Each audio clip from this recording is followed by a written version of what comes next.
not screws.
Cause your man said it's too late. Hitting it raw, I don't pull out, so plan B is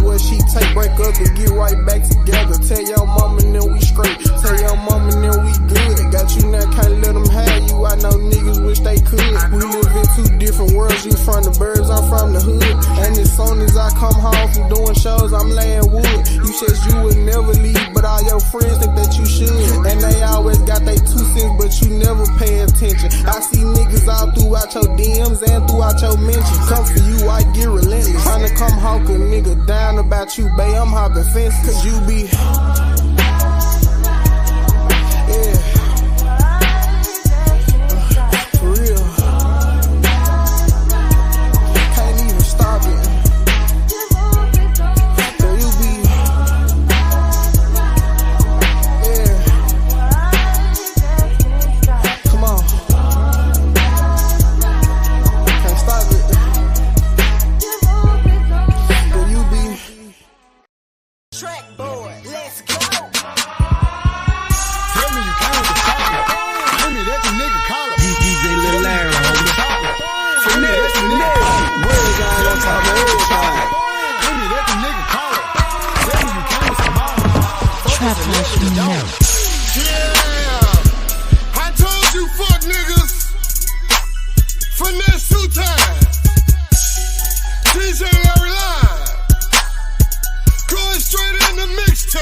Tell me you came with the chocolate.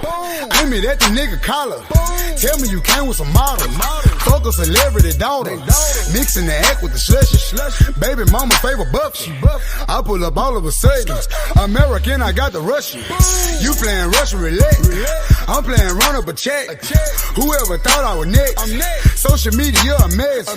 K Michelle trying to wipe her. Shooting at her with the scope on the rifle. White Louis V on the buckle. I'm the Louis V Messiah. She like the Louis V pizza. I like the Louis V sneakers. I got that boy in the ether. She make you sweat like the preacher. She talking shit like I need her. She fucking me like she need me. Cushion a drink in the evening. Color purple like ceiling. Hey Clay, keep all that in there. Keep all that in there, alright? I'm tonight to keep all that shit, man. I'm gonna come back in, man. I'm gonna come a little different this time, though. You feel me? Alright. DJ Lil Yeah, I'm coming, Clay. I'm riding a rental car, the scrap and the lap and the cushion, the pickle jar, the Draco up under me, and all of these players around me, they honor me. That hustle and flow money, I got out and came up off the whole money. You know that's for show money. I'm still a street nigga, cop a O from me. I'm smoking jet fuel, just make your next move be your best move. You know I say P'd up, pull up in $1,500 dress shoes. You know that they watch, you know that they listening, but they ain't saying shit. And if them niggas wanna kill me, my nigga, then why the fuck is I ain't dead yet? Slip a gold when it comes to the streets. I'm the king when it comes to the east. I'm the prince when it comes to the city. I'm up next for a multi-million. Pussy nigga try to blemish my image. Give it to him back to back, make him feel it. And when I see you out in traffic, my nigga, speak to a nigga, better not be in your feelings. I'm what they waiting on. We run the city, the fuck they debating on. These niggas, they fuck with me. I got out and came up, now they face long. I link up with money bags, like I need a hitter. I'm going straight in. You know I'm a big player. I feel like Joe Frazier at the weigh-in. I'm smoking Ali the greatest. I'm a patient, serving patience. I think they feel intimidated. I think it's time for demolition. Been in and out of jail all my life, so I done got a little impatient. These niggas, they talking about wait your turn. Fuck you mean, nigga finna take it. It's showtime now, homie. And I co-sign that. PGE. Trap house, nigga. I'm a body bang. You looking like a model, baby. You ain't even gotta talk. Girl, just let your body say. DJ motherfucking Rail. Your body like a bottle, baby. Tell me, do you model, baby? Girl, you using body language. Trapaholics mixtapes. Body banging, work it, baby. Damn, I like your bottle, baby. You should be the poster girl for apple bottle girdle, baby. You could be a model too, even do some acting too. Or just roll with me and I'll make every Real trap shit. Or maybe a video. My life is a video. Clips, pills and magnum. Girl, it's going digital. There you find a day you were when I see you a year ago. I didn't get to catch up with you, now you know I got to get you. Take a picture, naked picture. Take a picture, take it with you. Shout it, hit you like you love you. When I hit you, try to kill you. Gucci man, I'm all a smasher. No, I'm not a bodybuilder, but I got a flip a looker. I'm a hitter like I'm the sun. Make her miss it, let her kiss it, leave it, blow the girl a kiss. Shout it, you a diamond like a BBS is on my wrist. Let her kiss it, make her miss it, Beethoven, he produced. Gucci man, LaFleur, no too sexy for this. Down the mama body bang. Tell him mama body bang. You looking like a model, baby. You look like a model, baby. You ain't even gotta talk. You ain't even got to talk. Girl, just let your body say it. Girl, just let your body say it. Talk to me with body language. You talking with body language. Your body like a bottle, baby. Body like a Coke bottle. Tell me, do you model, baby? Tell me, do you model, baby? Cause girl, you using body language. Damn, she using body language. Damn, I like your body language. Baby, talk to me. She told me, nigga, I don't talk, cause talk is cheap. And shout it fine to me. She blow your mind like a mind. Use her hands to spit. You think I'm lying, I ain't lying. She a 10 to me. From the top of her head to her pretty feet. See, I ain't lying. All that bullshit you selling, she ain't buying. It's Gucci man, LaFleur. I gotta keep a dime. Her pennies don't count and her penny don't shine. A diamond gon' blink, a dime gon' ride. It's Gucci man, LaFleur. I keep a diamond on my side. Yeah. Her body talking in Spanish. Her body talking to me and it's talking real manish. Cursing, profanity, real graphic. Her body like mama body bang. Tell her mama body bang. You looking like a model, baby. You look like a model, baby. You ain't even gotta talk. You ain't even got to talk. Girl, just let your body say it. Girl, just let your body say it. Talk to me with body language. Talking with body language. Your body like a bottle, baby. Body like a Coke bottle. Tell me, do you model, baby? Tell me, do you model, baby? Cause girl, you using body language. Damn, she using body language. Damn, I like your body. Literally, a woman attack. You see, they like, oh well, we found a woman. We'll make sure we get detain this woman. That's how I show you the attitude of New York Police Department. They really don't care. Sad day, man. That was it, man. Certain places, that's why I can't live. Go ahead, King. Shout outs to Ashton Williams. Oh, you was there? You was over there live? I was over there live. He has a good family over there. Give them a shout out. And she got some pretty girls over there too. Ooh, child. Ooh, I don't know what day he be going live. I'll be like, yo, when you going live here? Listen, it's be sporadic. Since I'm subscribed, when I catch it, I'm able to catch it. But he got Super Count Ashton Wings. I'm finna read that thing. Matter of fact, let me do it now. Super chat. Shout out to A-Dub, Ashton Wings with the $2 super cap. He said, trying to get it like you, big dog. No captivity. Man, I don't know if y'all got a whiff of Ashton Wings on these panels and stuff. Ashton Wings is hilarious. I'm talking about Ashton Wings, he could just break out laughing, and that man have me crying. That man is hilarious. He just a natural funny guy, you know. But back. What up, Ashton? Hey, Ashton, keep building, man. I didn't know you had all those talents until I heard them talking about you the other day, man. And I ain't trying to pull for nobody else's live. I know y'all bounce in and out of these lives. I just had to drop off Hamp's joint to do this really quick, and then I'm 8 minutes over, so I'm gonna shut it down in a second because I want these to be short, and I just want to get a feel for them. But I know how I can talk on and on and on. Read a few more of these comments. Hey, man. Hey, and love you too, Ash. Real talk. Love you too, bro. Ashton, put a 2 in the chat. If you hear me right now, nigga, I need my rent. Stop playing. There be people over there playing games. They don't be timing me out. You be doing a good job over there. And I will say, out of all the people that I saw talking shit, Ashton never talked shit about me. So I respect niggas that stay in their lane and play their own role, man. All right, I'm like, Ashton been in your shoes, probably. Good job. I see that you're on your first panels. You had RG, Khalid, you had Ray Midnight, you had a bunch of people there. So hey, maybe Ashton is I don't know. Maybe Ashton has to choose. Oh God.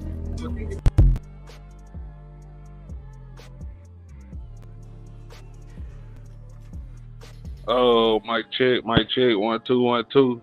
Y'all let me know if I'm boiling in the comments real quick. Like deep. Everybody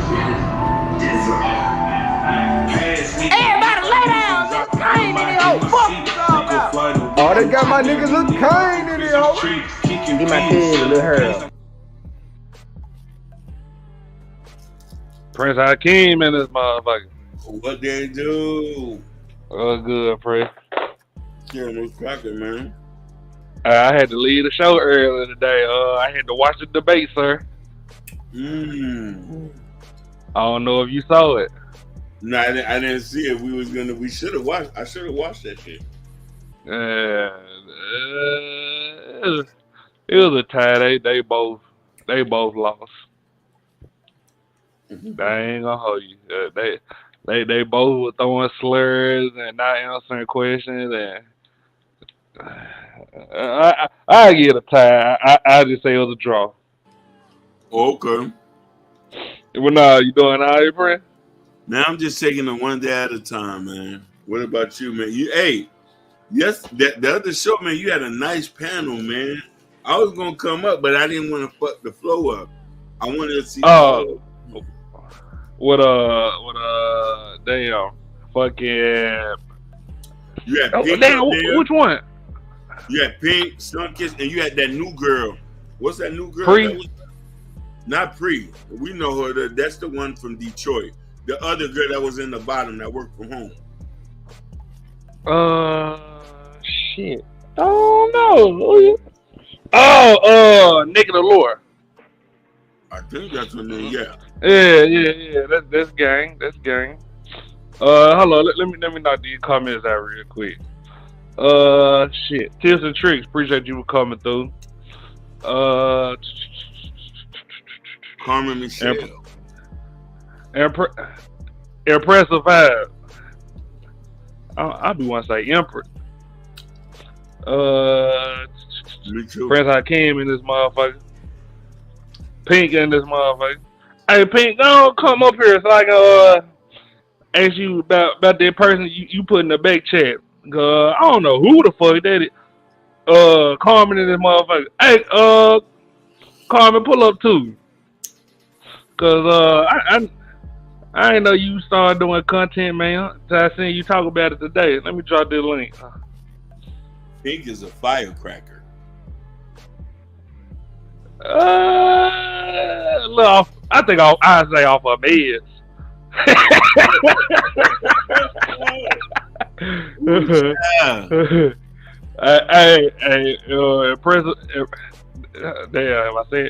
Impressive vibe. Is it Empress vibe? But damn, boy, go a couple days without seeing. I forget. I think it's Empress. You know what's so crazy? Because she has an eye at the end of it. Yeah, that's what I'm saying. Yeah. Empress vibe. Yeah. Okay, so hey, I think that's gonna be your slogan, sir. Woo child. Sign H. I think that's gonna be your slogan, sir. I see. Every time you pull up, somebody say, "Woo, child."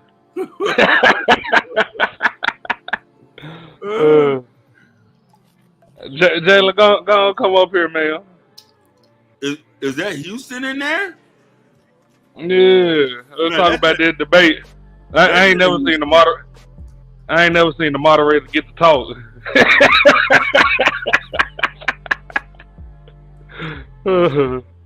Oh shit. Damn, let me go and get Carmen a rinse so she can put her channel in the comments. Yeah, so we can subscribe to you. Carmen said, hey man, one second. Like deep. Everybody lay down. Kane in the hoe. Fuck you all about. Oh, they got my nigga Lil Kane in the hoe. He my kid, Lil Harold.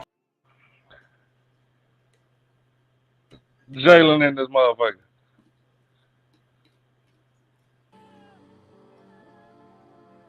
The only moderator that get to talk. So give us your honest opinion, Jalen. Please. I gave my honest opinion on the panel. I mean, I heard it, but I mean, you really think it was a draw? They both lose? I mean, I gotta agree with you. Hey. Yes, I took it seriously. They said this was gonna be a debate So I judged it like a debate, and I don't think either of them. Jalen, you went somewhere? I was supposed to, but like you dressing on fancy and shit. What nigga you going out with today?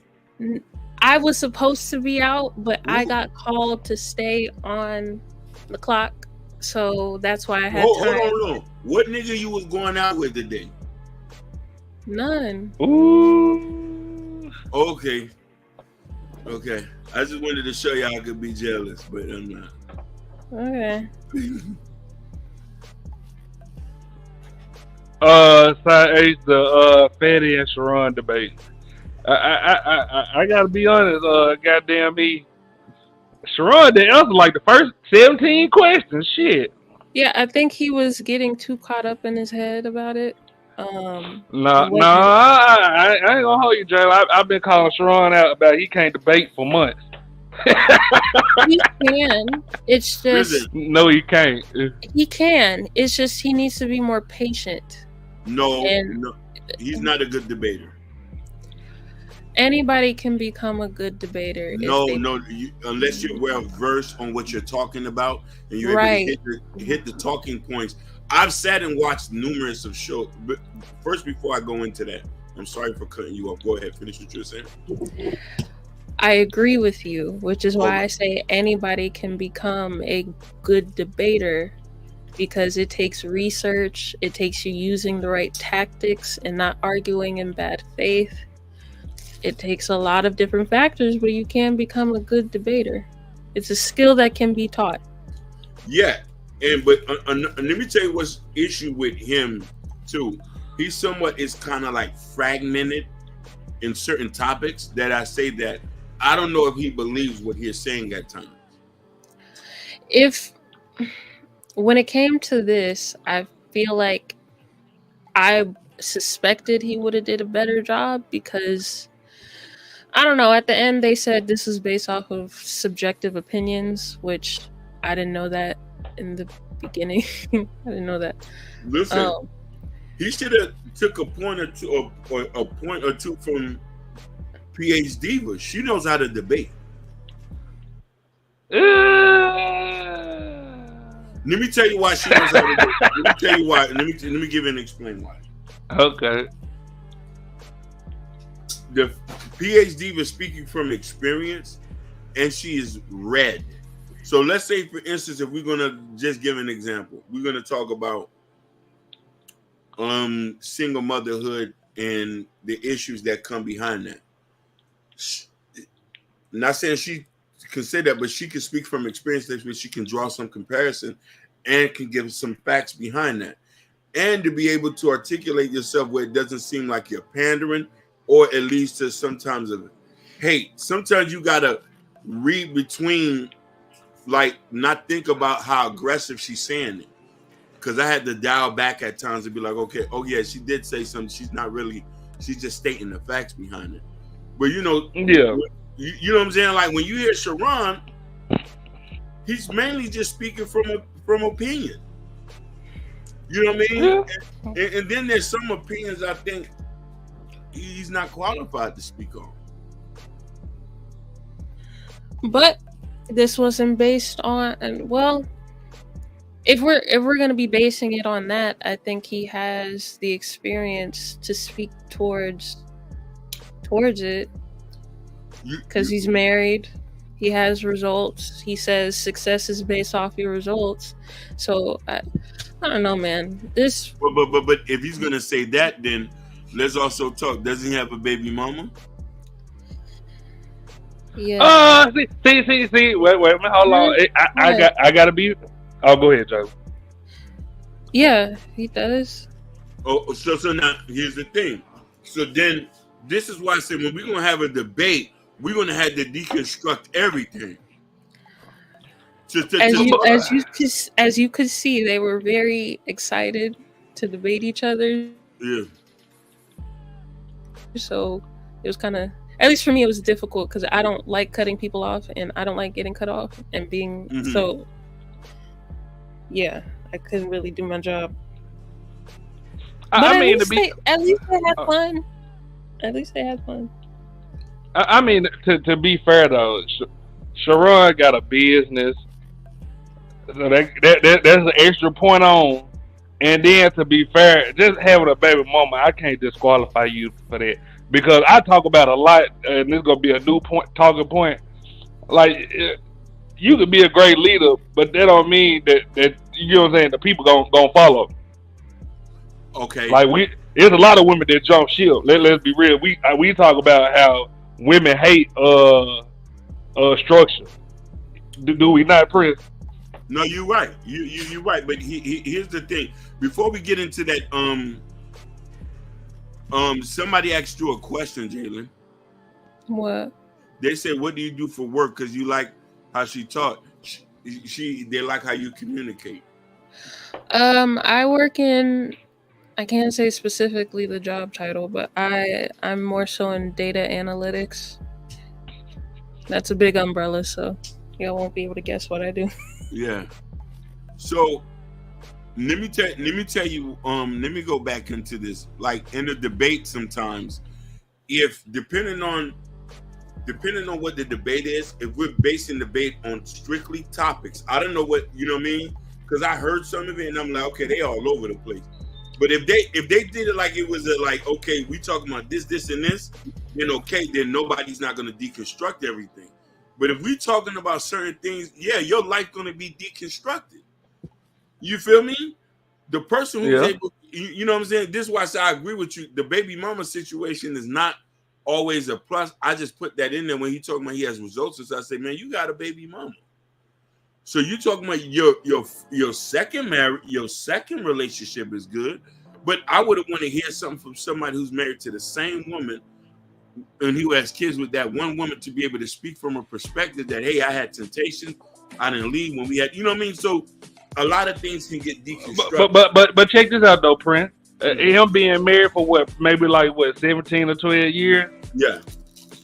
Don't they kind of like, you get what I'm saying? Don't they kind of like add some points on? Or maybe it wasn't him who ruined the first relationship. That's how I look at it. Me personally. No, you're right, and I agree with you. Maybe I'm not gonna lie. I'm very objective at times. I'm not gonna even lie to you. So I'm always try to find an issue with something instead of just going, okay, we're gonna get it. Let me be real. I'll keep it real with you. I'm gonna keep it real. You know what I mean? Because I always say, like, okay, hey, yeah, he is a success story to be married to the same woman for the same thing, but then I might just crack a hammer over that whole situation. I'm like, oh, ain't you married to a such and such? And your kids live over here, you know what I mean? And we're gonna find all of that. But then I just need to accept things the way it is and just, okay, yeah, he did his thing on this one. I gotta give him a couple points. You get what I'm saying? Like at least he stayed married, so I can't. Yeah. But the black community, now I gotta take some points off. Now, just being honest. Oh, you mean with the black community? Yeah, like when you be talking about black women and shit, sir, ain't you married to a Russian? Thank you. That's what I was gonna say. You can get deconstructed. You feel me? Because, and this is why I was like, how you able to talk about certain things dealing with black women and you're not even married to one? Let that would have been one of us. Sir, you a sellout. Basically. Easy that we call us a sellout. What's good, Matthew Pierce? That would be his account he cheat on. Okay, I'm back. Jalen, what you doing for 4th of July?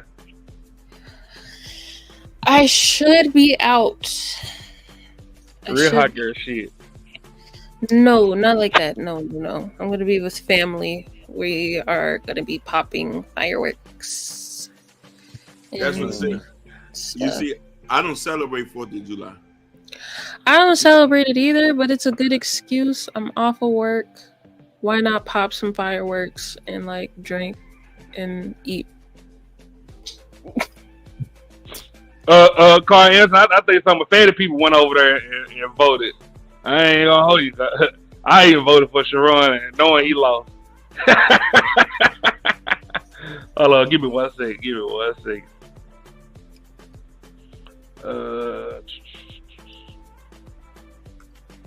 Like deep. Everybody lay down. This cane in here. Oh, fuck you talking about. Oh, they got my niggas a cane in here, ho. Get my kid, look.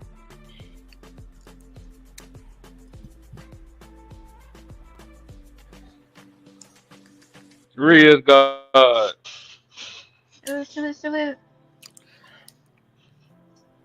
What's good? So Kimmy, who you think won the debate, man?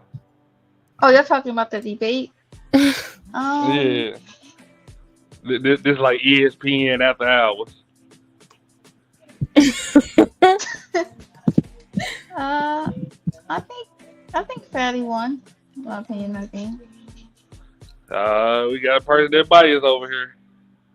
Yeah. Didn't you say that you pressed your run just you knew he lost? She'll stop. Yeah, but I mean to be fair, both of them lost. Fatty.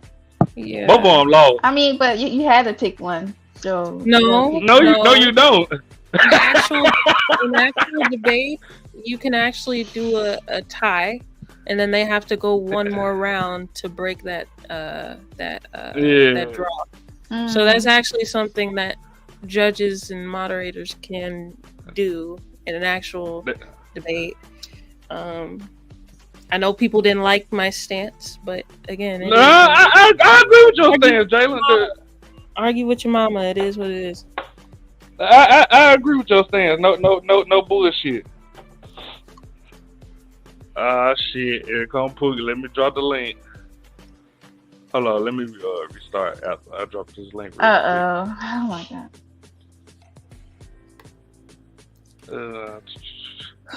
Yeah, I can't lie. I agree with you, Jalen, because I was like, damn, I know she's gonna be the one to pull it out. Pull what out? It's a draw. Both of y'all lose. Jalen too precise. They said be fair, and I was fair. If there was a clear winner, I would have chose one, but there wasn't.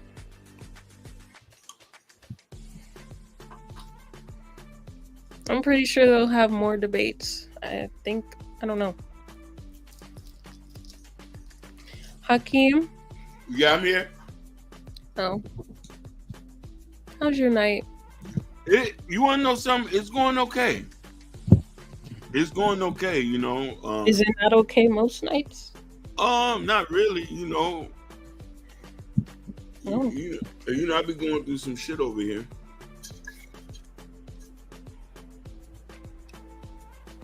But that's just life. Wow, After what is that? What is that? Is that tequila? It is. Is that Don Julio? No, I don't drink Don Julio.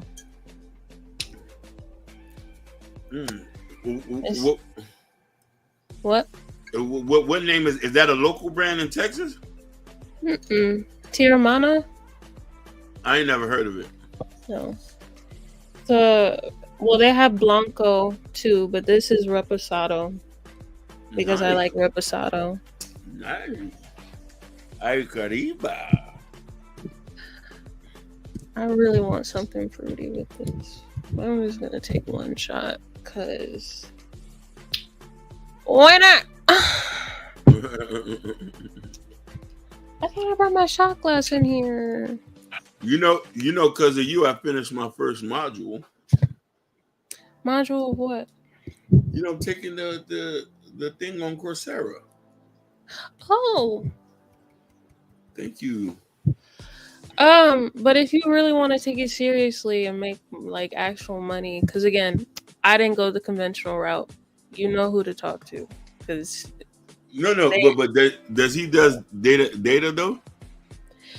Yeah, it's just he's more so focused on like cloud servers, which they get paid way more money for, and it's not really. Once you learn the technology behind it, it's not hard to do the job. But the thing about it is the certificate that costs money with it, yeah?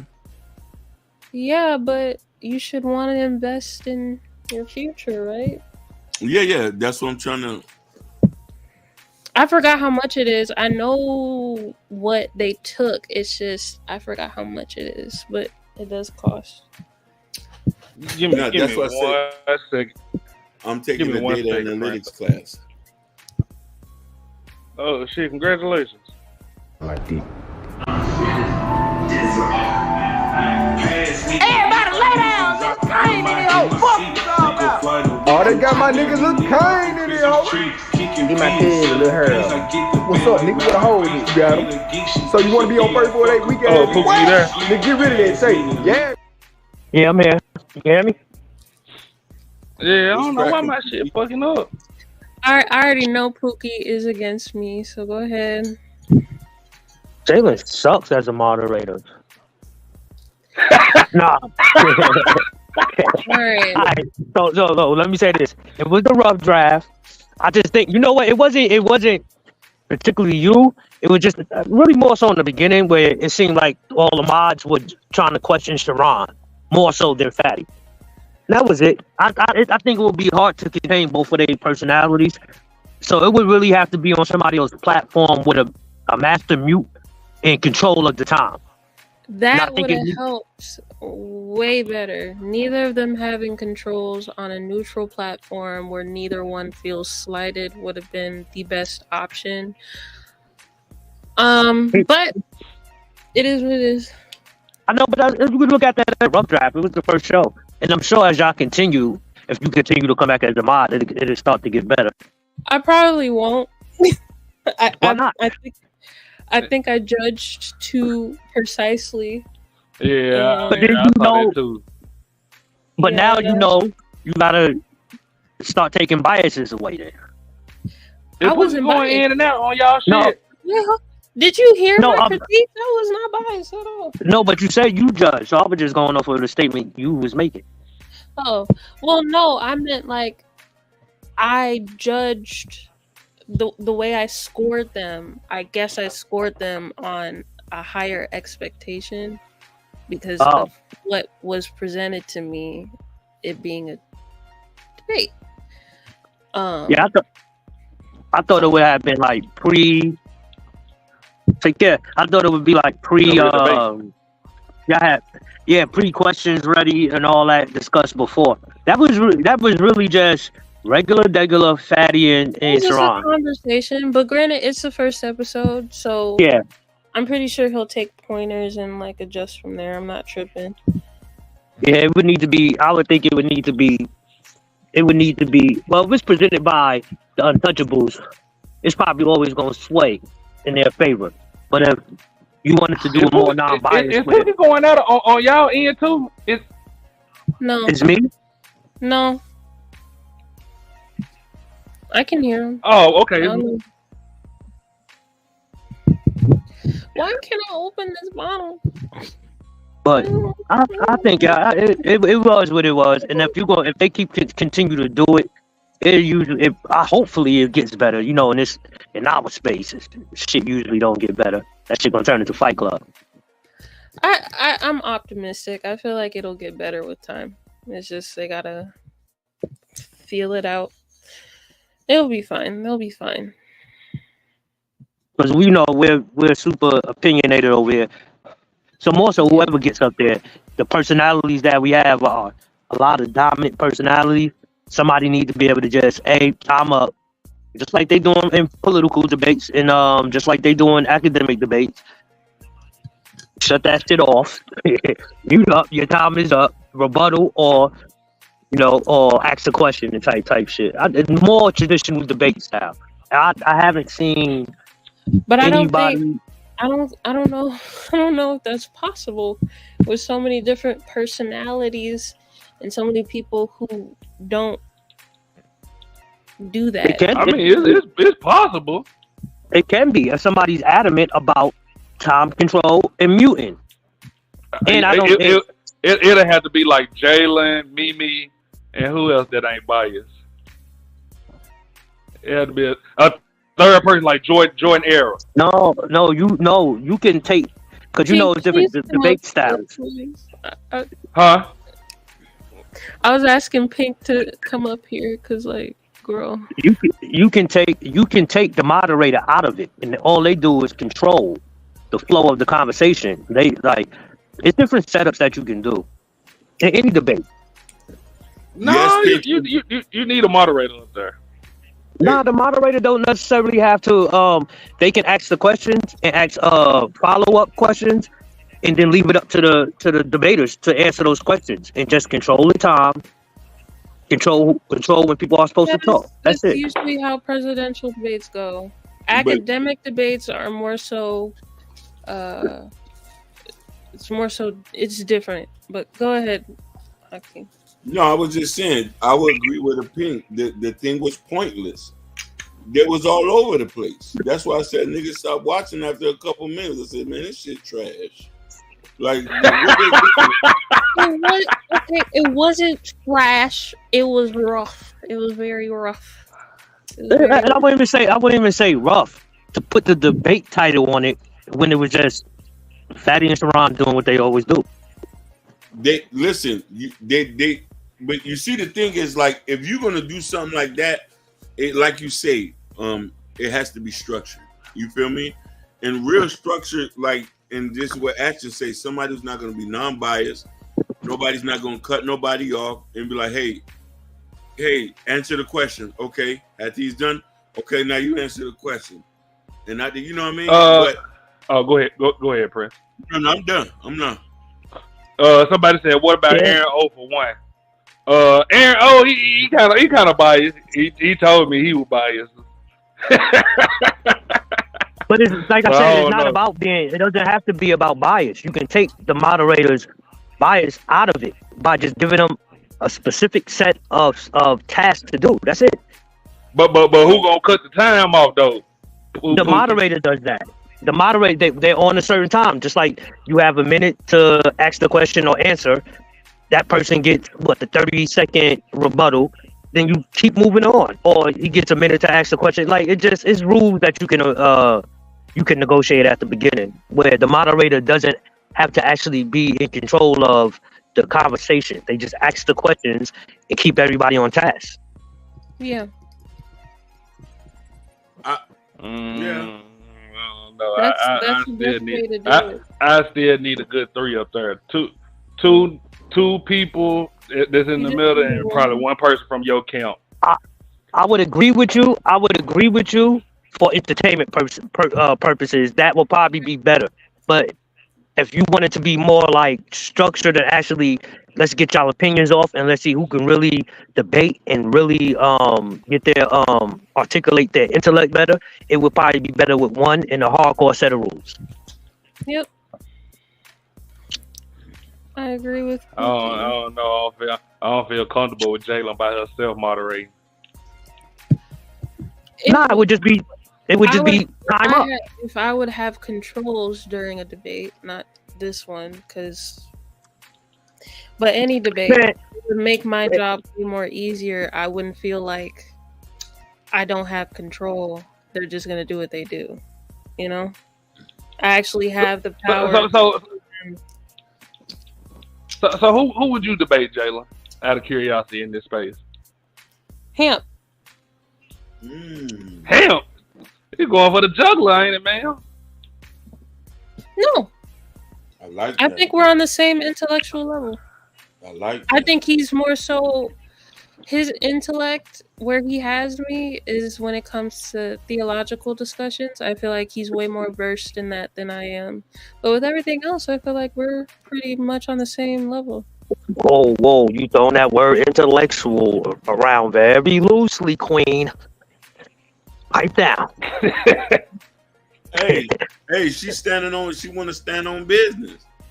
Nah, but see, I don't know. It's not that like Jalen's very smart, but this is what I don't like. I would say everybody uses that word when a lot of times you can just say common sense to have a conversation. It don't got to really do with intellect. Because I think when we say intellect, it's the people trying to prove they're smarter than someone than actually trying to win over an argument. It's two different things. So I'm gonna agree and disagree with you, Pookie. I'm gonna tell you why. there's some conversations that common sense plays a factor, but then there's other conversations where intellect is definitively the reason. Certain topics you need to be well versed and know about it. Some people are a lot more well read than us. Some people have a lot more life experience, which would they mesh that with their readings and to be able to give statistics and facts and outcomes and solutions to stuff like that. Sometimes if we just basing things on an anecdotal experience, we'll be lost so many times. We'll lose it. And granted, intellects Google. They research. They read books. They don't just have everything on the top of their head. A lot of times when they approach these discussions, they're doing research beforehand.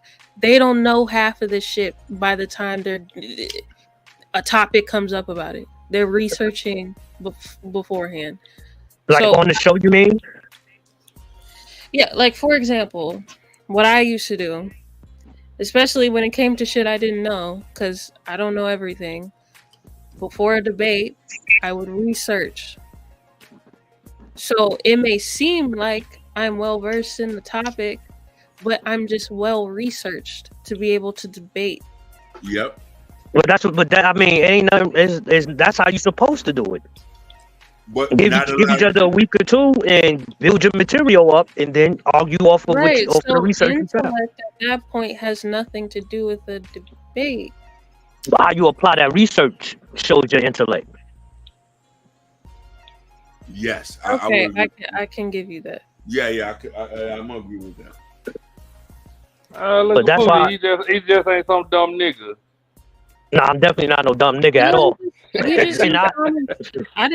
just used common sense.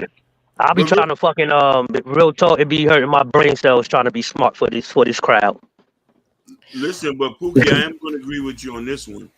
Intellect can be defined in many different ways in many different people and walks of life. Some people have intellect in ways that, we can't, you have somebody who's a self-taught mechanic. That's an intellect. That's an intellect I think like, oh man, you have self-taught financial gurus who knows how to manage money. A lot of that is intelligence. So intelligence, everybody has some form of an intelligence. It's just what area of expertise you have it in. You know what I'm saying? Yeah, I would just describe it no matter what field you're on with intellect. It's just your ability to problem solve. That's literally it. Applying your knowledge into a situation to problem solve. That's basic. So you're right. A mechanic, you throw me in front of a car and tell me to find a problem. I can't do it. Yeah. And my dumb ass went to automotive school too. In high school, I went to a trade school for automotive tech, and I just forgot all that shit. But either way, it's just problem solving. That's it. Basic problem solving. So if you research and you know how to apply that to the situation at hand, your intellect and conversation or just debating can shine.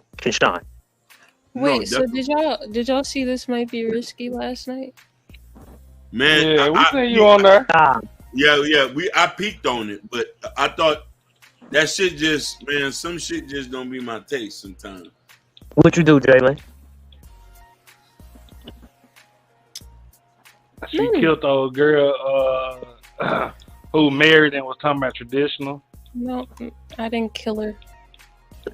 I was just confused and I asked questions. Where's your back? That's why she said it. She tried to she did what they call it? Passive. She tried to be passive aggressive. What she meant was, I think you cook them bitches up there. I feel guilty. Why? You feel guilty? Yeah. Why? Because you try to debunk traditional way of living. I mean, she debunked it, but I literally basically said she was hypocritical in her traditional marriage. I feel bad. Why would you? Okay, what was the point of that you were trying to show her? Or why Joshua, we talking about the Fatty and Sharon debate. So she brought up the fact that she bakes as a hobby, but she also makes a profit off of it. And I got confused because in a traditional marriage, the man is unless the woman is benefiting the household by making a profit, she don't have time to be doing hobbies like that. Hobbies off of dating? I'm confused. Yeah, me too. Okay, so the way it was structured last night, they specifically said that a woman in a traditional marriage, the wife only gets to do things that benefit the household. So she said that she makes a profit off of baking, but it doesn't benefit the household. Oh, yeah, baking. I thought you said dating. Oh, baking. Oh, like making Yeah. cake and pies. Yeah. She pocket that money? That's what she said initially. Basically. Oh, Yeah. that's not my wife then. And I was like, okay, so if you get to pocket the money and it doesn't benefit the household, then you're in a modern marriage. That's not traditional. Yeah. It could be traditional if the man doesn't require her to give her that. It could just be that. Yeah. If I'm taking, That's where I was like too. That's where I get confused. If you can make traditional marriage what you want it to be, then what's the problem with modern marriages? Because they're doing the same. Like it's the same. But women, hold on, Jalen. Because the thing is, like in a traditional marriage, like my folks, my dad paid all the bills. Well, my mom had to pay like her cell phone bill and groceries. So that money she made off cakes, that would be towards her bills. But you in know a what I'm saying? traditional marriage, the woman is not working. No, black women always work. Let's keep it real. But see, that's what last night. The women are not working. Traditional marriage is they plant tomatoes or something. They getting some type of income. Because if the women are working, then what is the problem with modern marriages where women have careers and are too busy for their kids? What's the problem? They're working. You too busy for your kids. But see, But they're working and they're benefiting the household with the finances. Ashton, that's the problem with black people and us in this space. A lot of people will want to define traditional marriage. For many black people in the past, we would have called that traditional marriage. We would have said our grandfathers this and this. But your grandmother was out cleaning people's houses, babysitting people's kids, but the man probably just paid for everything. And they would have described that as traditional back then. They wouldn't have called her, they wouldn't have said anything other than we're not traditional. The man is still the figurehead of the marriage. Black women have always worked, even within the confines of traditional marriage. They're acting like most black women were sitting home on their butts all day throughout the history of when black people became free. I wholeheartedly agree. Black women have always, for the most part, worked. Granted, there were outliers, but majority of us did work in those times. So when we talk about traditional wives being able to stay at home and being able to do hobbies that don't benefit the family, that's not accurate. That's not traditional. And no, see. What I'm saying is, I think we're defining traditional marriage off of something that never really applied to us. That's what I believe. He's telling the truth though. But if you're making money and you pocketing that money, I look at you as a snake. Why is that?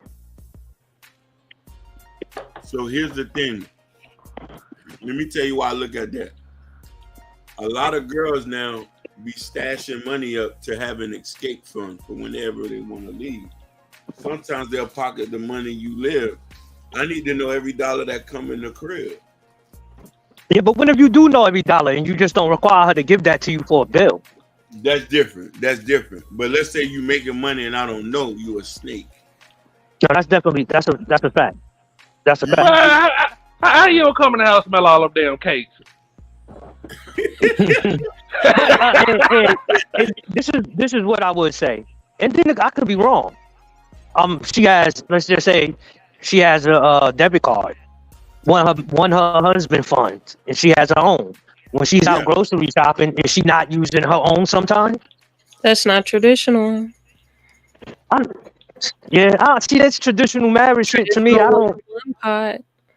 Yeah, Even for their families, it was a one pot. Listen, go ahead. What is that? No, and see, like I just said, so this is where we get a lot of shit wrong. Your grandmother could have been a babysitter, right? The grandfather could have been out the crib working, doing his thing, pay all the goddamn bills, and the black person would describe that as a traditional marriage because the mother was still home. She was still working. That don't make sense to me. But it's our mindset that has us thinking that we were living like white people. And even today, only about 30% of all married people are in traditional marriages. Yep, that's a fact. And this has been going on since what, like the 60s, maybe, when everybody got their rights. This shit, you're not putting the worms back in the can in this motherfucker. It is what it is. So Pookie, who you feel like you could debate in this space? Honestly, tell you the truth, I wouldn't debate nobody. I think I would probably get bored. But I would more so probably want to have a conversation. And the reason I say that I wouldn't debate nobody is more so something personal. I don't think I would want to sit down and take the fucking time to research. So it's just more so time. Like, not that I would get bored. It would just be like, do I really want to do this shit? But I don't know. I really wouldn't give a fuck. Honestly, it would have to be the type of person that would put the same amount of effort into the debate as me. So it wouldn't matter. If we say we're gonna have a debate and we have to go research and bring facts to the conversation, stats, you could use anecdote all you want as long as you can apply it in the right manner. I wouldn't mind. I wouldn't give a fuck. Give me 1 second, Pookie. Give me 1 second. Somebody that clearly he's part of y'all black community. He's always gonna be invited to the cookout. No matter if he say he's gonna beat a bitch ass. It doesn't matter if he say he's gonna shoot a bitch. We talking about black women, by the way. It does. E Blake. Hey.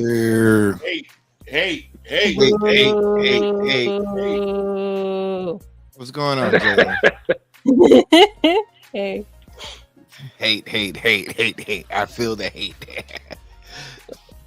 So E Blake, who you think won the debate, sir? Just a quick answer. I would say Fatty won, but I do agree with what Jalen said is to a certain extent on certain points. But yeah. Hey, I noticed you on payroll too, now, E Blake. What? No, people were saying I was on payroll. I'm like, no, I know E Blake on payroll. Him and Venus squashed the beef. I peak game, Blake motherfucker. You couldn't pay me enough to do that. That is so dumb. Wait, I'm lost. Who did what? Because people didn't like the fact that I didn't choose. They were like, "Oh, they on Fatty's payroll." Yeah.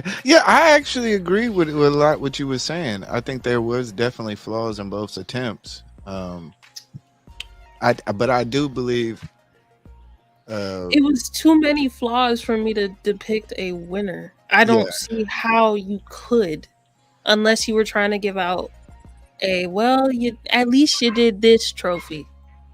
I would say, the only thing I would say is that Sharon had to be redirected consistently to basically answers like basic direct questioning, which is fine.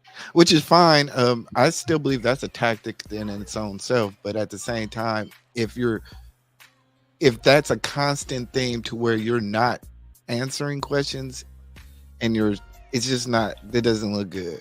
And I think that was what he was like, where he lacked in. There were certain points where he was actually strong in certain situations.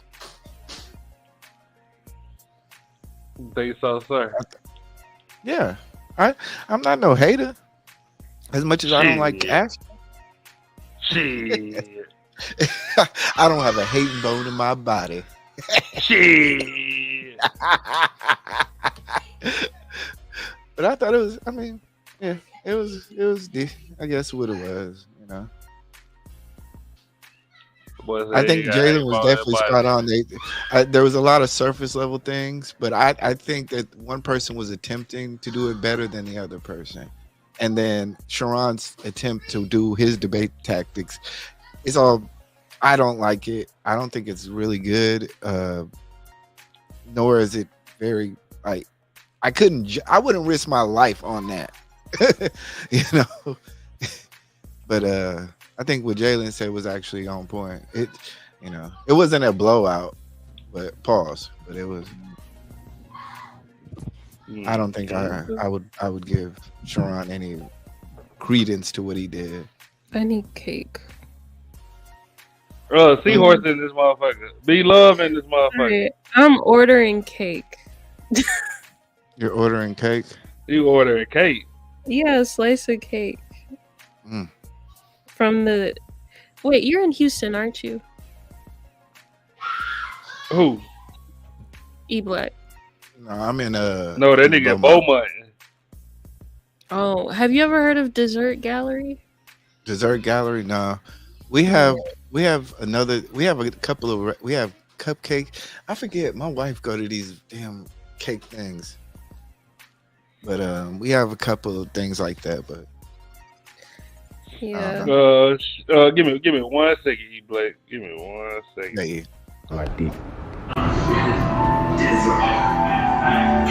Everybody lay down. Look Kane in the hoe. Fuck you all about. Oh, they got my nigga Lil Kane in the hoe. Oh shit. Oh, I'm about to say, Grace in this motherfucker. Queen in this motherfucker. Good evening. How you doing? Hi. What up, Sapphire? Hey, Jalen. How you doing? Oh, hey. What's going on? Sapphire. Oh, good. How you doing? Oh, you drinking? Well, you got the bottle of hit. Look, Ashton, your black ass. I was sitting up here waiting for y'all to talk all that. What'd you say, Queen? You going in and out? Can you hear me now? Yeah, she was moving her neck. That's why. Oh shit! You was moving your neck when you was talking. That's why. Looking at y'all. Oh, okay. My bad. Y'all always talking shit. So Queen, you know E Blake. I have seen E Black. I'm not very familiar with E Black. I'm toxic. Okay. But he's a hater. He a hater. Sapphire, did you watch the debate? On dark glasses and his background black. No, I didn't see the debate. Oh, okay. Who you think won, Ashton? Like that, is that a picture? I'm with Jalen. Yeah. He really sitting there like that? What? What'd you say? He really sitting there like that? Is that a picture? That's a picture. Oh, okay. I was gonna say, oh, that's crazy. She's there, boy, just standing up. Look, you know, you never know. People be weird on YouTube. Shit, you ain't never lied. Damn, Matt Pearson said the Toxic Crew showed up. Oh, for real, Matt? That's how you feel? Matt? Is that Matthew? Yeah. When did he get another page? Ashley, why you know he got Blister on your panel. What you had that man up here for? Who, Mr. Fantastic? Mr. Blisterface, yes. Mr. Fantastic be dropping gems. Of what? You know, like Mr. Fantastic, Jalen? Mr. Fantastic is a... Never mind. I'm a hush. I like Mr. Fantastic. Mr. Fantastic is actually pretty good in debate styles. Yeah, he had a numbers. But if he don't cut, he has a hard issue with cutting people off. Yeah. I ain't know. If you lying, I'm gonna cut you off too. If I say that's not true, what the fuck you still going for? Yo, actually, I don't fuck with him like that. But I would say he can debate good. I don't know if you call him debater, but if you want to call somebody a debater in this space, he's very good at it. Mm-hmm. Okay, so let me I will tell give you him how that. we got beat. Let me tell you how we got beat. I was at another channel, and they was questioning the manosphere space, and they kept saying that black women put black men out the house. So I said, well, if black women put black men out the house, that means that black men didn't own no house. And he got mad. Oh. Yeah. Then he got mad. I would get mad too. That's a I'm just saying, can nobody push you out of something you own? So I was like, what is, Yes, what you is can. what is this argument y'all making? But Y'all like, You definitely can. Not back Who then. put out your house? Please explain. You definitely can. Not You can't back tell a then. nigga to leave just cause you can't just tell a nigga to leave though. Shit, if she lie and say you the aggressor of the night, they gonna say, sir. Yeah, but that's extreme as They fuck. gonna say, sir. They gonna say, sir, can you pack up a couple of things? Yeah, but Ashton, that's extreme. They acting like that's what every woman is doing. Yeah, but she. Because how you get put out your house? If your name on the deed, you can't get put out of your house. So if all the men was getting put out, that means they didn't have no house. And when I said that, that nigga got mad. He got butt hurt because he ain't had no response. And then ever since then, it's been on site. I saw. Shit. But a lot of that shit comes from the mythical 60s and 70s with the welfare shit. Thank you. I was about to say that. It's just a talking point. And not to say it didn't happen. I don't think it happened on the scale where we can apply black women was just kicking niggas out the crib. No. For a $45 welfare check in 76. Shit. My girl, my ex betray me for $20. But then there's a lot of women who wouldn't though. And then we ain't talking about a lot of women. We talking about my ex that I was cheating on like a motherfucker. He done been with that won't sell him for $20. He want to talk about the one to indict the whole race of women. Shut up. Yeah. I'm talking about kind of Sharon. I think Sharon was leaning on that point. That was interesting. He was leaning on the point of that one person who was an incel that shot up that place, and I felt that was okay. I didn't think that was a good tactic because then he pigeonholed himself into that one individual. Well, y'all better go listen to them white dudes. They be talking about that weird shit. Yeah. They can't get no ass. They gonna start shooting up America. They be saying that type of stuff. They be putting this propaganda out there. They on some other shit. But even those dudes who are, I would say the majority of them aren't extreme. They just dudes who don't get coochie and they settle for that. They talking like they extremists. But I would say that's the loud minority.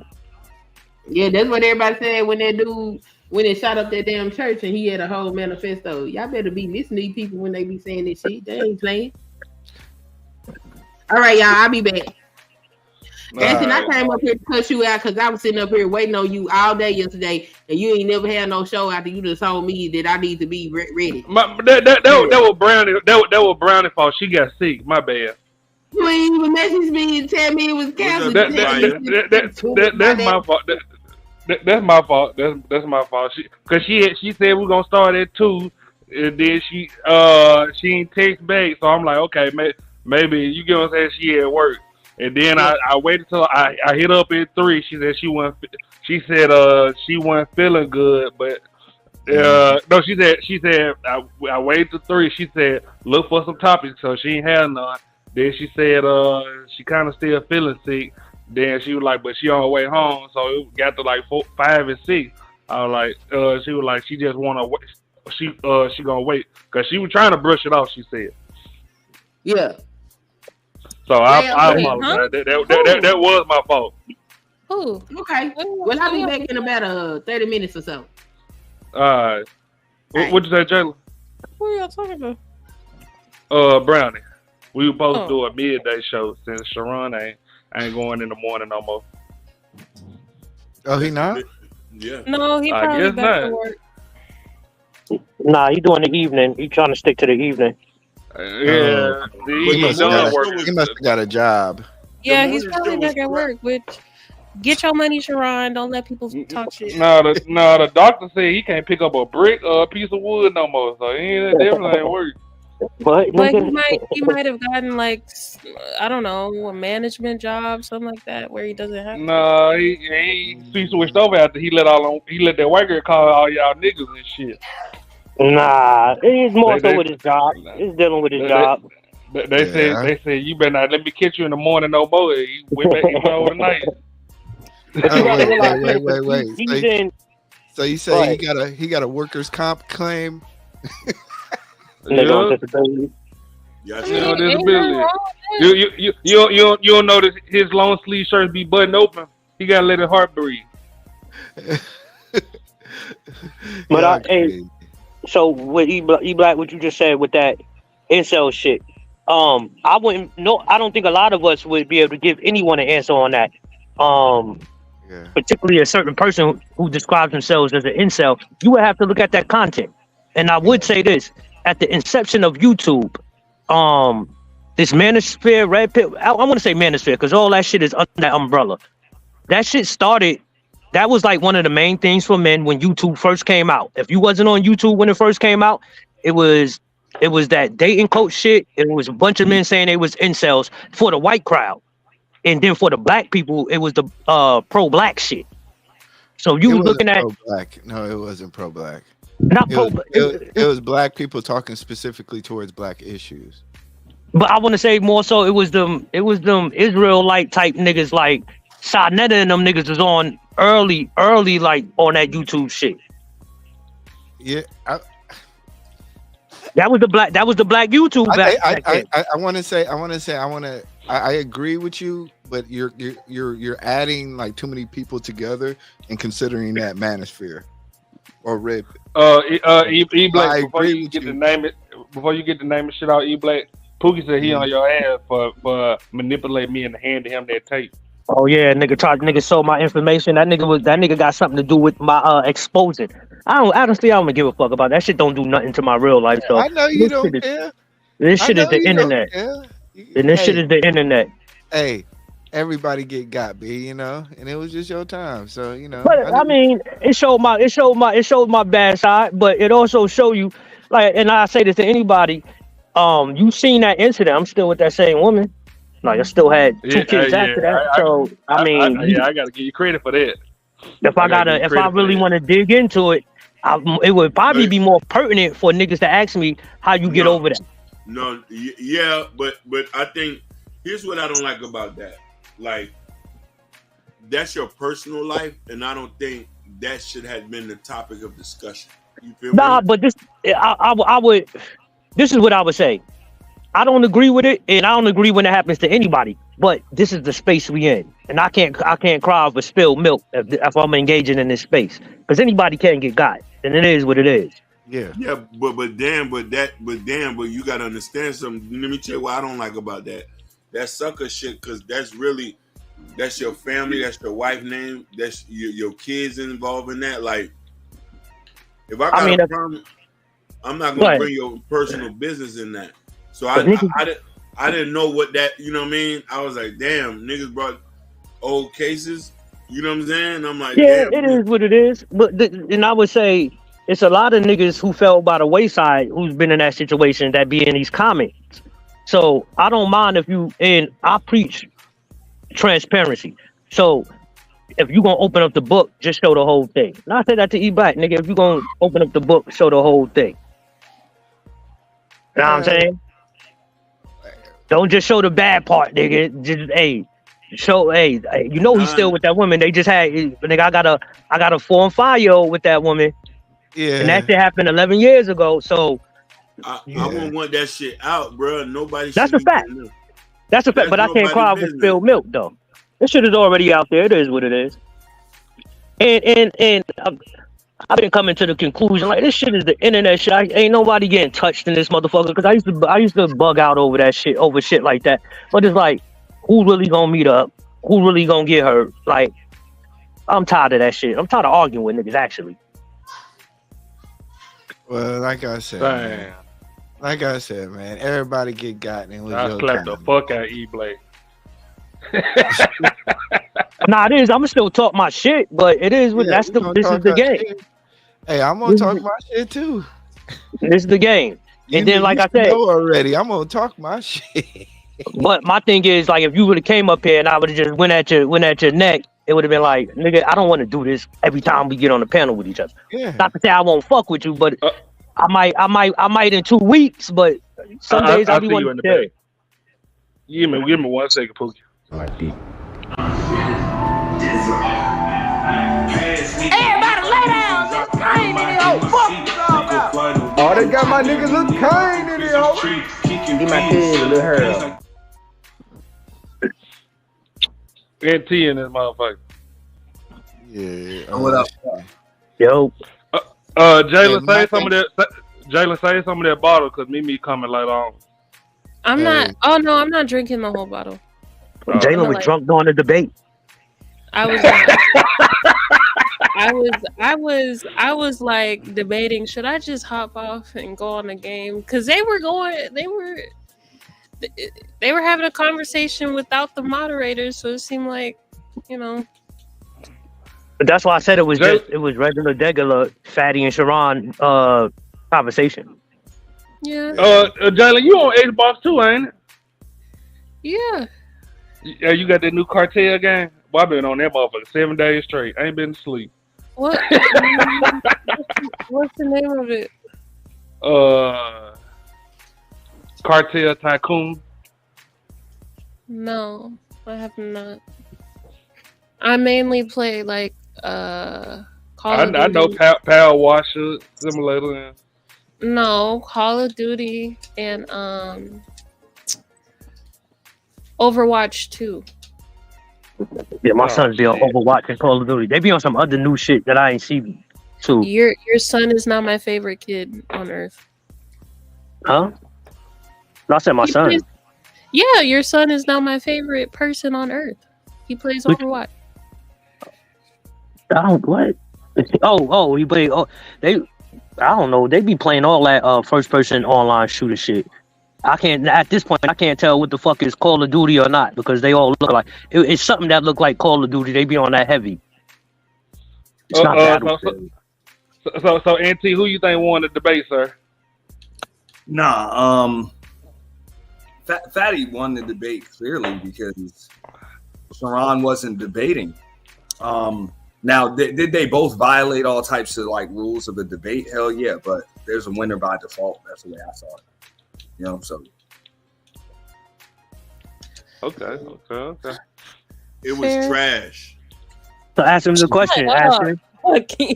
Auntie, who would you debate in this space? I mean, it depends on what the topics are. I mean, just somebody who you think would be competition, just in general.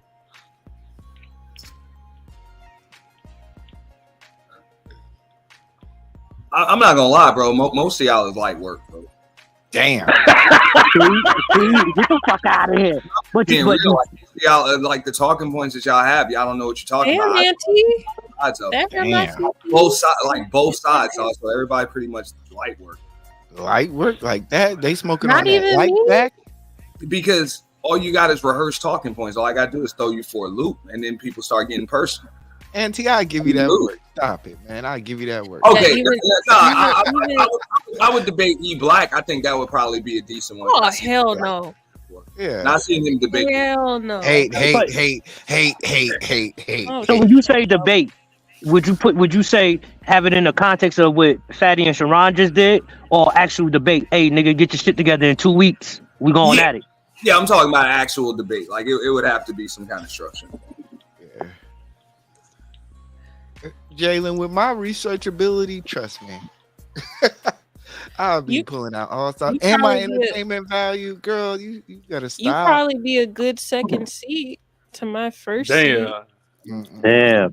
But see, I would say that to. So if I was to answer that question again, I read academic papers and shit.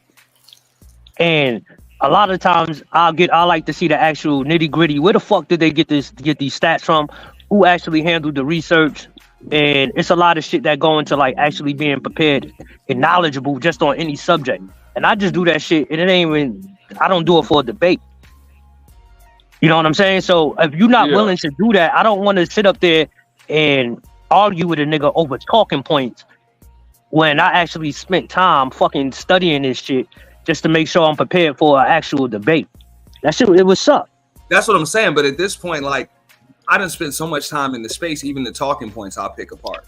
But if people want to get topics, I'm enough. What, like, most of these people don't even know what they're talking about anyway. But if you want to get to specific topics, whether it's politics, you know, politics, finance, you know, business, socioeconomics, geodynamic, any of that, let's go.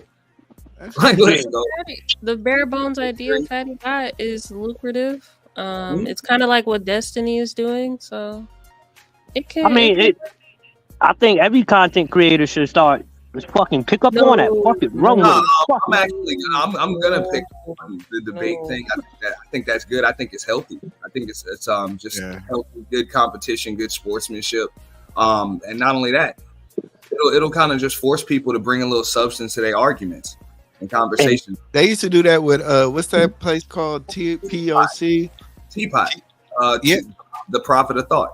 Yeah, the Prophet of Thought. Yeah. They used to do that with that. Robbie used to be on that. Dana was on. Dana was on that. I was talking earlier, bro. I had to debate the Village Arsonist on that. Yeah, I seen that shit. I seen all. Man, look. I went back into the crates. Trust me. Yeah, I was looking for. I'll be seeing everything. That's what I'm saying. But I mean, that was fun. It was structured. You had a timer. Like, you had to stay on mute while somebody else was talking. Wasn't See what I said? See what I said, Ashton? Bro, like, you know, don't get me wrong. It was still like a popularity contest when people voted, but it was still cool. You know what I'm saying? It was cool. It was respectful, and it's respect beforehand and afterwards. Mm-hmm. So I was like, that I think was healthy. And a lot of the times you can't do nothing about the popularity contest. But you can't do nothing about it. When you debating somebody and you know well, you can get judges, but when you got judges like Sway and Jalen that don't want to hurt nobody's feelings, and so they call it draw. Damn. No, I gotta be fair. I gotta be fair. Jalen wasn't wrong. Nah, she was great moderating, but when it came time to judge, come on, Jalen. No, she did a great. She did a great judging. If I'm gonna be honest, Fatty is good on the offensive, but if I would have gave it to Fatty, it would have felt like a participation trophy. Damn. Because for me, analogies is not a strong enough evidence on its own. It's not. But I wouldn't disregard analogies because it forces you to operate in a certain way intellectually to think about, in this situation, I'm trying to show you something that applies to exactly what you're saying. How would you judge this? So I can get your train of thought. I understand what she's saying though. When the topic, right? When the topic or the question is like tangible evidence, results, something like that, you bringing up analogies, and I get where she's coming from. There was all types of violations, but Sharon just violated like way more. From I don't think Sharon stumbling upon his own talking points. Like, the dude has an acronym and he didn't know anything about like 80% of them 3 words and them 3 letters. Like, straight up. You know what I'm saying? Like that's a loss off flip. I don't think it was much of an indictment on, like, you're basically are giving a participation trophy because Sharon is doing so bad. You're trying to figure out, okay, well, yeah, you're using a lot of analogy. Well, what did Sharon say? Nothing. He didn't even answer questions. He didn't even directly answer the question.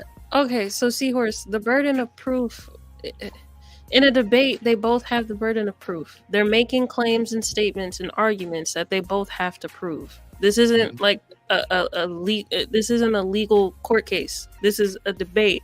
They both have the burden of proof to prove their claims. But I don't understand when people are saying there's a burden of proof on one. It's not true. in a structured debate, if you resort to personal attacks as much as Sharon did, you're going to lose. I mean, they both I would disagree with that.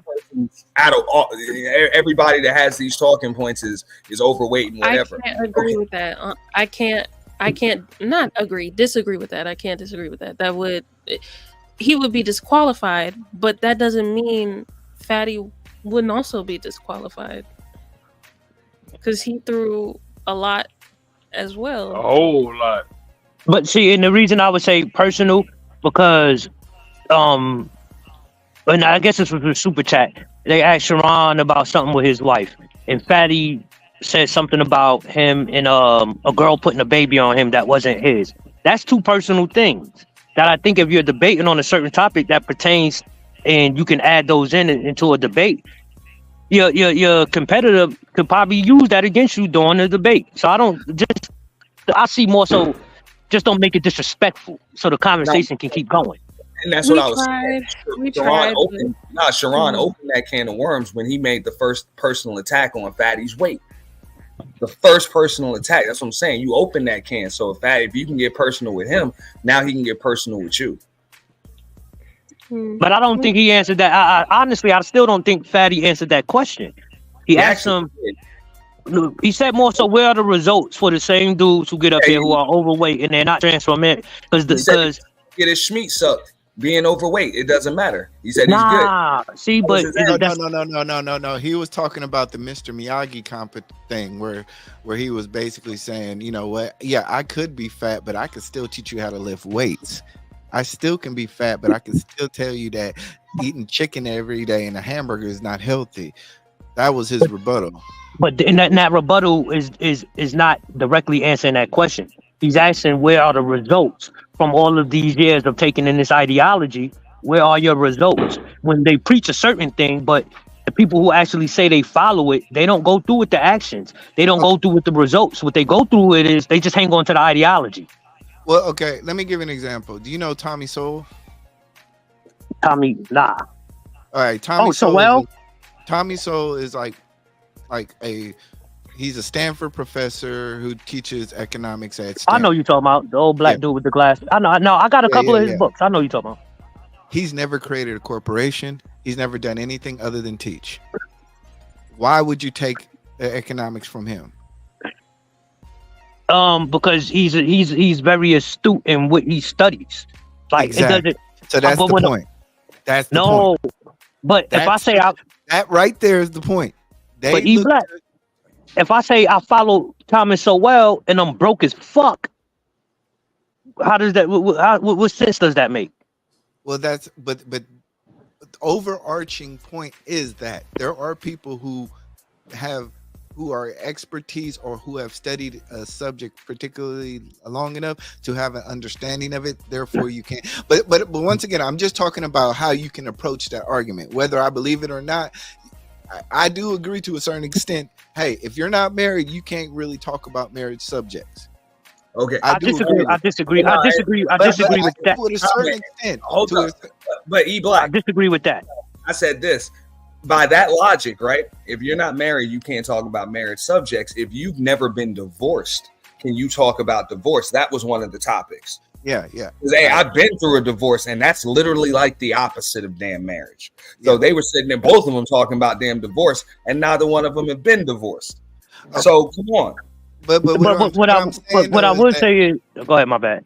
No, all I'm saying is that, okay, for the sake of a debate, using that and the rebuttal was basically, hey, I don't have to be because of XYZ. It was a natural progression of the conversation, in my opinion. But you also know, like, that right there, that's a violation in the rules of debate. That's why you have those debate shows. It's not a violation. You got professional basketball players that get cussed out when they start, you know what I'm saying? They start saying Skip Bayless or something can't be they can't use that argument. Well, I played the game, you didn't. It's too damn easy. So you can only bring but so much. You got to attack the message. You're not the messenger. You got to attack the actual argument. It's all dependent upon mind you, this is about presenting your argument. If I'm presenting an argument, yes. If a guy sat there and said, hey man, I know about the drug game and never sold crack. And depending upon the debate and just depending upon the audience, if I say, nigga, you ain't never been on the corner, that is a valid statement to make. It is up to the other person to refute that. And the refutation was basically in this discussion was, hey, I don't have to because Mr. Miyagi. And that's all I'm saying is that everything's fair on the table, but if you got to be wary of who's making the correct counter to that argument. But that's the argument. Like you would say to me, right? He would say to me something like, "Oh, you can't speak on marriage because you're not married now." I could say, "Oh, I've been married twice." He's like, "But you're not married now." I'm like, "Well, then you can't speak on divorce because you've never been divorced." Yeah, but you can't get that. That's like that logic. We just debunked each other. Like we can't even argue the point. And that's why that don't make sense. And it's that's what I'm saying, dog. It's like it makes sense in a certain. So it doesn't make sense if you're not willing to really exchange on that actual thought process. Yeah. But no, at that point, I'm open to just listening to your perspective, even though you haven't necessarily been through the process. I would hear your perspective, and I would probably give a more experienced perspective. Like I said, it's a debate. So like I said, so I have my opponent, but I don't see why I do it right there. I would say so. This is what I'm listening to. What you're saying about or both you and anybody. It's the forest and the tree argument. If you want to talk about personal, you're the tree. But I don't want to talk about personal. I want to expand it to the forest. The overarching, if the personal was to add up with each individual and we were to take into account each individual's experience, what do we get? So it's two different conversations. And it's hard to do. I guess in this space, it's very hard to do because motherfuckers don't know how to pair stats and anecdotal in the right way where they come together and it makes sense. Yeah. And that goes back to my point. It's depending upon how you play it. It's dependent upon how you play it. It is a valid stance to take. If you do not have the experience, therefore you cannot speak on X subject. That is a valid debate. But the reply is, how can you hold me to that standard when I can talk about X, Y, Z? That is the standard. You have to be, if you're going to invoke that type of stance, then you have to be prepared for the counter to it, which is exactly what I think Fatty was trying to do, was basically with the Mr. Miyagi thing. If so what, I'm fat. I can still teach somebody karate. I can still teach somebody weightlifting. But that's it. But now but then I would have to ask you, how credible can you be when the things you're teaching me, where you're telling me this is how one can get better, when you're not applying it to your situation? That's very hard to do. Then it got into give me 1 second, E Black. Sapphire said, "Are we saying the study of philosophy, the art of thinking, and the problem solving is irrelevant without the life experience?" No, I don't think that. Yeah.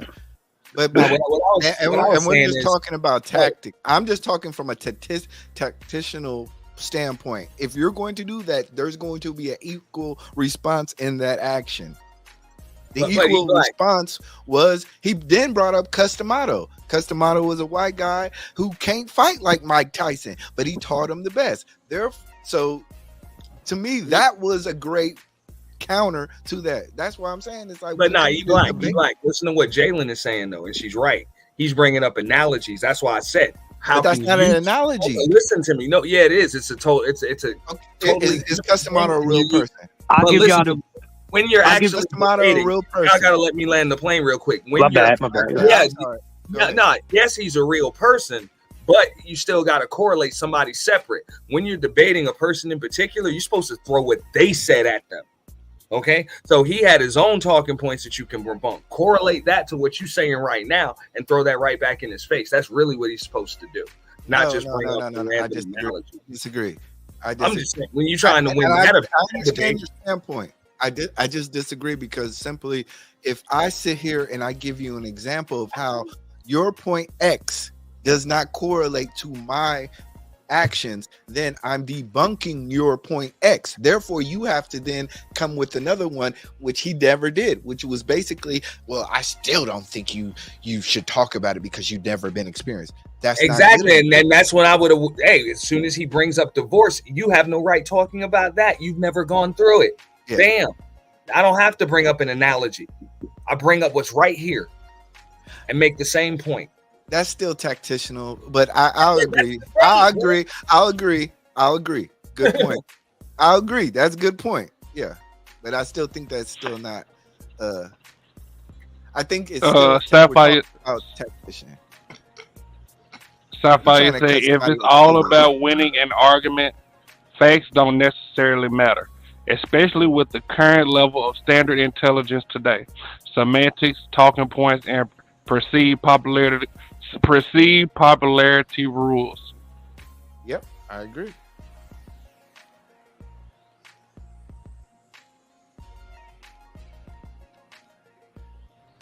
Seahorse analogies. Analogies are not violations at all. They're just not countable as proof or a demonstration of a fact. I agree with Seahorse. That's why I said. That's why I made my decision the way I did. But you're still giving a participation trophy because you're not necessarily acknowledging the fact that a person is attacking with X. That person used strategy Y to attack that X. That person who gave X still has to counter that, and that person never done that. You may not like it, but it is the way. Now that is a good point, because I get Fatty used a lot of analogies, but Sharon used like all analogies with the exception of mentioning Granville. Everything was imaginary, but yet he put labels on everything. Like you mentioned in the manosphere, you know nothing about the manosphere. Anything you mentioned incels, you talking about one? He said I know of a group of guys that call themselves incels. What group of guys calls themselves incels? That doesn't exist. Okay, and then they define red pill as understanding female nature. I'm like, yo, come on. No, but red pill.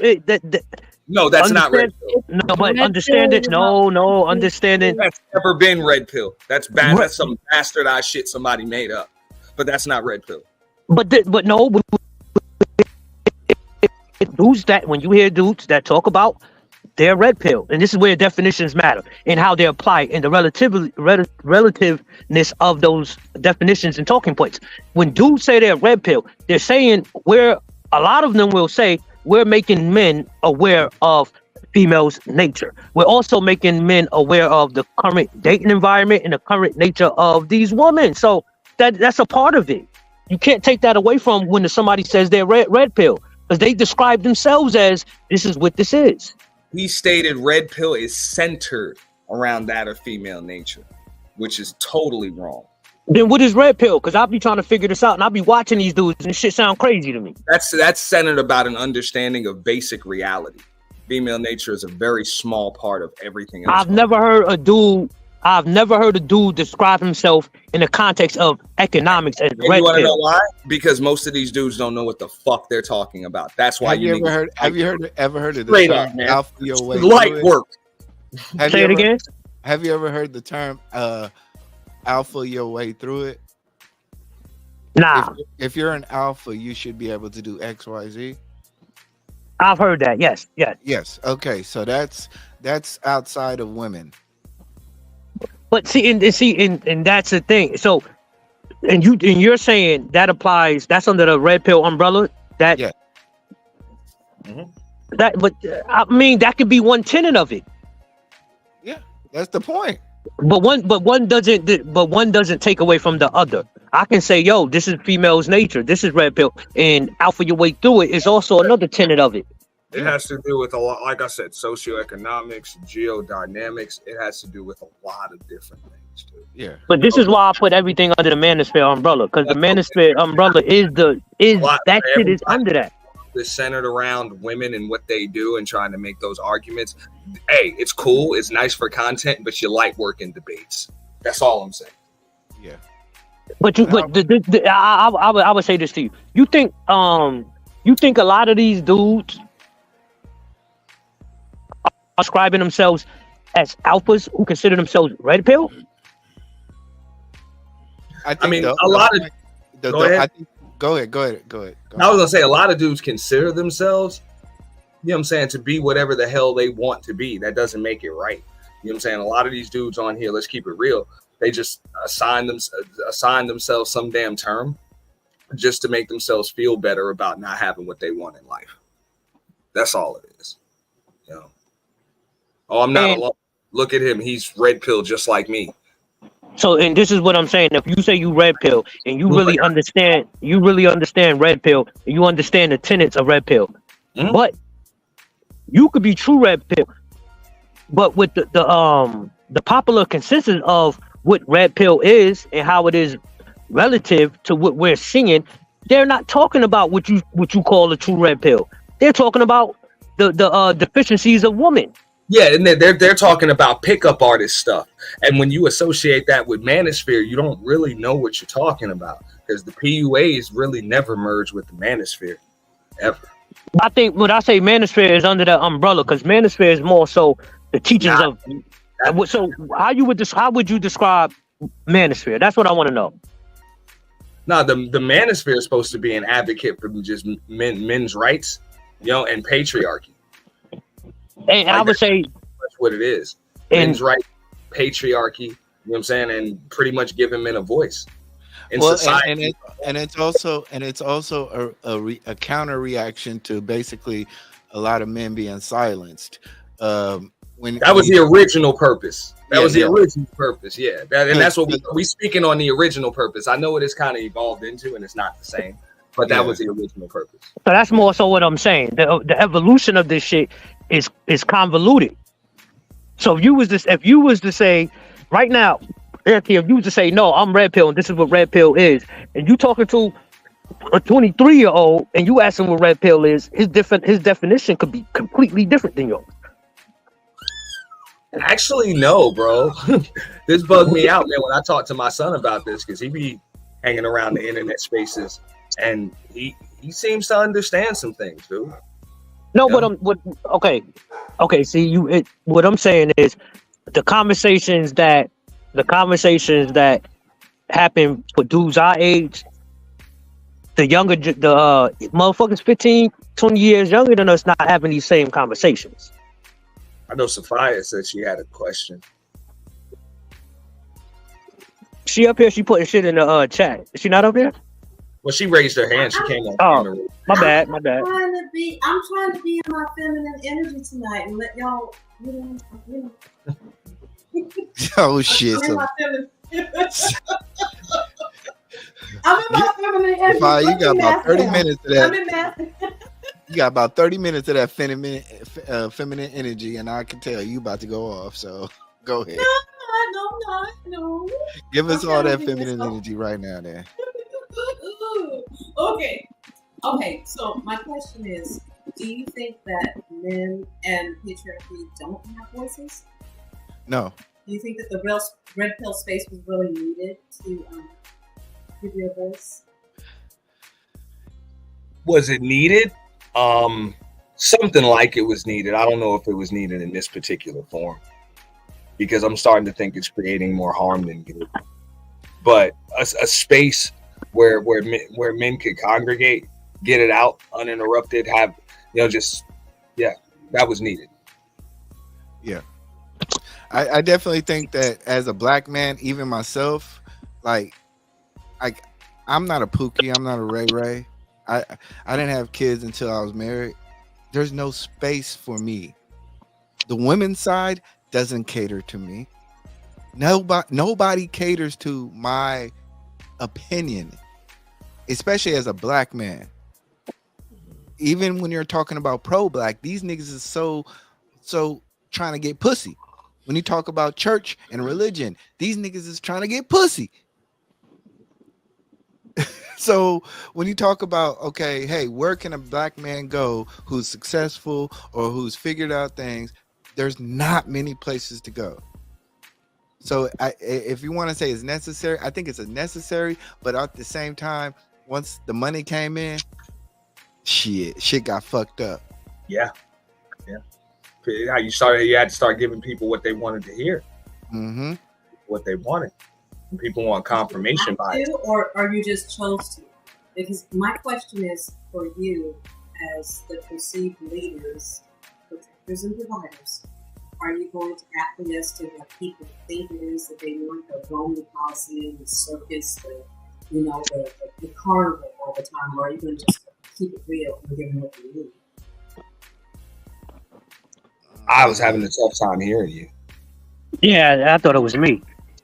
Yeah, you say it again. Y'all can't hear me tonight. Look, y'all. I lowered my mic and everything because I was like, I'm gonna be good tonight. I'm gonna be a lady. Just say it again. Just say it again.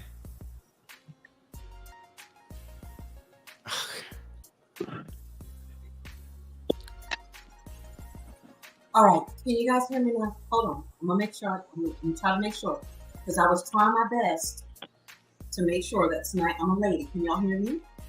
Yes. You can hear me now? Okay. So I'm just saying that as the leaders, the protectors and the providers that you've been assigned to be. Barely. That is more. I don't know. Look, I'll log out and I'll come back. But I'm holding on to my question. I put it in the chat. Just ask it. I can hear you better now. I can hear you. I can hear you better. Damn. I cut up your mic, Sapphire. You did? Can you hear me now? Yeah, I cut it up. Okay, Yeah. Listen, this is the universe working with me. I'm trying to be feminine. I can't even say it without laughing, y'all. Okay. When are you not? Hey, when are you not feminine? Okay, I'm just you know I'm joking, right? I'm very feminine. I'm just speaking in terms that y'all may understand. But do you think, as the leaders, you're the perceived leaders, protectors, and providers? This is the role that has been assigned to you, right? And you're trying to live up to that. Do you think that you acquiescing to what the public wants? And right now, you know what the public wants. They want comedy. They want you to lie to them and tell them that they want to be heard and all this. Or should you be that leader and tell them what they need to hear so that we can really fix things? You gotta, as a content creator, you gotta be creative enough to come up with ways to tell them what they want to hear, but also be able to tell them what they need to know. You got to be able to put the medicine in the food. You got to have that great robo-testing. And it's going to require creativity. So if you don't have it and you're not willing to go there, just don't call yourself a content creator. That's my message. Mm-hmm. You think? Let's think about. I'm going extreme here with our civil rights leaders. Okay, let's talk about Malcolm X, Dr. Martin Luther King. Okay, do you think that they would have gotten as much done? We would have made as much progress as we did if we were always worried about keep telling people what they want to hear. Well, let's not forget about Stokely Carmichael, where he was very any of them. But each one had their own thing. Remember, Stokely Carmichael was they was scared of him because he was telling the people what they wanted to hear. But if you go back and listen to the speeches, he was telling the truth. Everybody has their own styles, and whoever it is, you gotta. It's their time. Sometimes the most basic person who says the most basic stuff, if you ever read Malcolm X. He speaks at really an 8th grade reading level. It's very clear. If you ever read you got to give Malcolm more credit than that. No. I give him way more credit, but he was speaking the people's language. Yes, he was. Black is saying. And what I'm saying, so did your dude over in Germany. But what I'm saying though, if you read, some people just have that gift when it comes to speaking. That's Donald Trump. Oh, hold on. Yeah, Hold on. Please do not let my point go. If you read Malcolm X, he speaks at a very basic humanistic level. If you read Martin Luther King, he's talking about stars and astrologies and God's promise and over the hills. He's poetic. If you talk to Stokely Carmichael, he's fucking fire and brimstone.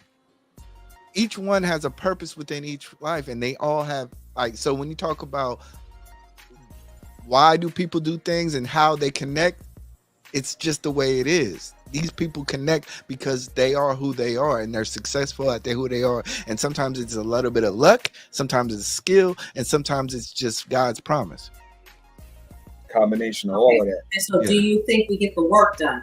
Because, like right now, like from my perspective, where we sit now, remember, I'm for the men tonight. I'm for the men. But from my perspective, where we're sitting at, and the way y'all are talking about it, because I work with children, and I have to do a lot of manipulation and pussyfooting around things to get done what I want to get done all day long.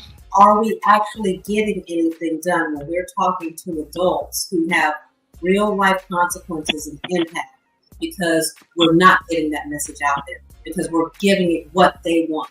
They want entertainment. They want, if you, and I don't want to use analogies or anything, but let's use real life examples here.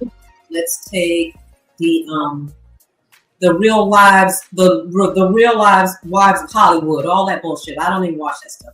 But just look at those types of shows and stuff that we have out there. That's what the people want. But is that what's good for the people? Is that reality? Or do we need somebody to come out in your face and say, yo, this is what we have going on. This is what it's going to take for us to get better. Or just keep giving them what they want so you can call yourself a content creator. I think it's, Safai, go ahead. I was just finna say, Safai, you're totally right.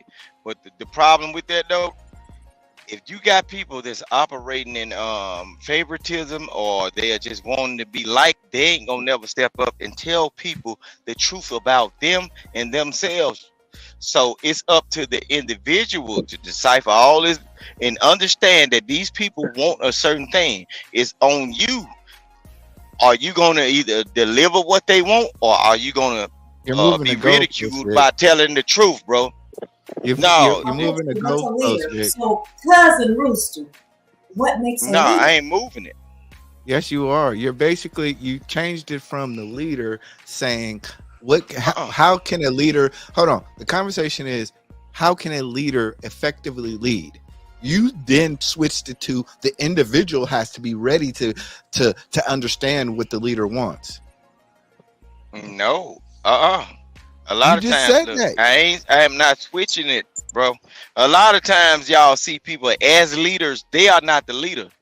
The only way to be, the only reason why they are the leader, because you, with a leader mindset, is not willing to tell them, "Hey, bro, you are wrong," and point the finger and say why they are wrong. You, the leader, just following the face of the problem, bro. That's all I'm saying. I'm not saying. So then who's really leading? Nobody. What somebody was saying is that if you're a content creator, you're going to give them what they want so that you can be called a content creator, right? But in the state that we are in right now, I feel that we need people who are going to lead. And leaders are going to stand 10 toes down on what the facts are and what it's going to take to really move people forward, regardless of how uncomfortable the message is. But so I would give this little hypothetical. It would make more sense for people that say they're content creators and you're pushing a certain message. And let's just say Ashton was pushing a certain message, and he said, "Yo, did you try to apply the message I said to y'all last week for us on the panel?" And we have to actually be accountable for what he said, or the advice he gave us if he's our leader. Did you do this? Tell me what you did. She mentioned leaders though, not content creators. So I thought she was coupling both of them together in this space. I am coupling them both together because people are looking to you for leadership, and whether you realize how important it is or not, they are taking your words, especially these younger folks. They're taking your word as gospel, and they're enacting those things in their lives. So you are a leader. So, hey, when you're an effective leader, you understand when it's time to actually follow, take suggestions. Of course, you make the final decision. You use your own discernment. But sometimes your followers can give you the best ideas and sometimes point you in the right direction. So you got to know when to follow and when to lead, when to take initiative. Agreed. Because all great leaders, because all great leaders have to learn how go to to what you listen were saying, first. to go to what you were saying, Vic, that's why it's important to understand what it is they're paying attention to, because you still got to be able to catch their ears if you have a message that you want to get out. So you got to be able to kind of get on that wave, ride it. So as far as content creation goes, you get into an algorithm, you steer an algorithm, and then you become an algorithm. In that process, that's what you're trying to do. And also, Auntie, see, that's what they getting confused. They getting the words confused. Content creators and leaders, they are two totally different things. See, it's about that yin and that yang flag, right? Hold on. I can produce a certain amount of content that is going to lead you down the yellow brick road to destruction. You worried about the content. No, a leader, a proper leader, is going to lead you in the right direction. Because I can be just putting out bullshit content just to achieve a certain goal that I have in my own mind. You see what I'm saying? So stop following content creators and follow proper leaders. You see what I'm saying? Because I can lead you down. I can lead you down roads of bullshit. So if I got crap going on my channels all the time, you can't get people to be totally honest. You got people that's they believe in even though that this person is right, I'm not gonna agree with this person because they are on the other side. And see, that's a real issue that we ain't dealing with in the black community. But when we get back down to content creation and leaders, follow the right leaders. You just have to be, as the follower, knowing where you are about to be led. Use your own mind. But and then, so go ahead. You're doing it again. We're talking about leadership, but you're still you're still moving it towards the people who follow. She's not talking about followers have the potential of being good leaders. That's why when they had people that followed a certain king and the king didn't do right, they had a thing called sacked, off with his head. If you the person that got your own mind and know you finna be led down the road of some bullshit or tragedy, sometimes the king got to be, or the leader got to be sacked or pushed the fuck to the side, because I can't allow you to lead me down the bullshit for your own gains. I don't receive nothing from it. We're not talking about that, Vic. We're not talking about, yes, we are. I understand. In principle, I understand what you're saying, but we're not talking about that. We're talking about the goals of a leader and how to effectively lead. What you're talking about is what is the population's or the leaders, the followers' responsibility to the leadership. Let me put a spin on this, right? If I were to say I'm a leader, right, but my effective goal is to get you to feed, and I'm knowing that I'm finna lead you down the wrong path, ain't my goal or my thoughts about what I'm doing is effective, because it's helping me and hurting you. And until you get your own mindset to follow lead, until you see the train about to derail and get the fuck back, you just gonna be a fool in the game, bro. But there's always gonna be fools in the game, bro. Like that, you're repeating the same thing. But we're talking about what leaders are responsible who's to say one of those fools won't wake up and strive to be a leader, bro?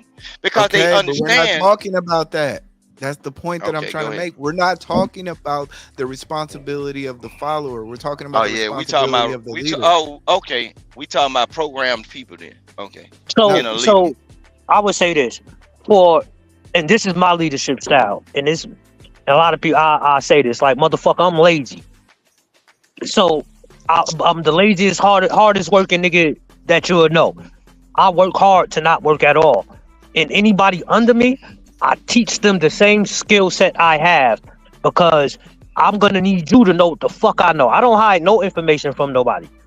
This makes it easier for all of us if you know what the fuck I know. So I'm not creating...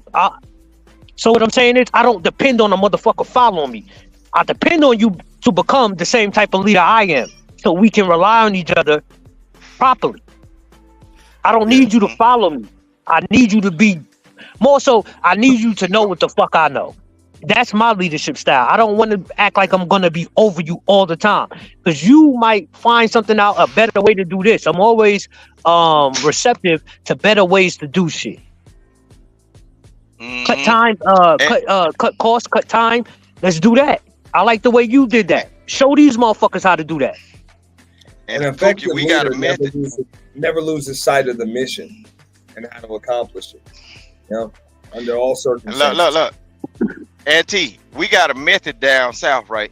Like for people that make underpaid work underpaid jobs, we got a method down south. You give the laziest person the hardest job, and if you watch him over a period of time, by him being lazy, he will create an innovative way to make it easier for him. And you teach that same thing. Yeah, you teach that same. That's why I said I'm lazy, nigga. I'm trying to cut costs. Yeah. I'm trying to cut avenues. Get the it's not cutting avenues, Vic. What it is, a lot of the time, the laziest motherfucker will be the most innovative, and you gotta watch who follows you and who's under you. Okay, all right, all right, hold on. See, I know how to move people. I know how to do it in real life. Okay, there's the laziest person that don't want to do anything, and they will come up with an invention or something or a better process of how to do it. They'll work smarter because they don't want to actually do the lifting. So that makes me lazy. Hold on. Okay, Sophia. Vic said that basically, through your own actions or placing the least of us in power positions will inspire the rest of us. Is that, do you understand how that that's not what I understood him to be saying. What I understood him to be saying is to peep out the laziest person, give them a tough task, and then watch how they overcome that, because they're so lazy. They're gonna find a way to make that job easier. And as a leader, you need to recognize where people's strengths are. So but in content creation, that's a wise thing. But as a leader, what I was originally talking about is being willing to stand on your message and get that message through no matter what it takes. Not modifying your message so that it can be suitable or more palatable for people. Giving the same message and getting the job done. Okay, Sophia, and in the context of what Vic was talking about, how does that interpolate to what you're talking about? Because what he's saying is that leader doesn't have. There are worker bees and then there are leaders. The worker bees. You keep out your worker bees, and the hardest working bee is not necessarily the smartest bee. For real. The smartest bee is the lazy one that figures out how to get it done with the least amount of effort. And so you should be willing as a leader to keep game, give them that opportunity instead of saying they're just lazy, they're not worth shit. Give them the opportunity to perform that job, to show you an easier way to get it done. Because the hard workers are just like, I'm going to follow the rules. I'm just going to get it done the way that they say get it done. But your innovative people are usually the ones that are lazy, that are trying to cut corners and hurry up and get some shit done. And they come up with good ideas. They really do. And so I would say, do you agree with that? Do you agree with that? Not all. Oh, okay. I don't agree with that because I'm a type A, everything needs to be perfect person. But I have learned throughout my many years now that, yes, the lazy people find a way to get things done a lot faster. You might have to tweak it a little bit, but they do have the right idea when it comes down to it because they want to get the most done as quickly as they can possibly get it done. Sometimes it's not the most efficient way, and you have to tweak it. That's why you're the leader. That's why you're the thinker. And you can look at what they're doing and see where they cut corners, and then everybody wins. But Sapphire, I would say this. Hold on. I would say this. That is also a very inefficient way to do things too, because a lot of the times we can say lazy. The motherfucker gotta have some common sense to be lazy. The reason I'm doing it this way is because I know it will cut costs. Some people are lazy because they dumb as fuck, and they will cut costs, and it won't be the best way. Let me jump in, bro. Hey, yo, we can't give motherfucking all lazy people. We can't give all lazy people that grace of being smart. Hey, wait a second, yo. The truly lazy will never really come up with anything because they're too lazy to even think. I refuse to call those that work smarter and not harder lazy. Yeah, no. No, But see, I don't say mean lazy that. because No, they usually put more thought than everybody else that takes what's given to them. They and put that's more what I'm thought, saying. I say and they lazy. put a lot of effort into their thought.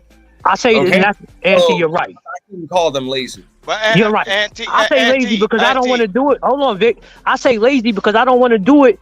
That tedious shit you doing, and I'm going to try to figure out a different way to do it. Right. No, I mean, I'm going to show you something. Auntie, let me say this. Let me tell you how we've been tricked. Let me show you how we've been tricked. We've been told the word lazy, but we have not been taught the word a procrastinator. A lot of times we get those individuals confused. It's a person that's a procrastinator. We will think they are lazy because they'll sit back and wait. But the procrastinator has the mindset and the knowledge of knowing how fast they can get that 8-hour job done. So they will sit around looking as if they are lazy, but within 2 or 3 hours, which was supposed to be an 8-hour job, now they get on it in 2 or 3 hours. And they done got innovative ways of how to get it done. That's that leader. That's that person you're supposed to pull to the side and say, how you chop this 8-hour job down to 3 hours. All right. That's the leader. That's the one supposed to be the up on top. Rick, let me explain this, right? Like, I do some shit on YouTube that allows me to pretty much equal most people's production over the course of like 3-4 months in one weekend. Views, revenue, and more subs, all of that. I can do it all in one weekend. What it takes most people 4 days a week, 4 or 5 hours a day streaming. Right. Streaming on open panels, shit like that. Doing all of that. Now, I've been called lazy because I don't just come up here every day and do it. And I'm like, I just work smarter, not harder. And I actually, what am I doing for those 4 months, 6 months in between? I'm actually planning the next 6 months. Thank you. Like, I'm putting a lot of thought and effort in. I'm putting the entire, while you're streaming, I'm thinking, I'm planning. I'm usually doing that while you're sleeping. I'm doing it while I'm working. I'm likely putting more effort into what I'm going to be doing over the course of the last 6 months than you are. I'm just putting it in thought rather than man hours. Hey, y'all. Can I say something? Then I'm gonna go. Can I say something? Then I'm gonna go. A person will see Can I say you. something? A person will go ahead. Vic. Can I say something? Can I say something? Gentlemen, right now, you guys are proving exactly what us ladies are always talking about when we tell you about what we do versus what you do. And a lot of times we're not given respect for the work that we do because it's not considered labor because it is not manual. And right now we are arguing the points of the person who's willing to get a job done with the least amount of manual labor involved. We've been putting a lot of thought into it. We're thinking about how to get this job done with the least amount of manual labor. And we do this type of laboring all the time. But see, I understand that, Sophia. I understand. Why you gonna leave? Wait. No, you're not gonna drop that bomb on us. No. Sophia, see, that's the difference. No, bring your butt back here. My flowers, thank you. No, we not playing that. Sophia, that's what I'm trying to tell you. See, I understand the full magnitude of what you just said. Look, just like Auntie said, right? Auntie said he can do and accomplish a lot of things that the average person can't do, but all at the same time, Auntie could be sitting on the park bench and chilling and looking at his phone or taking a nod off or a nap. It'll be somebody walk up on him and say, "You ain't never at work. You don't work hard like me." But he might be resting in his mind and thinking about what he's gonna do for the next 6 months. And when he get to it, it's only 6 months, and he didn't gain enough revenue to carry him through the winter. He ain't got to come out no more. See, that's what I'm trying to tell people. I understand that. I would want to ask Auntie, those are personal accolades. How can you apply that type of thinking to other content creators? I applied that thinking to coming in here and creating content. That's the way I live my life. No, more leadership though. So you're a leader in your own right. But if I say, yo, Auntie, I'm trying to be a content creator. Can you show me what you do, and can I successfully apply it? Probably not. You would have to do what you do. Remember, I just told you I brought my way of life on here. I really didn't change much of anything. I just started doing it on here. This is the way I do everything. So what is it that you do over a course of a day? You got to have your wax on, wax off moment. Okay, so now I got a couple of months, and I want to follow your format and exactly how you do it. This whole content sheet, bro, it's all in you. So that's what I'm saying. It's YouTube. You got to do you. So whatever it is that you love to do, you know what I'm saying, and you do it because you love it, then hey, you'll be fine on here. So this is what I'm saying, and and see, more so what I'm saying is because I agree with that leadership too. I can do this shit myself. That's a leadership style. Into like 7 hours. I love it. Like thrive on it, bro. That's like who I am. That's a leadership style, right? But that's more so an individual leadership style. Can you apply that same shit to others and to follow you? Let's say you wanted to build a network and you say, yo, y'all, if you guys follow my format, you guys will be just as successful as me, and you don't have to do all the fucking so-called hard work that these people are doing. So now you're stepping into another form of leadership. I'm a Sigma. No, y'all missing I'm not looking for followers, bro. Say it again. Y'all looking. He said he is a Sigma. He is not looking for followers. He is doing it. So that's what I'm saying. Everybody has. I'm just saying. I'm not on. Everybody has a different. Those that want to follow, I'm not going to great. But at the end of the day, I'm not going to slow down for those that don't want to keep up. But your leadership, Vic. This is what I'm trying to tell NT. His leadership style is different. He doesn't need to. He doesn't need to be considered a successful leader because he can do it on his own. No, he's saying I can do this shit on my own. I don't care how you do it. I'm not looking for you to apply what I say. I'm winning with it. Let me be from Mississippi and be smart for a moment. I know what I do isn't going to work for everybody. But the whole thing is, when it comes down to, you saying that Auntie is a leader, right? Auntie got his blueprint, right? Auntie blueprints work for him, and his format works for him. But and we were talking about leadership also, right? The thing that I like what Auntie said, he is not looking for followers. He is laying down the blueprint, but you don't want to look for followers in this day and age, because the people that decide to follow your blueprint and stick to your blueprint, yeah, what? You will have people mad as hell at you because they didn't put the work ethics in. They ain't put the work ethics in, and they don't know that extra thing that is about you. But see, look, blueprint and formula is like a DNA thing, right? Once you get anti formula or his blueprint, you have to implement yourself into his formula or his blueprint and do your own due diligence to get it to work. See, that's what people don't understand. They think they can follow anti and get it popping. It don't work like that. But what can you do to add on to his blueprint to make you pop? That's what people don't understand. So that's why they always mad at the leader. And I don't never want to know. They call it transformative leadership. It's actually a leadership style where you influence the people below you to be actually more effective at what they do. That's why as well. Huh? Just you eat black. It's really a form of coaching. Look, I'm a consultant. No. It's legal. It's literally. Look it up. Look it up. I show you how to get the best out of yourself. Huh?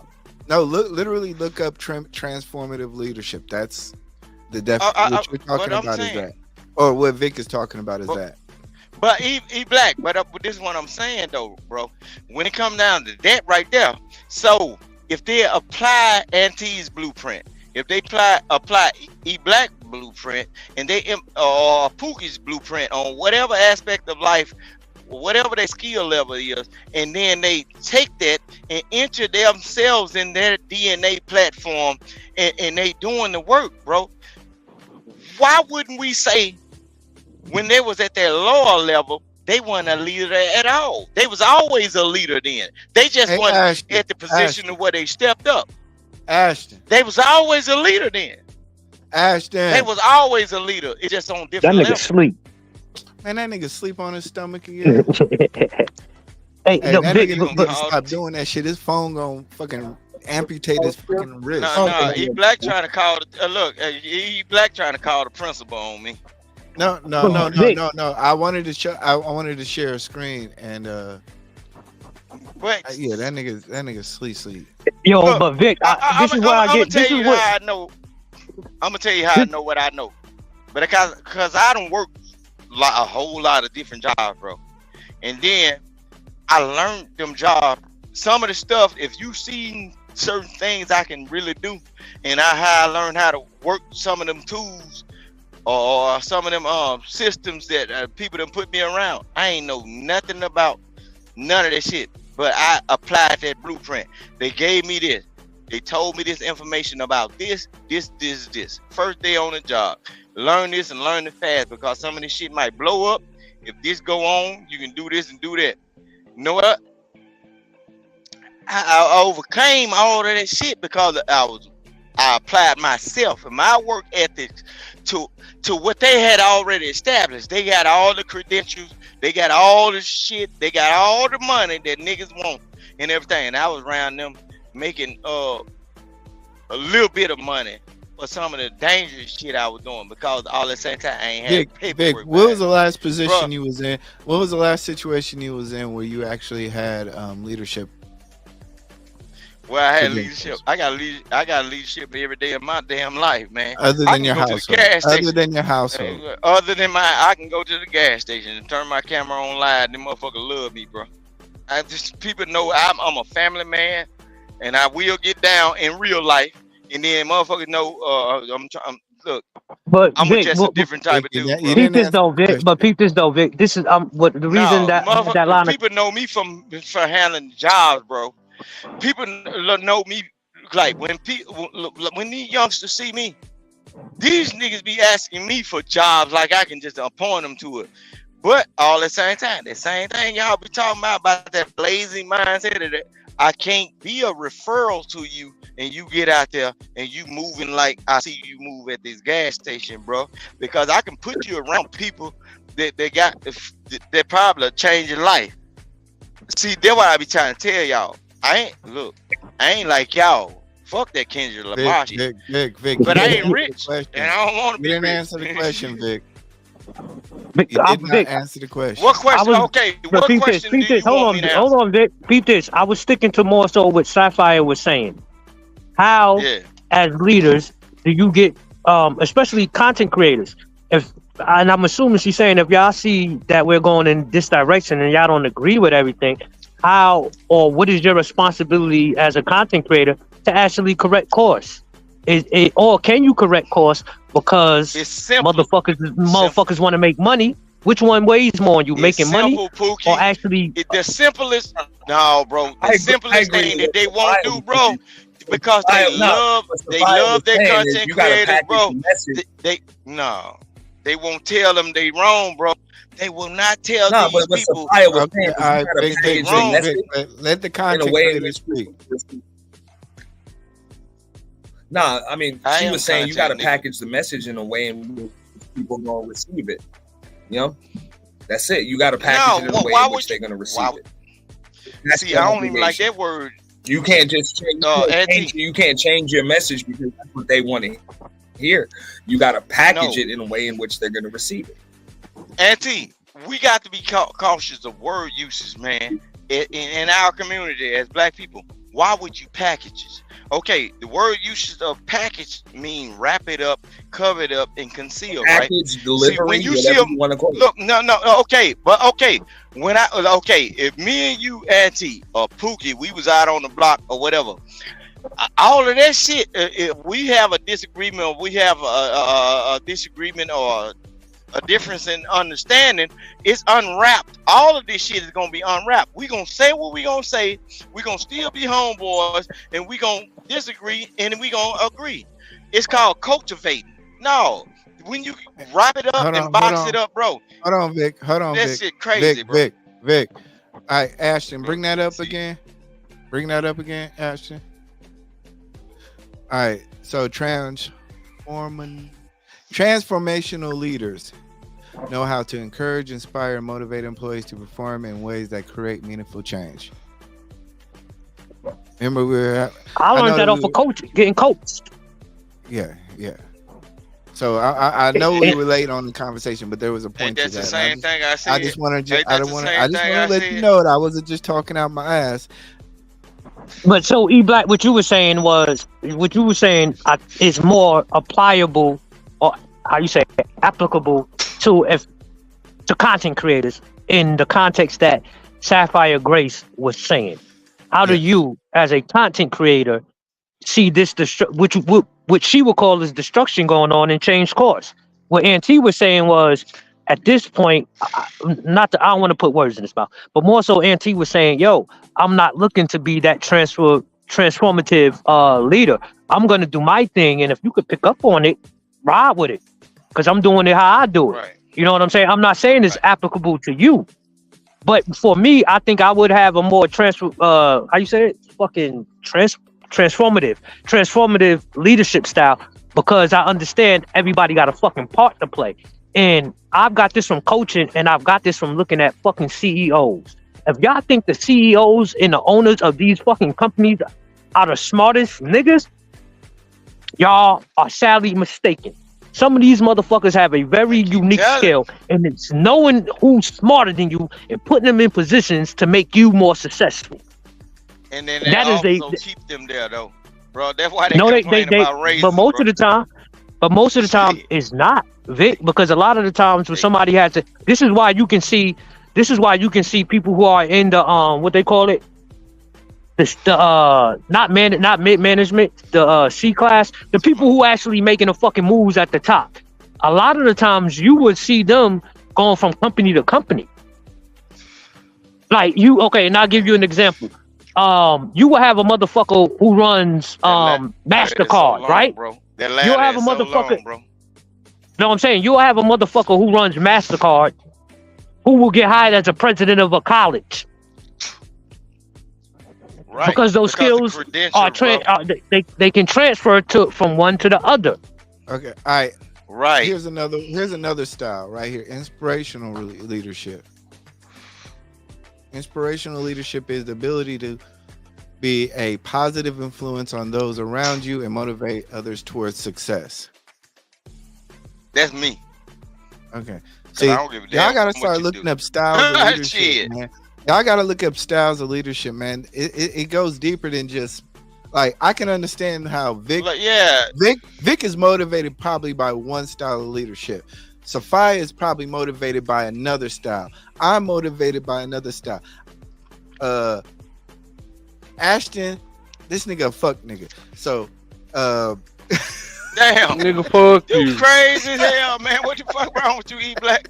No, dog. You know, look, hey, we got it. Hey, you got to throw your shit in 30 there. minutes, man. You know I had to get on this nigga at least one time. But look, I understand what you're saying, E-Black.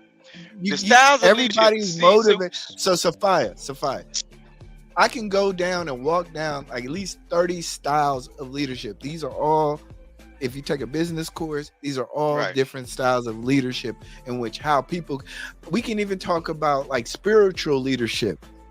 We can even talk about, there's one where, don't get in there. Don't get in there. No. There's different styles of leadership. Bible thumping like, no. It's not spiritual. No. I'm not talking about spiritual as in the Bible. I'm talking about spiritual as in how the people feel about the leadership in terms of the role from the bottom to the top. I can show you a pyramid right now. And you'll be like, damn, there's people who actually studied leadership, bro. My guy. And I can show you an Indian mound not too far from my house, and all them leaders is buried in that motherfucker. So, what the fuck? Y'all better stop playing with all these. Look, this word terminology and word usage amongst black people, bro. There's a lot of these people have not been awakened to certain ways that people talking and how they moving, bro. That's why y'all ain't at the leadership status yet, because in order to be a leader, you got to be able to understand that the highs of the high of the mindset and the lows of the low. And a lot of times the high that's right next to you don't have the solutions. It be the person at the bottom that's screaming and saying, "It's hot down here, help!" And I can show you how you can help us in order to get you where you need to be, right? But you'll listen to that motherfucker that right there beside you in the cool air, and he can't produce an air conditioner. Come on, man. It's word usage. It's how people moving it. It's how people moving and everything. See, I understand it because I'm just a little rooster from Mississippi. I just been running the barn, y'all. I don't know nothing. Huh? I've been disagreeing with you the whole fucking night, Vic. Vic, you were saying earlier that it's okay for niggas to basically do a half job, right? To find another way to do it. You said a half job? Basically what you said. You said, let me not paraphrase. You said, let's get a hard task to a lazy person. They then will create a quote unquote smarter way of doing it. Correct? Yes, Lord. All right, cool. So the company Boeing right now, you know about Boeing, right? The you talking about the airplane, the jet company, right? Correct. The Boeing 747 has been causing major issues for Boeing, right? Their stock has been fucking dropping tremendously, and they have a lot of supervisors and managers in trouble now for quote unquote, basically not doing any fucking jobs, beating around the bush. You talking about cutting corners, what they called it, right? So not only is it costing people lives, it's costing the company is basically fucking tanking, right? So I disagree with that point entirely. That you can just take something that's supposed to be done one way, find a quick, cheap ass way to do it, and just slap that shit over it. To me, that's like if I got a leak, I just put duct tape over it versus fucking fixing it. And that's the way I look. No, see, now when it comes down to word usage, you are not talking about lazy. You are talking about negligence. See, negligence and lazy is a different thing, my good sir Daryl Long. The whole thing is a person that was supposed to drive them nuts and bolts and screws in that airplane around drinking coffee in the break room. He knows his job, and he does his job at the finest, at the highest magnitude but he knows how long he been doing it. He knows his craft, he knows his skill, and he stand up on his square, and he gonna do a immaculate job. Instead of you holding me for 3 or 4 hours or 6 hours or 9 hours, I can sit up here and play with the females at the job and everything, and I can go out there and do my job exactly how it's supposed to do, how it's supposed to be done. See, y'all getting lazy confused with negligence. That's a negligent person. A lot of the times, this is what I'm trying to tell you. A negligent person is going to use Vic, 3 bolts when you're making, instead of 5 or 6. Vic, when you're doing something that takes precision, right? Again, would you want your doctor cutting corners? Would you want your surgeon cutting corners, Vic? Just yes or no? That's a negligent person. That's not a lazy person. Exactly. But to me, cutting corners that's basically negligence. Right, it's the reason why. You talk about negligent, bro. No, but Vic, I said, you don't want your doctor we saying cutting negligent corners. You don't want versus the person building lazy. their home cutting corners, right? No, see, I would disagree with both. You can be lazy and do something still the right way. Hold on, Pookie. I got you, Vic. Pookie. You can be lazy. You can be lazy and still do something the right way. And lazy. Hold on, Vic. Let me explain it to you. Was Shaquille O'Neal lazy or not? Hell no, he wasn't lazy. He wasn't lazy to the point where he had to get cars rebuilt by somebody else, and he had to dribble that ball. Listen what I'm saying. When you listen to people like Kobe Bryant, he wasn't lazy. His wife got more than the average person would ever. Shaquille O'Neal did not work out. No, he was lazy compared to Kobe. He was absolutely lazy. That nigga was lazy. At the end, towards in them championship years, they say he was lazy.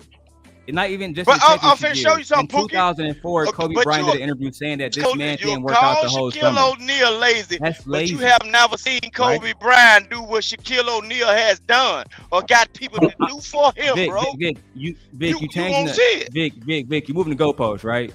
And we shouldn't have to talk over each other, Vic. No. Let's have a conversation as gentlemen. I'm in my Shaq mindset, right? Vic, if you want to go first, if the goalposts don't fit, we gonna move it and make me fit in, right?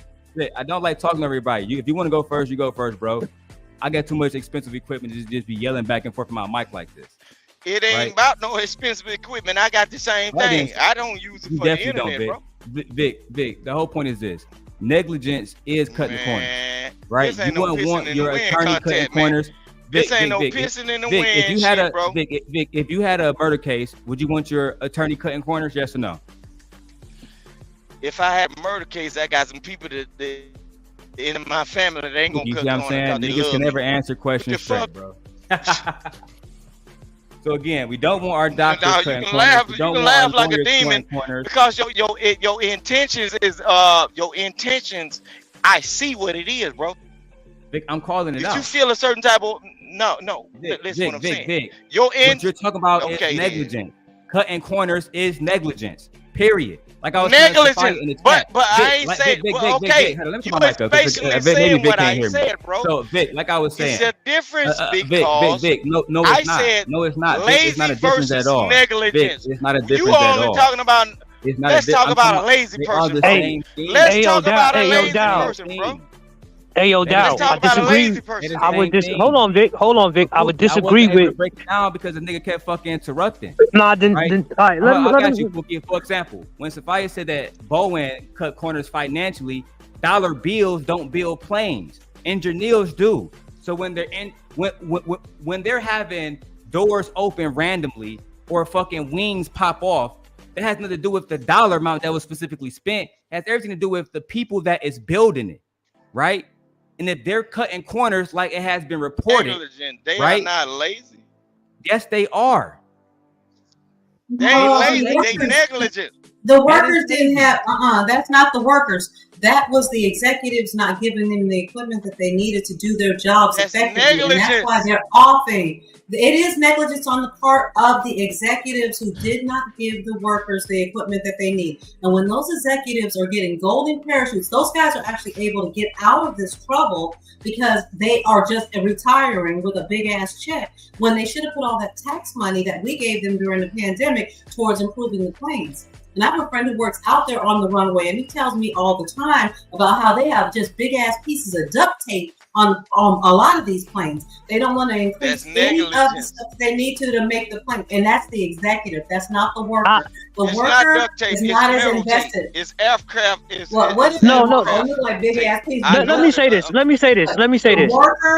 The worker is not as vested because they're not making the same type of money. When these planes are making $1 million per stop just to do what they do, then it's not right for you to say that the worker is the one who is responsible for those doors flying off when they've already made their complaints. Yes, they make their safety complaints.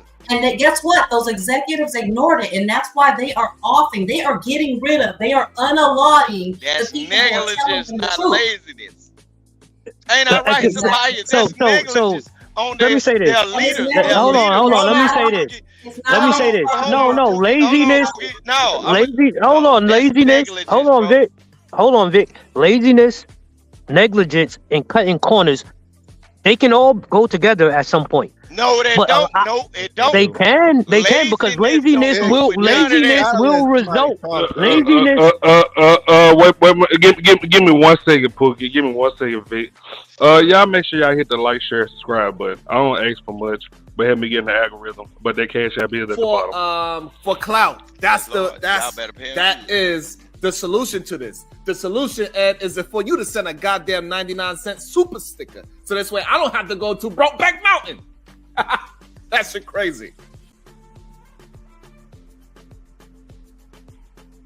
All these people without no fucking girl is the ones that's fucking beefing and having problems. Go find you a woman to lay down with, the one that you don't have to pay for. It ain't my fault. Shake your ass, ho. Hey Vic. Y'all go ahead. Vic. Nigga, that was it.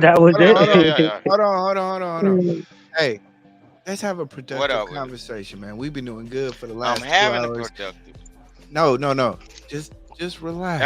Hold on, before you get into that right there. Just relax. Because look, no, ain't no relax, bro. Because I'm gonna show you something. Look, I come up here because I fuck with Ashton, bro. I don't make no money off YouTube. Y'all see what I do. Get on your ass on Ashton, but I'm finna show you something because I'm a real leader, bro. I don't follow none of this shit, bro. Channel. You can't get on shit unless you ready. If you gonna get on my ass when is my turn? Then, okay, if you gonna get on my ass, when is my turn? Yo, Vic, You gonna get on my ass, E Black. When is my turn, nigga? Roll one up. Just chill out, Vic. Just Yeah, go no, ahead ain't no one up. God damn it. He Vic, challenged me about my holla at me, ass. He Vic. said he gonna get on my ass when it gonna be my turn. Hey Vic, a lot of look at us up here. Niggas ain't supposed to be on the panel together.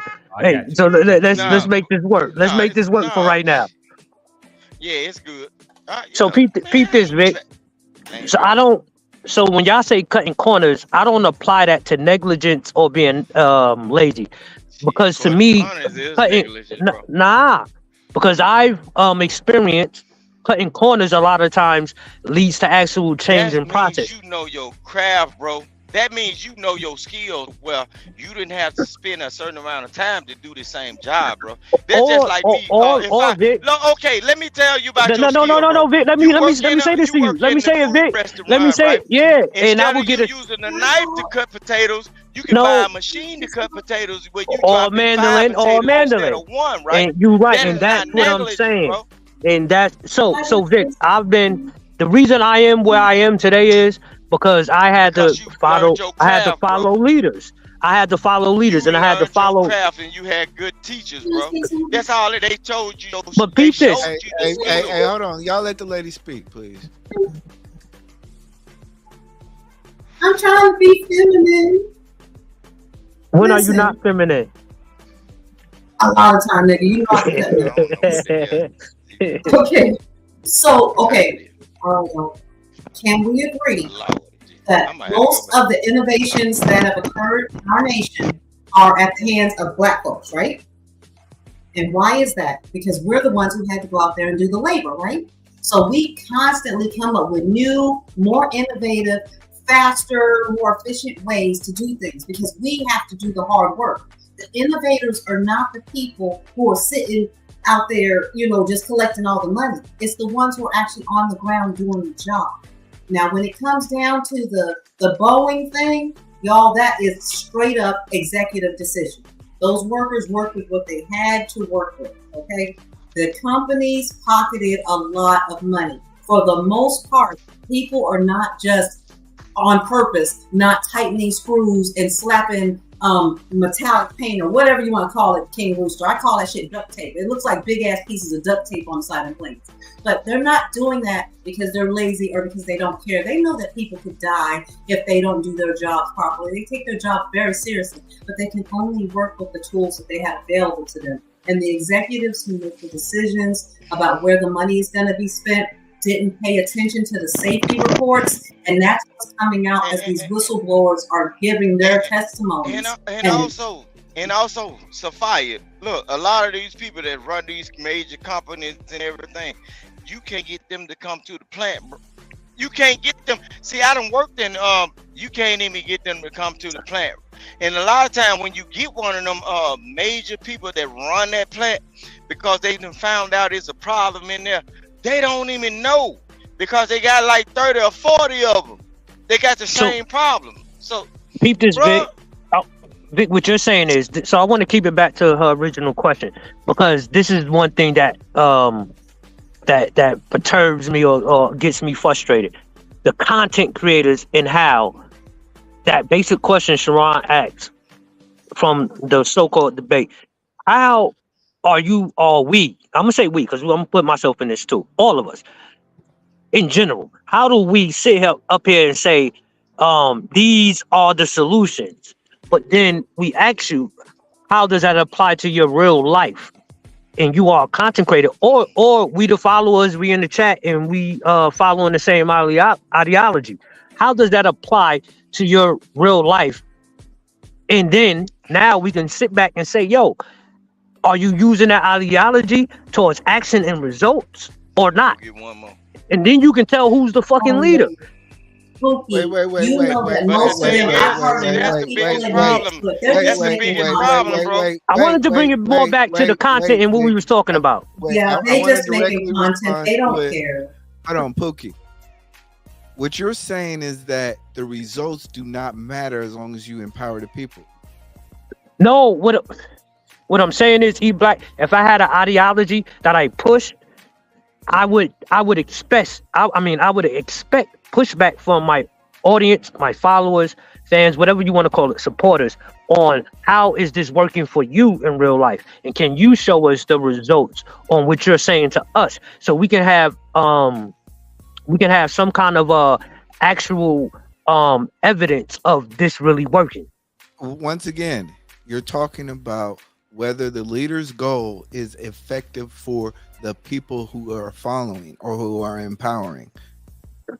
That is not necessarily true. Hold on. And I have a point to make. How does it transfer? Do you remember Jordan, Michael Jordan? Yeah. You remember how harshly he treated his people? Was his goal beneficial for him or the people? Both, I would say. Okay, but did the people understand it at that time? Oh, what you mean, the people, his teammates? Yes. Sometimes not, sometimes yeah. I think some of them got it because I just so the goal was more important than necessarily empowering the people, right? I think the goal is the empowerment. You might get there in different ways. Yeah, but what I'm saying is that sometimes people will have to go through strife, struggle, and they may not understand what the end goal may be. And I would say this to you: that's the difference between Jordan playing with or trying to get Kwame Brown where he needed to be, and Jordan getting Dennis Rodman to playing where he needed to be. Yeah, Dennis Rodman can handle that shit. Kwame couldn't. And I agree, because where did Rodman come from? They both came from the slums. But no. Where did Rodman last team come from? What you mean? His last team he played for? Shit, did he play for another team after the Bulls? The Pistons. Yeah. He had it in him. He had it in him before he got to the Pistons. That's why they took his ass. So depending upon who follows you so once again, the leader has to be able to identify who is following him and what is the ultimate goal. Sometimes you may be leading a bunch of idiots. Yeah, you're right. You have to empower the idiots. But sometimes you with a bunch of dogs. And you have to empower the dog. And I would say in E-Black, that's why I say that efficiency a lot of the times in leadership is you're gonna be wrong. Dennis Rodman is a bad person to use, bro. Because Dennis Rodman, the only reason why Dennis Rodman got the way he was supposed to be, because he tried out, bro. He had a growth spurt. Dennis Rodman had a fucking growth spurt that put him in a certain. Big. What I'm saying is his mentality. His mentality was different. Okay, no. Listen what I'm saying, bro. Listen to what I'm saying. When you got leaders or so-called leaders that's spewing out the wrong information about the person they are calling leaders, they become the followers. But they are putting a fucking mesh over your head saying that I'm the leader. I'm telling you this bullshit, and then you can look up documentaries on Dennis Rodman. Dennis Rodman was not the top ass nigga, and I ain't no sports mother. No, he wasn't the top. No, Dennis Rodman was the top nigga. No, look, Dennis Rodman damn near wasn't gonna be a basketball player. He got but that's previously. That's previous stuff. Summer, bro.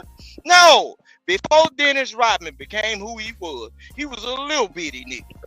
But pound for pound, listen, Vic. The darkness of light, and he was chosen, bro. He got a growth. I told you, think Dennis Rodman is. For everything. Look, he did. He tried for everything. Didn't get it going on. Even with his growth spurt, Vic. Even with Vic. He got around his people and probably ate a little different type of food, and then niggas shot up within one goddamn summer, and then he tried again.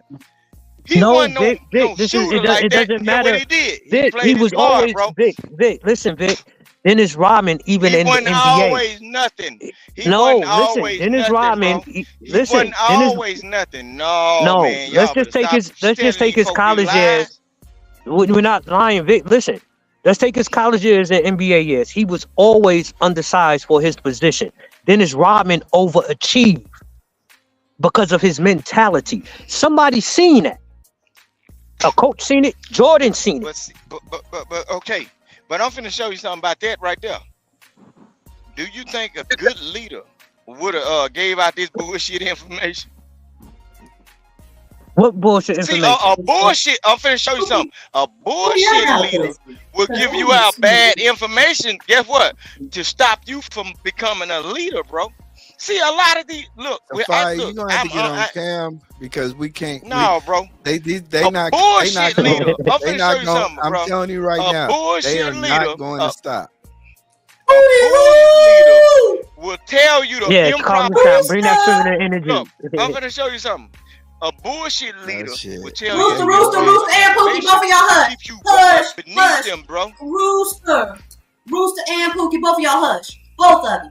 Because I have been on panels and in people's chats when both of y'all niggas come up there talking about y'all just trolling and starting some bullshit when people be talking about some serious stuff. So y'all know more than anybody that it's all about the fucking entertainment. I don't know why y'all trying to be serious tonight, but that's all I got to say.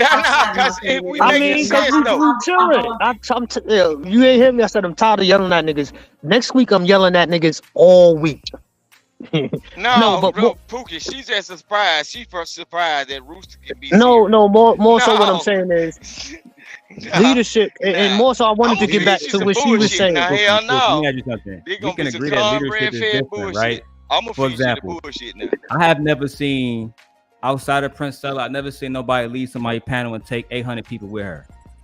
Outside of her, I never seen somebody actually say, "All right, dog, we out of here," and then go from 1,400 to 300. I know. Kevin Samuels did it. Kevin Samuels did it on the piece. But he going another level. Priscilla got 80,000 subscribers. That nigga got 1 million. That nigga, he the king of the fucking manosphere in the ground. That nigga ain't the king right? of shit. Niggas still haven't taken over that nigga spot, and that nigga's dead. My whole point. Niggas don't know nothing about Kevin Samuels around. Maybe Andrew, man, but outside of that nigga, nobody's really even close. My whole point is this, though, Vic. Niggas were still saying that she wasn't a leader. Niggas were saying that she wasn't successful. Right, but it was clear that she was leading people, clear as fucking day. It wasn't. She's still leading people, and this is the thing. Just because you disagree with somebody does not mean they're not a leader. They might not be a leader to you. They're still a leader. So you can say the same thing about Fresh and Fit. Them two niggas are leaders, and they own right, yeah. And for the people who follow and support them. For the people, they're not gonna look at me and you as Vic.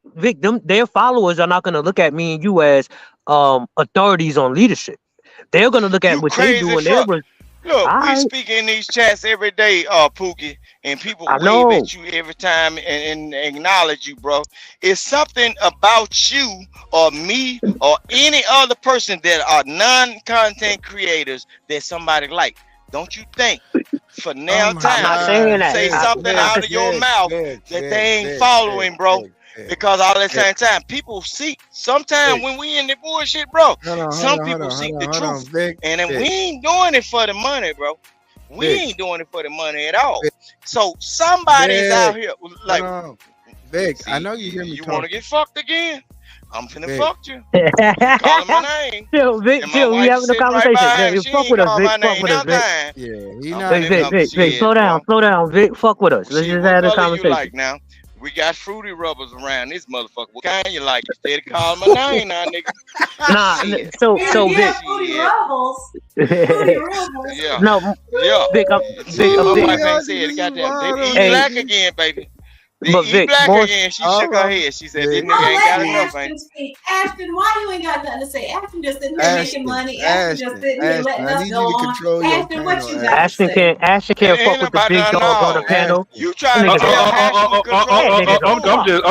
I'm just listening, and technically it's Wildn-Out Wednesday, so I don't have to control shit. Ashton is a big dog on the panel. Playing games and drinking blackberry. So I can buy Ashton. So Ashton. Well, I'm waiting on Mimi. Yeah, where Mimi so I can buy down one of these niggas on their ankle like a chihuahua.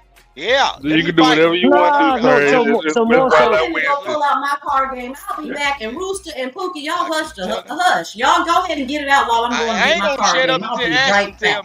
I'm saying, I just want to direct the conversation then, Sapphire. Right here. He hold the reins now. As long as I don't upset Ashton, I'm all right. I'm gonna put it in, nigga.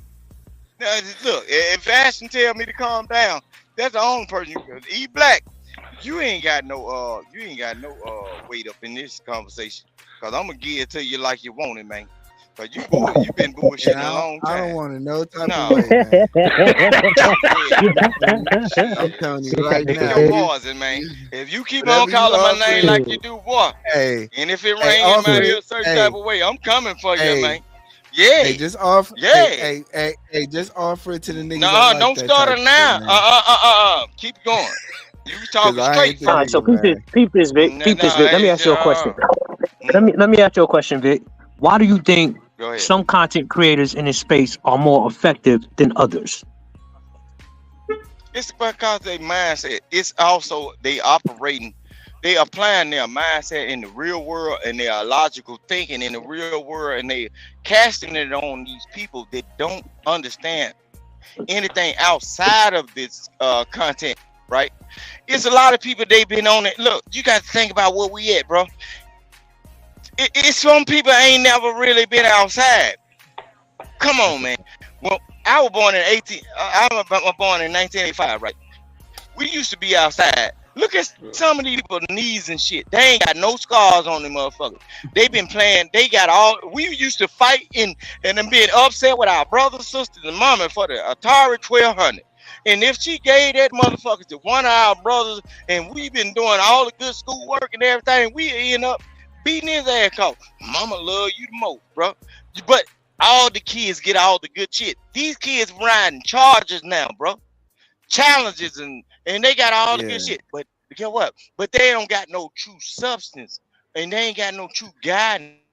They ain't even tapped into the blueprints of their mama, they daddy. Even though your mama told you daddy wasn't shit, these kids ain't even looking to say, well, I'm gonna sneak over my cousin's house just to figure out what my daddy doing. You know what I'm saying? We used to do that shit alone because we had All right, Vic. Let me ask you this. Yeah, no, I don't want to ask you this. I don't want to ask you nothing. Go ahead. You can now. E Black, you can say whatever you want to say. Nigga, I've been knowing you for years. What the fuck? So I just be fucking with you. I ain't gonna do nothing to you. Thank you. I appreciate it. But But we were it's good talking to kick about. your ass. We were Look, talking about. it's good to kick you in your ass with a good pair of square toes every once in a while. You know what I'm saying? I'm gonna kick you in your ass now. So content create. So I asked the content creators.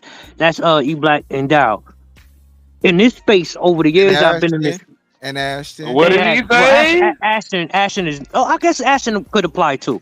But y'all got more experience than Ashton. That nigga Ashton is an embryo in this space right now as a content creator. He not an embryo. No, he ain't. Ashton ain't bust out the stack yet. No, he ain't. Bro, I'm finna show you something. No, You can't flush no Ashton down the It's about how Ashton been raised, bro. No, he's relatively new to content creation, Vic. He's relatively new to content creation. What I want to ask Dow, bro, it ain't about content creation. Let me holler at these two niggas. All right, Ashton mindset will trump some of these grown folk shit because of the region he was raised in, bro. So you right, Vic. Come on, man. You right, Vic, and we seen Ashton do that. But more so, how does I want to ask E Black and Dow in these two different niggas opposed to one another all the time, every time, but they're content creators, and I want to ask them what do you see as success in getting your ideology and what you want to push to an audience? How do you look at that as being successful content creators? What do you look at that as? It's like, yo, okay, I did my job today. I got this followers, and my message actually got across.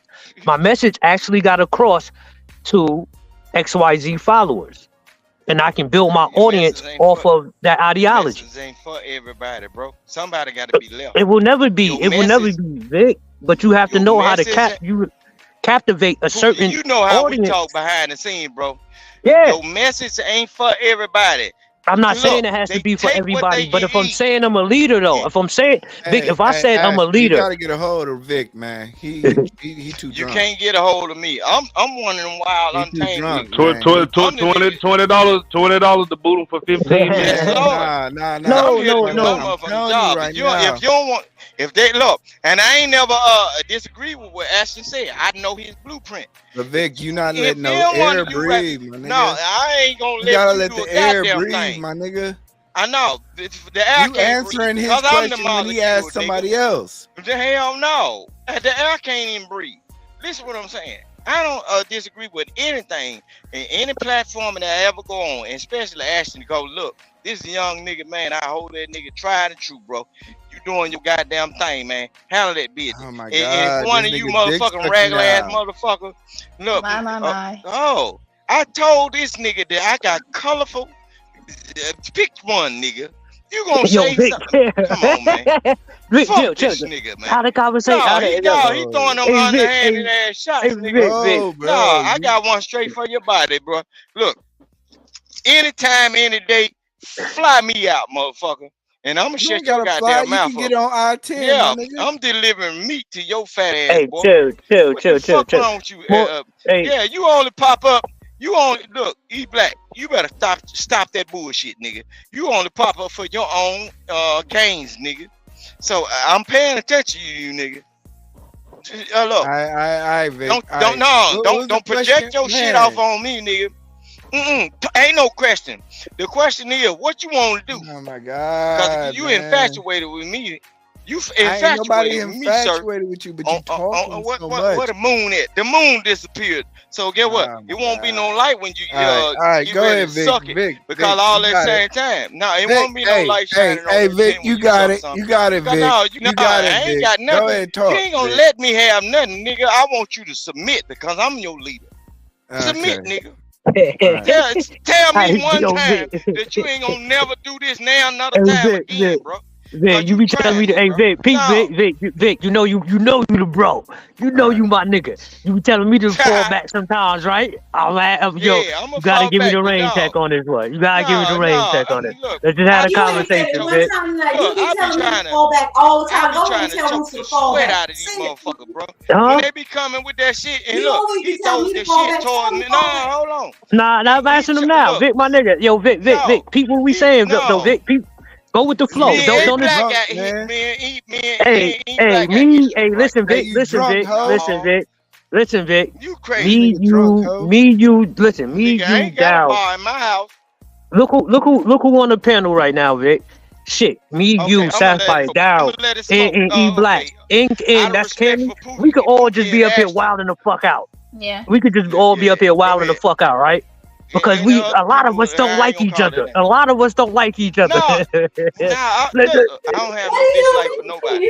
But, we could turn this shit into Fight Club. Get back to the regular program. No, get back to the That's regular what I'm trying to before. We could turn this shit into Fight Club. I'll get on Vic level real quick, but I'm not trying to do that. Fuck it. Nah, Vic. This nigga E Black try to play a move though. He with that Frisco shit, freak ass nigga. End in 10 minutes. Nah, you with He that said it's Wildn-Out-Wednesday though, E Black. I'm saying it is what it is. I know. $20. That nigga with that San Francisco shit. It's Wildn-Out-Wednesday. It's $20. It's an anarchy here. I ain't asking. Nah, but we just have it. We was okay, Vic. Vic. I know what you're saying. Vic. I get what you're saying. But you gotta make room for more so for the. Nah, Vic. Nah, fuck with me. I get what you're saying, and I'm with you. And I'm with you. I'm standing down, bro. I'm standing down. But he tried to play a homo towards another man instead of putting himself in this shit. No, talk about what we gonna do, nigga. I told you I got colors, nigga. Don't put Ashton in the shit. No, that nigga told me I'm dick sucking Ashton, nigga. When you finish up, nigga, I got this shit like Skittles. No, barbecue day. Look, he the main person. I ain't cooking Black shit. every time he came.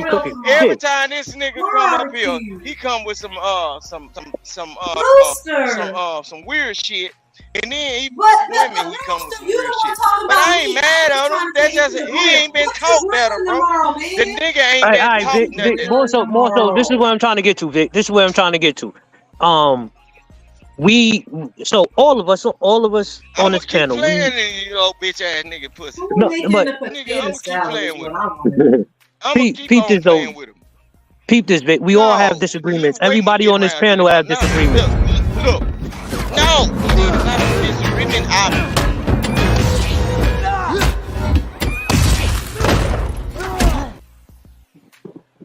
Motherfucker saying. So listen to what I'm trying to get across, because I'm trying to still stick to. Like that. I'm trying to still stick to the I'm trying to still stick to what Sapphire was saying, and the root of it was that debate and how one side chose who was the winner and who was this and just the total umbrella of content creation, and why does one think they're more successful? Why does one think one is not as successful? And tell you that. You know they be about the bullshit, Pookie. Because think about Kevin Samuels now. When he started out, he originally started out talking to the men about what they needed to do to tighten up. But then he saw that his shows where he was dragging the women basically made him more money, right? So he just switched all the way over, and he's still the biggest. God bless him. He's still the biggest in all of this. None of y'all have been able to come together enough to support just one man to where they could take over like he did. And it's all because he decided he was going to talk about us instead of talking about y'all, because he realized that it made him more money. So I was can I ask you this? Technically, Sapphire, he didn't want to get famous. He begged that woman to please do this another time, and she kept on, and that's what got him famous. He didn't want to get famous, so let's not play like he was just for the money grab. And then he played it to the end, and that's what made him the most money. And the ones that are making the most money in this space, look at Anton Downing. And look, I don't like calling names. No, shit. So you mean, don't call that man name. Look, Ashton. Hold on. So you mean if I had an hour worth of talking and I'm steady telling these motherfuckers, don't let me spew out what? No, Sophia, hold on. Let me explain. No, let me explain what's going on. Just say, for instance, the average people are like sheep, right? So I'm telling these people when they try to combat my mindset or my thoughts, right? I be telling these folks I don't own a Cash App. I ain't aspired to be no YouTube content creator, but they steady telling me, Vic, and they fucking with me. Y'all gonna literally make me famous because my mindset. And it ain't gonna be shit I'm gonna do. Go ahead and get your dude. You gonna make a lot of money. Get you a channel going. Hey, Vic, let me ask Sapphire a question. Know what I be doing? I be taking care of children and putting bikes in school for highly educated kids. And then I buy some stuff for Vic, let me ask Vic, let me ask Sapphire a question, please. So Sapphire, I heard you characterize Kevin Samuel. He was talking to the men, and then you said when he figured that wasn't working, he went over to the woman. You can't hold on. Working, no, but I don't. Chill, Vic. It's midnight. Hold on, can I say something? Y'all, it's a new day now, and I did say I was going for the men's. That was yesterday. Now it is midnight. Victor, please mute your fucking mic. By God, let somebody else have a word. By God, please. Ain't that dumb as though? Sophia, ain't that dumb as though? No, ain't that dumb as though? Ain't that dumb as though? Look, Rooster. I done went to the store and came back. King Rooster, let me answer the question. King Rooster. You just been going on and on and on. Will you please let somebody else have a conversation? Ashton, your panel gonna die in 10 minutes. I'm telling you, bro. You better get control of this shit. That's what, hold on. I don't. So it is what it is. We know how we all act up here. Yo, Vic, chill. Vic, let me ask her a question because I wanted to answer this. No.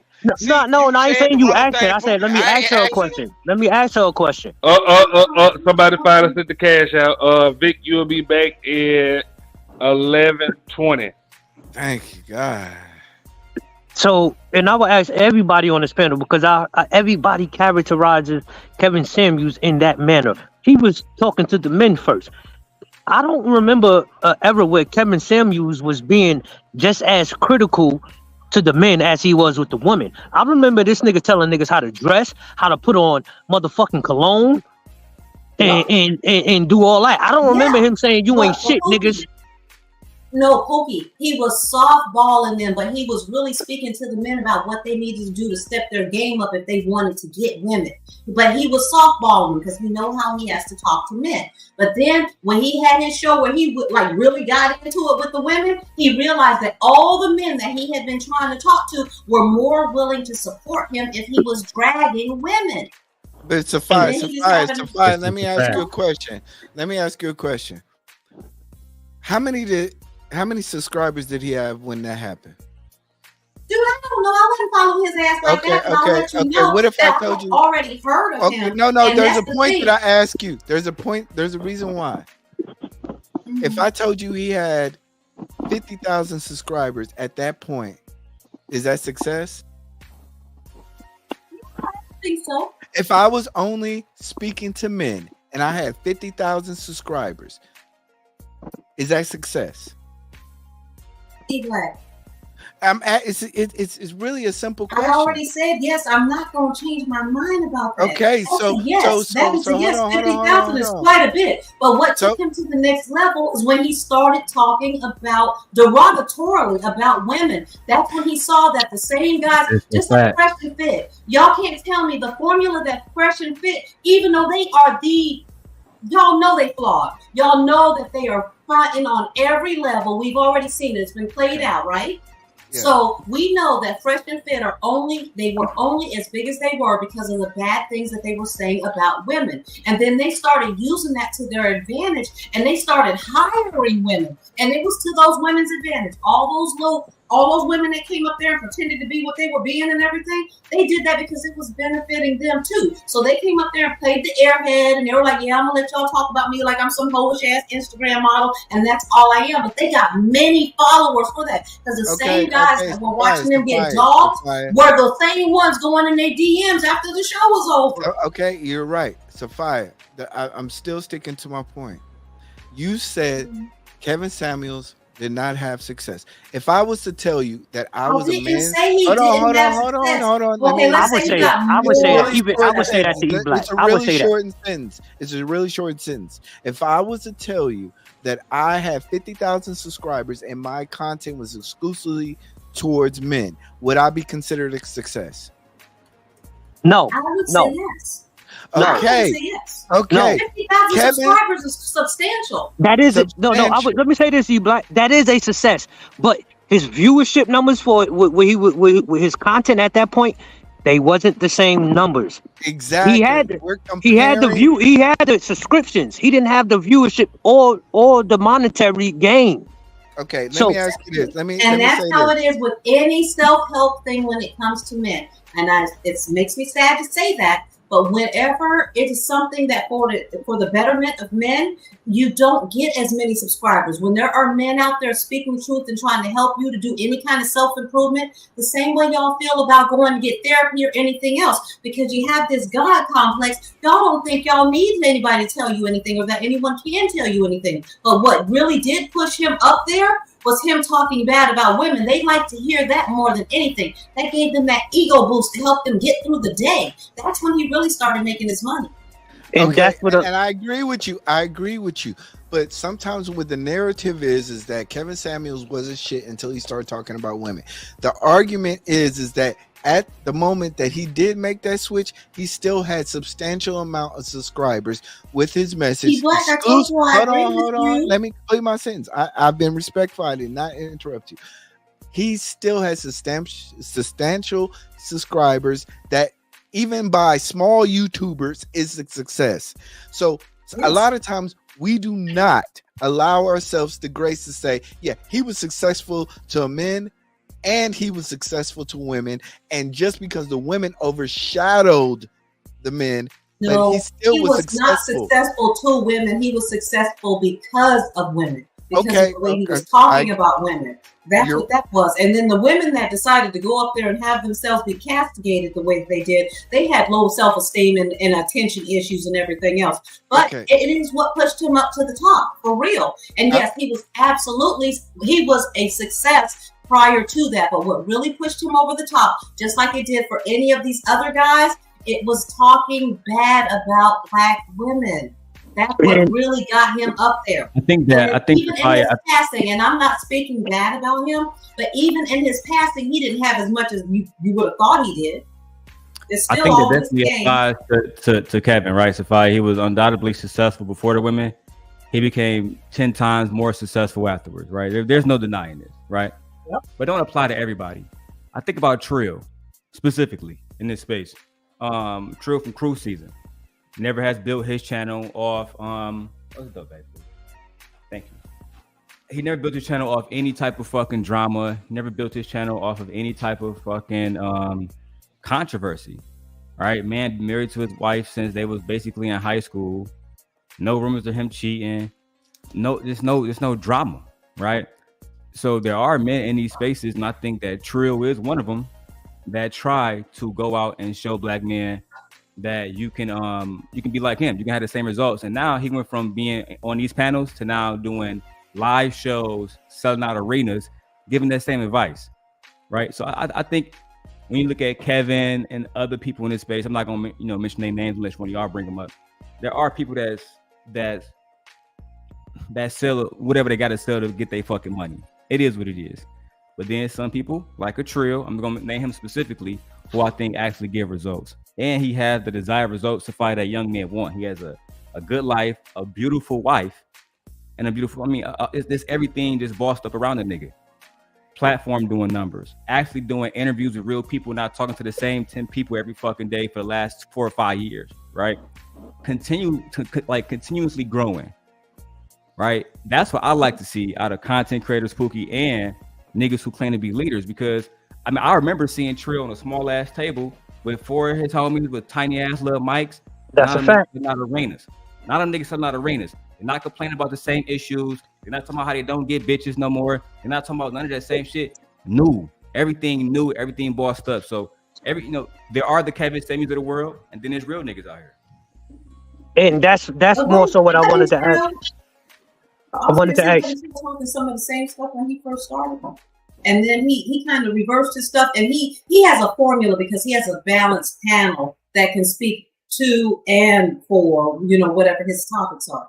But Trill, he saw where the direction was going and where the mistakes were made at, and so he's speaking on the winning side of the argument right now. That's why Trill is really going. I don't know, Sapphire. I don't necessarily agree with that because I think they're still having the same conversations that they were having when it was them 4 niggas at the table.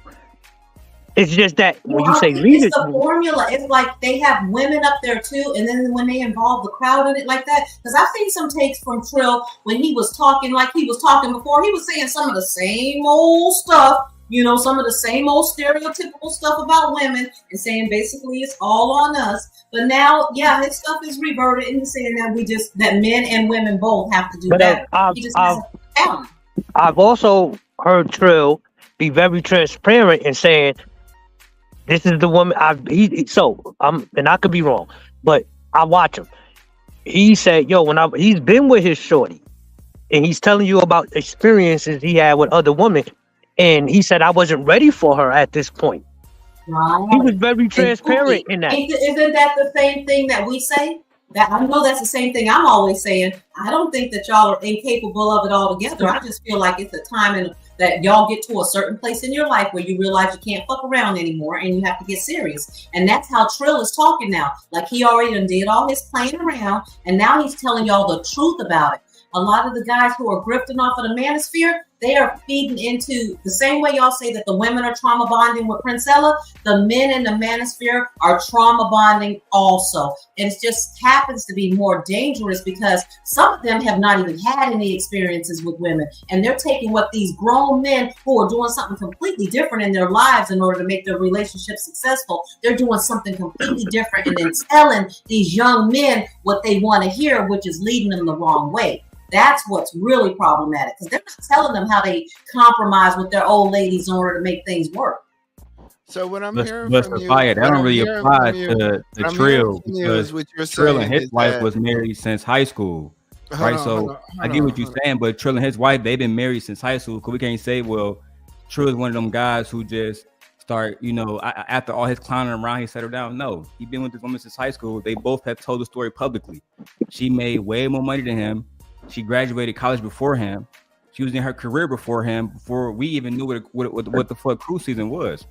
And she actually proposed to him first, right? And this is all what they talk about on his channel. And then after he graduated from college, I think with a business degree and a minor in accounting, that's when he got a job and then he paid for the marriage. But they were intentional. So Trill teaches people to be intentional. If you want this, go after that and go get it.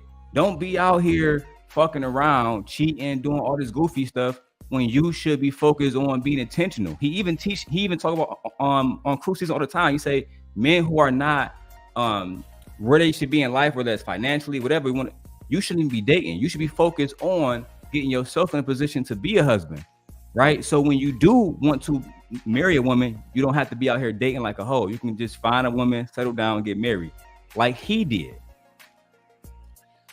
Okay, well, I'm agreeing with Trill on that one right there. I just seen a couple clips. Like I said, I don't follow all that stuff all the time. A few clips that I've seen of Trill, there were some times when he was saying some things that line up with what a lot of these other fuck niggas out here saying. And he just keeping it real. I mean, he's keeping it real. I'm not even mad at him about it. But I see where he's grown and he's saying what the truth is about it. We all got to work together and absolutely be intentional. Sapphire, I think that's where we have to disconnect at.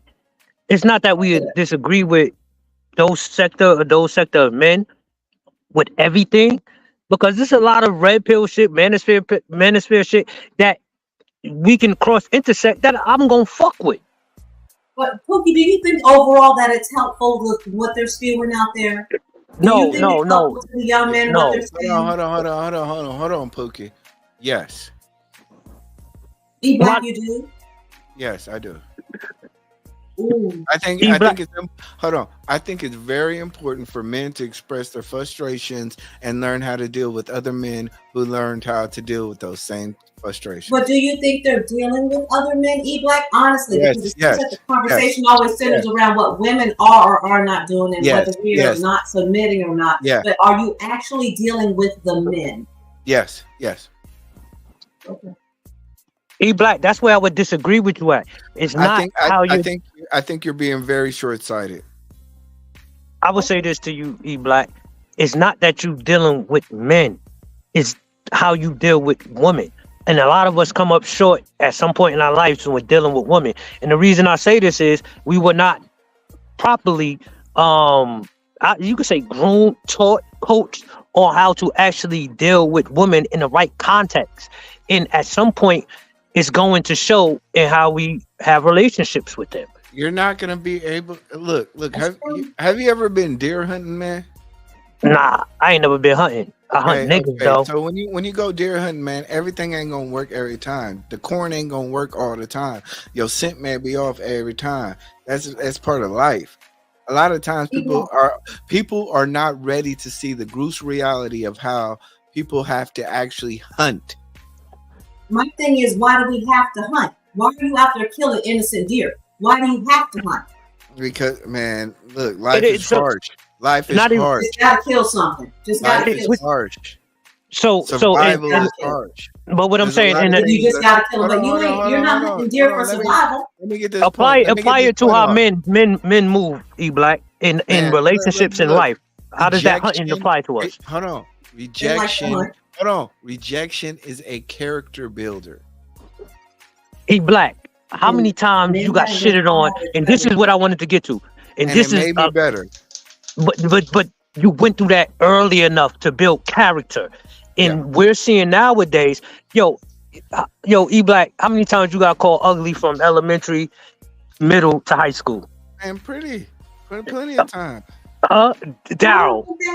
Some niggas is that nigga Daryl. How many times you done got called ugly? You ain't that nigga, or just anybody saying some shit that didn't make you feel good from elementary, middle to high school. It happened to all of us. Kids are cruel. We say But you want to know who it doesn't happen to? A lot of the time, the motherfuckers who don't engage with the opposite sex. A lot of people are missing that rejection at a younger age because they don't engage, and it sticks with them in their 20s, in their 30s, in their 40s, in their 50s. It's that motherfuckers could be married and still have something stuck in their head from middle school. I got told I was ugly enough. Pookie, you know what that comes from? Honestly, that is like a deeply embedded societal thing that happens from the time we raise the children. From the time we are born, we all go through those adversities. Girls and boys alike, we all go through that. No, we don't, Sapphire. That is the problem. Yes, we do. No, we don't. You can't say that unless you've been in a girl body. We get picked on all the time. I'm talking about men. Okay, I'm talking about modify their bodies and wear makeup. Actually, I'm talking about both. Actually, I'm talking about both. Cool. We just I'm talking about both. Accept it because, Pookie, the reason why it feels so different is because they told you that you have something that is due to you just because of your sex. We have to learn to accept that rejection, and we are constantly building ourselves up to be what someone else wants. Yo, men are rejected more than women, Sapphire. No, you're not. You're not. How? You can't understand it unless you get in a woman's body. I understand what you're saying, Sapphire. Well, we don't go through that as men, bro. It's just like a white person trying to tell you that they don't. They will tell you that racism doesn't exist because they haven't dealt with it the way that you've dealt with it. Sapphire, Vic, chill, Vic. No, she ain't lying. I'm listening, Sapphire. She's not lying. The only reason I can't drop your ass is because I lost my credit card. I lost my fucking debit card. I gotta change it. I don't feel like going in there, putting it in there. But Vic, if I got to drop your ass, I'll drop. Will you listen to me? Y'all don't have any respect for the fact that from the time women are born, we are trained to be what everybody else wants us to be. And you don't understand that because when you're little boys, you are told that you are rulers of the world, just like the white man is told that he is. Not everybody is told that, Sapphire. Yes, you are. Not everybody. No. And even if they are told that, not every boy believes that. No, you might not believe it, but just understand that we go through it too, and we go through it on a deeper level. That's just now. Can I say this because I'm coming back on? Feel with my big girl voice, then I get judged for speaking in my big girl voice. But when I'm trying to be polite, then I get run over. But when I get authoritative, why wouldn't you say your authoritarian voice instead of big girl? Masculine, that or I'm being means somewhere in your disrespectful. mind you think you are inferior to anybody. I don't think like that. To be inferior to you. The Bible even tells us we're inferior, right? Come on, man. You see my attitude on these faces, and everybody always have to call my name like E Black. We have to come and and just try to say dick. No, I've been taught if you ain't gonna give it to me, I'm gonna take this shit. Dress a certain way. I'm raised goddamn. Peep this. So you can't put this shit on no Hey, Vic, peep this. I want to say this. Goddamn thing. No, Vic, chill, Vic, because I want to say this to her. If you ask for a certain thing for a certain amount of time, and then that person ain't giving it to you, and you know they finna fuck it over, take it, my son. If you gonna do it, if you look, I wasn't raised like y'all. Y'all not like me. Fuck us and them and we and what we possibly could be. Hey, Vic, we all niggas, dog. Nigga, we all niggas. No, bro. It's a different breed of niggas, bro. No, bro. I ain't been raised like this shit that these niggas be talking on the internet. Yes, so this is what I'm. This is Vic. Okay, I'm gonna show you something, Pookie. Ask me, and I no disrespect to anybody that'll let me do this shit. And I've been telling folks over the period of years, bro.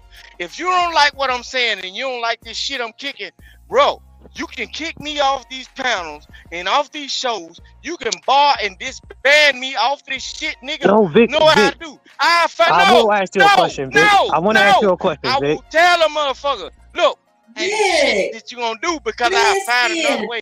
I'll find another group of people to operate amongst, bro. See, that's leadership, bro. No, bro. Look, listen what I'm saying. Now, I'm making sense. All y'all motherfuckers asking for somebody to do right by you. I ain't asking no motherfucker to do right by me, my nigga. I'm gonna make a motherfucker do right by me.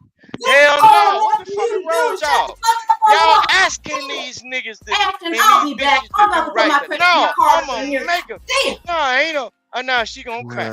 Lord of Jesus. She gonna cry. Go ahead, Vic. No. Y'all asking motherfuckers to do right by y'all, bro.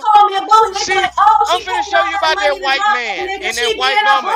That white man and that white woman that y'all praise and love so much. That what? She ain't asking you to do a motherfucking thing. Them motherfuckers in an authoritarian mindset, bro. Y'all want to talk the authoritarian mindset, bro. Y'all ain't moving like authority, bro. Hey, yo, chill out. Hey, right, chill the fuck out. Yo, chill, Vic. We having a listen, Vic. No, listen, Vic. When that lion hungry, bro. No, y'all look, niggas ain't operating in an authoritarian mindset, bro. Y'all walking with your head fucking down, bro. Y'all want to talk the same thing that I was taught, bro. I don't give a fuck. You no, Vic. When You got ready niggas. for me to throw dash your dick, then. Vic, one thing I know for certain, two things I know for sure. By the time people start saying they don't give a fuck, that means they drunk and they y'all fucked ain't up. operating in an authoritarian mindset. Y'all know I'm and fucked even up when my good brother Daryl came up I don't give a fuck. Daryl, I don't give a fuck. That's why I be trying to tell you. I don't give a fuck. I don't move like these people, bro. Vic, hear me. That's why I love you so much, nigga. You don't move. Yo, calm down, Vic. Vic, calm down, Vic. Listen to what I want to say, Vic. Nigga, I'm a chill, different Vic. breed of Chill, Vic. Chill. You are. And so what I would ask the men up here, because Vic, you have a self-confidence about yourself that you don't allow people to knock that. No, hold on, listen, Vic. Of me talking, bro, yes, but that helps you with nigga, how you deal with yourself. With you on a sad day. It's niggas that tell me, no. Yeah. So listen, Vic. I'm telling you how good I am, bro. It's motherfuckers will see me with a sad face and say, bro, what you need, bro, in my real life. Because they know how good I've been doing. So on my down days, my nigga, folks checking up on me. Because if I fall down, who the fuck gonna suffer behind the shit? That's what I'm trying to get to, Vic. Nigga. That's what I'm trying to. God damn, where's Vic, Mimi that's what I'm trying to get to. Where is Mimi with the sweet voice and the big titties when we need her? I ain't worried about no big titties. Vic. Slow down, Vic. Slow down. Wait a minute. Hold on, y'all. Give me 1 second. Everybody lay down. Look Kane in the old fuck you all about. Oh, they got my niggas look Kane in the Queen in this motherfucker. What up? Help us, Queen. Lord, sweet baby Jesus. Thank you, Queen. Please straighten these niggas, please. What happened? What they up here doing? She ain't shit either. What the fuck? Get him, Vic. Get him, Vic. She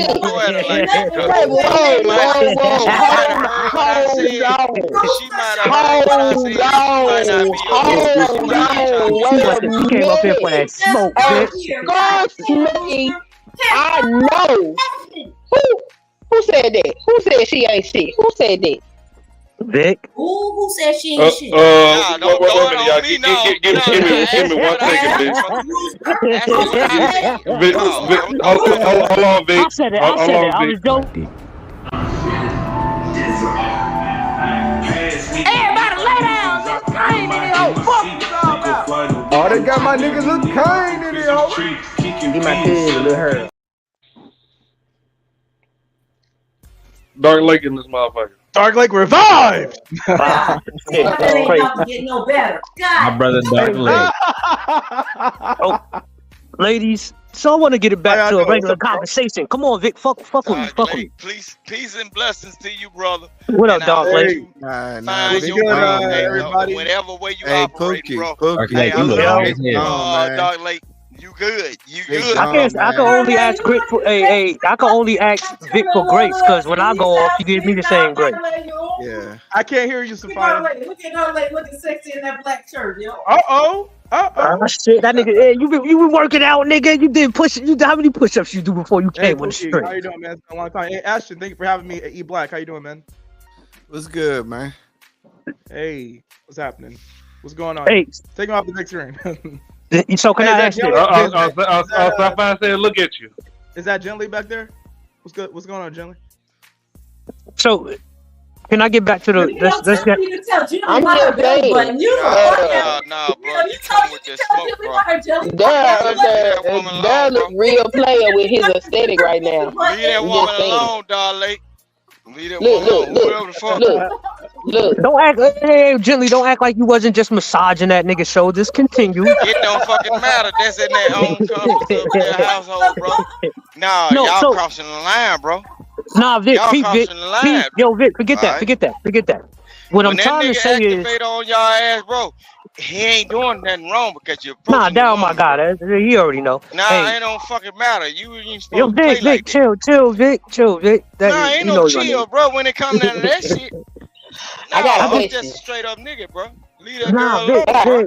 I got a Leave her question. alone. Listen, Vic. What I'm asking everybody up here, and Nah, I don't can't apply listen. this. I got Negro ears and it ain't working right now. Yo, shut up, nigga. Yo, Vic. Yo, chill. Yeah. No. What I'm saying is, Vic, I think the common theme with a lot of us on this panel, and I would say with Sapphire, more so because I didn't hear her express this Man, experience. Sapphire like pussy, man. No, chill, Vic, chill. Nah, For ain't the no men up here. chill. That's why No, I for the win. men. I'm asking the men. I'm Sapphire asking like the men. pussy, my man. Yo, Come on, man. nah, Sapphire listen, like yo, Vic, pussy, man. listen, Vic, listen, Vic. Sapphire like pussy, man. Pookie, hold on, Pookie, Nah, ain't hold no on shit now. to fuck up. I'm muted. When you finna fuck some No, and pussy you up, supposed baby. to I liked you. Then look, I liked you. Never say that. But I ain't But when did gonna I hold up ever for say that that? bullshit now. Come on now. No, I ain't holding up for the bullshit because I ain't never said nothing about me liking no pussy. Yes, now, I you didn't did. say I wouldn't You indulge must have every been now on and that then. Don Julio. You done said it a lot of time now. Come on now. I ain't no motherfucker that coming up here with no Stop. Y'all all know I have already said how I feel about my ain't black no men. I stop. just don't fuck with Only y'all. time I'ma Shut the stop. fuck up, Rooster. Only time I'ma stop doing what I'm doing. Look up. No, Only Rooster, time I'ma no. stop You doing what I'm wouldn't follow. doing. That's a fallacy, y'all. I am not. That's not no damn fallacy. I'm Only equal time, opportunity. look. I'm Only equal time opportunity. King Don't be Rooster is speaking gonna on my stop sexuality, doing what Rooster. King Don't be Rooster speaking doing. I mean, on he my is up there looking No. pretty player right now. I'm trying to ask Darren what he got going on right now. You studying on the niggas? Is that what you're doing? Because the aesthetic is giving everything that it's supposed to give. I'm just saying. I have no intentions on doing no stunting. I just came to chill with the homies. My ladies here with I'm gonna show you something though. I love all my look. However they say whatever you do, Daryl. I You love was all the my one about demons taking. You because was I the believe one in just the a yin few and the minutes yang. ago It's a talking about balance, man. me. Not me. Shit, And you I want was to there sit here before. talking It's about all me, good, me? man. Look, don't let these folks Man, fool you stop. now. Hey Vic, Hell can I ask? no. Hey Vic, can I ask Sophia a question real quick? Just real quick. No, you All right, can't Vic. ask a goddamn thing because Oh it no, belongs to fuck me. you. This is Dark Quick. I'm gonna keep asking. No, is you gonna Sophia. fuck with me? Oh, you said fucking Lord, it's easy. That's my forte. Yes, Lord. He said fuck me. Yeah, God that's damn. right. Since you gave up the Pookie, the rim Pookie. Hold on, rim Pookie. Don't you Yo. know? Rim Pookie. Hell no. Hey, have we when ever say something been? about some fucking now, This nigga girl, right that's here, my boy. next I stand up. swear. And I get aroused, Who's bro. that? You talking about some fucking goddamn it. Who going first? God, dog. Hold on, wait, hold on, 1 sec. I thought you was married. What are you talking about? Hey, you don't argue with him. You know he ain't got good sense. Married is just a simple formality. Pookie, Yo, have we ever met? Do I know I you? I don't think so. Maybe if I've So been you on active don't know talent. me, and the first time we meet, you No, want to tell me I ain't joking. I was shit? joking. Yeah, I was joking. Let That's me how I tell do you what. sometimes. Yeah, we beefing. My bad, Queen. My bad, Queen. We gonna beef. I gotta cut you out one time. So we beef until I cut you out. So I'm gonna My wait till bad, you cook Queen. up. You ain't gotta do all that. Remain in your femininity, Queen. You ain't gotta do all that. Yo, chill. Don't get out of character for a little nigga like me. Guys, hey, Sophia, I want to ask you something, right? Just real quick. Did somebody drop Rooster? Okay, I'm listening. What you say? Yeah, he'll be back at 11:50. So, Sophia, remember earlier when you was talking about like Kevin Samuels was just talking bad about women or black women specifically, right? And he monetized off of that. I think you're right that he did monetize the whole manosphere, talking about women, crazy type thing, right? But let me ask you, right? Because I feel like sometimes it's like selective outrage, right? Not saying that you were doing that, but remember that one show he did where it was a white woman who called up on the show and she was just started straight talking shit about black women. And he stopped the show and he was like, you know what? You're not going to talk ill of my sisters like that. And he literally, he literally reprimanded that white woman on his show live. It's still online. You can go find it. Does he get credit for, does he get credit for that? Yes, he does. So, okay. So that's fair. So maybe like this idea of like casting his entire career under the narrative. I don't. I give Kevin Samuels his credit. I really do.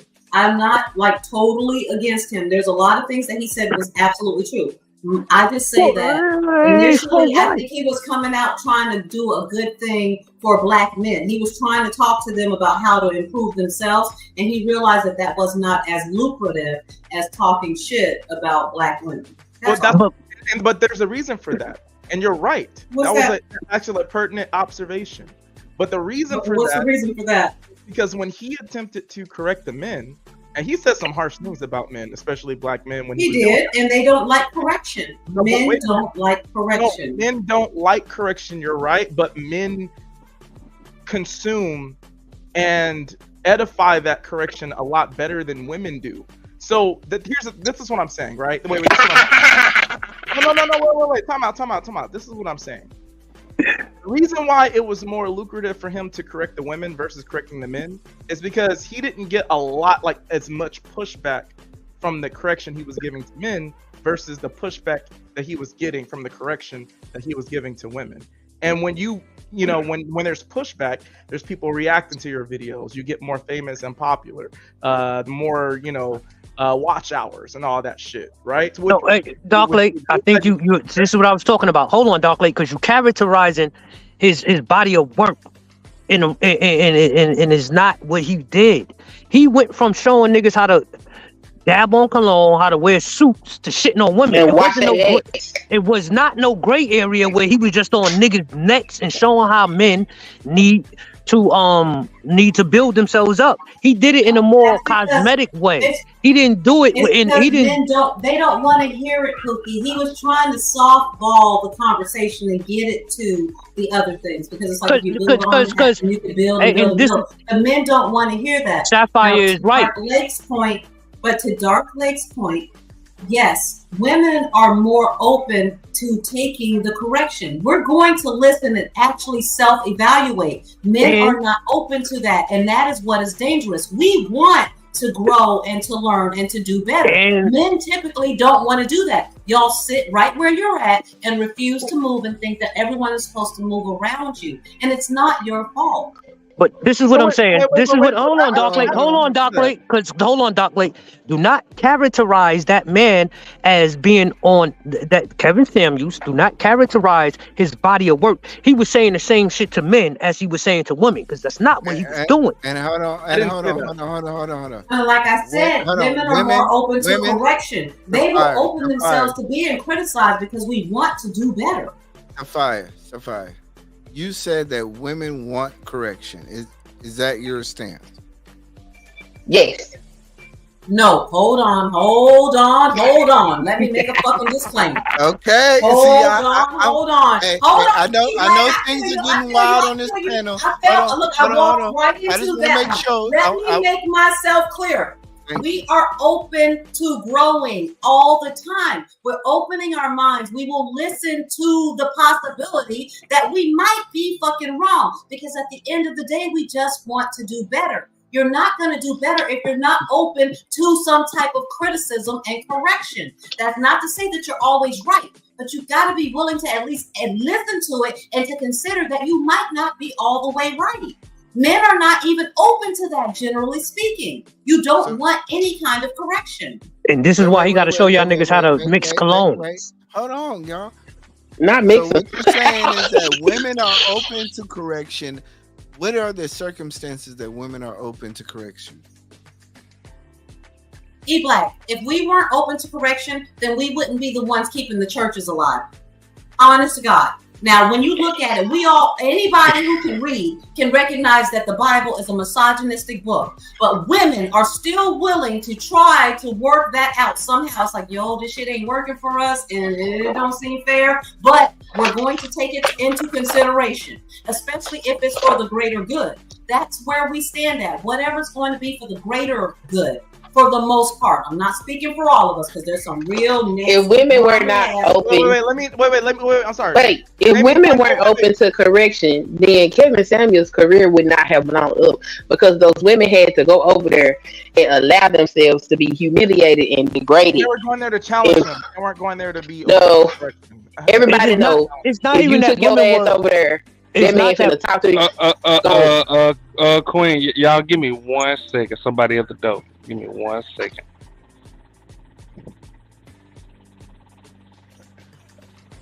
Like deep. Everybody lay down. This pain in the old fuck you all about. Oh, they got my niggas look kind in here, ho. Get my kid a little hair. Christopher J. Shit. Yo. Hey, Christopher. Is it a full moon outside, man? Are you having a good night? How you doing today? Miss Grace? Why you look mad? Why you look so mad, Christopher? Why you look so serious? This is mad. This is a normal face. It is serious. What's going on? Chris. Who's talking you on? Just go ahead and declare your side. Hey, Christopher J. What you got on the feet, man? Nah, Dow, give your point of view, nigga.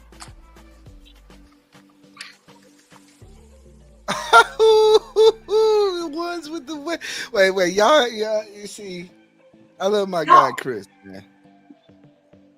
Came through dripping, drip. Those nice. They match your hat. You got that swag, yeah. Yeah. Good evening, people. Daryl, Dark Lake, E Black, Pookie, Ashton. What's good, ladies? How y'all doing? Yo, trying to get it like you, big dog. Yeah, I'm just chilling. I'm chilling. I was sitting back. I see this is a debate night. Salute to Fatty and Sharon for starting something. I was just chilling, watching the space from a bird's eye view. I was just listening to you guys talk in and out.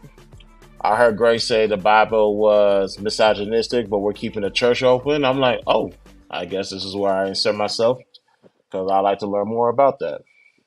That's literally what I was going to ask her. Chris, you mind if I ask her that? Absolutely. No. No. I'm chilling. I am chilling. This is after show, bro. Calm down. I am chilling. Go ahead. Rock Thank you, Black. Sophia, you said that the Bible is mostly misogynistic, right? No, I didn't say mostly misogynistic. I just said it's misogynistic. Okay, can you? And I'm really not trying to test you like that. I like you, Sophia.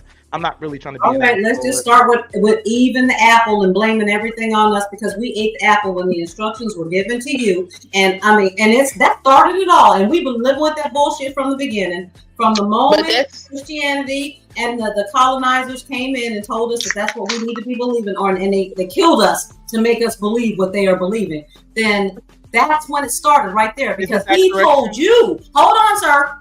He told you not to do a certain thing. And even if she decided to do something different, because you are the leader and he told you not to do that, how you gonna blame her for convincing you to do something he told you. Okay, let's say you're right. Oh, Okay, wait, let so me go. wait, I got so the let's say you're right. BlackBerry. Last Wednesday, we set a date for tonight. that? It was supposed to be tonight, Wildn-Out-Wednesday on the BlackBerry Crown. Hey, Sophia, let's say you're right about that, right? And men shouldn't. I am right about that. I'm going to get my wait. hold your thought. I'm going to get my crown. Okay, someone else can speak while she's gone. So I just want to say I don't think that Adam Eve's story is misogynistic. I think the way that it is preached is misogynistic, because if you read the scripture, it say Adam was with her. So that means Adam disobeyed God and he didn't protect that woman. So it's misogynistic. Hold on, it's misogynistic because it's interpreted as the man coming first and the woman coming from the man. And you have many religions that in throughout world history that don't preach the woman comes from the man. Exactly. Well, either way, I'm going to go with the most common story. Either way it goes, is that we all fell from grace because we convinced him to bite the apple. But that's not true. A lot of religions don't preach falling from grace, though. How is it? But if you read the text says that Adam was given dominion over everything in the garden, and he was told not to eat from the tree, a message that he should have conveyed to Eve. And we just assumed that he conveyed it to her because it doesn't say that he actually told her anything. She knew not to eat from the tree. The serpent tempted her, and he was right there with her. He didn't stop the serpent from tempting her. He didn't stop her from eating that apple. So he did not walk in the authority that God gave him. But when it is preached, it's not preached what it said in the text. It's preached that she ate the apple and she somehow deceived Adam. Adam was not deceived. Adam was standing right there when the whole thing went down. He wanted to see what happened. He just didn't want to be the one to do it. So wait, Sunkiss. Okay, so then who's the leader? Sunkiss. That means every man you meet, they should have your phone password then. I mean, I ain't got a problem with that.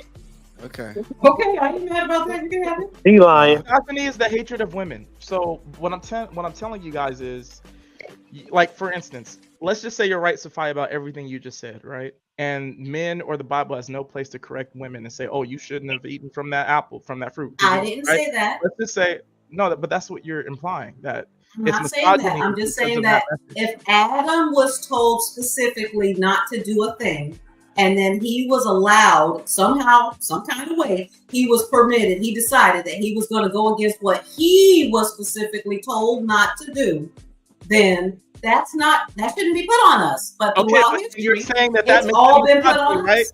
And you're saying that makes it misogyny, right?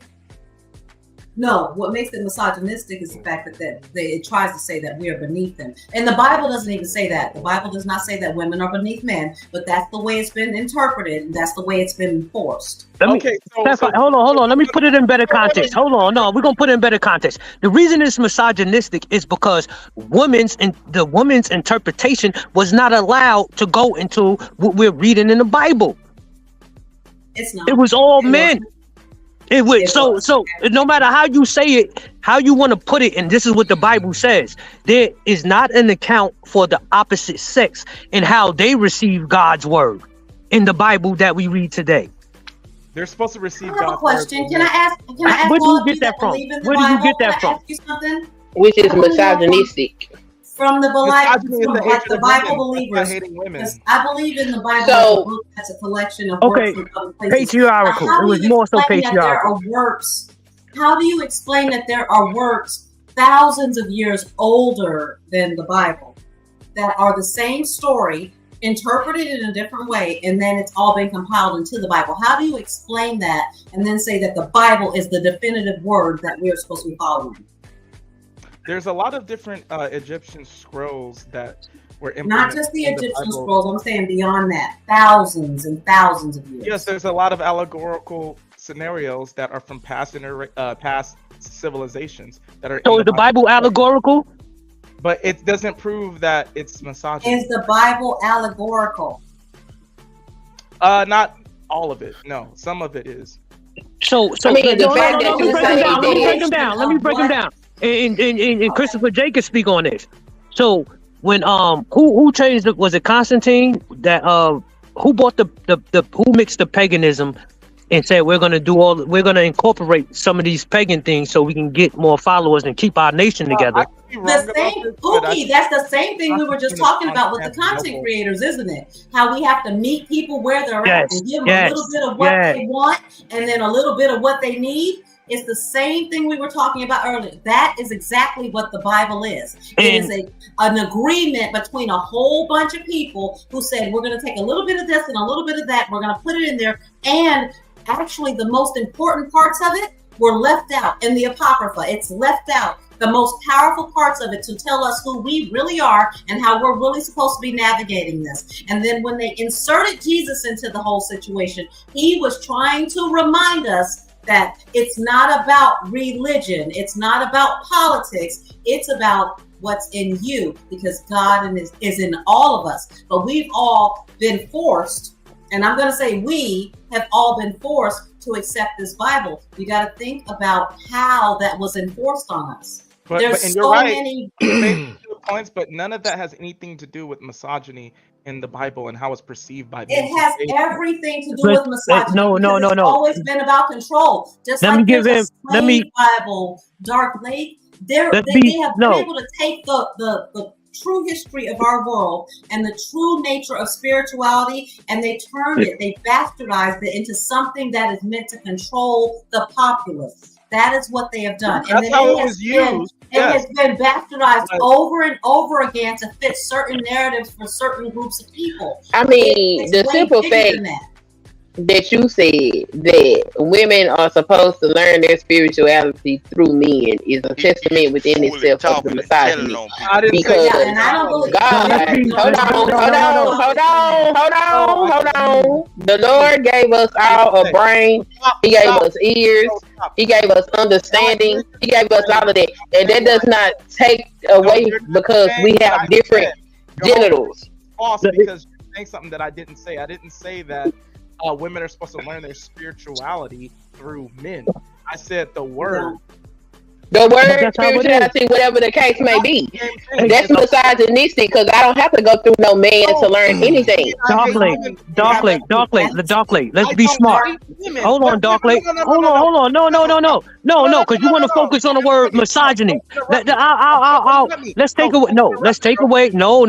Let's take away misogyny because you like to focus on the trigger word. You want to focus on the trigger word. I'll give you another word to replace misogyny. Is the Bible patriarchal? Okay, I will answer the question, right? And I'll be. You done said another trigger word. You can't say No, because misogyny it deals with hate. Misogyny deals with dislike. Patriarchal, I don't know. It doesn't deal with that. No, patriarchal is big. It's Ladies big. and gentlemen. But you know what? And I want to say to all of you, I want to say, Dark Lake, hold on, Dark Lake, let me say this to you. And I'm telling you, I really do. I empathize with what the men have to go through all this. I don't think it's fair for you, and I don't think it's fair for us. It is a very unfair system that was put in place to control all of us. My goal is for all of us to recognize that it is so much bigger than these things that they have told us we have to adhere to. It is about us both of us, man and woman, embracing the opposite sides of who we are, both of them. And in order to become a whole human being, you have to embrace your masculine and your feminine. But what patriarchy did was to say, and I'm actually reading a book on my channel of the People's History of the United States that shows you exactly how and why they did this to divide us. It is about us. Our spirituality and becoming who you are as a higher being is about embracing your masculine and your feminine. But what patriarchy has done is taught you to despise everything feminine if you are to be considered masculine. And that has denied you the power that is really due to you, because you can't be the whole you without the feminine. And that's why they say you need to be married and you have to have that feminine presence in your life. Okay, here's a problem, and I would just like to say this, Sophia. Some of that you said I agree with, but here's the problem with it. There's still a burden on men's shoulders that are not on women's shoulders in that scenario. And I agree. Wait. I agree with that. Let's say a man understands his masculine traits and his feminine traits, or his masculine energy and his feminine energy, and he understands that, right? A man who does those things and he has both through whatever lessons he's learned. What are those things? Right. Masculine and feminine, like you were talking about. Right. So a man, wait. A man who utilizes his feminine energy, right, is still more dependable than a woman who utilizes her masculine. So a woman, it's better for a woman to depend on a feminine man because that man is still able to protect her and provide things to her that the woman can't provide a man if she utilizes her masculine energy. So that's what I'm saying, is that what you're saying, it's I know there is some validity to what you're saying, but at the end of the day, the men still have to be the leaders and still have to have a certain level of authority over the woman in order for anything to be done. Because a masculine man, because a masculine woman is just a weak man, but a feminine man is still biologically a man and could do more good to that woman as a feminine man. Tell me why a biological man is any better? Okay, so Darklake, let me just tell you, this is where I come from. There is nothing greater or lesser on this planet. Nothing. That is another one of those things that was put into the Bible. When they say that Adam was given before Eve was ever taken from his rib, that extra rib that doesn't exist anymore miraculously and all this other stuff, from the extra rib that had no function or anything else, before any of that ever happened, you were given so many other animals to name and to try to become companions with. There were so many others. And at the end of it all, we were the ones who were defined as the ones that were supposed to be your helpmates, right?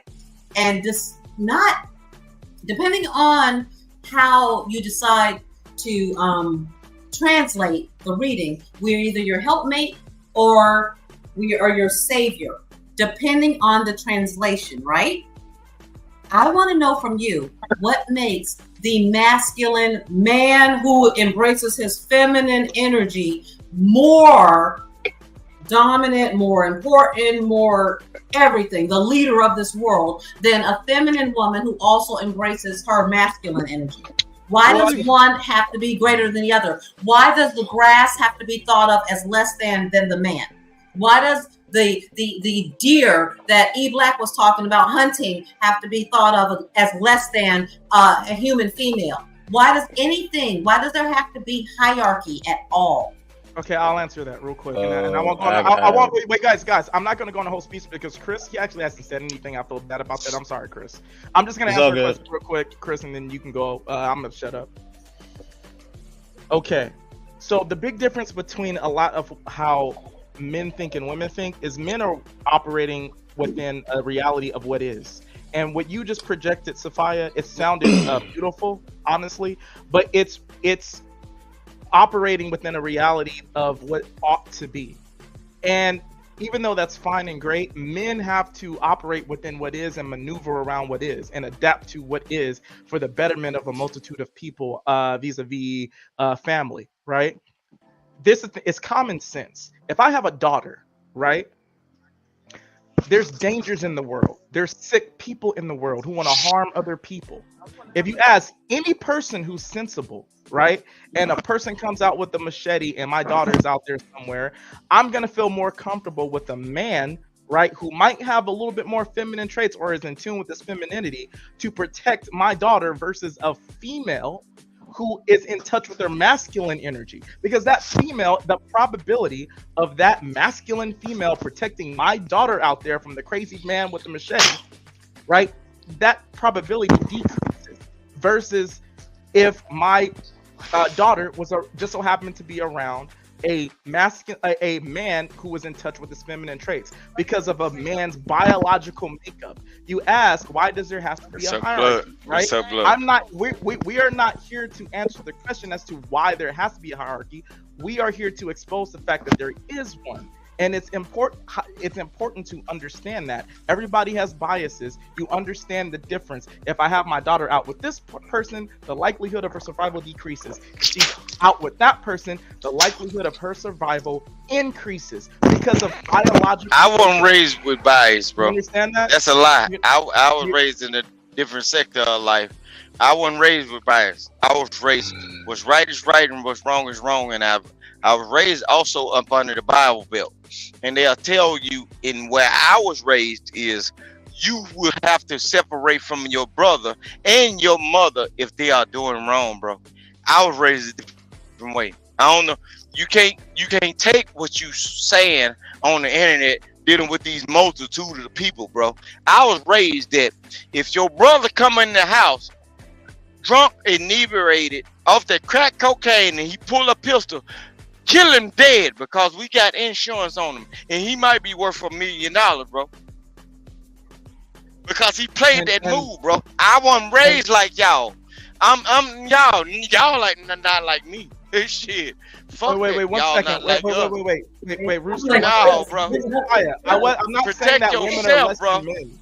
Wait, hold on, Vic. It don't matter. It can be the major or the minor things, bro. When it comes down to certain things or certain mindsets or ideals in life that may have been pushed on another person, you can have a good person and they go out in the world and they do that Jenny shit like on the movie Forrest Gump. Forrest Gump was a pure-natured person. He was also a person that didn't have no understanding of certain things, but throughout travels and trials and tribulations in life, Jenny was the motherfucker that had all her wits about herself. Get what she had to fall up under it.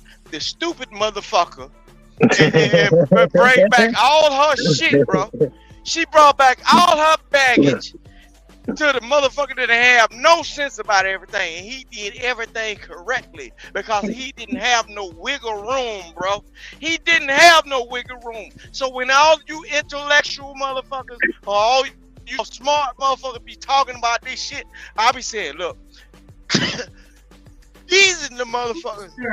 You know what made Forrest Gump a winner? What made Forrest Gump a winner is that he was just a natural person. He was just about what was right was right and what was wrong was wrong. He was He didn't pure-hearted. look at it from no man or female perspective. I He was said like what was right you was ain't right, gotta what put was no wrong was sugar or wrong. cream on it. That's You ain't gotta put no But sugar or hey, cream. hey, Vic, I Vic, just said Vic. what I said. Hey, if y'all gonna let Christopher talk, y'all gonna let Christopher talk. He ain't said nothing. He came That's up what I here to wanted say to ask something. He ain't Christopher. need to say I wanted nothing. to ask Christopher something. I'm about to tell you what you ain't gonna do though. But I'm finna show you something. Little Miss Ratchet. I know your voice. I ain't never looked in your face. But you ain't gonna run me no type of way. Run your kids. I'm finna Yeah, show you little Miss something. Ratchet. Here You you look, go don't talking play with all me. this Play Yeah, with shit. your You little say Miss you be Ratchet. starting Don't stuff. play You with make me, people nigga. come after Play you with your because you bitch be ass talking nigga shit. that If gonna you listen was to that about shit. to, Because if you I was about to DDT. mute them, Look, Rooster, I just would mute them DDT without your ass talking off shit. that Rooster, Tempur-Pedic just mattress. mute If you them look, talking no, shit. that's why she run.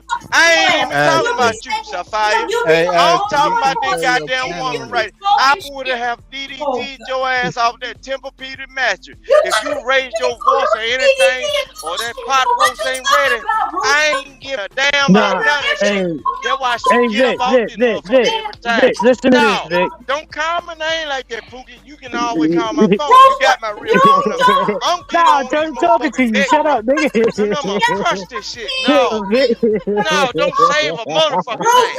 Ain't no saving shit, nigga. I ain't saving. I No, said I would have asked a question. nigga. Look, the worst thing that can ever happen to me, bro.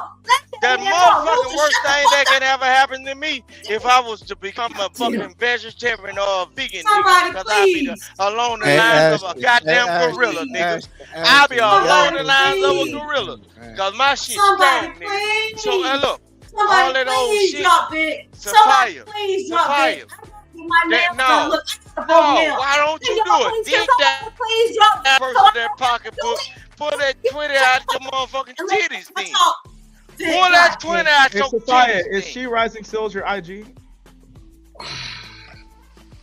Please let Christopher talk. Look, all Please, these people playing Ashton, for can you content, bro. Ashton, They giving y'all I promise you, misinformation. Ashton, That's I why. promise you. That's Tomorrow why. morning, I will send you $50. That's why, Send you man. more. It don't. Just mute his ass. God Okay.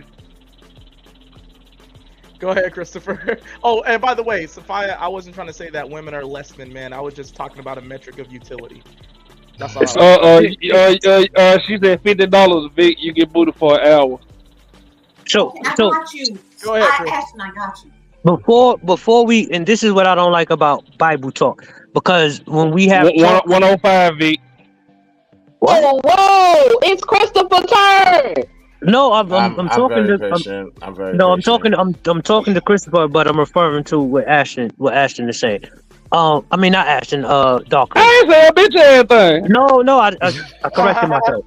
What I would say about this, and I would think Christopher would agree with me, because I was raised in the church, and when you really get into Bible study, I don't know if a lot of people have been to Bible study where you're getting things translated in Hebrew, Aramaic, and Greek. But motherfuckers want to tell you what it means in English, and it does not translate to the same things in those languages. So when a lot of Americans or English people speak on the Bible, and you're saying this is what that meant, if you knew the root word of them of what you're trying to transcribe and you're trying to understand, and then you go out and try to push that on people, a lot of those, because you don't it's know the not translation either. it's not You can't say what it is. No. What I would say is I've had experience in Bible study where it has been where a teacher will say this translation in Aramaic, this is the translation in Hebrew, this is this translation in Greek. And All they you can need go, is a concordance if you're gonna do real Bible study. It's gonna but give you that's all what the I'm saying. So translation. that's what I'm saying. So when I'm listening to a lot of people in the Bible, I can't say I can personally remember the passages for what they were translated, but I do know is I don't know where you're coming from when you translating shit to me.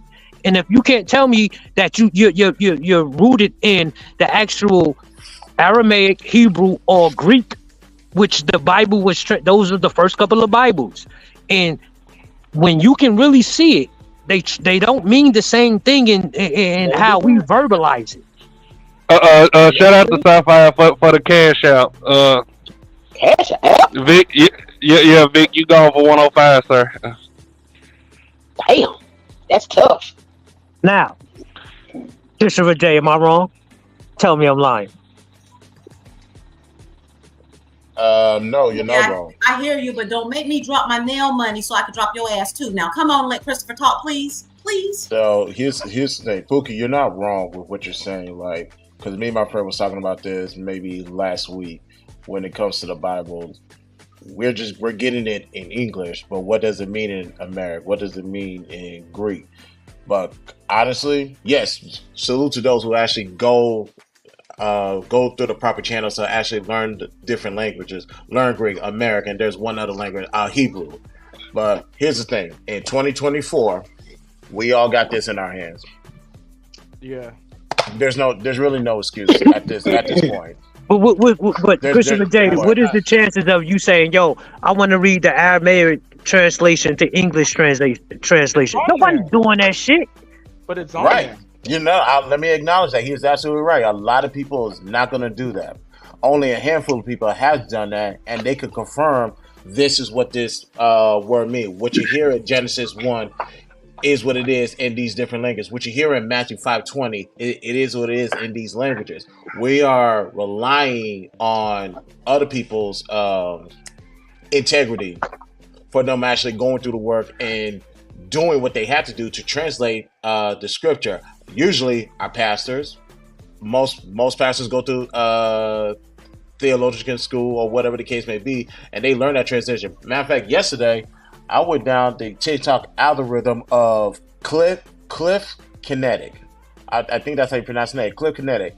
He goes to different campuses, I want to say debating the Bible and the historic accuracies. He's been doing it for, judging by the video, he's been doing it since maybe the 80s or the 70s or whatever the case may be. And now he got his son doing it, and there was on Logan Paul's podcast a month ago, and I just finished that whole entire episode. So he could tell you what the word means in these different languages. He already did the groundwork for us. But the question is, are we going to do it for ourselves? Because on Sunday, we can listen to the pastor preach the Bible, but the pastor said, this is what my pastor say, it don't really mean nothing unless you open the word yourself and learn for yourself. So don't lean on his translation understanding. Go get it for yourself, and let's all come back together. Let's have a conversation. I agree. Christopher J. But how many times has our black pastors told us, yo, it's Bible study. We're going to translate this shit into Hebrew, Greek, Aramaic. Not many. So with Dark Lake and with anybody up here who would say, yo, I'm a follower of Jesus Christ, I'm a follower of the Bible, Christianity, a lot of the times what y'all saying, y'all not translating that shit the right way. And a lot of the times it's coming from a patriarchal point of view where we translate it from. Mm-hmm. I agree with that because the society was built around patriarchy and men being the top of the hierarchy. And there are several books that were written by women that were not put into the Bibles that we use. I use a concordance when I do my Bible study. And the reason why I use the concordance is because of the Adam and Eve story. Every time I heard that story preached, it was preached. She ate the apple and then took it to Adam. But then when I went home and I actually said, let me read this, and it did not say that, I was like, they are preaching this in a particular manner. Then when you go and you get a concordance and you start looking up those words, that whole story take on a whole different meaning than eating the apple and falling from grace. What's the meaning then? Tell us what the meaning is then.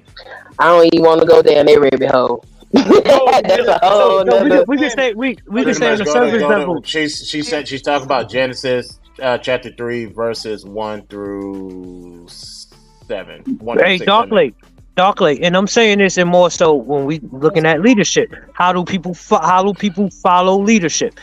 And outside of Judeo-Christian, Islamic religion, where do they exclude the feminine account of their history? What do you mean?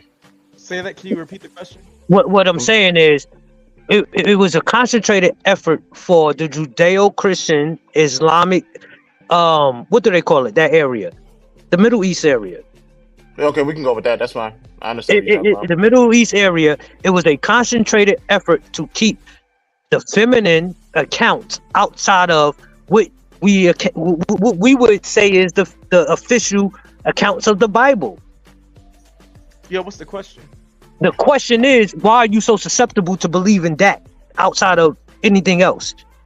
Why do we say we're Christians? Why do we say we're followers of Jesus? And this is what we apply. Well, I don't say I'm Christian. But... The answer to that is because it works for them. And that's just like every other controlling factor in our society. What works for an individual is what they're going to continue to do. They are okay with going along with leaving the feminine aspect out of all of this because it works for them. It is to their advantage. And they're not realizing that spiritually it is keeping them from reaching their ascendancy. But that is why the feminine has been taken out of everything.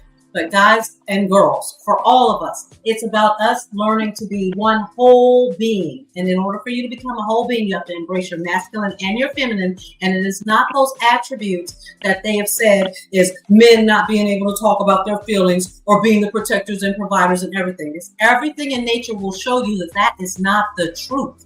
Females, women, whatever you want to call us, we do a lot of protecting and providing and building, and we have a spiritual connection to this planet that men, for whatever reason, and I've read the books about it.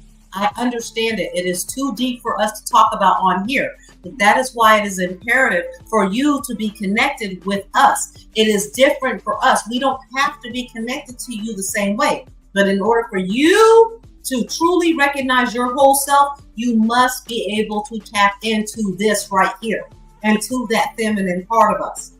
So it's so different for where it's two completely different things. And yes, we need you for protection. We don't need you for provision. The only reason we need you for provision in this world right now is because you have taken everything. And that is what has been so detrimental to our entire planet. We have had a group of individuals to come along and disrupt the natural flow of everything. There was a time when we all knew how to coexist with one another and with the planet. But something came along and taught you that you are the masters and controllers of everything and made you look down on everything, down to a blade of grass. You see things as inferior to you when everything is just as important. Everything is important. Hey, Shasta, mute Because him we out. She look got a at hot mic. everything as I think inferior. that's what them store owners. That's some bullshit. We think that we can desecrate the land. We think we can desecrate the earth. You've got to look at what we were before the colonizers and the imperialists came for in. you. No, the Hey, protection that will be provided for I think us she is got a hot mic. Wait, Hey, Sophia, I think she got. Hold on. I No. think she got a hot mic. I think she got a hot mic because she said, "Hold on." Hey, Ashton, she got a hot mic. We gotta mute it. Yeah. Sophia. What's a hot bite? Meaning that she said she'll be right back. So I don't know if she knows her mic is still on. Okay. Sophia, you said that you need us for protection but not provision. And in the modern world, maybe you're right. Right. No, we don't need Christopher, you said call her mic down. permission. No. Her mic. She had a hot mic, but you fixed it. It's all No, good. Ashton can mute her until she gets it fixed. But Okay. no, Queen. Wait, Sophia. I'm just trying to say this something. You just let me know if I'm wrong. You said that you need us for protection but not provision, right? You said that, right? Yes, I mean that. Okay, and the reason why you need us, Dark Lake, the reason why you need us for protection is because we need protection from others like you. There was a time when you had your elders in the community. They understood what the circle of life was and how all of this happens. And you guys know this. That's the thing. The colonizers know this. They know that they need us to keep humanity going, right? So their way of fixing that, just like they did with everything else on the planet, was to take it and to control it and to give you access on a need-to-be basis, okay?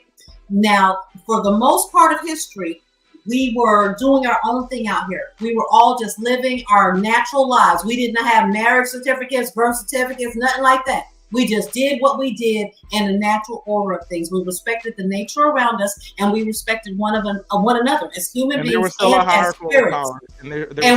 No, there was no hierarchy, Dark Lake. There There always. is no hierarchy. That is where the problem comes in at, okay? And just because the biggest, strongest, meanest, nastiest can come in and rape, steal, kill, pillage, and fearmonger everyone into submission doesn't mean it's a good thing. And that's coming to an end today because we can't continue to go on like that. We have to have respect for everything out here. If we don't, then When we will I say hierarchy, delete I don't mean things. not having respect for. When I say hierarchy, I don't mean not having respect for women or not putting women in positions of power. Let's not even say women. Let's take women out of the equation. But no, Let's I take don't women want out of the equation. Have respect for the air. Have respect for the water. Have respect for nature. Have respect for where your food comes from. Then need less things. Stop being someone who has to Needless? have.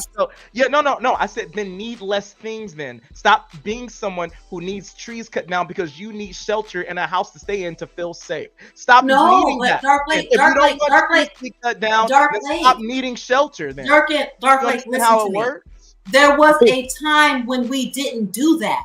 When the women, for the most part, were building the fortresses, were building the homes, because they've given you that whole fallacy too. It wasn't about cutting down the trees. We lived with nature in cohesion. And even now, they are going back to that. If you look at certain places in Africa, they are taking the mud and they are building homes out of them that are earthquake proof, that are flood proof, that are more economical when it comes to keeping you cool or hot. You know, we used to live But with nature and we used to work with nature. But then something came along and said, no, we're going to do it a different way. And when that something came along and said, you know what? We're going to hoard everything for ourselves. We are going to kill in the name of a God. I can explain that. I can explain to you what that. Hold on. I can explain to her what that something is, and this is where I'm gonna probably agree with Christopher and Dark Lake. You know what that something is, Sapphire? When a woman has a kid that's not yours, and it's been going on since the beginning of time. As men, you want to know what our nature is? Our nature is to see. No, it never mattered before. It did no. I I didn't. So I will ask you. I will ask you that. I will ask you this. Abrahamic religions came along, and that's the other thing. When they switched everything We around from a assume that. matrilineal to a patriarchal society. No, do you hear me no. when I tell you the only way you can truly, no, you can't say that to me, you Sapphire. can truly trace the genealogy of any human being on this planet is through the mother, and it was once that way. No, so Then you telling me? something, and I keep saying that something in air quotes because y'all not ready for So a real you're telling me? conversation about You're this. telling? Hold on. No, we gonna have a Something came along conversation. and told y'all a lie, but it was always through lie? the matrilineal line. And you know who used to choose the kings of this planet? Do you know who used to choose them? It Woman? was the mothers. It So, was the but I don't mothers. see anything wrong with a man saying, "I want to see my offspring come to There's fruition." nothing wrong with that. But, the thing is, you this is don't where know the who your problem comes in offspring at. is. The only one who knows that are the mothers, and they have even proven that. That's the problem right there. That has been The co-opted mothers like know. everything The else. mothers will have a kid No. by one dude and have a committed husband. Okay, so what I'm asking you is, Even if the mother doesn't know, even if the mother says she don't know in her spirit who the father is, when it comes down to it scientifically, the only way you can trace back who that child truly belongs to is the mother. Who has the Eve gene? That's a fact. The That's a woman. fact. That's it a fact. was always based on exactly what it should have been until someone Okay. came along and turned it 50,000. around upside down on its head.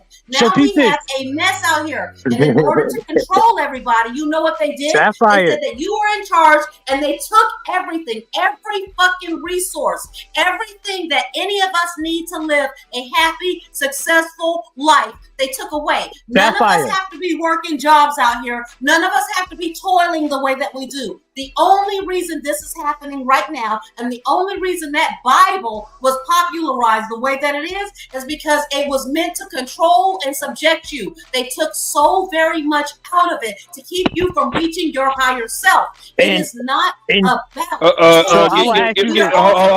on, Pookie. All right. Hold on, Pookie. I'm gonna read one part from the comments, and then y'all can go back at it. But first, y'all make sure y'all hit that like, share, subscribe button. Again, I don't ask for much, but help me get an algorithm.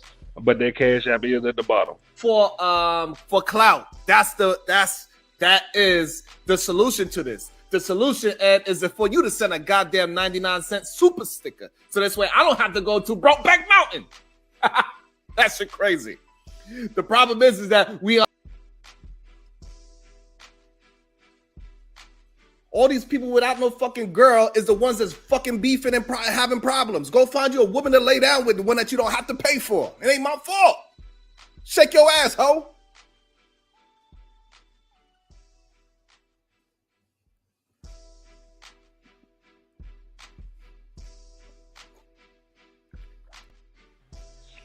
Now from the comments,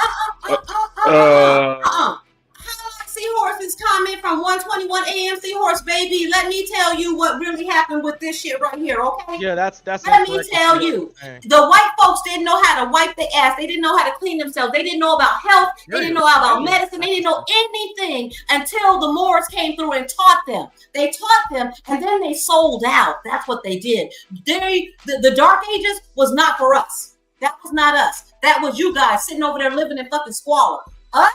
We already knew about all that shit. We already had whole Europe fucking and Spain for civilizations. 1,000 The lies years that they already. tell about what's going on, what they say was going on in Africa and over in South America and everywhere else, it is absolutely untrue. We were the ones who were civilized. And the United States of America, and like I told y'all, and I keep telling you, I'm reading a people's history of the United States right now on my channel. They could not even build the colonies without getting black people to come over here and show them how to make this shit happen. They couldn't grow rice. They couldn't grow corn without the Indians helping them. They couldn't do anything without us. They were over here struggling their asses off because they did not know how to do it. And that's the way it's been all over this globe. And then they try to discount it. Shut up, Dark, like I'm talking right now. Now they discount everything that we have contributed, and all of us, a lot of us, believe that bullshit. But y'all need to stop believing that. You need to look at our real history. That is not true. The truth is out there now, and you need to learn who you are. You need to remember who you are so that you can activate your DNA and be a better fucking person. But Seahorse, baby, I love you. You are wrong. You're absolutely wrong. White folks were dying in droves without us. And right now, as a matter of fact, white folks are doing every fucking thing they can to make sure they mix with us so that they can survive, because this sun is not meant for you, baby. It's not meant for you. It's killing you. Okay, Sophia, I just want to say this. A lot of what you just said is facts, right? And Seahorse, that was not a smart comment that you made. No offense to you, but that's just so wrong on so many levels. There's a lot of different archaeological evidence that goes against that statement as well. So Sophia, what you were just saying, like, I'm on board with you 100%. My only contention with you, Sophia, is I believe that you are conflating everything you just said with this, like, juxtapositioning it with this corrupt hierarchy that men are sort of tricked to be in. Like, that's where you find, like, pushback from me. Yeah, because, all right. Guess what, Dark? You I'll understand what let I'm you saying? have that. But guess what? Yeah. You know what? One night, maybe, if Ashton will allow us to, or I'll just do it on my own channel, we'll talk about where the male species of our planet really stands at, okay? Because for real, there are a lot of deficits, and it's not even a debate. I will be bringing you straight facts, okay? And when I tell you, I care about humanity as a whole. I am keeping it real with you. I work with children. I had to learn this stuff so that I can be a better teacher for my children, for my students, because I was taught under the same patriarchal society that you are. And so I would look at our young men, our little boys, and say, what the fuck is going on here, okay? There is a deficit there. And the reason there is a deficit there is biological. And now that I understand it, I know how to better help them. From the very moment you are conceived, you are in the struggle. That is a biological fact, okay? So therefore, a biological fact. And so therefore, you are not a fucking leader. You need all of us to make sure that you survive. And then even when you survive, you still need a whole lot more help. Where the patriarchy has failed you is putting undue responsibility on you. And because I care, I want to alleviate you from that responsibility. Stop thinking that you're supposed to be all of this, that, and the other and do all this shit on your own. You're not meant to do that. You're not equipped to do that. You need us for the things that you need us for. You just can't continue to think that you are going to subjugate us and that we are going to stay here and keep dealing with the undue treatment that you give us. That's not going to continue to happen unless you beat it out of us, unless you start murdering us and doing like they did during the fucking Crusades. Unless you do that, women are not going to go back because we know better. Just real quick. Fight back, Dark Lake. Playtime's over, boy.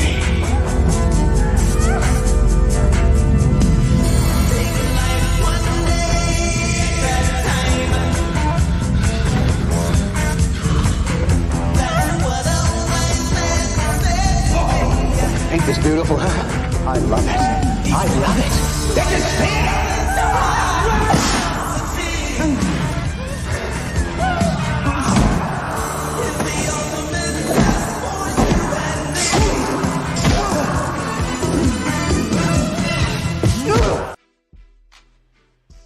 Okay, just real quick. Real quick. Sophia, again, you said a lot of shit that I agree with. However, right? You said when we're born, we are in a deficit or a struggle, right? A deficit, right? There's some validity to that. You said that, right? Okay. So in order for the best way for men to survive is how men think, right? And overcome that deficit. And in order for you to overcome a deficit, you first have to know that you're in a deficit. And the only way you know that you're in a deficit is that you observe and then you see what's in front of you or around you and understand what the opposite of a deficit is. Lower and higher. That is a hierarchy. We're not talking about the patriarchy. We're just talking about the more. Wait a minute. No, wait a minute. It's Sophia, called I did not differing interrupt. abilities. Whatever it is. I didn't interrupt you, Sophia. Just real quick. I'm You're not gonna. not, but Dark, like, I'm not going to let you put a bunch of nonsense out here. And see, that's where the problem is on these fucking panels. Y'all let people who are speaking untruths and so false fucking shit speak, and then people who don't understand one way or the other take that shit in, and then they take that for knowledge. It's not right. So no, I will interject. I will. Hey, no, Dark Lake, baby. Hey, Sophia, Let me help you out. I want to help you out with this one real quick. Sophia, I want to help you out real quick, because I do believe that you are saying some accurate points, but respectfully, sweetheart, you are going on a 2-minute, 3-minute tangent, and unless you want us to keep heading, I got this. I got this. The wrong way. Sophia, because my silence is not going to be viewed as complicity. No, Sophia, I'm gonna help you out. That's why I will on interject, that. because if you say some false shit, I'm going to interject, because I'm not going to sit here and be silent as if I'm complicit with what you're saying. That's why I agree. See, me when I speak, I make sure I just get my points are clear, concise, and I say it in a short manner, so that way, if somebody does take me out of context, I will overtalk them. I usually don't overtalk anybody in this space, because I give people all amounts to talk and say whatever they need to say. That way, when I talk, everybody be quiet, because I'm going to keep it short, I'm going to keep it simple, and I'm going to make sure you understand word for word what I said. So that way, there's no mixing up anything that I verbalized. So, Dark Lake, respectfully, can you do kind of quote her accurately? If you're going to rebut her, quote her accurately as much as possible. Don't take anything she says out of context. Okay. Thank you, Chris. Sophia, you said that when we're born in the struggle, right? And if we're born in the struggle, which is a valid point, like Chris and I were saying, Sophia, you said a lot of shit that I actually agree with, right? That a lot of people have a hard time understanding just about our position here, history as African Americans, But what I'm trying to get you to, not to understand, but it's more so, I don't think you realize that you are combating the male train of thought to maneuvering society and achieving goals. So, we're born in a struggle. The only way we would know we're in a struggle is if we have experiences and start realizing that the struggle doesn't exist everywhere, that we have something to compare ourselves to, so we can say, you know what, I want to be in that position instead of the position I'm in now. That's natural, right? But when it comes to men, we're thinking, what are the A, B, C, D, E, F, G things I can do that's going to get me out of this struggle? And the only way that's possible is for men to recognize that there is a hierarchy that exists, not justifying the hierarchy, not saying the hierarchy should exist, but men have to deal with reality and say that a hierarchy exists. I might disagree with this existence, but it exists. I have to adapt and maneuver appropriately in order to put myself in a better position out of the struggle and put those who might love me in my life, a wife, a girlfriend, children, in a better position as well. There has to be a juxtaposition. There has to be a comparison so that you can get yourself out of that deficit, out of that struggle. And that's what men like me, who can... Pink said there is no hierarchy. Pink, if there's no hierarchy, then just fuck any dude that's on the street. Don't fuck the guy you have a preference for if there's no hierarchy. Okay. Wait. No offense, Pink. But I'm just saying that's asinine, right? Dark Lake. Wait. I just wanted Sophia to... I'm sorry, Pookie. I just want Sophia to... because I don't hate women, and I agree with a lot of stuff she said in her last speech. But I just want to know from her if she understands where I'm coming from, that men have to accept that a hierarchy exists in order to maneuver it. Is that fair? At least? Mark Lake, I'm going to go back to this. I'm going to say this one more time. I'm going to try to make this as clear as I possibly can. This is a problem that was created by men. And this problem was created by men before they biologically even understood what was going on out here. And it was based on their nature. And so by their nature, because they were stronger, some of them, and I'm not going to say stronger. I'm not saying stronger in the sense that makes them better than you. I'm saying stronger in the sense that they were willing to be more brutal. They were willing to be more demonic. They were willing to be all of those things that spiritually you should not be. Prior to the imposition of those ideals, you men, a lot of us people on this planet did not operate that way. We understood the natural order of things and we operated in concert with nature. And then somebody came along and they changed the rules up. So even though we know now biologically that you are at a deficit, spiritually previously they already knew that, and they intentionally hid that part away from all of us because they were trying to keep us from reaching our higher selves. Do you understand what I am saying to you?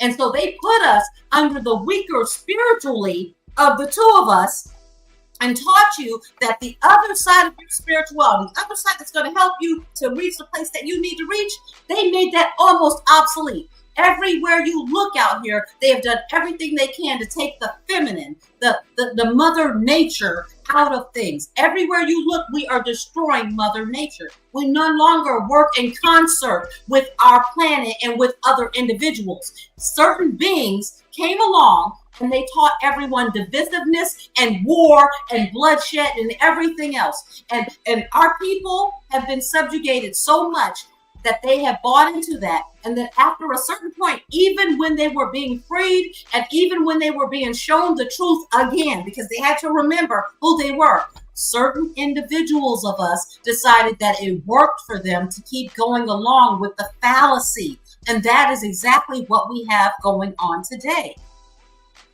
A lot of throughout this conversation, I heard a lot when it comes to hierarchy in nature, when it comes to misogyny, masculine, feminine, and I also hear you guys bringing up the Bible, and I would like to really hear where in the Bible is all of this biblically supported. I was referencing the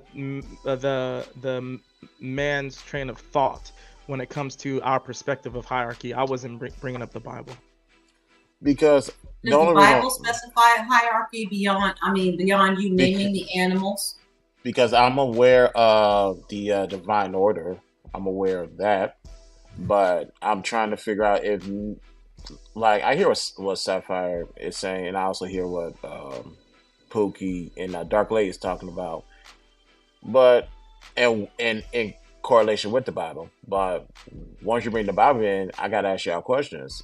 Not you guys directly, just speaking in general to anybody who will listen. If you're not a child of God or a believer of God or whatever the case may be, why would y'all care what the Bible says anyway? It doesn't even apply to y'all. Because no. Hold on. And for the this record, is what I don't like. Wait. Don't do that. Don't do that. No.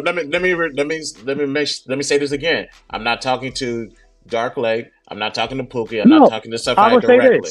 So I would say this. I would say this to you, Christopher J.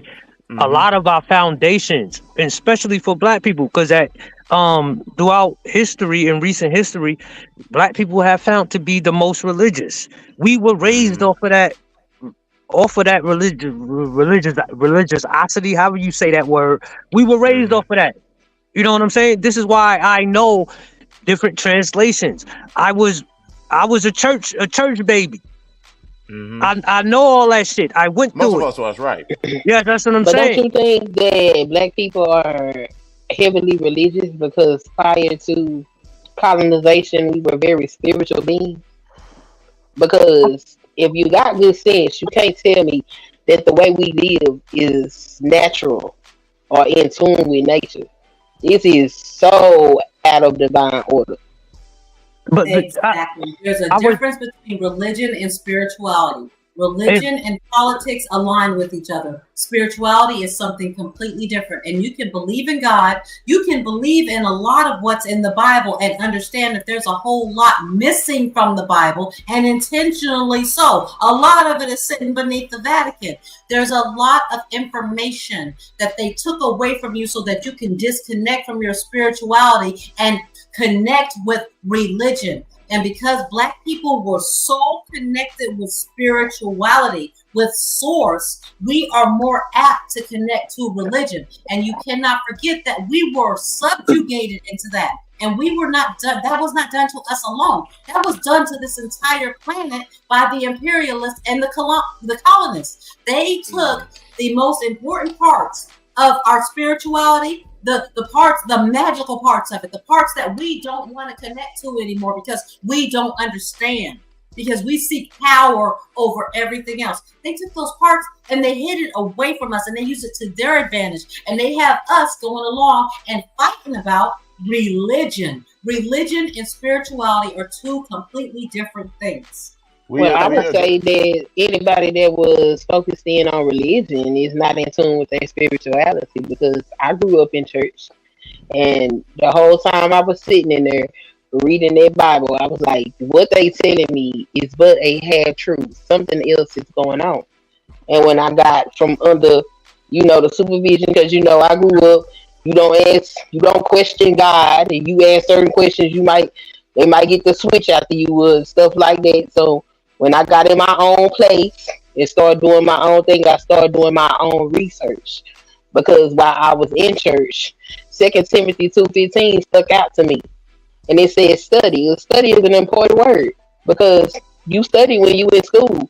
You don't use one book the whole time you in school.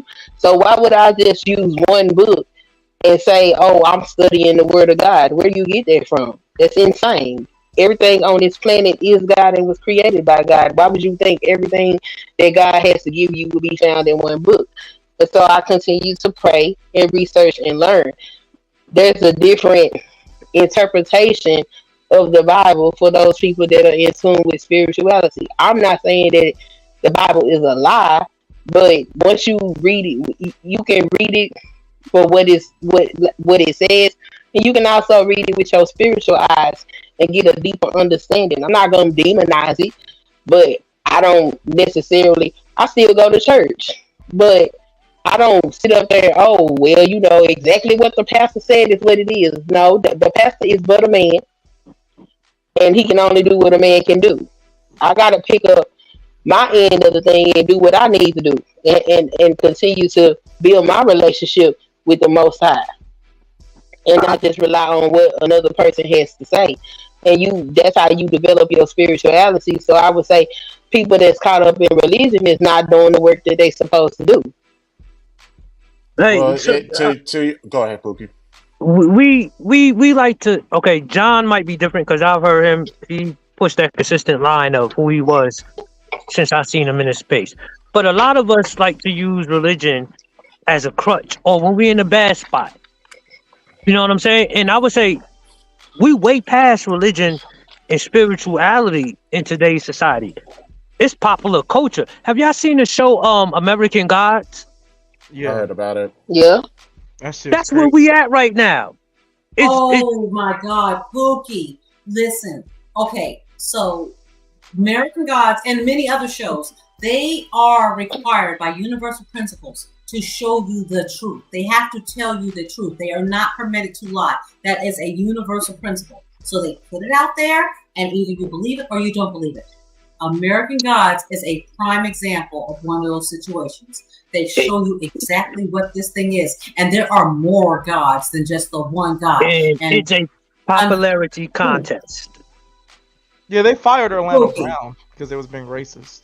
Because Orlando Brown, they fired him because Orlando Brown was reaching people. He was reaching them with more than just his script. He was on a authentic. And when the most powerful thing in this world that you can be is authentic. Be your authentic and true self. That is one of the main goals of your ascension, to be your authentic and true self, to be able to look yourself in the mirror and say with a good parts and the bad parts, the dark parts and the light parts, however you want to put it. You have to be able to accept the whole of yourself and be authentic when you put it out there, not worrying about what other people are going to think of you or anything else. And because Orlando Brown was so authentic in his presentation of that information, it reached people on a spiritual level, in your soul level, okay? And they realized that shit was dangerous, and they had to take him down. He wanted to portray that character in the right context, and they didn't want to develop that character like he thought they should have. Yeah. So more so what I'm saying is, I guess you could say it's a religious or spirituality fight nowadays, but more so it's a fight against popular culture. So you got men who have been married 20, 30, 15, 10 years, and what they hold their wife up to, that woman who done had motherfucking 2, 3, 4, 5 kids by you. Yeah, she got that grown woman weight on her now, nigga. She ain't going to the gym like you think she would. But you're gonna hold her up to the scantily clad woman that you see on Instagram, and you're gonna say you ain't fit, feminine, and friendly. When tell me where I'm wrong at.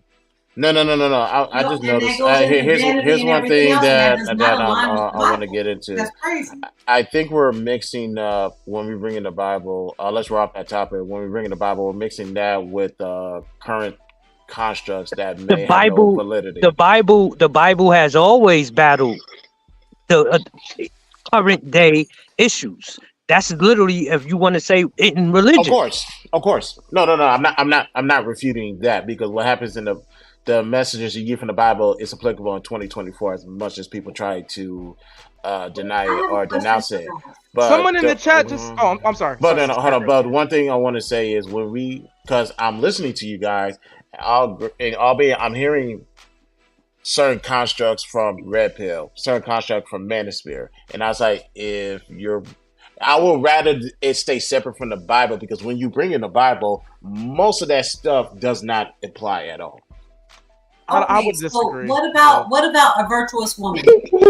You know, that's something like I think I was like 10 years old when they really started pushing that one on me. Okay, so when I read that and they started really trying to break that down and teach me that I need to be that type of woman, it was almost an exact mismatch of what the patriarchy said I was supposed to be as a wife and a woman in a household. The virtuous woman, when you read that, does that read as the wife that they say you're supposed to be in your household? Are you supposed to be provisioning for your household? Are you supposed to be bringing money to your household? Are you supposed to be out selling your wares on the street for your household? Is that biblically supported? I'm pretty sure that's you're that's just biblically supported. He's talking about Proverbs 31, but Proverbs 31, does that match or does it match? That's not one woman. That's not one woman. No, because she brought up Proverbs chapter 31, verse I believe it's 24 or 25. I can't remember, about the woman who makes garments at home and go to the market and sells them. So she considers the field and she buys it. Right, so I'm aware of that. Now, here's the thing: does that woman who is a child of God, does that woman mix with certain talking points that is not of somebody who has the same beliefs spiritually? No, Chris, it's just illustrating different archetypes of women. Wait a minute. You missed it. Submit to y'all, and we lesser than, and the hierarchy. Remember? No, you guys are missing the point. Okay, go ahead. The Bible is just illustrating different archetypes of women, just like it illustrates different archetypes of men. Just like it says, oh, this is the Jezebel spirit in women. This is the thief type. Where is the different archetypes of men in the Bible?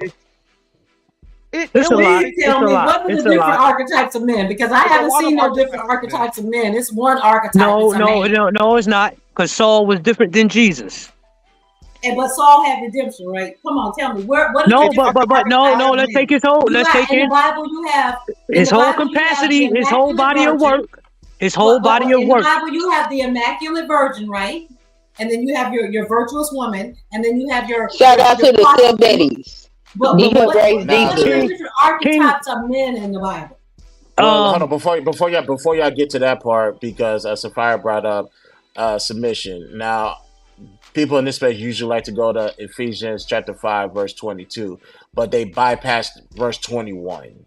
See, if you're going to use the Bible in this space, don't be disingenuous about it and use it in its proper context. So I'm not saying what Sophia is saying is wrong. I'm just saying those who push that on you forgot one verse, and usually that one verse can make a whole lot of difference when it comes to certain conversations in this space. So as example, me and Sophia is not going to submit to me if I'm not a child of God.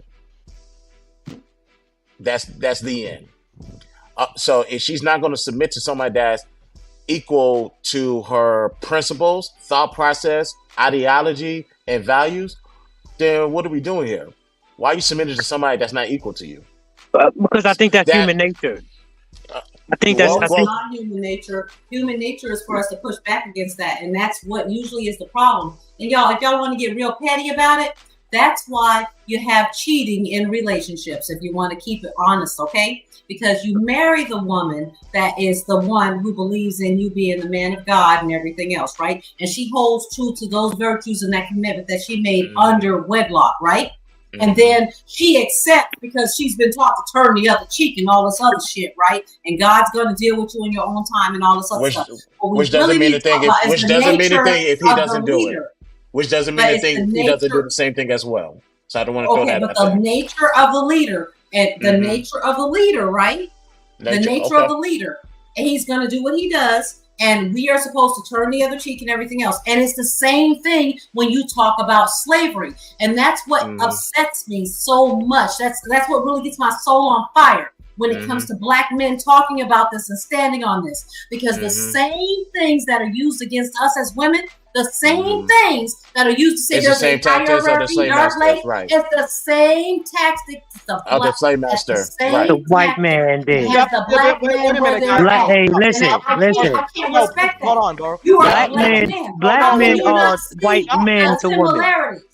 Let me get to let me respond to that. I'm gonna give it to Dark Lake because he has to respond to that. So Sophia's saying nature. If I'm subscribing to the principles of God, that oversees any type of human nature. A lot of men and women like to refer to, well, it's in the man's nature to do this, and the woman's nature to do that. God said, do what I say. Don't worry about your nature. Don't give into your nature. Otherwise, you're going to deal with me.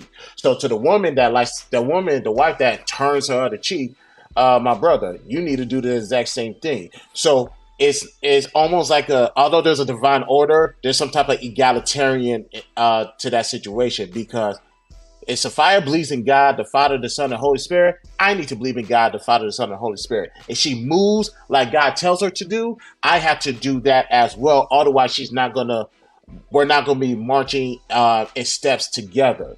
This is where the unequally yoked verse comes into play. So I always tell women, if they're going to use Bible scriptures on you, they need to be applying that in their lifestyle, and God is going to give you the right goggles for you to see if that's what they're doing. And if they're not doing it, that's one less headache you got to worry about. But Dark Lake, you can go ahead and respond to her, man. Well, Sophia made a bold claim that I guess some of the critique from the Manosphere Talking Points or whatever is the same tactic that they used against black men in slavery. And I would just like her to be a bit more specific about that, if she can, in like 30 seconds. Oh, you're muted. You're muted. Sophia, you're muted. You're muted. Sophia, you're muted. Sophia, we can't hear you.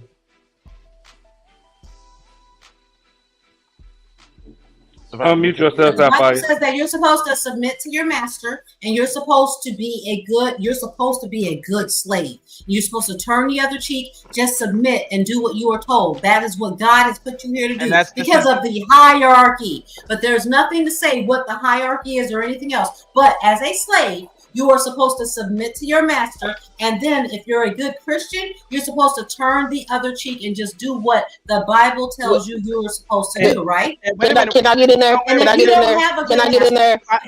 Let me get in there. I know. I'll let you, ma'am. Let me get in. I'll let you. Just 1 second, please. Please hold your thought. Like, write it down, and I'll get it right back to you, okay? because I asked Sophia the question. Sophia, that's where it's disingenuous because men aren't asking for women to be submissive slaves to them. That is extreme. Okay, not even in the red pill manosphere.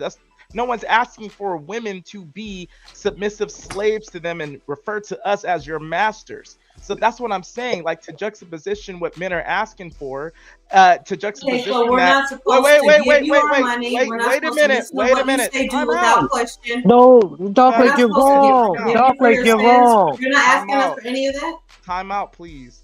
You are being overly dramatic when you're saying that men are requiring the same things of the tactics that were used when they used the Bible against black men and black people during slavery. Someone used a example earlier in the show about 5 minutes ago, fit, feminine, and pretty. Fit, feminine, and pretty, right, does not suggest that you should be my slave and turn the other cheek if I'm a fuck nigga. Like, that is not. No, but there's a lot of fuck niggas using that and applying that to the Bible too. So a lot of this shit is convoluted, dog. A lot of this shit is very confusing. Hold on,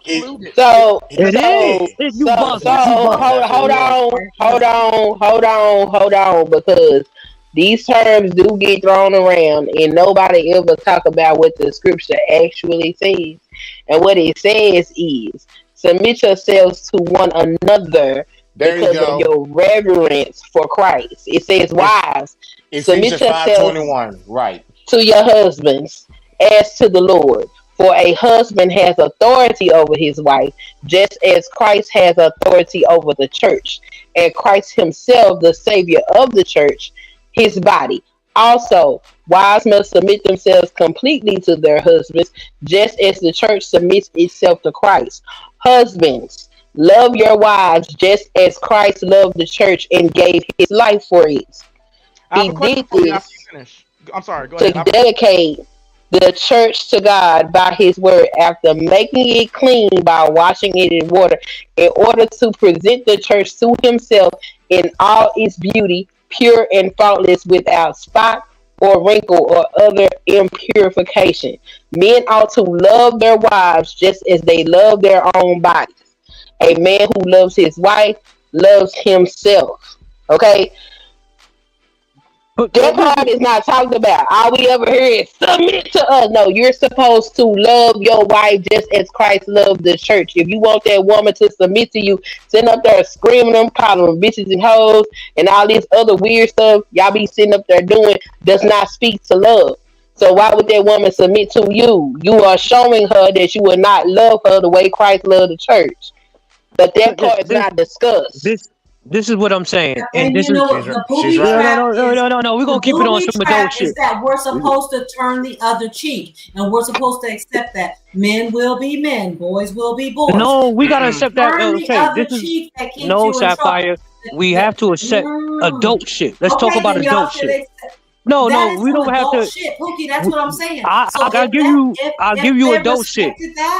If they I'll give respected you. that, then they wouldn't have a problem with divorce. But even then, they made We have rules to have a saying problem with that you divorce. have to have.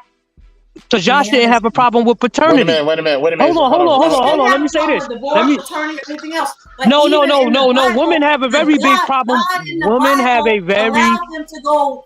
No. So this is where we get. And do Let's get it. anything he wanted to Sapphire. do to all these villains. Listen. So whenever they want to, they take Listen, different Sapphire. pieces of the Bible Listen, and use it Sapphire. to their advantage. Listen, Sapphire. We talk about adult shit. Fuck the dick and pussy conversations. The Bible. And the spiritual shit. Let's talk about results. And this is adult shit. Men cheat. Men have baby outside of relationships. We fuck up a lot. But if you look at paternity tests, and these are and the only way you can record paternity tests is if a woman gets tested. Around 33% of paternity tests comes back showing the results. You are not the father, right? The majority of women, the majority of women are not taking paternity tests. So we were to actually make that a law. Do you think that number would go up or down? Listen, I'm all for it, Pookie. No. What I'm saying is, you can say that. You can say that. No. What happens when that paternity rate jumps from 33 to 45 or to 47 to 50? Shit is gonna be real problems out here when men walking around here and half the men saying they taking care of their kids that ain't theirs, and that's a woman problem right there. That's not a man problem. Most men are not. No. These guys that are not taking care of the kids, the ones who are taking care of them, are taking I ain't talking about taking care of kids. This don't have nothing to do about taking care of kids. I'm talking about paternity test. It is very shocking. No, is it not? No. Let's stick on women. Let's stick on women right now. Let's have an adult conversation. Let's have an adult conversation, Sapphire. Is it not alarming to you that 33% of paternity tests come back showing the false result? I mean, positive results of the man. 33% ain't even 50%. No, that's only for ones who have been tested. Now, we were to test, if we were to make a law right now, no. Everybody accountable. No. If we are holding everybody accountable, I don't give a fuck. Hold everybody accountable. So where do you think? So this is what I'm trying to ask you.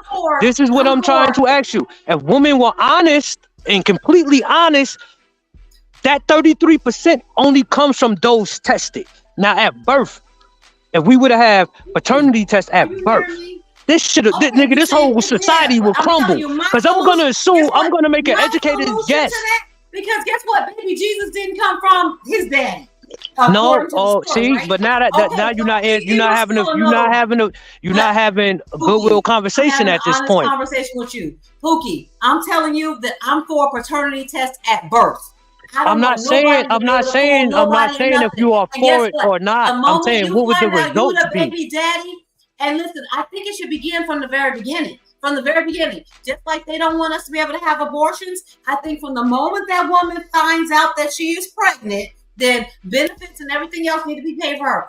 A child support and every fucking thing. As soon as you can find out who that baby daddy is, he needs to be immediately be held responsible for helping take care of that baby. I'm for it. I agree. I agree with you. I agree with you on that. But I guarantee you, most women, for a fact, would probably not be. They all guess what, Pookie? If they all out here holding around like that, then the problem is solved very easily. Just like before you used to get married, there was a time before you got married, you had to have blood tests and everything else. I don't know why the fuck they did away with that, but the way I feel about it, you need a whole fucking blood test. No, I'm not asking you. No, Sapphire, hold on. You're not answering the question. You're not answering the question I'm asking you. Educated guess.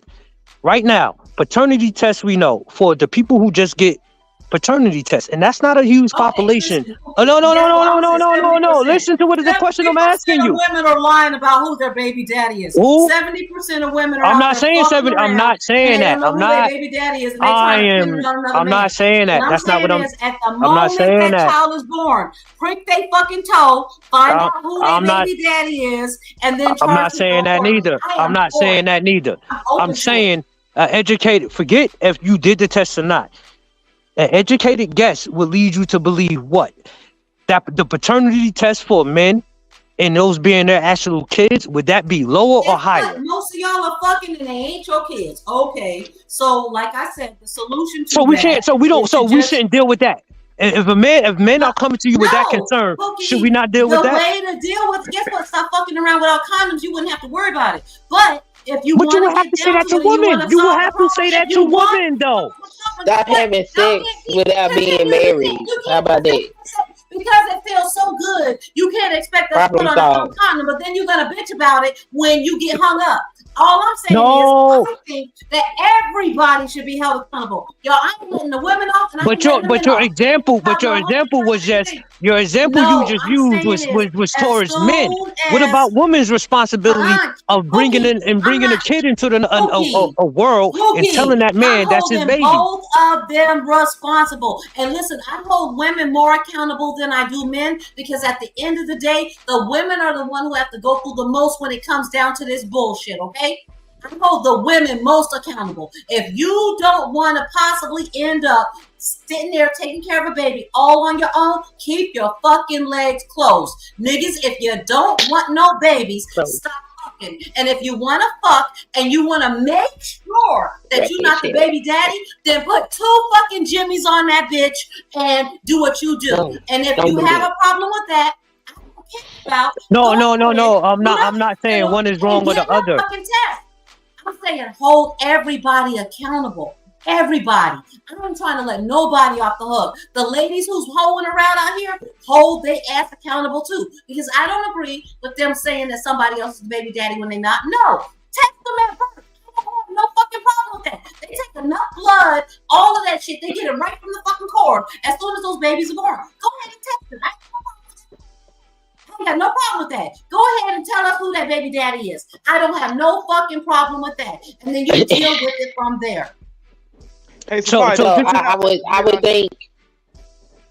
think that if Jesus could come into the world and have a stepfather, I would think paternity has always been, I ain't gonna say an issue. I don't think it was an issue. I just think being unmarried and pregnant was an issue because there was some moral things going on. But hold on, I'm not done. There are societies where they don't even deal with paternity. Everybody's responsible for making sure those children are reared properly. So name paternity. I am not done speaking. I am speaking. I ain't cut none of y'all off. Now stop it. Now those societies. I am still speaking. I'm speaking. I didn't cut y'all off. Cut it out. I'm not done. I'm not done.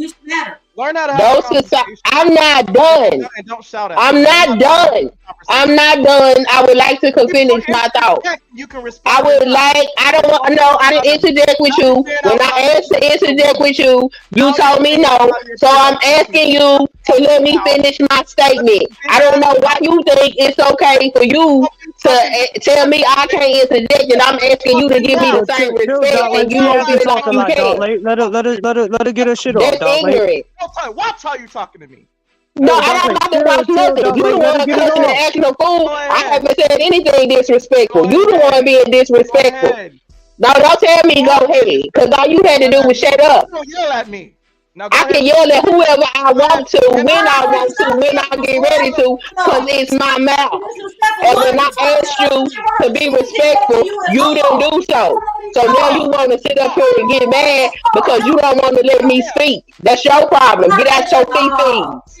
We having a conversation. The bitch is the bitch that birthed you. That's who the bitch is.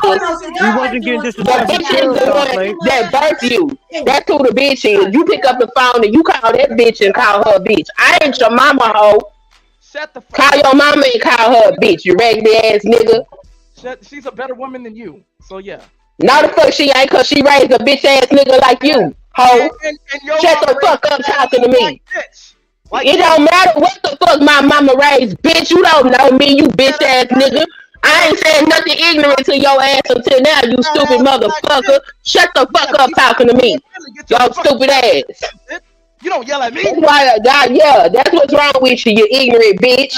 You an ignorant ass nigga. I ain't saying nothing disrespectful. You didn't like the fact that I was making a valid point. You got in your feet. You fragile male ego having ass bitch. Shut the fuck up. Just finish your fucking point. Anyway, what I was saying was those people. All right. Come on.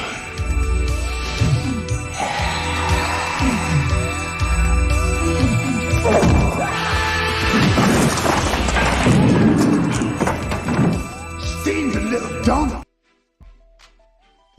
Those people in those societies put the priority on children because children are the future of the society, and none of that mattered. You need healthy, well-adjusted children. So in this society where everything is corrupt and male domination rules, we put an emphasis on paternity, male paternity, that can't even go back far enough to tell you where your lineage comes from. And you got these men hopped up on something that really at the end of the day don't even really fucking matter. But that's all a part of this patriarchal, men have to be in control nonsense that Sophia has been talking about. So you all hopped up on something, and what does it mean? Because we still got, if it was that important, how do we have such a high illegitimacy rate? How do we have all these out of wedlock births if men are so staunchly concerned about their paternity rates? Because I will ask you this. Are you concerned about your maternity? Are you concerned if me and you were together and I had kids with other women but you? And you can have babies. And I just do on a condom every time I fuck you, but not the woman I really wanted to have babies with. But we're in a relationship. Do I want children? I said, I'm not asking you that. I said, would you have a problem with me throwing on a condom and you are my girl, you are my wife, but all the babies I am creating is outside of our relationship? If I want children, I will have a problem with that. If I don't want children, answering a question. If I don't want, how am I not answering the question? If would women have a problem with that? It depends on whether she wants children or not. All right. If the woman wants children and you putting on condoms, come on, we gotta have a real conversation. I'm having a real conversation. Okay, you do want to have children. Yes, that would be problematic. That So means I would need to leave you. now, switch that. Flip that coin, and that's a man. Yes. Flip that coin, and that's a man. Yeah, I think that's ignorant. I think it's crazy for women to have children with other men and then not give a man that they in a long-term relationship with children. I think that's selfish. I agree You with ain't even that. got to speak on that because historically speaking and factually speaking, most of the time, a lot of the time, those women don't even want to have children. We cannot exclude SA and everything else. When we look at the history of what has been going on out here, those children, especially now when they're trying to lower the fucking marriage rates and everything else, they're trying to make it where it is okay for men to SA women and then make them their wives and force them to have their children. Don't let these men, do not let Pookie and Dark Lake talk you into some bullshit. I'm not saying. Shut the fuck up with that bullshit. No, As Sapphire. soon as the baby is born. But if you making babies out there with another woman and then you want to wear a condom with me, then nigga go be with that other woman for the rest of your life. No. See, Sapphire, what you doing is Get him! Come on, hit him! Nigga, please.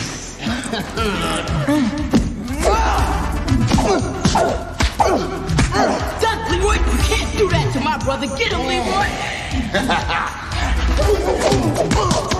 That's the way. Get him, Leroy! Get him! Man, black men Fight back, Pookie. shooting up the fucking club like they ain't no fucking responsibility for it. All of y'all think y'all can go ahead and lay babies up and anybody that you want to and don't have to take responsibility to them. And I'm going to blame that on you being bucks when you were fucking slaves. Y'all just used to just going out there and busting a nut up and every fucking thing and creating children and don't think you have to take accountability from them. And then you want to get mad when somebody try to hold you accountable. I'm not getting mad. I'm take care of them children. But y'all need to stop on this bullshit. I'm not getting so Sapphire. Sapphire, I'm not getting mad. Said, we're willing to take a blood test with every one of these fucking pregnancies. The most of these women out here are not the 3 or 4s that y'all are talking about. And most men, no. Get knocked up by you, yes. And there's a lot of you niggas out here busting nuts up all over in the place when you could just put on a fucking condom. If you don't want to have a baby, no, Sapphire. It is very indicative to say 33% of all women who have got tested are coming out with the father not being that child. But no, that's just 30. Is that not alarming to you? Is that not alarming to you just as a woman? Just as a woman, fuck the men. Fuck the men. Is that not alarming to you as a woman? I would say this. 30%. I'll put it like this: 30% is not the majority, but 30% of anything can be a problem. No. That's why I never said the majority, because the majority are not being tested, Christopher. No, the reason why I say that because in sales, no, Sophia, 1 second. In sales, you can have 100 contracts. If you was to solidify what? When it 30% of that, Christopher, that's a good day. It's not the majority, but when it's it one of comes my down mistakes. to that's not a good analogy. That's not a good analogy. Oh, it's a great one. It's a great What one. y'all tell us, and you want to be the I'm listening, leaders by of the way. I'm every just gonna fucking step out thing, but what camera, you but I'm want to tell listening. us is that the pussy feels so good that it's our responsibility to make I'm you not wrap saying it that. up when you I'm not don't want to saying be a that. father. I'm not So, saying that. Pookie, didn't I already concede and say that I believe, and I mean this in my whole fucking heart, as soon as that baby is born, a blood test needs to be done. I have She did no say problems that. with She that did say that. whatsoever. Yes, I did say that. But my Yes, I point did. is, where is the As accountability soon as for it I not to agree. You happen? did say that. Where is the I agree. You did accountability say for that not to even happen? just stop fucking around and put your fucking condom on. That's the accountability. So when Not you good brought, advice, but I feel you though. but you brought SA into this. The majority of women who are having unprotected sex are doing it consensually.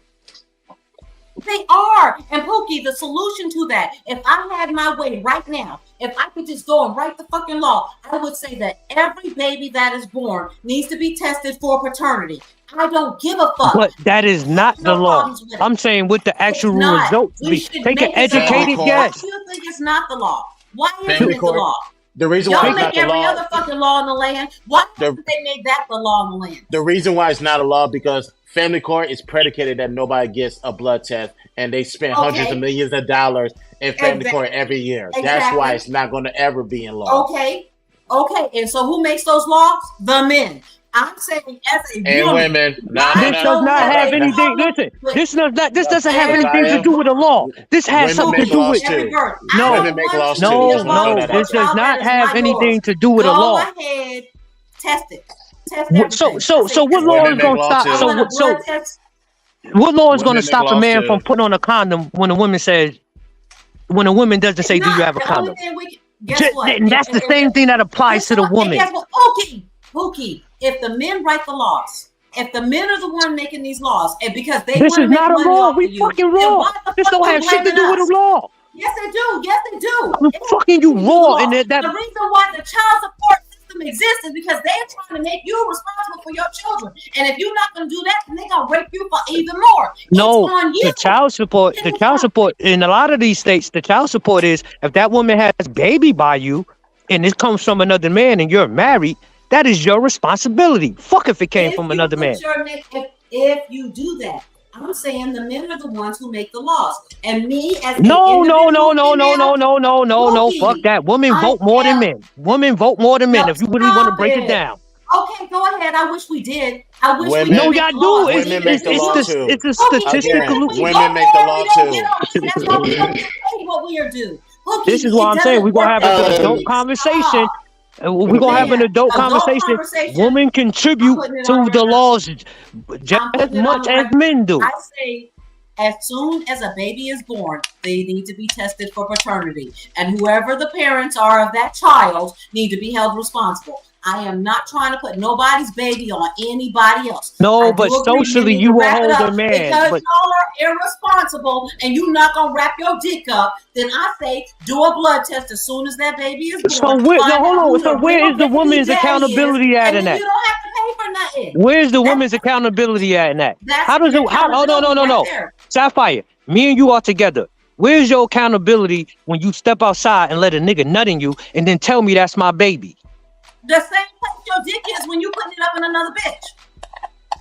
So it's cool to focus on the man's transgressions, but we're gonna skirt over the woman's. Pookie, I'm gonna say this All I'm again. doing is having a real conversation. This don't have nothing to and do I'm with that having other shit. I keep saying it too. You can keep saying it if you want to. I'm gonna say it again. I don't know how many fucking times I got to say Your it. default is to jump to the man's transgressions. What happens if that man has? I'm putting the responsibility on the woman, because if she was fucking around and she trying to pretend that you her baby daddy and you really not, then you're gonna find out as soon as that baby is born. As soon as the baby is born. But you won't. But you won't. Find out who the baby daddy is. You ain't paid no child support up until then. You ain't paid no medical bills. You didn't carry that baby for 9 months. Nigga, you ain't losing nothing. Shut the fuck up. Isn't that good enough? Get the blood test when the baby is born. I could say the same thing. I could say the. Who's the master?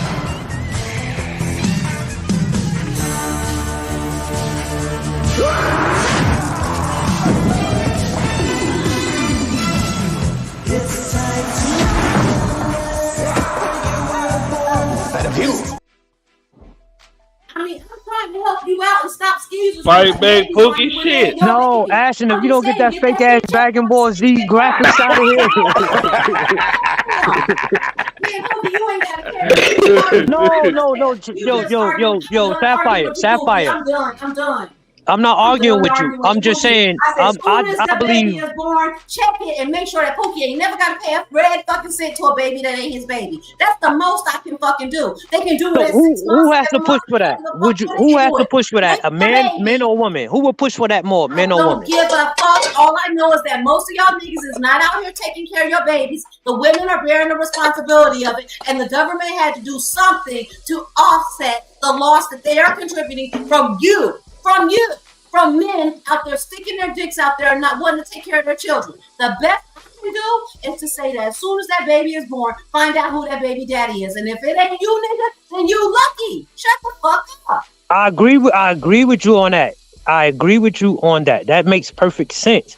But for a man in a committed relationship, he's probably not going to think that you done fucked another nigga raw and you're about to birth the baby. That's not his.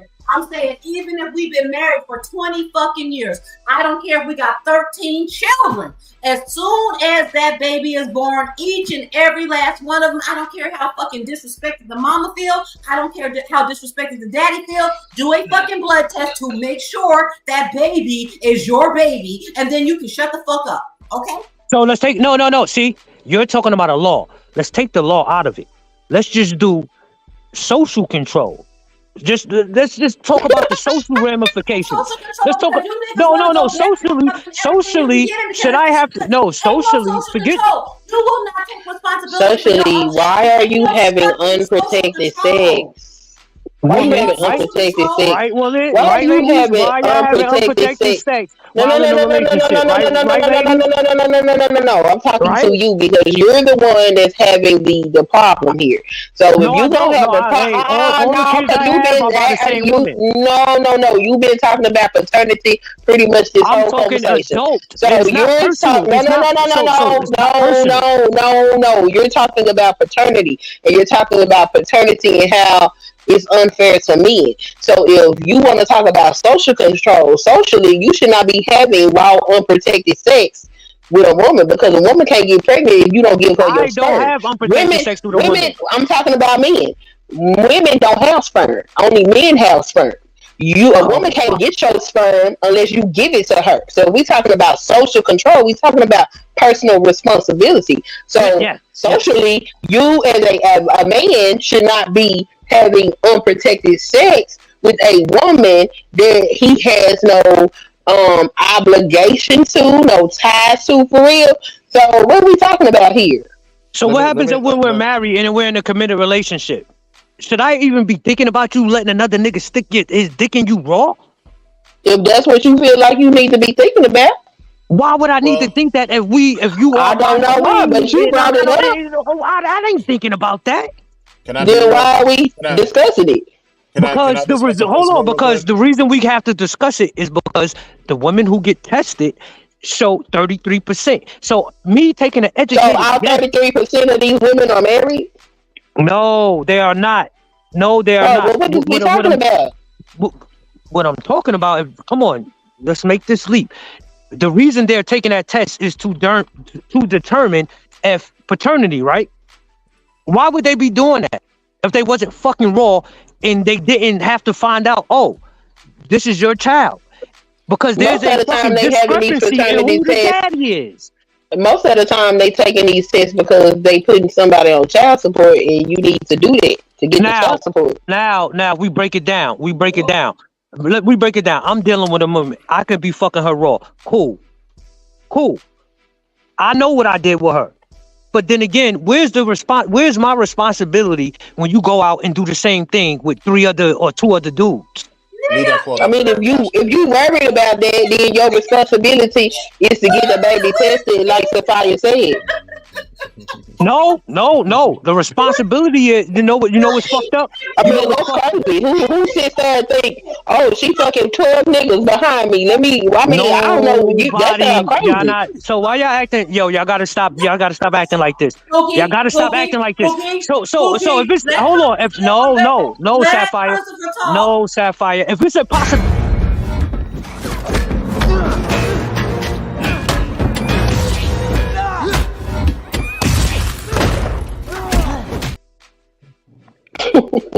No, we're not doing this. We're not gonna do this. And this is where the adult conversation is. Fuck all that other shit. You let 3 niggas nut in you raw, but you're not gonna tell 3 niggas you got me pregnant. You're gonna tell one nigga you gonna tell one nigga he got you pregnant. The most valuable nigga that. Leroy, who's the one and only master?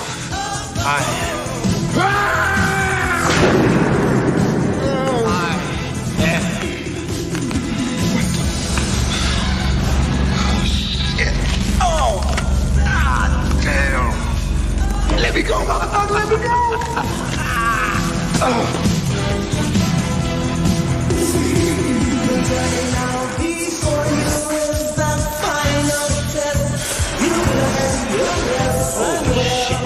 I can't teach you no more. There's a power deep inside you, and in a strength you find it in time of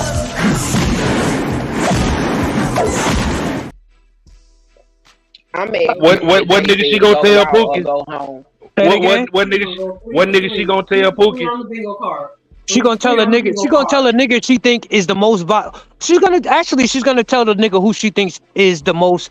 Who has the ability to be the best father. Whoever come up as the daddy, you that baby daddy. No. Where is the woman's social personal responsibility to say, yo, I've been fucking 4 dudes raw. As the leader. Where is no? Let's just say, okay, cool. I'm not saying. Sapphire, I'm not saying you have to take accountability from me for running up in you raw. But where is your social responsibility? Where is your personal responsibility for saying I've been fucking 4 dudes raw at the same time, but I'm gonna put it on this one nigga and say that you baby daddy. Look, I'm just bullshitting y'all. But guess what, Pookie? If you fucking raw and I'm out there fucking raw, we just gonna play Russian roulette. And when the baby come out, no. How many women you know come to? 1, 2, how many 3, women you know gonna go to all 4 of them men and say I've been fucking 4 y'all at the same time? One of y'all niggas is the baby daddy. They do it on Murray all the time. That don't happen in real life. What you're gonna do is you're gonna get very apprehensive. You're gonna get very apprehensive, and you're gonna say I'm pregnant, and something in your mind is gonna click. I need a father for this child. And I'm gonna say, let's just go ahead and get this blood test done so I can find out who this baby Most daddy y'all is. not saying that. Ain't no woman coming to they niggas saying, yo, I've been fucking 4 niggas. Let's go get a blood test. Y'all not doing that. The men usually bring up the blood test. Y'all don't. No, y'all do it for child support. Y'all don't do it for paternity. The only reason y'all do paternity test is to benefit monetarily. That's not true. And y'all listen, it don't even be because the baby mama trying to put you on child support. She just be trying to go get food stamps or try to get TANF or something. They make her get the fucking blood I'm not disagreeing with you on that, but it's a lot of instances. I work in social services. My degree is in human and environmental studies. Please don't play with me, nigga. No, that's cool. Your degree could be in all that. Your degree could be in all that. Your degree could be in all that. But what your degree is, you don't do paternity test. What I do is deal with the children who come from these baby mamas and daddy who's out there playing Russian roulette, just fucking around all the time. And I get to see the results of that. And guess what? Okay, so how many times did you see the paternity test? You said that man was that baby. Okay, when the men get put on child support, it is not because those women are going to the court saying, I want to put him on child support. They get put on child support because that woman is just trying to go get some fucking food stamps because she's been trying to work out something with her baby daddy. And this is the week that, hold up, This is the week that nigga don't buy the diapers, the wipes, and the formula that he said he was gonna buy because he decided he wanted to go get the new fucking Jordans. So she get mad at him, and then she go and get fucking food stamps. That's what the fuck is really going on out here. Forget all that, Sapphire. I just asked you. You're very educated. You're very educated. I asked you. Solution, Cookie. I done gave you every solution. I said when the baby is born, get a fucking paternity test. Y'all are not responsible for that baby until it is born. And when the baby is born, my suggestion is get a fucking paternity test. I ain't even gonna be mad at you. Get the I'm not saying paternity being test. mad. I'm not saying being mad. What I'm saying is the social responsibility. Should it be get a paternity test so you know I'm not fucking somebody? Shit up. Stop fucking everybody. What if I think we're in a committed relationship and I don't believe you're having sex with another man? And if you don't, then guess what, Pookie? You ain't got nothing to lose because when that paternity test come back, when that baby's born, you know it's yours. You ain't got And how many women? So let me break this down. How many women would say, "Okay, cool," but versus how many women say, "Nigga, that's your baby, nigga. You get a paternity test, nigga. You get a paternity test. I'm gonna put your ass on child support." Guess what? That's my solution. Damn them all. If there's a bitch out there, It's not. So see. No. See, you're holding the men and the women to different standards for the same actions. You're holding the men and the women to different standards for the same actions. Don't carry that baby, so It doesn't matter if you carrying a baby if it ain't mine. Yeah, it do. It do. So If it ain't mine. this is where I interject because I don't. No, Pookie didn't just say he not holding us to the same standards. Pookie, throughout history, you know who they hold accountable for everything? Us women. Y'all want us to dress demurely and everything else because we will tempt you into having sex with us if we not dressed a certain type of way and everything else. All the fucking responsibility is on us. But somehow you supposed to be the leader, protector, and provider, and you can't even control your own fucking sex drive. My solution I never said that. is to just I've never said niggas are supposed to be leaders. But that's I never what's said going that. on out here. Look at those I never said that. Look You all fucking. across I this never globe. said that. It all No. depends on how a woman No. is dressed, how We're she not is gonna do carrying that. herself, whether or not she's going to be We are not molested going to or do not that, by Sapphire. somebody. You will fucking nigga. Yo. Woman will fucking nigga. No, Sapphire. You woman will fucking nigga. Don't even know his last name and expect him to be a leader. You messing up my high because you talking nonsense. No, because I'm talking some real shit. A woman, nah, yeah. Rooster ain't gonna talk to you. So Rooster gonna talk to you just like that. So a woman will fucking nigga and don't know his last name, but call him a leader. And you will fuck What's that? Whoa, wait. So wait, stop, everybody stop. Y'all take a break. Ooh. Ashton, put that last put that quote that I put in the chat. The go raw, don't go raw, which don't one? go at all. Go raw, don't go at all. What's that link in the back chat? That's a link to a Washington Post. This is why I say go raw, don't go at all. Because I like this conversation. This, if anything, it empowers this principle right here. So on the men's side, to that link I put in the chat, and it's also in the chat for the people. That's a Washington Post study. Here's why you should go raw, or don't go at all. Because you go raw and a chick should get pregnant, and that's your baby. Let me round up. $311,000 for 18 years because you went wrong on a chick that you probably didn't, for a baby you probably didn't want to have with a chick you for damn sure didn't want to be with. That's number one. That's on the men's side. Now on the women's side, look at all of this stuff that you have to go through. You get pregnant. You have to carry the baby for 9 months. You may or may not know who the father is, or you do know the father is. You may not get no child support, or if you do get child support, it's not enough to raise that baby, and you gotta go through that for 18 years.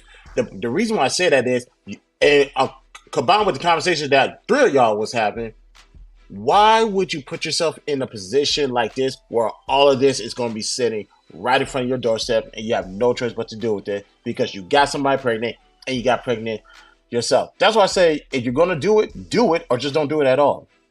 So that way you can avoid what Pookie is talking about. You can avoid what Sapphire's talking about, and you can avoid what Queen brought up. And you can avoid the stats that I put of how much it's going to cost to raise your kids. And be advised, this article came out before inflation. So I'm pretty sure it's more. So that's why I say, go raw or don't go at all. It's either you do it or you don't. If you're going to do it, know what you're doing, know the outcomes, and proceed to make whatever decision that you want to make. So that way, ladies, if a guy comes to you without a condom and you's like, nah, I don't want to go through none of this because of what we heard on Ash's panel. If that's what I got to look forward to, nah, I'm good on that. I'd rather not even do it. Or fellas, if you trying to be with the chick who won't be quiet and who want to usurp your authority and take full control of your destiny as a man, you be like, you know what? I'm straight on that. I don't even want to put myself through that. So that's why I say, ladies and gentlemen, that's that. This conversation, go raw or don't go at all. It's that simple. Give me facts. To Pete's point, they changed the law to Tennessee support office can request a DNA test if biological approval of paternity is wanted before a man is named the legal father. Hold on.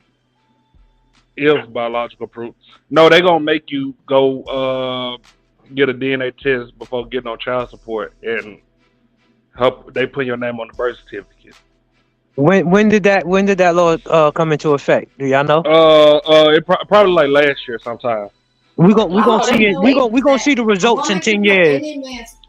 Pookie, any woman can put any man's name on that fucking birth certificate, which is fucking crazy. But that's why I think a blood test should automatically be done, because I don't think anyone should just be able to put anyone's name on that. But they don't do that in Texas no more. But Sapphire, you say you worked in that field. Any woman can go say, I want assistance, and this is the daddy. And know that nigga ain't the daddy. And know that nigga ain't the daddy. They don't do that. They have to get a blood test when they decide they want. Some states you don't have to do that. Majority of states you probably don't have to do that. You can just say this is his name. You have to get a DNA test. No, you have to get a DNA test. Since when? I could be wrong. Since when? They're gonna introduce. They're gonna give him a card. Now, if he don't go take the DNA test, then they can make him a default father. No, I'm not gonna let y'all do this. I'm not gonna let you do not. That is not uniform across states. That is not uniform across states. No, it is not. What state is putting? I ain't never heard a nigga in Cali say, I was requested by the courts to go take a DNA test because that woman put me. That woman put DNA test. No, they will not. Yes, that woman they is will. No. They're gonna ask you who the daddy is, and they're gonna send that nigga a notification. This woman put you on. This the government gives that woman benefits. They ask for his social security number. If they don't have that blood test, they gonna ask for his social security number. If she that's all they need. If that's what they need, that nigga name and so they don't even need his social security. Y'all bugging. No, y'all know that's false. On the fucking state. And if she don't know his fucking last name, like you said, why the fuck will she know his social security number? I guarantee you this. I guarantee you this. The majority of men on child support probably haven't taken DNA tests. To be fair, Sapphire, but to be fair, Sapphire, it's a lot of women that just steal your birth certificate. When I'm about to walk out the door, a woman. They don't steal the birth certificate. They they memorize your number. I was about to walk out the door. You get your social security card to know your number. Stop it! Y'all doing too damn much. No. Sapphire, I'm gonna tell you. Sapphire, I'm gonna tell you. Sapphire, I'm gonna just like my girls fill out my application for me for a job. So, like I said, when I'm about to walk out the door, it's a lot of Memphis bitches that read that number off quick as fuck. So you gave her your social security number. I mean, to put in an application when I'm right beside her. You're dumb ass. More so what I'm saying is, but who's thinking that she gonna steal it when we together and in a relationship and shit going good? It don't matter. You're not thinking like that. Do your own fucking job application, and once she got that bitch, she got that bitch. I remember my baby daddies, and look, I call him my baby daddy, but he's my husband for 16 years. You know what I'm saying? That baby, she call her baby daddy. Oh, look, that's that ghetto love coming out right there. Just want to be ghetto.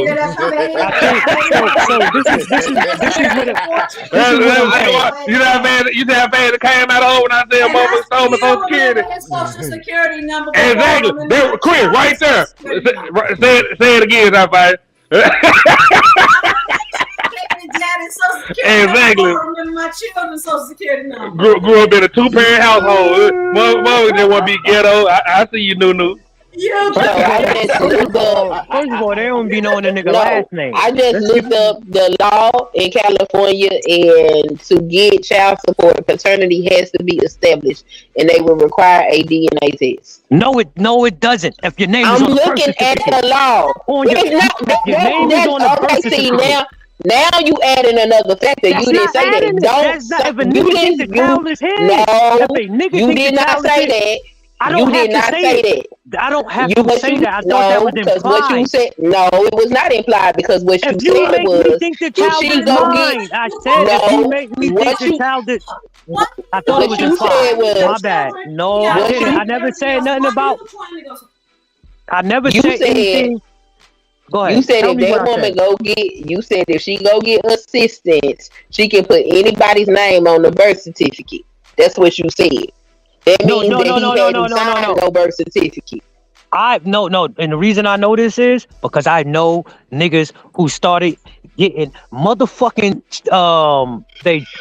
when they take out your check because a woman Yeah, you get put your check garnished. that nigga ain't take Yeah. no DNA test. Pookie, That nigga ain't take that shit. I Pookie, don't know what y'all first of talking all, about. they don't let you leave the hospital without putting somebody's name on that damn birth certificate. They won't even let you leave the fucking hospital. You got to make a decision in that No, hospital. that's not true And they either. you got to make a fucking decision in that hospital if it's going to be your name or somebody else's name on the end of that birth certificate. Because if they let you go, No, without you doing the that birth was back That's doing not World War. true. That was back doing If World the War law, One. if the That law fight. has changed recently, I'm wrong. So look If it the up law and has see. changed Look recently, and I'm wrong. Y'all, It listen. probably did change recently because Look in it up. Texas, it changed. The law changed about, I want to y'all, say the about reason- 7-8 years ago in Texas. The law changed the reason I'm because saying a look it lot up of is dudes because had signed birth certificates and they later found out that the child was not theirs. And so they Yes. changed the law that if you find out that you have some reason that you believe this child is not yours, and you can prove that to the court within a year's time, then they will give you the DNA test and reverse the child support if the child is not yours. So what about Because Georgia? those, Because Georgia doesn't have that law. No, Georgia says but if you're no, married, that's different if you're than when married you and in you're the on that birth hospital. certificate, that's your child. Pookie, No matter Pookie, what. listen to me.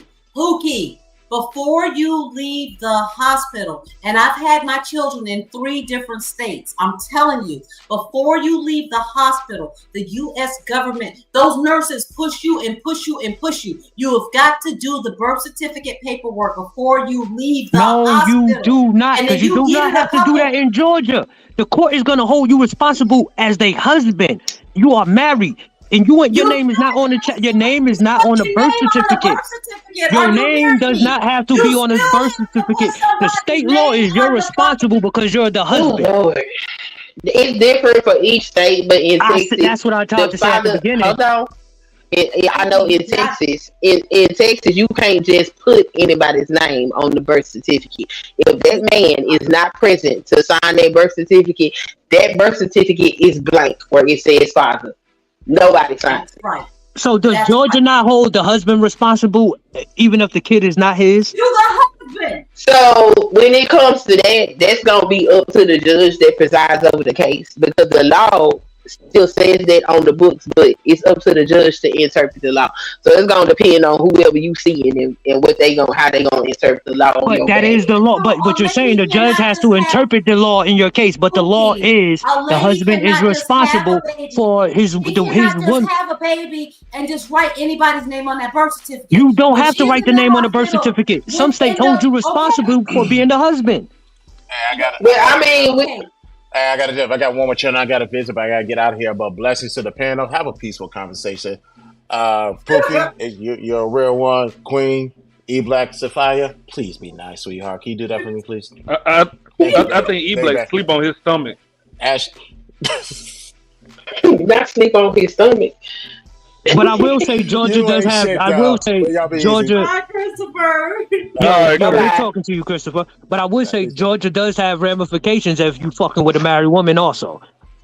I think North Carolina has the same type of laws, but they will Yeah, hold you can sue them for that. hold the husband responsible for the caretaking and financial responsibility of that child. If you're married, I don't know how it is when Yeah, that's true. If you are married, because that's what the laws used to be. Any child conceived within the marriage is the product of the marriage. So, yes, that law is still on the books in some states, but the laws are changing to catch up with what's happening in the society. So, all of these conversations at the end of the day is really boiling down to people need to be responsible for the consequences of their own genitals.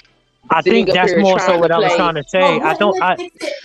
Pookie, wouldn't it fix it if before that lady, because you know she in the hospital for 3 days after she had that baby, wouldn't it fix it in the hospital if they just did a blood test, whether you married or not, on every child that's ever born to make sure that that child belongs to both of those people? That's a fact, definitely. I would agree. I would agree to that. But to me, so what I would say to you is, that's cool if they do that, but I have a wife. I want to believe you. First of all, I shouldn't have to do no motherfucking blood test on my seeds. And if I did, it would be a problem. And then if you're not the father, Pookie, in some states, they still make you No, like the parental. let me tell you, Ashton, let me tell you, I was married for 8 years. I shaved my coochie. I got a fucking hair bump. I went to the doctor thinking this nigga done gave me something because he was running the streets and everything else. Do you know, when I went and got the fucking, I went to the doctor telling him I think I got something wrong with me. I got a bump on my coochie. They was like, whoa. That's a hair bump. No, you know what the doctor told me? You don't need that. You don't need an STD test because you've been married for 7 years. And I was like, no, we've been married for 8 years, and I want an STD test because he'd be out in the streets all the time. And they're like, oh, that's not likely. And do you know what they did? Instead of them just giving me the STD test, they called my husband and asked him what the fuck is going on instead of just giving me the STD test that I want. Oh, wow. This is what I'm saying. It's not as easy as y'all saying it is. It's not as easy as y'all saying it is. Wait a minute, hold on, Pookie, because I went to pregnancy. She went to STD. No, what I'm saying, Sapphire, in some states, even if y'all are still married and the baby is not his, they will hold him responsible as the child is his. I understand that. And Ashton, what I'm saying to you is that as a human being, if I have a fucking bump on my pussy lip and I want to have it tested for STD, you ain't got to call my fucking husband to ask him if he been fucking around. Just you should have put single on the goddamn paper. I'm glad the laws didn't change now. You don't. But Sapphire, that's a different argument. But I'm pretty sure that was around the Boston Tea Party era. Sapphire, correct? Ashton. I'm finna revoke my cash. Fuck you, Ashton. I'm finna take my. Can I take my? I'm sorry, Sapphire. But that was recently. What I'm saying, more so, Sapphire. What I'm saying is, to the core of it, Sapphire, what I'm saying is, there might be legal, which is child support, which is all the legal shit you might have to do. But socially, what it does to the actual man or the woman when somebody steps out, what it does to the actual child when they figure out 7 years, 8 years, 10 years, 18 years that the daddy ain't there. I got a question. I have a question. It's deviating from y'all current topic, but I really have a question. How come when we be on these panels and these niggas disrespect women, the other men tell the women to be nice and don't correct them niggas? Because we women, we. I don't say shit.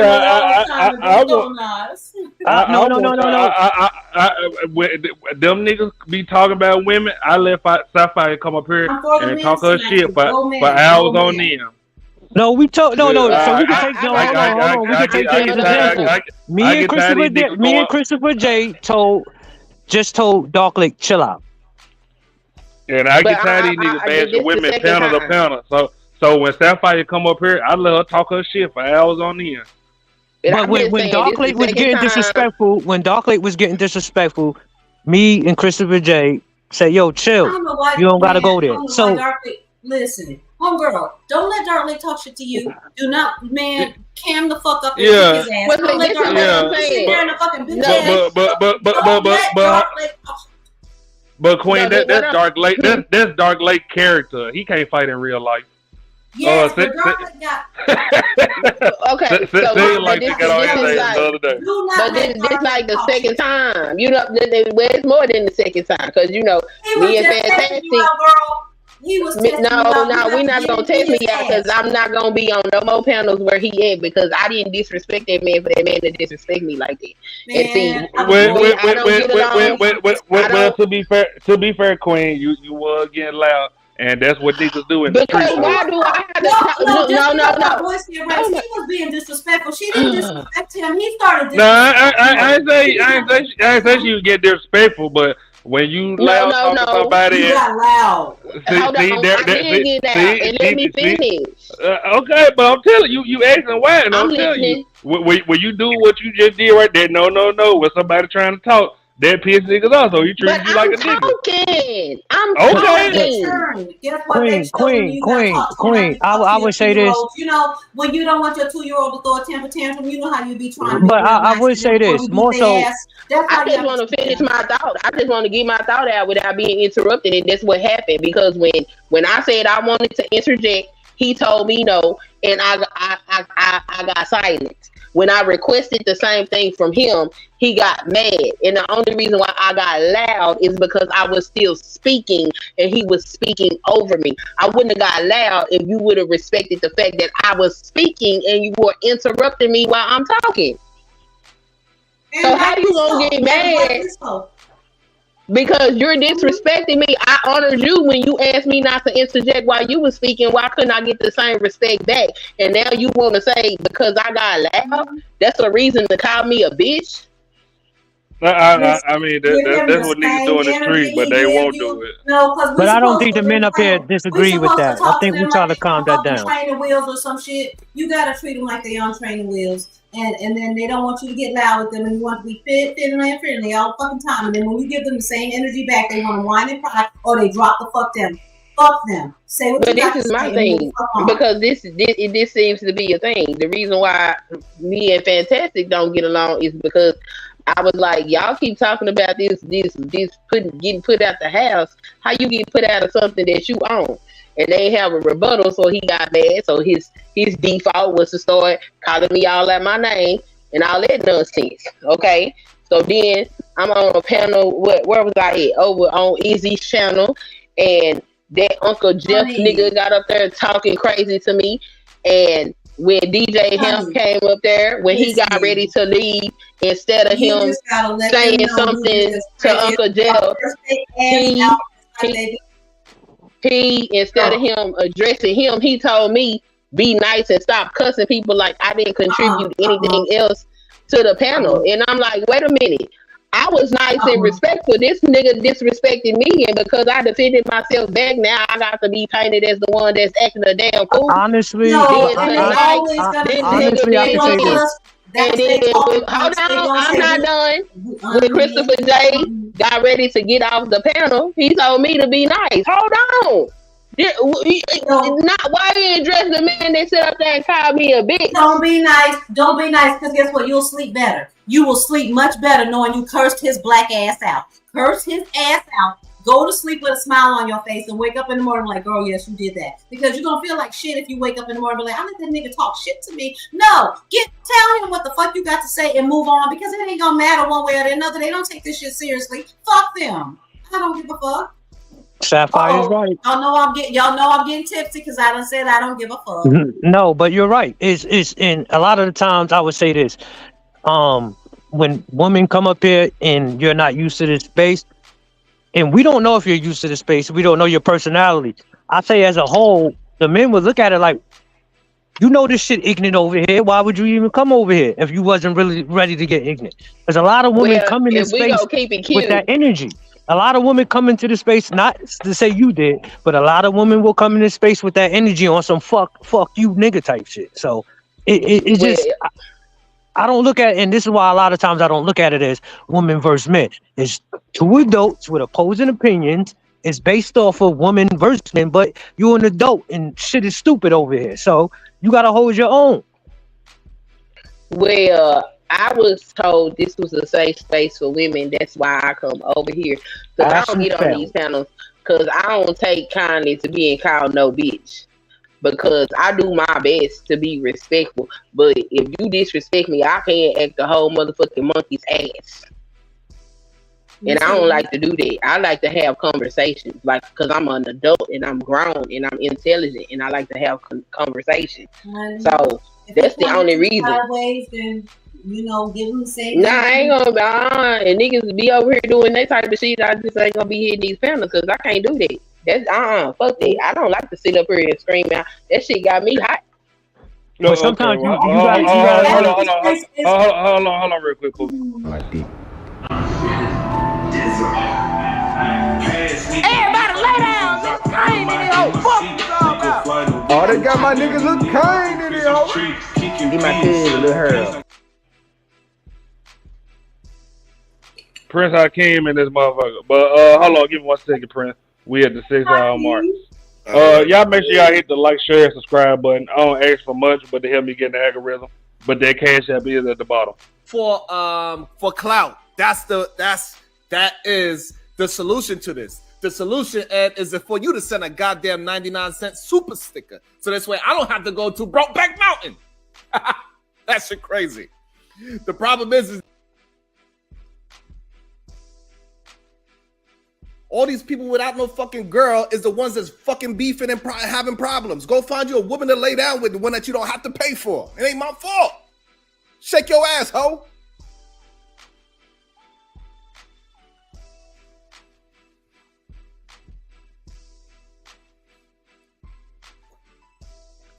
How can you say?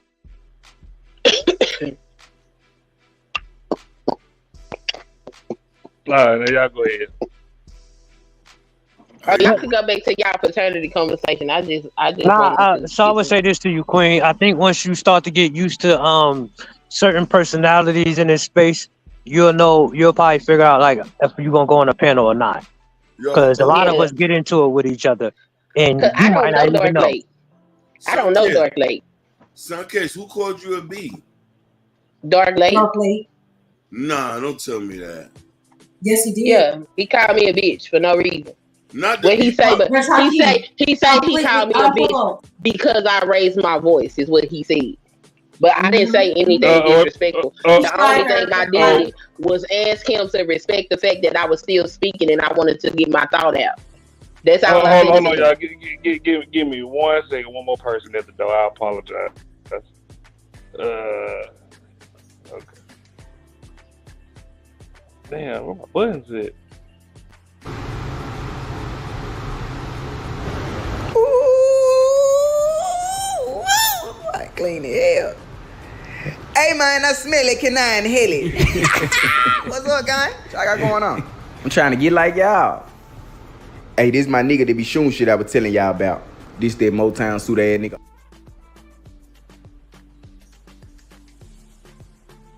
Just hear me out. What's up, Ash? I'm trying to get it like you, big dog. What's up, Akeem? Yo. How you doing, brother? I've been talking to you forever. Hey, I just want to know when we get back to that story. That didn't make any goddamn sense. Listen, I'm a little bit dumbfounded. He called you a B? Yes. It's Dark Lake. Akeem is Dark Lake. Like, Dark Lake jump out the window all the fucking time. And go ahead. It's not surprising to us. But you see, I've never heard him talk like that before. Hold on, y'all. One more person. Come on, Pookie. Everybody lay down. Kane in the hole. Fuck you all about. Oh, they got my nigga Lil Kane in the hole. Get my kid. I mean, I didn't see it, but I like Yes, he did. The 18 level. No, I didn't. And it's not out there for Dark Lake. You gotta let Dark Lake know that you can try to get it like you. Dark Lake you just gotta put Dark Lake in his place or he'll shit all over you. No. So here's the thing though. I'm not saying I don't believe you. I'm just saying that can't be. You know what I mean? Oh, you was in Fort Smith. You was in Fort Smith, Arkansas, Sapphire. Yes, when I told you about the bump I had on my coochie lip because I shaved my coochie. And How you like Fort Smith? Wait a minute. Get to that bump on that coochie, right? Just hear me out. Hold on a sec. That story, I know you told it for a purpose, but it makes no sense. Your doctor cannot call your husband to ask about what's going on. It violates HIPAA unless he just doesn't want to fuck the job anymore. He said it was 20 years ago. HIPAA didn't cover that 20 years ago. Just hear me out. It was back. That's 2004, 8 years after HIPAA. No, we don't. Depending on who the doctor is and what they believe in doing is right or wrong, they will do what the fuck they feel is right or wrong, even if it is against HIPAA or whatever. I don't know why you didn't sue him. I was married for 8 years. Look, I didn't even think about the suing him or anything like that. I was just so amazed that while I'm still laying on the table with my coochie lips hanging out, he called my husband and asked my husband what was going on. No, actually, he told my husband what I was there for. And then my husband was like, let me talk to her. Did he know you? Yeah, that's true. He was my doctor. No. Did your husband was going there? Was this a relationship or something? Was it a surprise to your husband? Excuse me? Was it a surprise to your husband that you went to the doctor for that purpose? Yeah. Oh shit. So what you were saying, Sapphire, it was just practically like an ingrown hair or something, right? When you was, it was a fucking ingrown hair, but I was like, yo, I know I'm not doing nothing, and I never had one before, so I was like, oh my god, I might have herpes or some shit because this nigga be out the street all the time. So I went to have myself checked, and the doctor called my husband while I was laying on the fucking table. Was he listed as your emergency contact? No. Why wouldn't she? Hey, just hear me out. There's a point she's trying to get to this, where this was a time, even as her being a woman, she still didn't even have the privacy that to show how chauvinist men was. You know what I mean? Or I gotta call this dude to let her know about her business. No, but my point is, legally she did, and unless you report doctors like that, they're just gonna keep fucking doing it. Okay. No, because the law was not always like that. No, 20 years ago, the law was the same. You can't do that. But you got to think where she but is. you have to know about these things. And I was 18 when I married him. He was on all my paperwork and everything. I didn't think slimy about nothing, so I was legit about everything. I put my husband on everything as I should, and all this other shit. I did not think in a million years that my private physician would call him, but he did, and I was laying on the table when he called. You want to know why? You want to know why? Because he could have assumed. He could have assumed the reason you have that is not because your husband. A black woman on the table. You out here fucking. Don't blame it on your husband. A lot of people look at it like that. He might have thought that, but they're in them small towns and them good old boy places. They still abide by them archaic ass standards.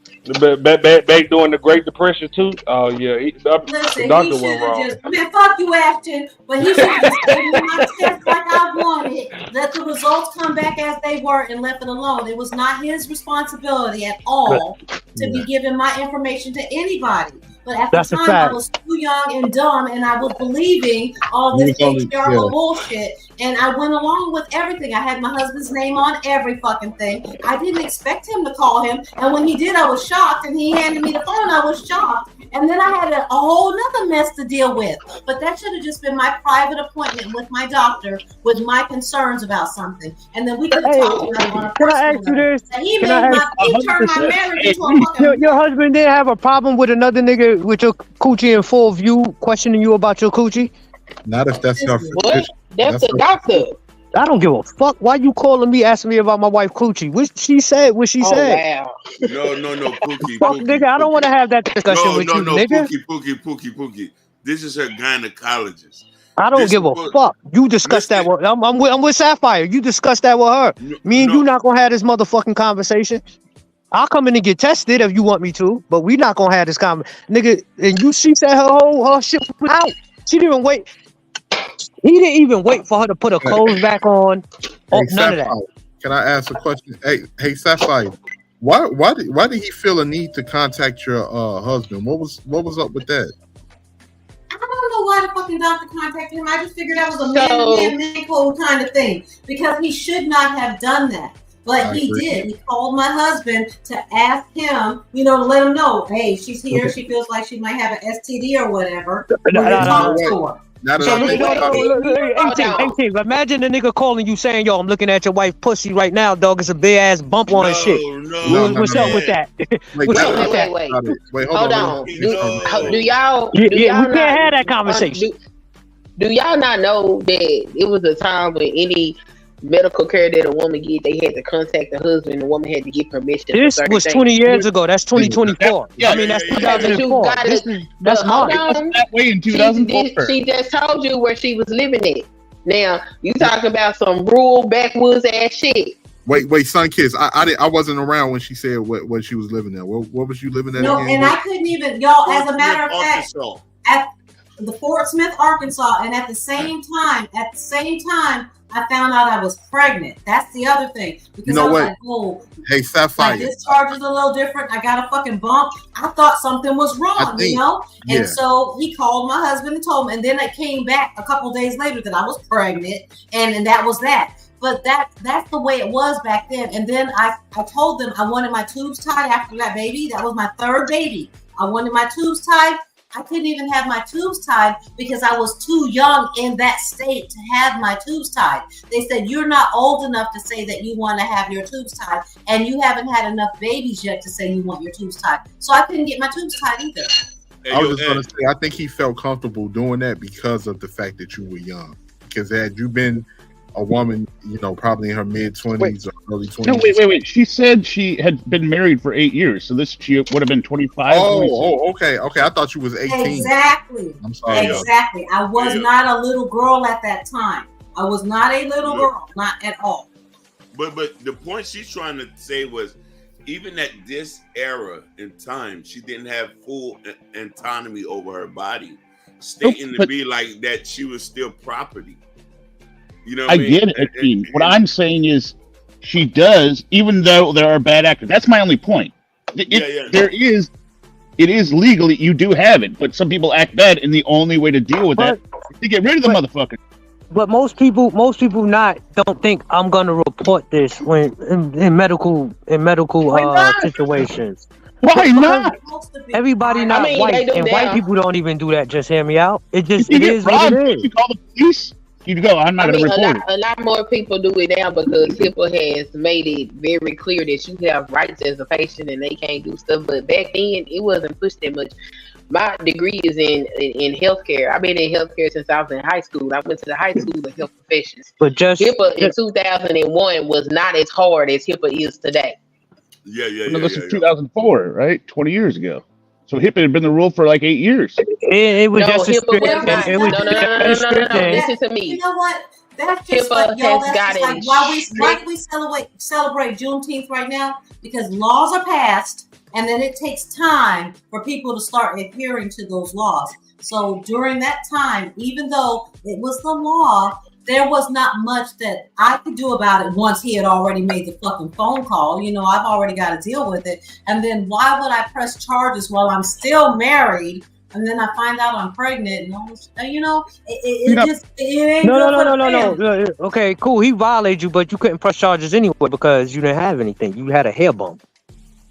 No, she can press charges. He called the doctor. Oh, with the doctor. Okay. Yeah, press charges. You could have. He would have got some kind of write up, or maybe I don't know about in Texas. He would have lost. Let that shit slide in Texas. Okay, so HIPAA. No, she was property. Let me look. Do y'all think about when you went to the doctor? Okay, y'all remember going to the doctor and they kept giving you this privacy form for you to sign? Y'all remember that, and they became more aggressive with it. Like every time you went to see a doctor, you got this form that they made you sign to say that you got it. Right. That's because HIPAA was trying to let people know that doctors cannot violate you like that anymore. A lot of people didn't know that. Even though the laws were there, it was a lot of people that didn't know that their doctors couldn't do certain things. So they started pushing it aggressively. So at the time that she went to the doctor, she probably wasn't aware that he couldn't do that. And he was taking advantage of the fact that she didn't know. My doctor's office, they won't even leave me a voicemail unless they ask me for permission every time. Like, you know what I mean? That's now. I know that's now. I agree. When it comes to being a woman who is married to a man, when new laws have been enacted and everything else, some of them old school doctors, and my doctor was an old man, okay? He was still rocking on what he believed was right. And as far as he was concerned, I was the property of my husband. And so he wanted to make sure that my husband knew that I was there saying that I thought I had a fucking STD. And just hear me out is wrong. Because I'm about to tell you. If your doctors found out you had HIV and you said the only woman I've been having sex with is my wife, it's a duty for them to report that. Okay. Without your consent. Without your consent. Pookie, that is a totally different scenario because he could have been. It could have been whatever. The doctor. No, it is not. So what the fuck are you talking about? How is it? That hair could have been a sign that I had fucking HIV. He didn't know one way or the other. He didn't even give me the fucking test. Yes, exactly. Told my husband. Okay, so wait. Doing a test. Hold on. Nah, he just know your T cells is low. No. When it comes to HIV, they do have to report, but they don't report names to the CDC. Now they can report you to the health department, so the health department can notify the person that you slept with or the people you may have infected, but they won't tell you why. They'll just call them and say, hey, we need you to come in because your name came up in this investigation and we need to test you for whatever they need to test you for. You know what it is if a doctor telling you come in. If a doctor, nobody get a random call like come in and check your dick. No, they don't just call you for HIV. They will call you for chlamydia, trichomoniasis, gonorrhea. That's what I'm saying. Test though, don't they? They test for it first before calling everyone. She was in Texas, dog. Yeah, they operate. Imagine they operate differently. Just hear me out. They don't give a fuck. No. They call everybody that you say that you've had sexual contact with. Without doing a test? Now, they have to. The health department calls them to come in so they can be tested. So let's say it's you. Without testing the person they're talking about. No, this is what I'm telling you. The person come in and they test positive. So they tell the person you have tested positive. Wait, hold on, Queen. Just hear me out. Somebody dropped you 15 minutes. You'll be back at 15, 20, at 2:25. Y'all go ahead. So look, y'all, and I just learned that even if you have like syphilis or chlamydia or anything like that, they don't even have to like you don't have to tell them the exact person that you have been with. You can just like give them a roundabout and they will give you the fucking test to take and shit. Nowadays they try to keep everybody's information so very, very fucking private. Like before you used to have to give them a list of names. Like, cause I told you I was in the military, right? I was in the Navy and I spent a year in the STD clinic. And during the time that I was in there, you had to tell us everybody that you had been involved with during the time that you might have had that STD. And then we had to contact all those people and everybody had to come to the clinic. But nowadays, you don't have to give them the actual names and phone numbers or anything so that the doctors can contact them and let them know. You can just... But you didn't have to do that back then. You could have just said it was a one-night stand and lie your ass off. No, well, you could have, and it was kind of on the good old boy, buddy boy system. But if I went to the clinic and I found out that I had fucking chlamydia, they would ask me, like, before you even get the test, they ask you how many sexual partners you had and everything else. Then the test comes back and they find out that you have chlamydia. Then they'll say, so you told me you've had 20 sex partners within this amount of time. Can you please give me the names and numbers of these people? Because we need to let them know that they need to come and be tested too. It's a little bit different today. They try not. But what I'm saying is, even back then, people weren't given the names of their sex partners. they were trying not to, but the questions are asked in such a way to where it would be difficult for you to get out of it. So if you said, How? like when I you first, fucked a bitch like last when night you and I first don't know go her in there. name. It's easy. No, When you listen, first go in, they do that. Pookie, listen. When you first go in, they ask you questions. If you're going in there for a STD panel or whatever, then they ask you about how many partners you think you have had. You give them a guesstimate or whatever on that paper. Then your test comes back. After your test comes back, they pin you down on the shit. So you said previously that you had maybe 20 sex partners in this amount of time. We need those people's names and numbers. You can lie and say, I don't know who those people are, which is horrible. Or you can just go ahead and say, okay, this is who these people are, and they'll contact them. Nowadays, there are certain tests that they can give you, and you can just help your friends out without having them go in there and be embarrassed and all that. What I'm saying is, I don't think in any instances at any point in history, motherfuckers was being that honest. Maybe they weren't, but some people, when they ask you that question, when you're filling out your paperwork to even go to the doctor, and they say about how many partners do you think you've had, a lot of people are pretty honest about it. Yeah. Some people over exaggerate, especially if you're a hypersexual person. Some people over exaggerate about that shit and not know what the consequences are. They're like, yeah, I fucked 20 people in the last 2 weeks. Just bragging about the shit. And then the test come back positive, and it's like, okay, so you said you fucked 20 people in the last 2 weeks. Give us their names. Mm-hmm. Any contact information you may have, they're not going to tell them that it was you. They're just going to contact them and say, look, you may have been exposed to something and we need you to come in and get tested. But if that person is smart, they're going to be able to put 2 and 2 together and say, oh, you know what? It might be because hopefully they ain't been fucking so many people that they can't narrow it down. Yeah, only if they know that that's the only person they've been sleeping with. And most people have multiple sex partners. Exactly. Just narrow that shit down. I know it would be easy for me. I'll be able to narrow that shit down real quick. Like, oh shit, I've only been fucking one nigga for the last 6 months, But if you've been hoeing around out there, you take your risk and just be glad you got the notification. Most people don't have that courage to give up that information. I mean, if you don't got it, they'll just ask you, where approximately you was, because when they, when you look up data and they say, this particular city is having a high incidence of whatever STI. Yeah. They get that information from the people that they are testing. So even if you don't know directly who it was, you can tell them the time, place, and where, and that goes into demographic information.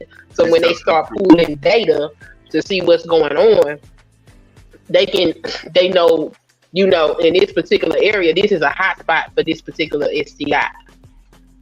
And right now, the STIs are on the rise, y'all. Yeah. Houston is on fire. People need to be very careful out there. And that blue waffle shit that they got going on, people need to be careful out here. Hold on. There's some real shit out there. That fire. Blue waffle is fake.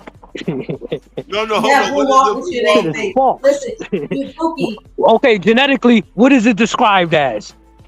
Okay, outside of blue waffle, what do you call it? What's the actual scientific name for or medical term for it? The worst possible thing, and I'm gonna tell you the worst case I've seen has been people who have genital warts or the HPV really bad, and they just let that shit get out of control. That shit can look like that's blue waffle. Okay. And the thing is about HPV, is that men can be carrying it and don't even know that they're carriers, and they're passing that shit on. And women will have it internally and not know that they have it, and that's what's giving them cervical cancer. So that shit is real. Everybody's trying to HPV. Syphilis is on the rise. I don't see how you get. Have you seen pictures of? Have you seen pictures? Yeah, have you seen pictures of that shit? Yes, I've seen pictures. But what I'm saying, I don't even know how you even survived that long for it to get to that point. That's crazy. You survive because it's not something that's going to kill you. It's just a deformity on your body, and if you around your genitalia though, like you ain't nigga, you waited for 4 months. Spooky. How many people just getting in the parking lot or wherever? They ain't even looking at the pussy to see what's happening. That's crazy. No, some people really just don't take care of themselves. Like some people be having gonorrhea and chlamydia, and it just be there. They be stinking. The private area though. Once that, I don't understand if that should get irritated. That shit's scary. They be irritating, they be burning, they be itching, and they still won't go to the doctor. But when you start getting listen, Queen, when you start, go ahead. When you get a woman that has things like pelvic inflammatory disease, 9 times out of 10 she got that because she had an STI that she never went and got treated. A lot of people do not take care of themselves. The human papilloma virus is something that is common in most sexually active adults now because people just out here fucking left and right. So if you are sexually active, it's a high chance that you carry that particular virus. Yes. Now, it's not harmful. The reason why women have cervical cancer, the number one reason. That is also the reason that when your children turn about 11, 12 years old, they start offering that Gardasil vaccination to try to protect them from it. Because HPV does cause cervical cancer. Yeah, God take the wheel. But no, more so I'm not saying because cervical cancer is more so of an inside thing. I'm talking about when you start getting shit protruded on your genitalia. Okay, how long do you wait? They dick can be gripping all That's the crazy. time. Yo, that's crazy. That's not funny, but that's fucking crazy. Hold on, Pookie, ain't you from the Bronx? Yeah, I don't know if you got cauliflower dick. How long you waiting for it to become a cauliflower, dog? You listen. You ain't hear what Ice Spice said on that record. I know. Me and you from the Bronx. I know you is dirty. No. And the crazy shit is, my father lived in the Bronx, so I spent a lot of my childhood in the Bronx. That's before I was having sex. But hey, I don't know about that dirty Bronx shit. No, I'm gonna just say this real quick. I think it just comes from a lot of people not taking care of themselves and being sexually irresponsible. Sexually irresponsible. I dealt with this chick, right? I dealt with this chick for a good month or so. We was talking and everything, and I'll never forget, right? When we kicking it and everything, right? And then she was like, I really like you and all of this and everything. She just started crying. She was like, I got something to tell you. I was like, what's up? And then she just came out and told, she was like, I got herpes. I have herpes. I contracted it from my last boy. I was like, God damn. I was just like, we can be cool, but Listen, ain't no being cool after that. Listen, it's funny you say that. A few years ago, I met a girl on a dating app who told me that too. But you know what I mean? And but she thought I was stupid or something. She said, "Oh, you can't catch it. You know what I mean? It's under control." I said, "Yeah, I ain't what I'm saying?" And I'm like, "Oh, I took health class in school." And I would say this to the fellas, and this is the thing. No, I think you can't control it. I think you can't control that in HIV. She was telling the truth, and this is why they're probably more open with telling people now because it can be controlled. It can be controlled, but I'm not fucking with that shit. That's crazy because what I'm saying is, under control, but if they got it under control when it comes to herpes, when they do have a breakout, because they can have a breakout just for no reason at all. Randomly. Before the breakout appears, the skin is already shedding, and so if they shedding before the breakout comes and you are sexually in contact with them, you run the risk of contracting it. I wouldn't play with it. For HIV, they got this PrEP, this PEP, and this ART. I mean, some people do it and they fine with it. Me, I wouldn't even play with myself like that. No, ain't nobody that desperate for no coochie. You shouldn't be that desperate for some dick. That's crazy. Trust people's test results unless you go to the clinic with them and see the doctor present the results to you both at the same time. You can't even trust that because people will modify them bitches in a second. They'll get that shit on Adobe Acrobat and change the results in a second. Listen, fucking is dangerous, y'all. Fucking is dangerous. I was a Googling motherfucker that night, boy. I was Googling up some shit. I'm like, oh. Let me tell y'all something. When I was in college, and I ain't know nothing about the coochie. I've heard of yeast infections. In college? No, I did not. A girl told me she had a yeasty, dog. I said, nigga, no. And she was telling me the truth. She was like, "No, it happens. It's normal. You know, you get it from just I'm the same irritation." way. Hey, I thought you had AIDS, bitch. Nah. Look, my What? sister kept telling me that she was having yeast infections when we were younger. When we first, she was young. We had both just been fresh married, but she was telling me all the time that she was having a yeast infection. I was like, "You telling me this too often, And she told me, she kept telling me that shit. She checked it. Found out that look, her doctor was telling her that it's probably being passed back to her from her husband because he's not being treated for the yeast infection. So that was one thing. But then she was cleaning out his car one day, and then she found a fucking note from this chick saying that he was fucking her. So it turns out that this chick was giving her husband the fucking STD, and he was giving it to my sister all the time. Well, the yeast infection at the time. That's crazy. And also, on top of it, the fact is that he had her pregnant. He had the other girl pregnant because my sister was like, I don't want to have children right now. But because he was fucking another woman who always had a fucking yeast infection, even though my sister was curing hers, she kept getting a yeast infection from this other chick. So I think, girl, anytime anything's going on with your coochie, be suspect. Yeah, I didn't know that. This is why I support religious You about to go there fundamentalism. now? Yeah. Because, you know what I mean? My parents were fanatics, you know what I mean? And, they was like, yo, you can't be just out here like that. You know what I mean? Right. You know what it is, Prince Hakeem, bro? A lot of people just don't have, like I say, being sexually irresponsible and not having no self-respect, man. You gotta contraceptives is there for you to use them. But you get, hey, Wait, hold on. I don't want to hear that shit that, it don't feel good without protect. I done had a couple chicks try to come at me with that. No, you can take it off. No, the fuck I can't. No, the fuck I can't. They're lying because them new condoms, listen, y'all know like I know. Them new condoms be feeling better than the real thing a lot of times. They got a lot of stuff going on to make them condoms do what they do. I don't know what the fuck they talking about out here. Yeah, them skin ones be, I know. But I never been because I never wanted to have no child. I never wanted to have Man, when they get that heat on it, some of them got that heat on them, man. That new condoms be doing what they do. Pete said she want an incel. I am dead. But we ain't about to sit here and pretend that it's just the niggas now. Come on now. No, it's not. No, they do that every time. I'm responding. No, I just seen a whole stream of ladies that were offended. They were offended because the guy said he was gonna leave and go and get condoms because she didn't have any and he didn't have any, and because she said he was gonna leave and go and get them, they were tripping off of that. And a lot of women in her fucking comment section were like, "Yeah, I would be offended too." Like they were so offended because that man said he was going to get condoms. They be fucking wrong. They be fucking wrong. I know one thing. I use cervical caps every time I cheat. The same exact one.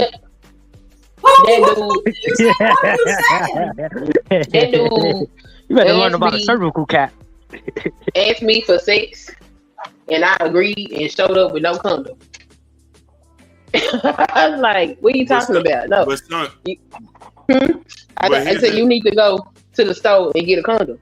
He's talking about you got a box of condoms in your drawer because he was going through my shit.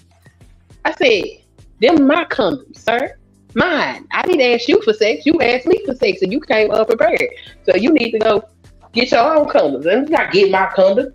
You really gonna make me walk to the store, pat them feet, turn them condoms, nigga." But I had a whole cart filled with condoms. Do you know every last one of the bitches was expired because that's how long it's been since I've been fucking? God damn. It was all I didn't go front. Sapphire, expiration is just a suggestion. All of the young boys know this. I remember when I first started, man, I was getting the motherfucking lifestyle condoms from the gas station. I like that's like I love them lifestyles. a lot of young boys, we was getting the lifestyles back then. That was before it was called lifestyles. Yeah, I like them lifestyles. They're my favorite. They used to be my favorite. But this is at our age. If I was single, fucking would scare the fuck out of me. I wouldn't want to Bible be for single. nobody in this day and time. These niggas nasty. Everybody eat ass. That shit weird. I'm 40. I don't want to catch syphilis or herpes at 40. Man, Pookie, I'm the same way. I'm scared of all of it. Why is all these people eating ass? Because they're nasty. Hey, Ashton's here. Just chill with the ass eating. But that's what they be doing. They be talking about it. They just be eating random people's ass. I been sitting at the club and I ate their ass. My ass. They can eat mine. They can eat mine because I know mine is sweet. Yo, I'm out of here. I'm tired as hell. Yo, I'll holler at y'all. Hey, nice talking to y'all. Bye, Pookie. Hey, listen, I'm gonna tell y'all the nastiest thing I heard. I'm gonna tell y'all the nastiest thing. First off, I hate this music today. I hate this music because like we had Kim and Foxy Brown. But I don't even think they was that nasty compared to these days. Like, and then they had metaphors and everything. And we had other women like MC Light, Queen Latifah. And it was more of a balance. But when I heard this nasty ass broad, I seen it on YouTube. The song Sexy Red did with Sukihana. And when this nasty ass broad said, "My cum white, your cum green, I'm throwing it back, I'm making a scene," I was like, "You are disgusting ass. Ugh. Yeah. Oh my God. Praise the Lord. What's wrong with y'all? That's nasty. I can't even be with him. If he eat too much meat, I can smell it in his tongue. I ain't even fucking with him like that. Y'all, listen. I was like, oh, that's nasty. Being a woman is women bragging about getting STIs. I'm like, y'all, this is sick. I'm like, this is sick. This shit gotta stop. You know they say that eating ass is an aphrodisiac. Wait. Can I get 10 seconds here? I just want to Hold say. on, I was gonna go. How can you tell me more? No, I was going to address you, Sophia or Sapphire. Sorry. No, I was going to say I appreciate you. Like when I had questions about your story, just providing the additional details. And Oh yeah, rather baby. than, I'm always gonna be authentic. I don't mind. no, rather than most people go like, "What do you call me a liar?" and just not provide. Like I just had genuine questions because people do make up shit a lot. But I believe your story 100%, and I think it was wrong. That's all I'm saying. So I appreciate it. No. I mean, I don't have nothing to lose but to tell y'all the truth. You only live once. I don't give a damn, and I'm gonna use my lies for good things. I ain't going to hell over some bullshit. Now, Hakeem, tell me more about eating ass. No. Listen.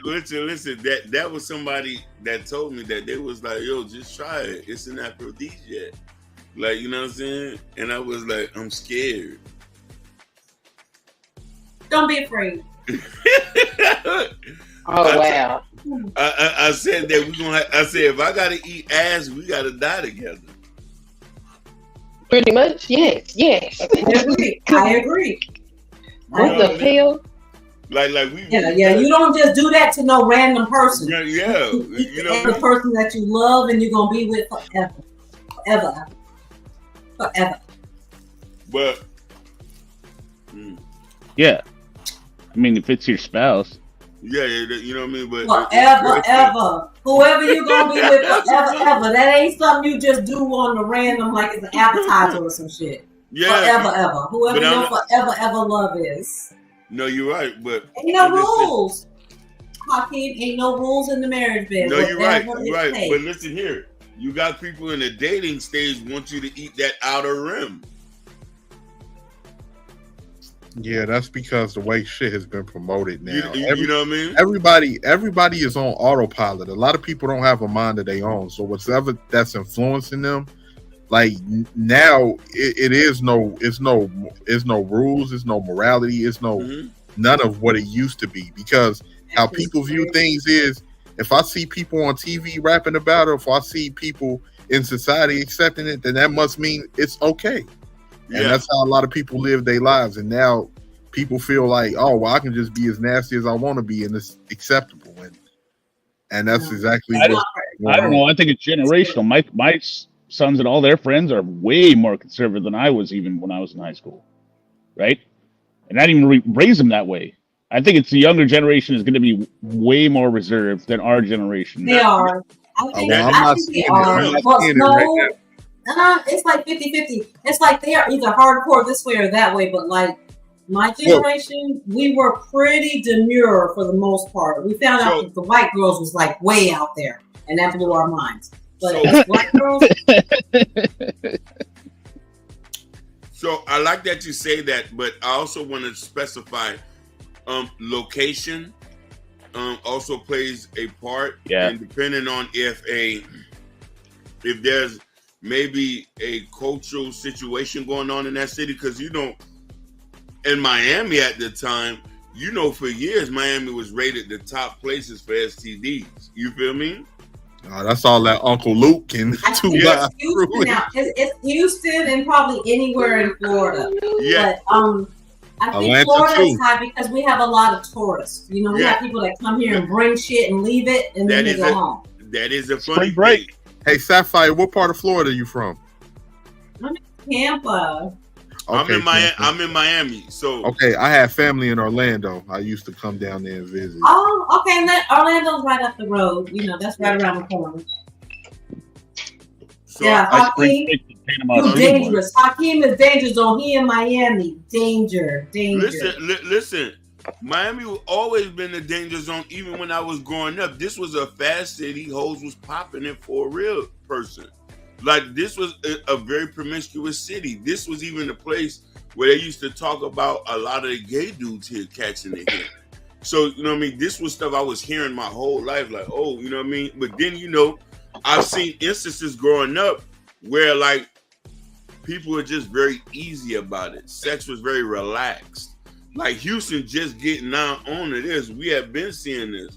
You know what I'm saying? No, Hakeem. But what do you think about Atlanta? Like, Atlanta for years now has been the place where it's like you never know what the fuck you're gonna get. There's a lot of down low brothers in Atlanta, and Atlanta is the black capital. I want to know why so many brothers down low. What the fuck's going on with that? Hey, I'm gonna respond to that. I don't think that's true, Sapphire. I don't think it's a lot of down low brothers at all. I think a lot of people that are, if they swing that way, they swing that way, and a lot of people ain't hiding that. It ain't a lot of down low brothers at all. And truth be told, I'm gonna keep it a G because I've spoken to women. It's some women out there that have these gay friends and all of that. And in some cases, some of those women even sleep with their gay friends. That is a fact. That's a fact. And they never thought like Here's the thing. Even if that is the case, women don't typically. I would probably marry a gay man. Honestly, I would marry a gay man. You want a gay man? You want to marry a gay man? I would probably, for marriage purposes. Yes, I would probably marry. Why would you do that? Don't say that because I'm listening here. Anyway? But yeah, I would probably marry a gay man. Why would you do that? Lord Jesus, Mary, and Joseph. Because we would have more in common than I would with a straight guy. Like, because marriage is a contractual thing. So on a contractual purposes, we would get along better. But that doesn't mean that we have to be having sex with each other or anything. But for contractual marriage purposes, yeah, I would marry a gay guy. No. I'm not hearing this right now. Yeah. It ain't got nothing to do with the dick. It's got everything to do with the contract of marriage. Yeah, that be happening. It be some women out here that be doing a little bit of everything. They be having them convenience marriage, but women don't typically spread. It's like Disney, yeah, they do. No, they don't. Women don't what? Biologically, women don't typically spread STIs to This each is the other. problem I have with you. Oh, you said to each other, you mean? Yes, I'm talking about. My background, my education, all of that is in healthcare. Okay, I do this. I do this. So at a point, it sounded like there was some misandry coming out. Go ahead, though. No, this ain't a male versus female nothing. Because of the way that our bodies are structured, it's difficult for women to pass things to men. It's easy for a woman to catch things from a man because we're the receivers. So when you started talking about STI infections and you look at the numbers and you see that these women have these exuberant numbers, and you look at the epidemiology behind it, a lot of the time these women are contracting stuff like HIV and AIDS from down low men. And the crazy part is,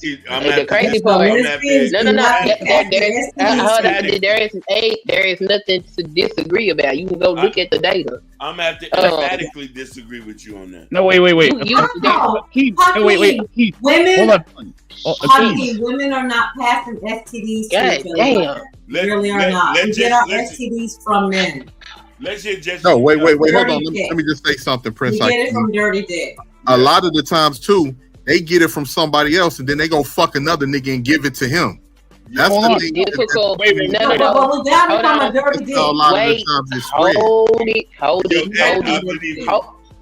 it. Now, it is possible for a woman to spread it, but it's very difficult for a man to catch HIV from a woman. Right. Most of the time, it's going to be a woman catching it from a man. And when you do the epidemiology is the study of disease, where it came from and how it spread. So when you look at epidemiology, and I'm specifically talking about HIV here, because when you look at the numbers, these women that are getting this HIV largely come from men that have slept with other men. The interesting thing about that is the highest incidence of gay men with HIV are the white population. So a lot of gay black men are getting HIV, getting their HIV from white men and passing that shit on to black women. The crazy part is black women are sleeping with bisexual men willingly. So all this shit is crazy. It is. And black women, why do we have the highest rates? Didn't they say that black women have some of the highest rates because we are hotter, we're more porous, and all this other stuff? There's a lot of things that go into this. But I'm saying, Hakeem, just think about it. Your dick, unless you have a cut on your dick, you have very few openings to receive an infection. That's what the epidemiology shows. The data shows, right? Because you got the one hole versus a woman. There could be all kinds of, just from the act itself, right? There could be all kinds of just a whole fucking cesspool because we're like a little pot. We're like a pot when you catch all your bullshit. You don't even want to talk about spiritual. Because while y'all doing that, y'all injecting y'all spiritual bullshit into us too. It's a lot. So we got a whole mucous membrane. The vagina is the whole thing is a mucous membrane. A mucous membrane is a place where you can transmit all kind of things, including infections. So it's real easy for a woman to contract something, which is all the more reason why they need to keep their goddamn legs closed. No, and to further that, the reason further that the reason it spreads so easily in gay men is because there's another mucous membrane on the other side. In the butt. Oh, you don't want to talk the bunghole. The bunghole is very porous.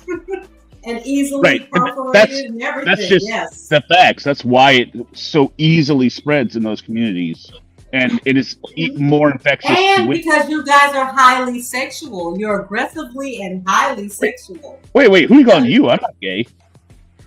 Y'all, I'm just saying, y'all. I'm making I'm joking. I'm joking. Because go ahead. Oh, my bad, Hakeem. I just want to say I gotta disagree, Sapphire, because a lot of these women are highly sexual. Yeah, too. They are. Yes, so we're talking about on a statistical term. Statistically speaking, do y'all remember that show on HBO, Queer As Folk? Yeah, I remember hearing that. I never watched it. But Queer As Folk was that was a steamy ass show. And it was steamy because it showed what it was like on the inside of the gay male life. Okay? You guys, just like you have a high sex drive when it comes to women, you say you have the same high sex drive when it comes to men. And then it's extra complicated. Gay men nasty as hell. Oh, they be doing all kind of that. I be seeing them on these social medias talking about oh my God, it's some of the most disgusting stuff I have ever heard. That's part of the problem. Even the statement that gay men are highly sexualized is not allowed to be said because it's homophobic, quote unquote, right? When it's just the fucking truth. It's You know, I be seeing them. They was like, this dude was talking about how he, all the kind of nasty sexual things he did with one man and how he did wash his ass before he went to the next man and did some other. I was like, this is so fucking nasty. This is disgusting. And was very proud of it. I was like, this is, no, I got to stay away from y'all because that can't be nothing but evil. I learned from watching gay men how to prepare for anal sex. I mean, like, you can learn a lot from gay men. Yeah, they know a lot of things. But if they out there just I'm good. I'm good. I'll pass. I'm not preparing for it. So. Yeah, I mean, that's their life, you know, much respect to them. That's their lifestyle. That's how they live. You know, God bless them, and, you know, live and let live. But I'm not, as a straight heterosexual man, I don't want to learn. Ain't nothing you can teach me about. He can't teach me nothing either. Yo, here's that's a man. He can't teach me nothing about being a woman. I'll pass. Listen, I learned about anal sex from gay. Oh, okay, yeah. That makes sense. That makes sense. But I want to comment on this because there's something that Sunkist said that we skipped over that is very prevalent now. Because I had a situation like this. This is why I don't know if you ever heard me say that. I like to talk to people before I get into that realm of having sex. So there was a young lady I met one time. We was just cooling out, and this is why it's important not to prioritize sex when you're dating. She told me that her last boyfriend was bisexual. I had blocked her the next day. Okay. Okay, I'm telling you. Look, no, she's telling the truth. When she said that, about 4 or 5 years ago, I was on Facebook, and the girls was posting up posts that was saying, "Y'all still out here not giving bisexual men a try?" And I said, "What the hell y'all talking about?" I said, "That's not safe." What you mean? They even went as far and they was trying to say that HIV don't have nothing to do with homosexuality. Oh my God. What the hell are you talking about? The data shows that is the most prevalent way that the disease is spread. What are you talking about? No, that's not what it say. The data has changed. No, it has not. And they was really out here trying to shame other women for not wanting to sleep with bisexual men. You know what the next thing is? It's going to be the shame of not sleeping with trans men or trans. I don't even know. We already getting there. No. I know that. Wait, the comments are out there, right? But it's going to become widespread. It's going to be elevated to the level of being race related, right? Like, no, I believe you. You don't date this person because, or like, it's going to be treated the same as somebody saying, "Oh, I'm not going to date black people or Asian people," right? Oh, you're not going to date trans people. Fine. It's just fucking ridiculous. Yeah, it's weird. Everything we're dealing with a society right now. This was purposely done, and part of this was purposely done to cause more confusion. It wasn't purposely done. No, stop that, 18. No, wasn't nothing purposely No. Listen to what I'm saying. Stop all that shit. Look, bro. Look, stop all that shit, bro. Look, don't feed into that bullshit, this internet, because you want to get on this motherfucker and just feel like fairy tale land and shit. Look, we believe a certain different thing, bro. Because if you look, just imagine though, 18.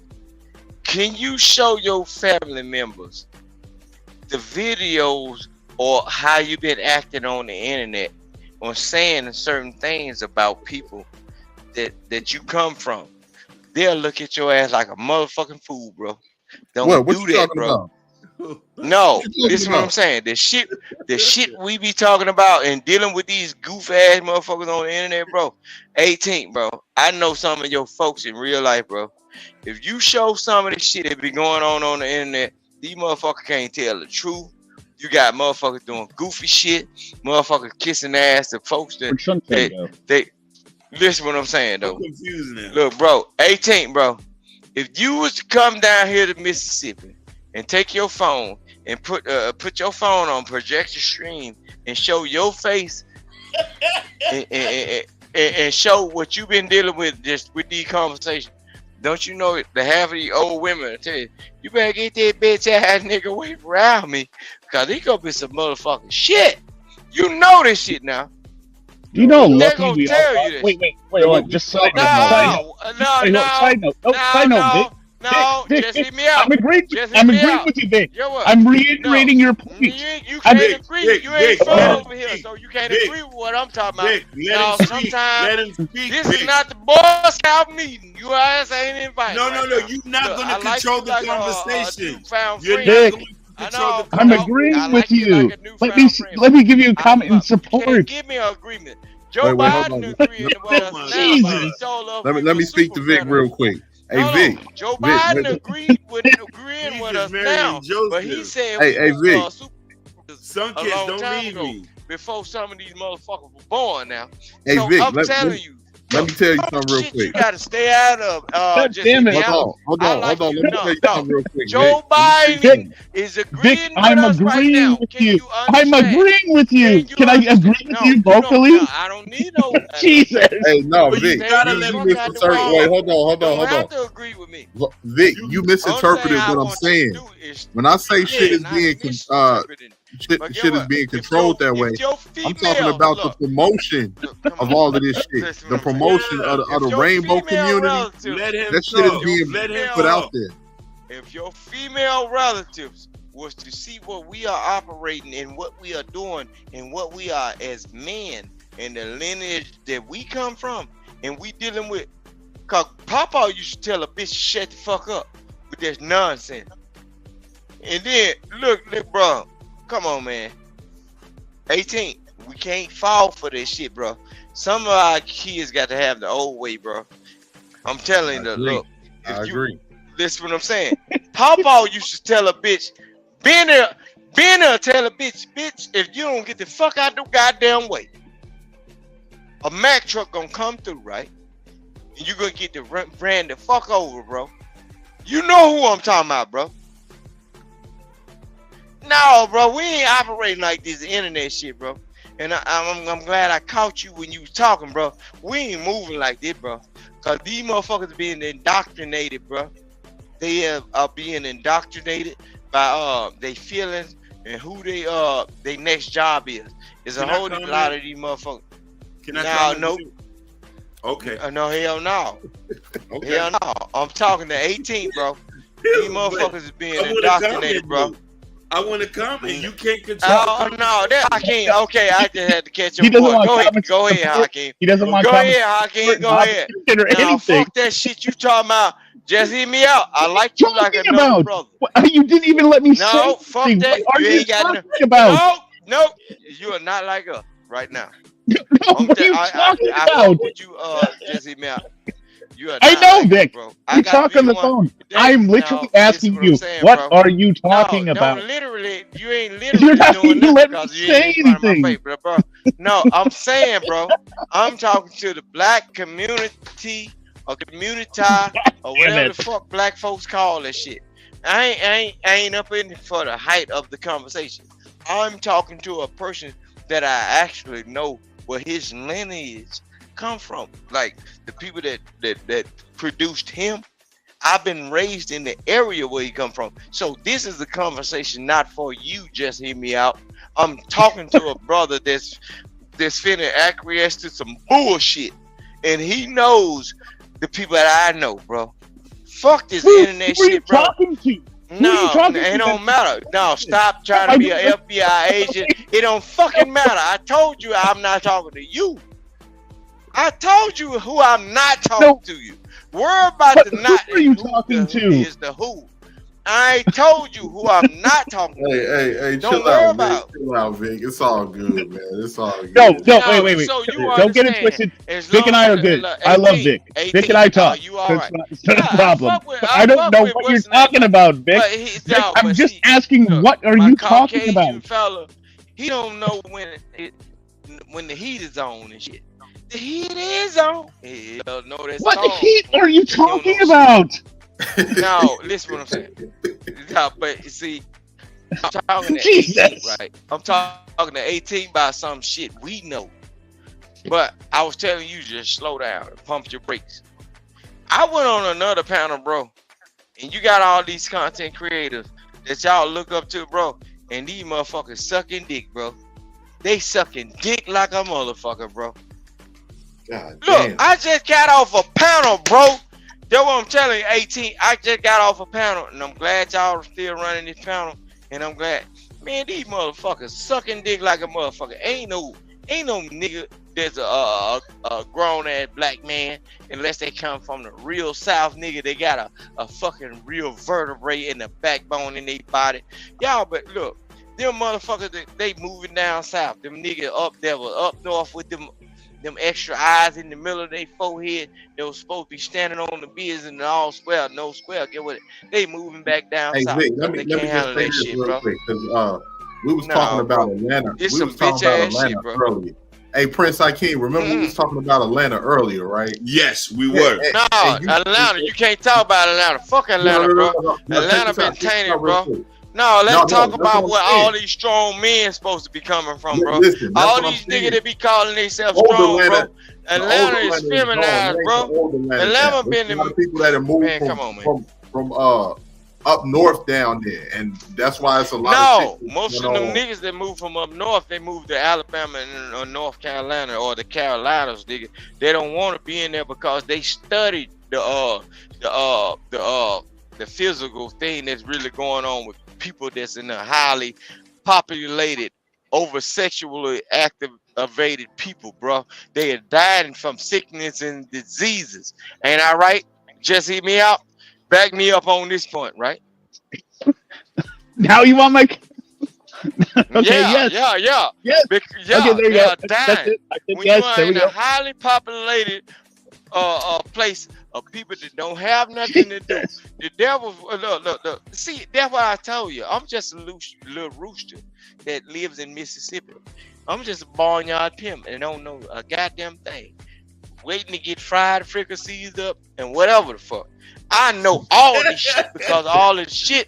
I know all this shit because all of these motherfuckers that y'all listening to. I got an attachment or association with some of these motherfuckers with the same mindset as idea. If you got a motherfucker from the deep depths of New York, if that motherfucker say he rode the crab boats up in the and shit. Who's Why from the New fuck you York? think I eat good crab, nigga? How the fuck you think I eat good crabs? And I No, wait. Who's from New York? What are you talking about? I'm trying to telling understand you, what you're look. saying. No, you can't understand it because I'm talking Negro, Okay, I guess. I'm talking All right. Negro. This ain't The panel language you can understands. talk. You been taught yes or no, sir. Oh, look. You know what I'm saying? That's the only thing you talk. Y'all ain't loud niggas to talk to y'all. It's a yes or no, sir. Yes, man. You know, ma'am. Here and hello. Yeah. So yeah, y'all ain't gonna understand the language. But for the people that understand what the fuck I'm saying, they understand. I ain't talking about these northern niggas. I ain't talking about none of these motherfuckers that trying to make a new light or a new generation of these motherfucking bionic niggas. I don't give a fuck about none of the new shit. I'm talking about the shit that my grandmama taught me, bro. Y'all better stop paying attention to these motherfuckers that's on the internet leading you in the wrong way. Get what? Start hugging your mamas and your dads. That no good motherfucker that try to slap your mama across the motherfucking head to get that bitch mind right. Why? Ask him why he had slapped the bitch across the head. Cause your mama been telling you, dad wasn't no good. He been slapping me. Ask your mama, bitch, why he had slapped you? Because if you was moving like these niggas on the internet, he wouldn't have to do a damn thing. Only thing he had to do is send a cash app, and you've been dancing and jiggling to the beat of his goddamn drum. Cash app should have been out a long motherfucking time ago. Cause there's a lot of these motherfuckers that moving like everything under the sun instead of being like what men supposed to be, man. And then y'all got these bitches that I'm on here sucking more pussy than any goddamn thing, telling y'all what the fuck y'all supposed to be doing. How's y'all supposed to run the land, nigga? What the fuck wrong with y'all, man? Man, y'all better go back and ask y'all mama why y'all let these bitches have so much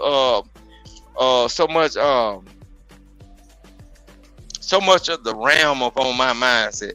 Yeah, cause y'all been brainwashed, man. Shit. When them bitches used to come up on the basketball courts or on the dirt fields and shit, them bitches used to get dust in their hair. You know what? They mammies used to know. Don't send them out there with them boys, cause they get what they ain't listening to none of this shit we talking about. Y'all better stop playing, bro. When these females come up in y'all realm and trying to change our ways of thought and everything, y'all supposed to give them what they supposed to give, because know what y'all doing? Y'all are not being wrong to them. Y'all are letting them know as a big brother or father or whatever what the world is gonna do to them. Y'all, all that old pandering and shit. Y'all gonna let one of them good old white y'all gonna let one of them motherfucking white boy with their hair like Jesse hit me out, and that motherfucker gonna spread that bitch body all across the goddamn United States. So y'all better stop playing. Nah, I'm just saying, I'm just using you because your image just hit me out. Is gonna be the equivalent to what they say terror is. And when we see the bump in the night, we ain't thinking about no black people coming to get up. We think about a white man. They're gonna cut the screen off our window and sneak through our goddamn door. You know what I'm saying? What are you talking about, man? No. See, Hakeem saying, we don't need to let this nigga talk because he just like no, we get I'm confused. That's what I'm saying. I'm so confused at what point we talking about that covert off. No, we're not talking about that. We talking about that. He's talking about Transformers. You didn't let Ed finish his point. He's talking about Transformers, like the little the plastic Transformers or the human Transformers. I'm not talking. No. See what I'm saying? That's what I'm talking about. Indoctrination. See, I'm a black person. You done seen my face, Prince Hakeem, Prince of Zamunda, right? And you have been seeing me over a period of years, my brother. But you are not willing to explain what we are talking about, my brother, because of the white man's ideas. See, when it comes down to the white, Hakeem ain't African. I'm not African. Like, I'm actually from the Western Hemisphere. No, this is what I'm saying, my brother. See, based on white man's ideas, and we are trying to hide ourselves from the white man. Hello, the white man. But we are trying to, me and you, as true brothers from another mother, we cannot speak as we are supposed to speak, my brother.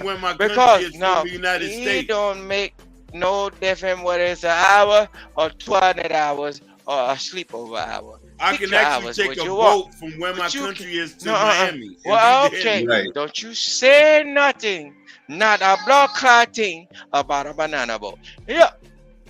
Oh man, but I'm just saying. No, I'm just playing the role, bro. I'm playing the game. No, I'm playing the game, bro. But all the same time. But he was supposed to be able to say whatever he felt within his heart about how he was treated. With me having a conversation with him, without excluding, saying, "Excuse the white man, I don't want to say this in front of him." Because I'm going to show y'all something. Whenever they have a problem, they will say that shit right in front of your goddamn face, and it'll make the hair stand up on the back of your goddamn neck. Yeah, not saying that. We was talking not saying nothing wrong with it, just hit me out though. You know what I'm saying? Hold on, Vic. Let me say something real quick. We was talking about what's being promoted right now. We was talking about, like, as far as that whole alphabet thing and the rainbow stuff being promoted. What's being promoted, bro, is the Fifth Amendment. You don't even know the Fifth Amendment is being no, look, at the 18th, right? The Fifth Amendment is being promoted without you invoking it. See, when you run across the police that's trying to violate your rights, and they say, you have to tell me this. You have to invoke your right on the Fifth. No, I'm finna run this shit. And if you, just let me tell you what's going on. You have to invoke your right to the Fifth Amendment. But see, on these panels and all these back discussions, when it's a white person pop up, you invoke your Fifth Amendment right by not even speaking your own mindset. No, you're gonna be confused because you ain't trying to catch on to what I'm saying. You all look, a lot of black people are invoking their Fifth Amendment right upon speaking to anybody in the United States or telling anybody how they think because they feel like just because a person got something a little bit more than them or this and that, you think you obligated to talk to that motherfucker. No, you're not. Just hear me out. Tell me if I'm right or if I'm wrong. You can be a normal citizen, right? I ain't got to talk to you about nothing. I ain't got to tell you about how my household is or whatever the fuck. But it's you train Negroes based upon the 13 colonies ways and then Caribbean colonies, the Caribbean ways He's and so the off. Louisiana You're so person off right now. No. Because That's you know not what? All Ed the was Django, talking about. all the Django's are dead, right? All the Django's are dead. And all the damn people that the uprisers are dead, right? Y'all, only thing is left is the motherfuckers that gonna acquiesce. That's what y'all using. See, what they were saying, they weren't saying acquiesce a long time ago, Hakeem. They weren't using that word. Know what they were saying? They were called the ones that were gonna submit and conform. And then that was the white folks' word. The black folks just they used the simple term as give up. The ones that was gonna give up is gonna fall for anything that everybody say just to get that little ham bone. So that's why I don't play with these I'm still niggas, kind of bro. confused. How is that white No, folks don't be word? confused. How is that white folks work if we all speak the English language? I'm just confused. No, about that. all them folk back in the days that taught y'all how to be submissive, they weren't speaking all English. That's why Some of them spoke French. Some of them they spoke weren't French. speaking Some all of them English. spoke Spanish. Yeah. But particularly we spoke English, so I'm confused. Right. Here's the thing though. Vic, here's the thing, hear me out. Ed was saying King Rooster. You gotta say King Rooster now. Okay, Yeah, all King these Rooster. motherfuckers don't know me now. King Rooster. Ed was saying the point that I'd agree with. There is a propaganda that's being promoted with the Transformer community. And I ain't worried about them Transformers. If you stop producing certain equipment or stop dealing with their ideas of where they can push dicks and titties in your face, they'll stop playing with you with this shit because it ain't amusing to them no more. People only like the shit that's amusing and that'll trigger people, bro. If you say, okay, well, you want a new dick or a new some body parts or whatever the fuck, go on over there. And then what's gonna happen? Motherfucker ain't gonna fuck with you with the shit because they would say, well, we don't get no triggering moment out of him. Let's go on down the road to this other person. We can make him feel a certain type of way. Can we influence him? No. I don't have a problem with them people. But know why? Because all they say is I say, well, the motherfucker throw their extra titties around me or whatever. I say, well, I guess that's nice. Shit, bitch, don't catch a plane because when this shit blow up, it is what it is. Shit, I won't be on there with you.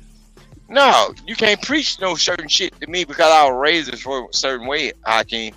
And it's all of this shit is taboo to me. It's even taboo to where you can ask a person a certain question and they'll tell you a lie in front of your face when you know the majority of people see what the fuck you seeing, bro. It's taboo, bro. Don't you know it was people that used to get their fucking head cut off for that shit? Because you just believed in a certain shit and you agree with it. That's what Christianity was, bro. When they did the Crusades. Just like they did that debate today, bro. And you know it was a clear wash, bro. Even though the underdog or whatever the fuck, or whoever the fuck won, that boy won that shit. That motherfucker from across seas won that shit. You talking about Fatty? Hell yeah. I wanted you to say the name so I won't be no shit. See how I used you? You see what I'm saying? Yeah. You see what I'm saying? All right. Fatty won that whole motherfucking thing. The whole thing was a wash. And that's what the whole fucking the world is looking at us like as American black people. And then you got another motherfucking female that came up there as cute as she can be, and she couldn't even tell the fucking truth. Know what they saying? Don't Negro, bro. You seeing a clear? And get what? Them white folks was in the background laughing at all of us. Cause you know what? The simple thing they called it, they fucking debate. When it was nothing more than a freak show, a side circus, or a conversation, nigga. We could have had a conversation around a bottle of Jack Daniels or some cheap ass liquor and just got it together. I told the motherfucker in the chat, bro, y'all would have been better off taking that conversation to a back alley, strapping that motherfucking shit out and shaking hands, bro. After this shit. Cause that shit's stupid, bro. You making her look a goddamn fool. All these people y'all call leaders ain't worth a fuck, bro. Ain't worth a fine fuck, bro. Cause I got some real leaders around me. They ain't worth a fuck, bro. Look, 18. When you see motherfucker that can't look, even if they're where you come from, in the bloodline you come from, bro, motherfuckers didn't always, even if a female couldn't handle a goddamn at least you can ride in the back of a goddamn old school ride and shit. They take you to the what's the name? They take you around them niggas that was dangerous as a motherfucker. But the nigga that took you around them nigga, they always had respect, bro. Now I don't know what this new shit is, bro. The new shit, and they thinking niggas supposed to fall behind that shit, bro. Know what I'm doing? I'm on this internet and I'm studying the mindset of black human beings right now. Because get what? If you wake up in the morning, your ATM card don't work no more, and the lights don't come on, I already know. I done taught my son certain things. Stick to me, son. Cause the rest of these motherfuckers. It means I didn't show up to work. That's what that means. No. But hey, hear me out. Where you headed to at, man? Where you headed to? Just down the road. I'm gonna fill my wife's car up with gas. She doesn't have to this morning. Nah, just hit me out. You know I love you like look, a brother from another mother. There ain't no smoke. I just don't know what you're talking about. No, but you understand what I'm saying though, right? No, I don't. That's what I'm saying. I have no idea what you're saying. Nah, he don't want to recognize this shit. I want to. That's the problem. I don't know what you're talking about. That sound like you. That sound like you operating in the FBI operative moments and shit. Yeah, I know you work with I gotta turn my understanding report tomorrow, but I mean, it's a I see what I'm saying. See, why would the fuck I give you the code? They're giving me a little leeway with my reports. I don't have to report to the director till like noon. Listen what I'm saying. Hold on. If you think for any time, just hit me out, that you can say that, okay, Vic is an informant or whatever, fuck, by information, because I know you work in information. That shit don't matter to me because these people really know me in real life. Oh, they got ties. I don't work in information. I'm probably the poster child of not working in information because I'm regularly giving out my own doxing information all the fucking time, which is really that stupid. Don't mean shit. They ain't worried about you in these spaces. They are worried about what can kill close to them. What are you talking about? I'm being accused of being an agent all the fucking time on these chats. But listen what I'm saying. No sense. Why but would the they whole send thing me is, in you ain't. for the FBI to these Look, hold on. We went through the white person's struggle. See, you ain't understand that. We done went through the white folks fucking us over. We worry about what the niggas is fucking us over now. So whatever you said, it has just been. We just gonna hold on. Let's pick this guy. I drew the short straw, so it ain't about you. And you gotta go on cam. What are you talking about? You notice something though. I'm finna show you something. How niggas think, bro. You notice. When we first came across each other, just hit me out. And motherfuckers told me I was cowtown for you, right? Hold on. No. You remember when we first came across? Okay. Hello. You saying hold on? Hello. You remember when we first came across each other? It was like 3 or 4 years ago. No, they can hear me, but it was 3 or 4 years ago or maybe even 3 years ago. They were saying I was holding up for a white man, right? But all at the same time, how many times have a person called him a drunk or whatever the fuck? But I'm just a nigga on the internet that can see everything because of my lifestyle and how I've been moving. So I know not to get fucked over again about people that look like me, bro. But they don't call him that. Know what they say? I'm shut the fuck up because the white man in the space.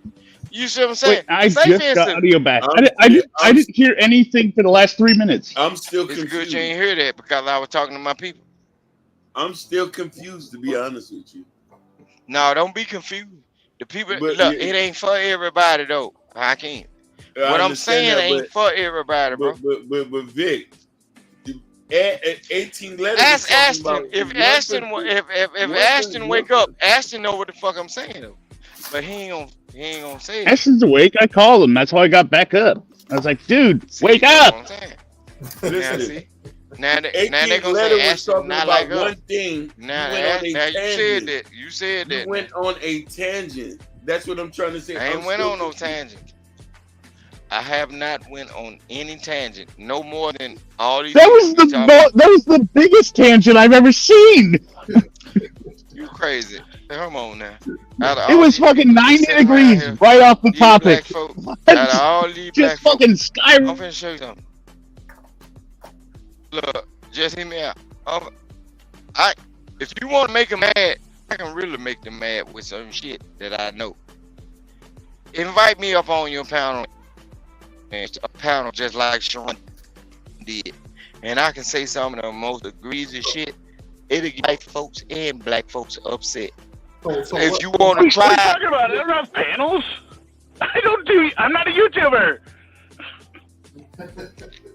You're a gamer, so you're a YouTuber. No, I make. I see you playing Battleship. It ain't about you. No, this ain't about you. This is not. This is not about you. This is not about you. It's about people. You just said invite me on your panel. I said invite me on your channel, and you said you are not a YouTuber. So No, wait, I said no. Since you're not, no, we ain't gotta argue about it. We are not. No, I don't know what you're talking about. What do you mean invite you to my channel? You can come to my channel. If you don't know what I'm talking about, if something sounds belligerent, logistically, what are you talking about? Why would you fight with somebody that you say you don't know what they talking about, bro? And I'm specifically talking. I'm specifically talking to people that know exactly what a certain person that know exactly what I'm talking about. Look, I don't give a fuck if y'all don't get it. Vic, I'm asking you, how do I invite you to my channel in the manner that you're speaking of? How does that, like, logistically, step 1, step 2, step 3, I don't know what you're saying. You don't have to know what I'm saying. Well, then how can I do it if you don't explain it to me? You don't have to do it. I'm just telling you. Lordy. That's what I'm saying. I'm telling you, you don't have to do it. But based on the conversation that we having right now, and you said you are not a YouTuber, and I said, if you got a YouTube channel, invite me on your channel. We can talk deeply into things that will make black people mad and white people mad. If you don't want to do that, and you say you don't have a channel, why are we talking about it? And I said, well, don't worry about it, because you don't have the channel or the platform to do that. Are you saying you want to go live with me on my channel? I'm just literally asking. Oh Lord, Jesus, goddamn! Is that what you're asking? Lord. Put Panel, your help clip me down. out. I don't know how much clearer I can ask this question. Nah, hell no. We ain't got to be clear. I just told you, leave it alone. We ain't got to do that because I did that. We do have to be not clear. even. I said what I said. What I said. Not even having no intention on coming on your panel and talking against my people. I just said that. I don't have just to get a reaction, bro. So I could have a one-on-one conversation. All right, though, but you was just about to invite me on something that you was about to create. Like they always say, white men create all this shit, but you was gonna create a panel in order for us to do this shit. But I was just telling you, no. I'll create a panel, but it's probably gonna be true crime. Well, no, you don't have to, cause I'm telling you, that was my goal. My goal was to see whether you was able to be fully active in that shit, even if I was there on fuckery, and then you own it. You showing me, look, you showing me what I'm trying to prove, bro. It's a lot of black people don't understand it. A lot of black people have these conversations. The only thing they want to do is argue with each other and find out that they got one penny more than the other motherfuckers, just to say I got more than you. But what you just said, you said you will create a whole new world for me to say I shit on white folks and black folks. We black folks ain't creating no whole new world, no Is that what you're asking for? I wasn't asking for a goddamn thing. I wasn't asking for a goddamn thing because if I really wanted to shit on black folks and whatever, look, I got the same technology. I got the same technology as all these niggas on these platforms. I'm listening to every word you're saying. I could create my own channel that I can shit on niggas and bitches and whatever fuck. If I wanted to do that, I could do it on my own. I'm just showing a motherfucker based on my reaction or what I'm saying to a person. It triggers a reaction, and then when I give my rebuttal, it shows the truth that's inside a person because they wanted to give me what the devil do, right? See, I'm the Pied Piper. I'm whistling like a motherfucker, and I'm just pissing in the wind. Hold on, I lost. But ain't no piss on my shoe. Hold on. Hello? Yep. This nigga walking through snow, ain't it? What the fuck wrong with him? You chewing broccoli? Hold on, I lost my audio again. I'm back. Oh. No, Vic, I'm not triggered. No, it ain't about you. I'm telling you. I'm switching from the car Bluetooth to my stand down. Oh, it ain't about you. You sound like you trying to be in a argument or something. No, it's not about you. No, if we wanted to talk about anything or whatever, it ain't about you. Come on my channel. But you pushing the issue. No, you pushing the issue about you. No, it's not about you, your culture, your heritage, your offspring, or nothing. But you're trying to trigger a certain thing out of me. Chime in here, please. Yeah. I'm here. Listen, how I'm going to be able to chime in if you won't let nobody chime in? Nah, ain't no chimes. When chimes usually blow when a nigga dead. Listen, that's a memory. Listen, Vic. No. You have Go gave ahead. us a history lesson. You gave us tangents.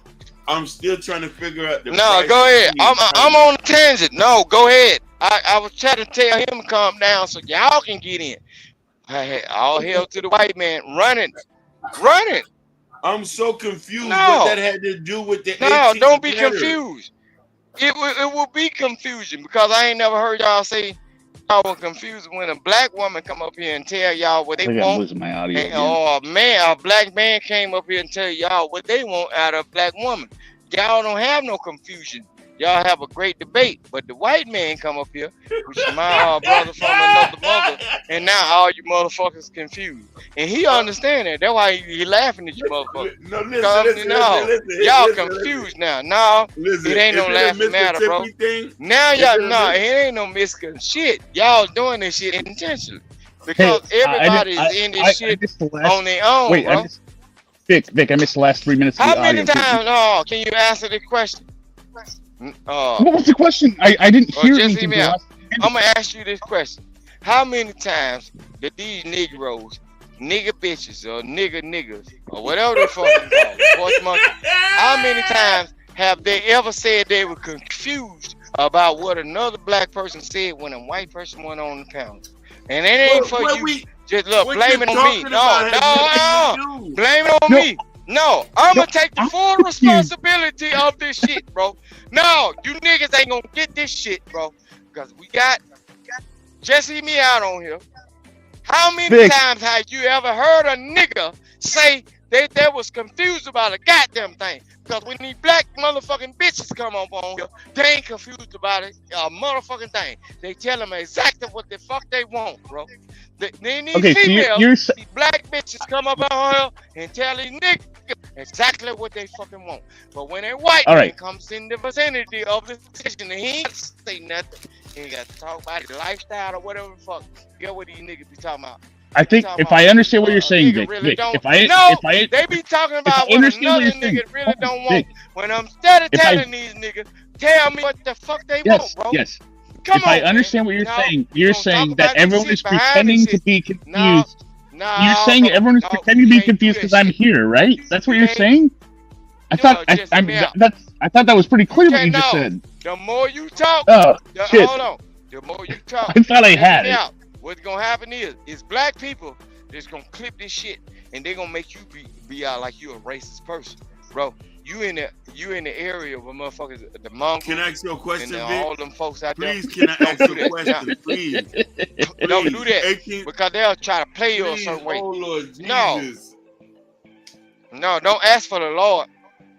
God No, sent me here to people get your paint ass me all kinds of together. ways. People paint me all kinds of ways. It's fine. It's what they Yeah, it do. don't fucking matter how they No, paint but you, nigga. I ain't just hear said me that. out. Look, Just hear Mr. me White out. Man, I ain't painting What you that now had to type of do way. with the I'm trying to give you conversation, the basis of the I'm conversation? trying to give It you the went goat. left. I don't know, Akeem. That's what I'm confused about. We wasn't even talking about what you talking about, Vic. The 18th letter was talking about something else. Nah, you ain't know what Is he was this a talking about. Mississippi thing?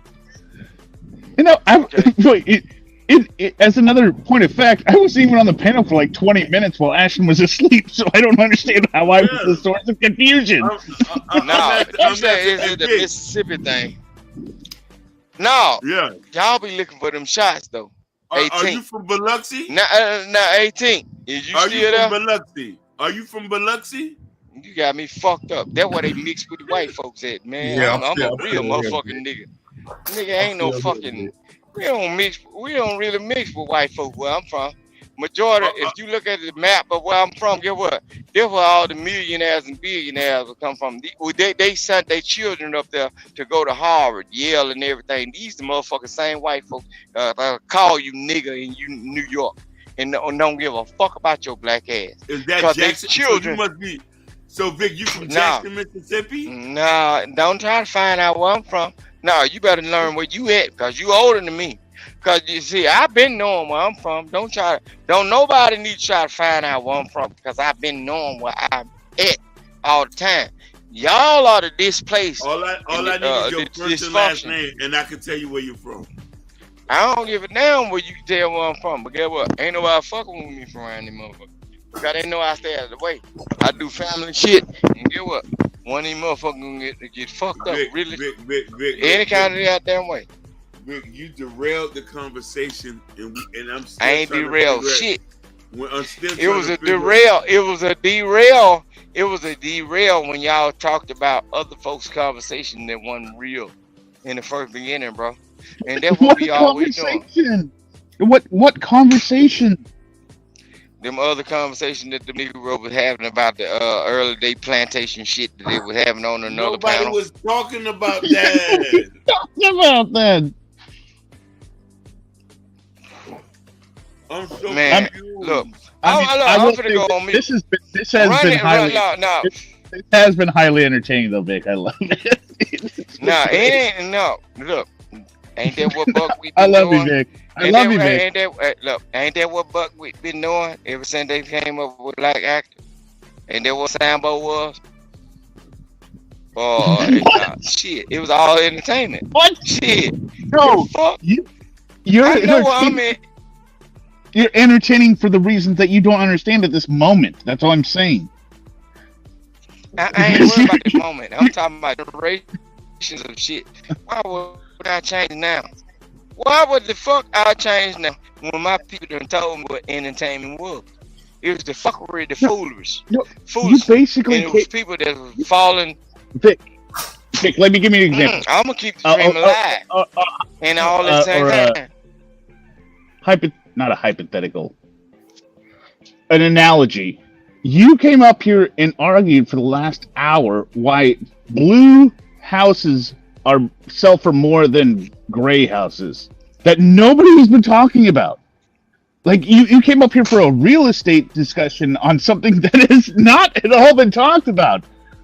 That's why it's funny. Well, you ain't because gonna nobody nobody is arguing against you. Nobody's look, we can't do that. We can't do that because only thing you see, you thought I was a nigga, ain't gonna tell. Look, this is what I'm saying. Just hear me out. You live a nice life, man. You got extravagant things in your life.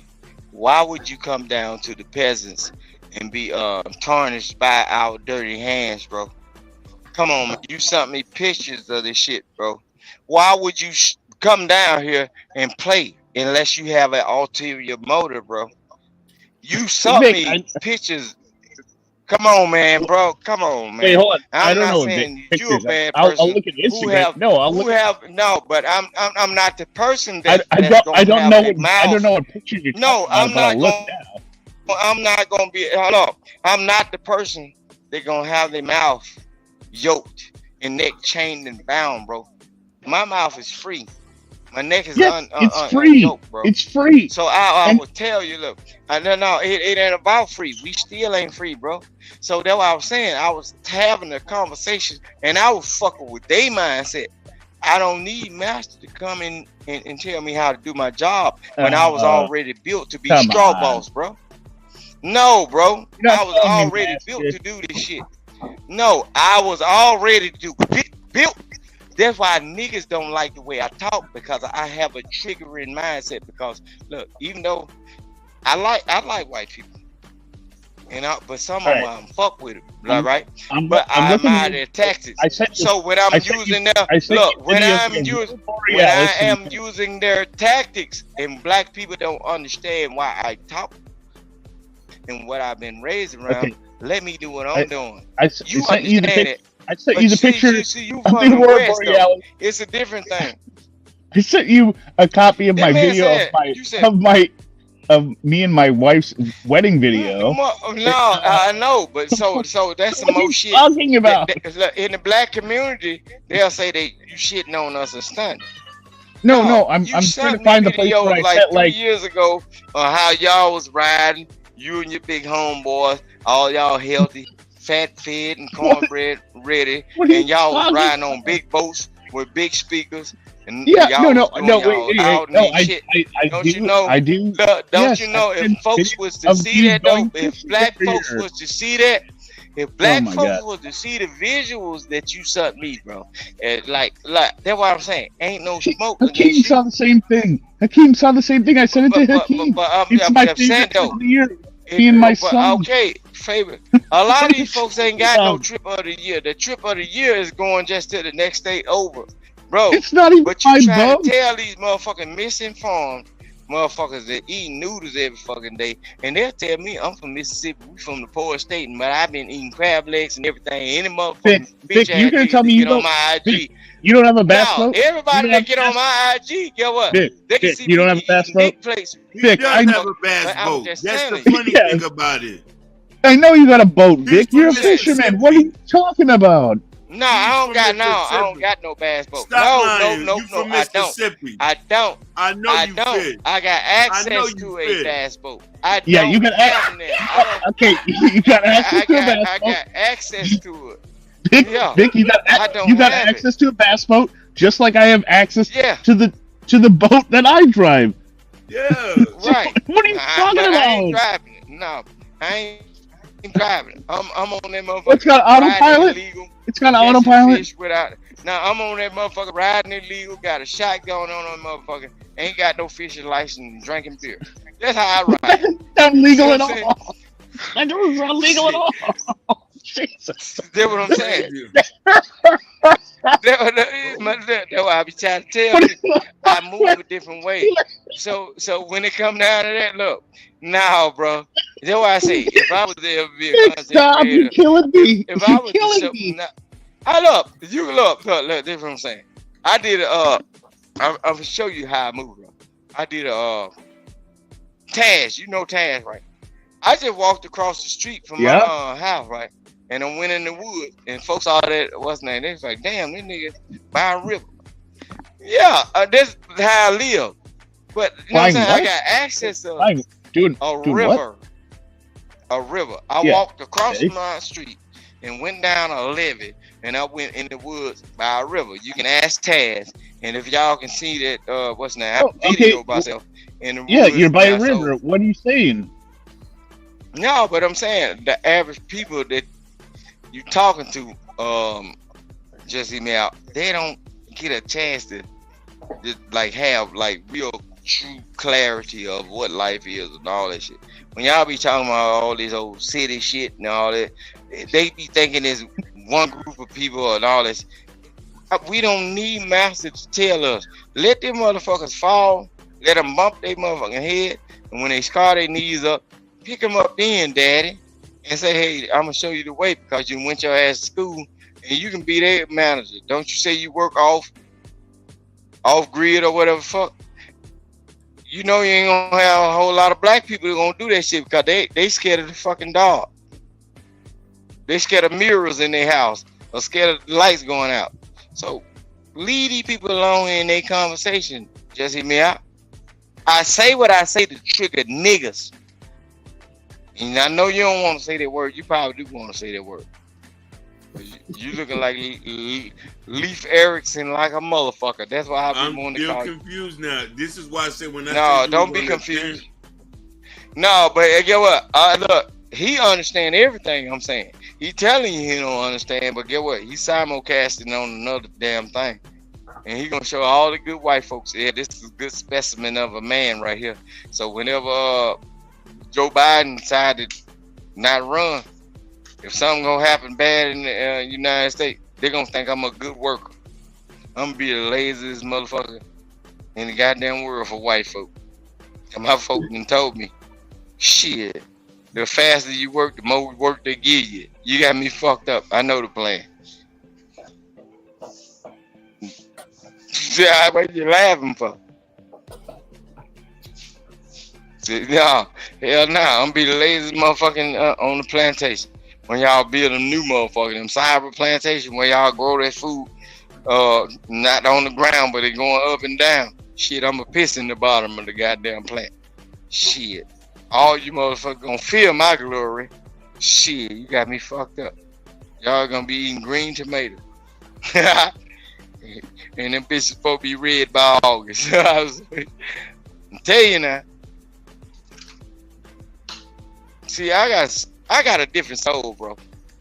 Y'all folk be following anything, bro. Y'all be following these folks that ain't qualified. Y'all got these motherfuckers that don't even know they sexuality, bro. On these spaces, man, y'all got motherfucking running pages because they found out that shit that they were gonna do is seasonal and shit, and y'all following these motherfuckers. Motherfuckers ain't had no gridiron shit to go through like real dudes, you know what I'm saying? Bro, y'all following these motherfuckers. These motherfuckers is displaced kids, bro. Don't even know who their grandmama is.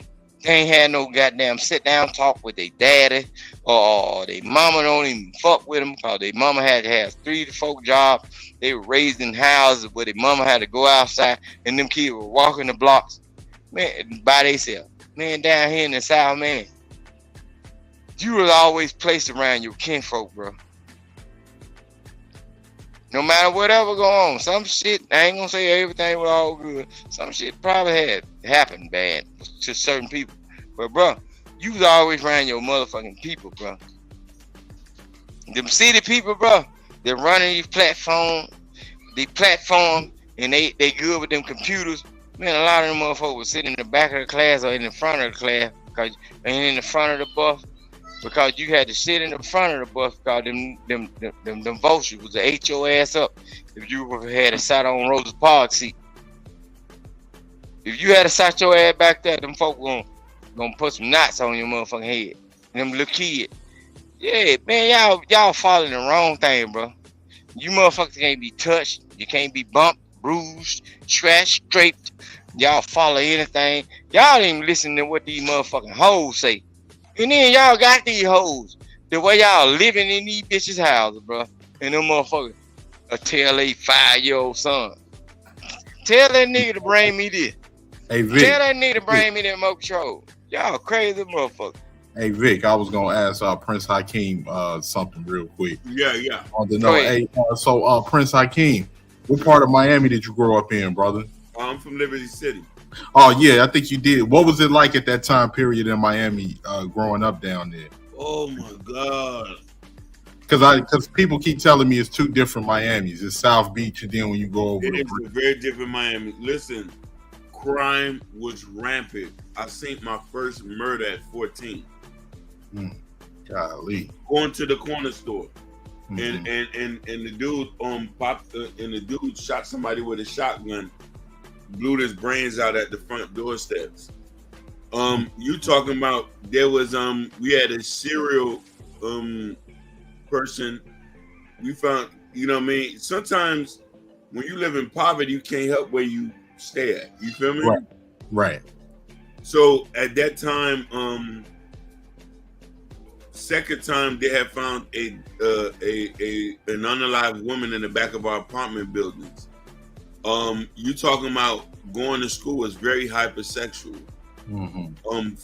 Fights all day. You know, the funny thing is we didn't have the concept of gangs here.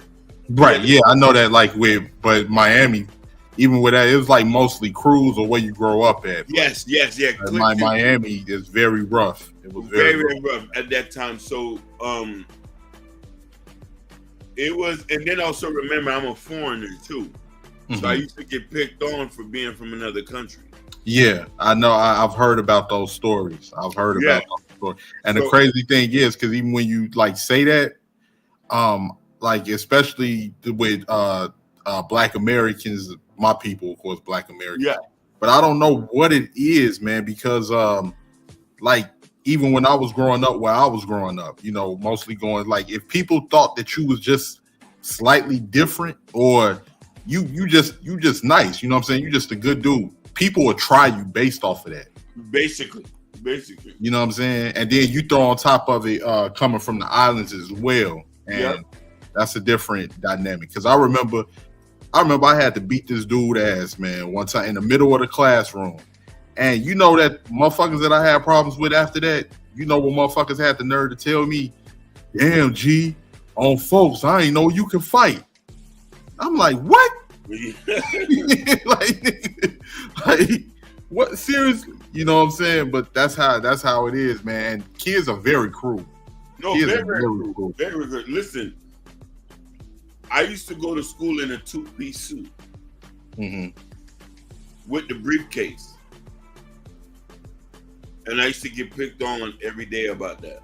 But, you know, my father's from the islands, you know, there in this country, kids didn't wear shorts and stuff like that.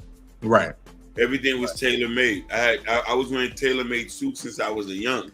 So in Miami was a little bit different now, and then a lot of people used to be who were Black. When I got into high school, they used to be scared to say that they was from the Caribbean. I've heard those stories. Yeah, I've heard those stories. I didn't have a choice to because my brother went to the same high school. And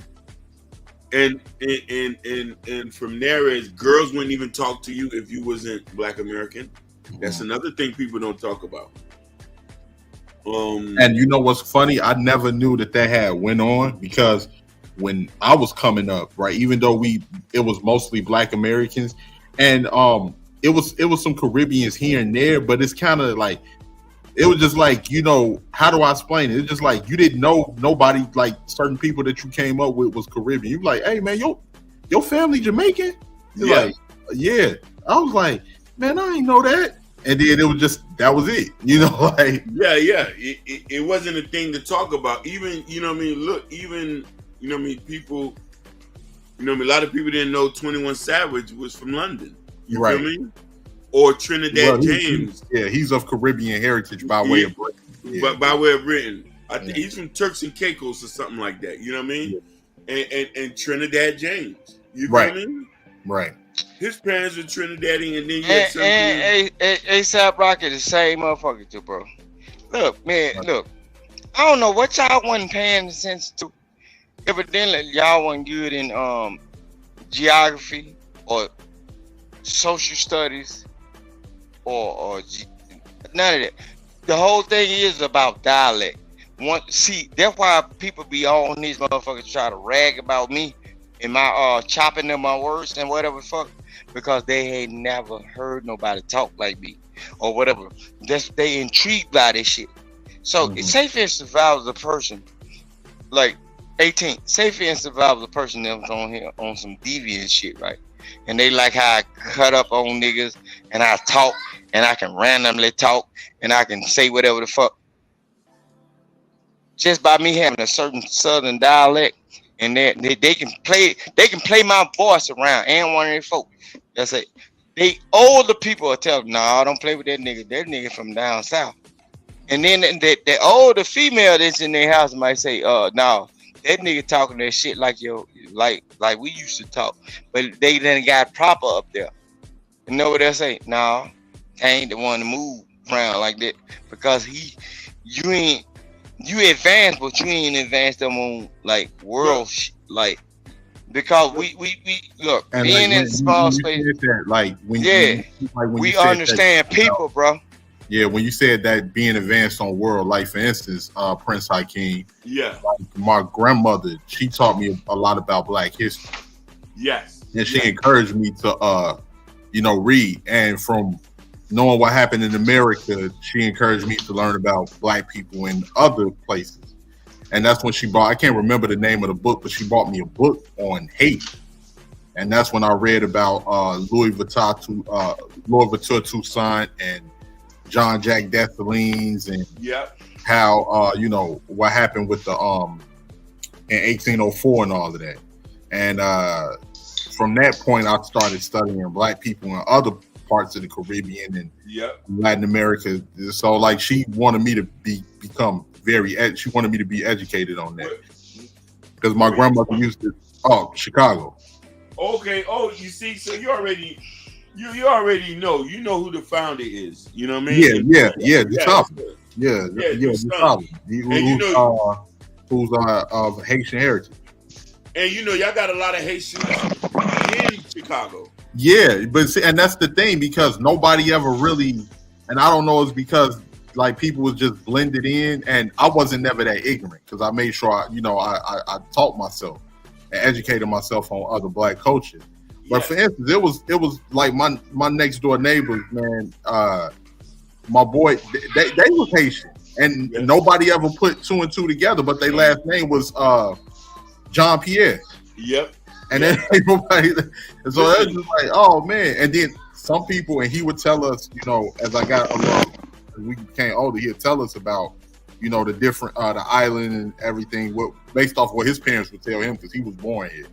But we were just like, dang man, I ain't had no idea you was Haitian. Then the people that didn't know, it wasn't like a negative. You just like that. Well, what is Haiti like? Other kids be like, is Haiti similar to Jamaica? You like, nah, it's a completely different island and stuff. And you'll be, telling it. But we all grew up. We was all Black. Everybody. Yeah, Haitians share an island with Cubans, right? And No. Yo, stop right there. I have to stop man. I have to stop you, Vic, because they sharing like a motherfucker. No, listen. If not them Cuban, but them Dominican people. No, yes. Matter of fact, to be politically correct, the whole island is called Hispaniola. Yeah. It was divided hundreds of years ago. But you can't tell a Cuban from a goddamn Dominican. No. You could tell a Cuban from Dominican. That's another thing. Yeah, if you a foreign motherfucker, but the average African American person can't tell it. If they jamming their motherfucking head with their motherfucking speaker box full of foolishness, they can't tell because they don't understand the fucking dialect, bro. No, they don't understand the dialect. No, you know what it is, Vic? Most people here, we ignorant. We don't know about a lot of so. The only thing a lot of people but no, you can't give them that 18. No, don't give them that 18. No, look, what we got to stop doing as Black people. Even though we got to stop calling each other ignorant because that was the word. But damn near the symbolism of that's damn near close to calling a motherfucker a nigga. I'm talking about the true essence of a nigga. When they say what we gonna do is. Now, when it's time for me to give Black people grace, now I don't want to give it. You're not giving Black people grace. You're listen. I'm trying to give you the benefit of the doubt. No. This is what the problem is. Get them motherfucker anything. Look, get them in. Look, give Black Americans anything that's willing to be given to them because the motherfucker ain't giving them a goddamn thing, bro. We've been out this motherfucker. You're misinformed, my brother. You're misinformed. No, I ain't misinformed on shit, nigga. I still live in Mississippi. I'm older than you. You know that? I don't give a fuck how old are you. My knowledge don't come from how old you are. My knowledge came from being the foot warmers of the motherfuckers that know how to warm their foot on the bellies of a baby. What the fuck are you talking about, bro? I'm a different type of nigga, bro. If you understand what I just said, bro. You never. If you No, understand what I just said, you will I understand. don't. Hey, chill out, Vic. Chill out, Vic. He doesn't even. No, bro. He's talking about. I'm a different He's type of talking dude, about bro. something that So he's that's why never even experienced. He's talking about something you never even experienced, and this what happens when you live in these small. You live in these small towns. When it You comes live in these down small. to I said I'm coming from the aspect of life where folks was taught how to be a foot warmer. When the white folks in the back in the days had slaves, when they got up in the coffee table and they had their coffee or drunk their tea or whatever, it was a baby that was laying under the floor to cool their motherfucking feet down or warm their feet because they put their foot on the stomach of the baby, and it was like a massage to the baby. That's why you'll see them giggling and laughing, but the baby didn't understand that it was a person trying to warm their feet. I'd have done that. God. Hey, so man. let me ask Prince Hakeem a real quick question. Yeah. I just wanted to know. And Hey, then they was trained that black American females that was established.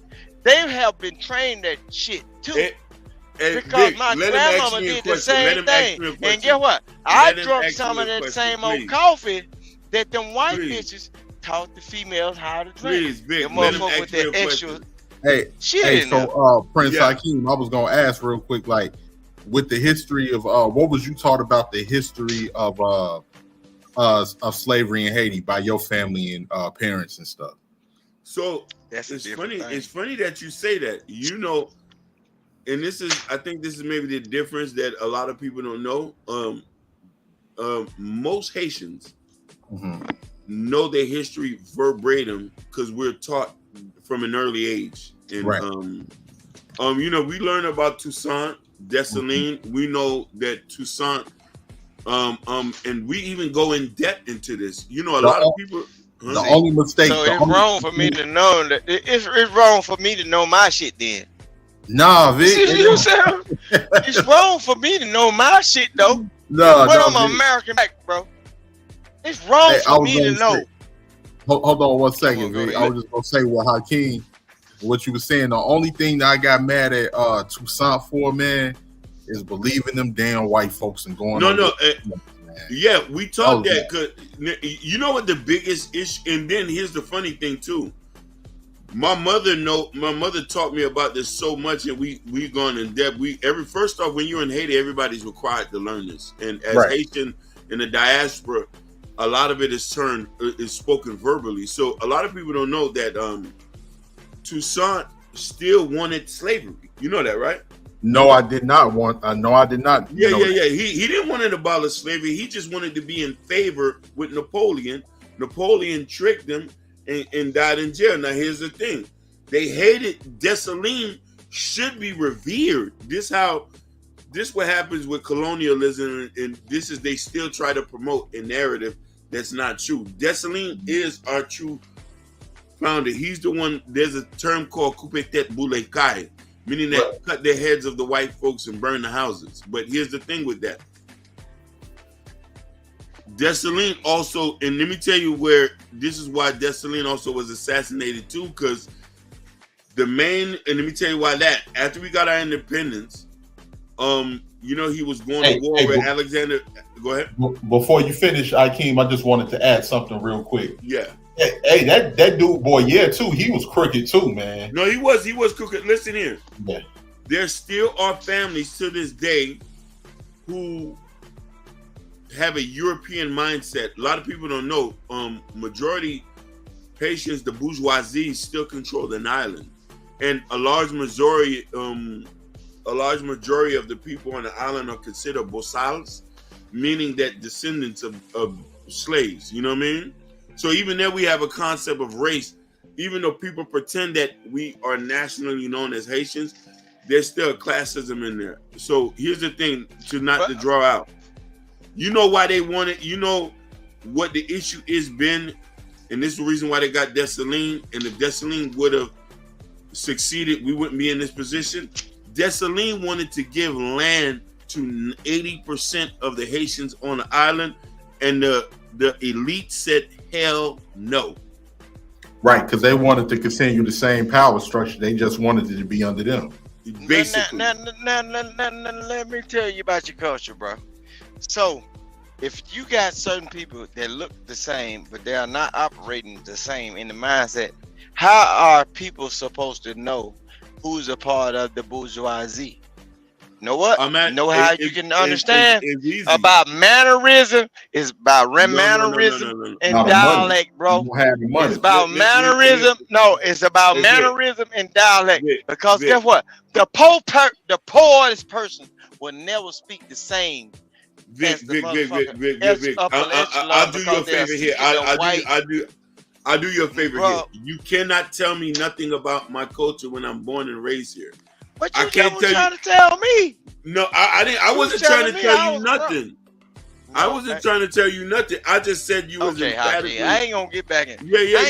That's what I'm saying. But because it ain't no major thing. Yeah, I didn't tell you nothing about nothing. Shit. I ain't gonna pull out the sheepskins or nothing and try to bang. You also gotta remember too. With you also gotta remember too. Like this, if man, like it's so deep here, where America's history is intertwined with Haitians. People don't understand that. You feel me? Oh yeah, I know what you're saying. I know, like even after the 1804, a lot of those French tried to take their slaves and run to Louisiana. Yeah, they did. Listen, you want to hear something funny? I'm related to somebody from Louisiana. It's not funny. It's not So funny. Let the man finish, Vic. Hold on one second. No, I was telling him about dialect. He said, "You want to hear something funny?" You talking about dialect? We talking about slavery and colonialism. That's totally different. But slavery. But I was just showing you something, bro. If you speak a certain way and you say, "Do you want to hear something funny?" There is nothing funny about oppression, slavery, or where somebody come from. The lack of speech, the lack of knowledge. There's nothing funny about it. So, like you were saying, that's what I'm saying. It's a mind fuck, right? When a person is able to say certain things and fuck to see it, I don't even supposed to be letting folk know I got this goddamn much sense. But when they wake up in the morning, they're gonna be like, "Damn, Vic ain't no motherfucker to be fucking with," because he think it sounds crazy, but how crazy is he, or how smart is he? It's a flip. Yeah. You can pick one road or the other. You know what I'm saying? Yeah. So look, what I was trying to say is this, and this is why when Americans would say that we're not from this region, I have a distant relative that's in Louisiana. Listen. Here's how ironic it is. Same last name. That's crazy. Yeah. Same last name. We do not know each other. We're like 100 years separated, but is there, and this is what I say, the concept, because Haitians have heavy influence in Louisiana, especially within the first quarters, and a lot of people don't know the row. That's where voodoo comes from. 100%. The row houses. If you go read up about row houses, they say Haitians had influence on that. The row houses came from slave masters that wanted to keep them close to the quarters of that house. Because if I walk, do you know who invented the row houses? Go Google it. No, listen what I'm saying. The row houses was convenient to have the persons or the people that was in bondage to be as easily accessed. Because we got row houses down here. I can get up and I can drive to a goddamn row house right now. Because look, in the state of Mississippi, come on, 18th, how you goddamn people? And look up a person named Della. Come on, man. People were still living in the goddamn row houses in the early 2000s, bro. They just cleared the motherfuckers out. I'm talking about historical situations. No, I'm talking about historical housing, bro. Well, Look, it's saying that it was 18. from, Look, like when I'm chick telling named you, Lala Hakeem, Felicia, something Hakeem, like that. 18 know some of my people, bro. This ain't Yeah, no I do. enemy Yeah. shit. I He know do. my people, bro. He knows some of my people. My Yeah, people Vic. know his people, bro. Yeah, Vic. So Vic is from the same. the row houses, bro. The row houses. If you ever been down here and you walked up there where that goddamn store was, where Della was, bro, she owned all of them motherfuckers. The cars. And then the man that he was a half white. He was a half white. His daddy was a full white man. That motherfucker was rich, and that woman rich right. I think I was wrong. Down, I'm talking about a shotgun house, the one that's straight through. Yeah.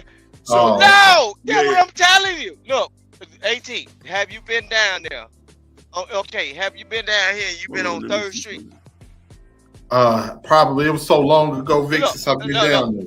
It been so long ago. But guess what? Next time you get on your phone, ask Benny or what 3rd Street at.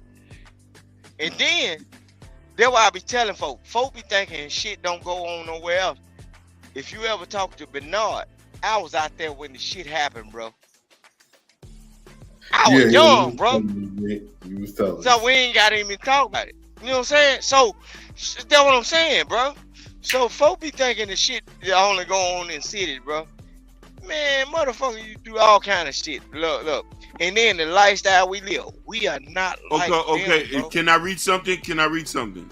Yeah, Prince, I can't. Go ahead, bro. Alternatively, I'm gonna get off of and it. Professor John Malkovich suggested that the origins of the building style and name itself may be traced back to Haiti and Africa during the 1800s. This is for the shotgun houses, the straight done through. So, and it goes and said the description probably used in New Orleans by Afro-Haitian slaves may have been misunderstood and reinterpreted as shotgun. Now, here's the thing.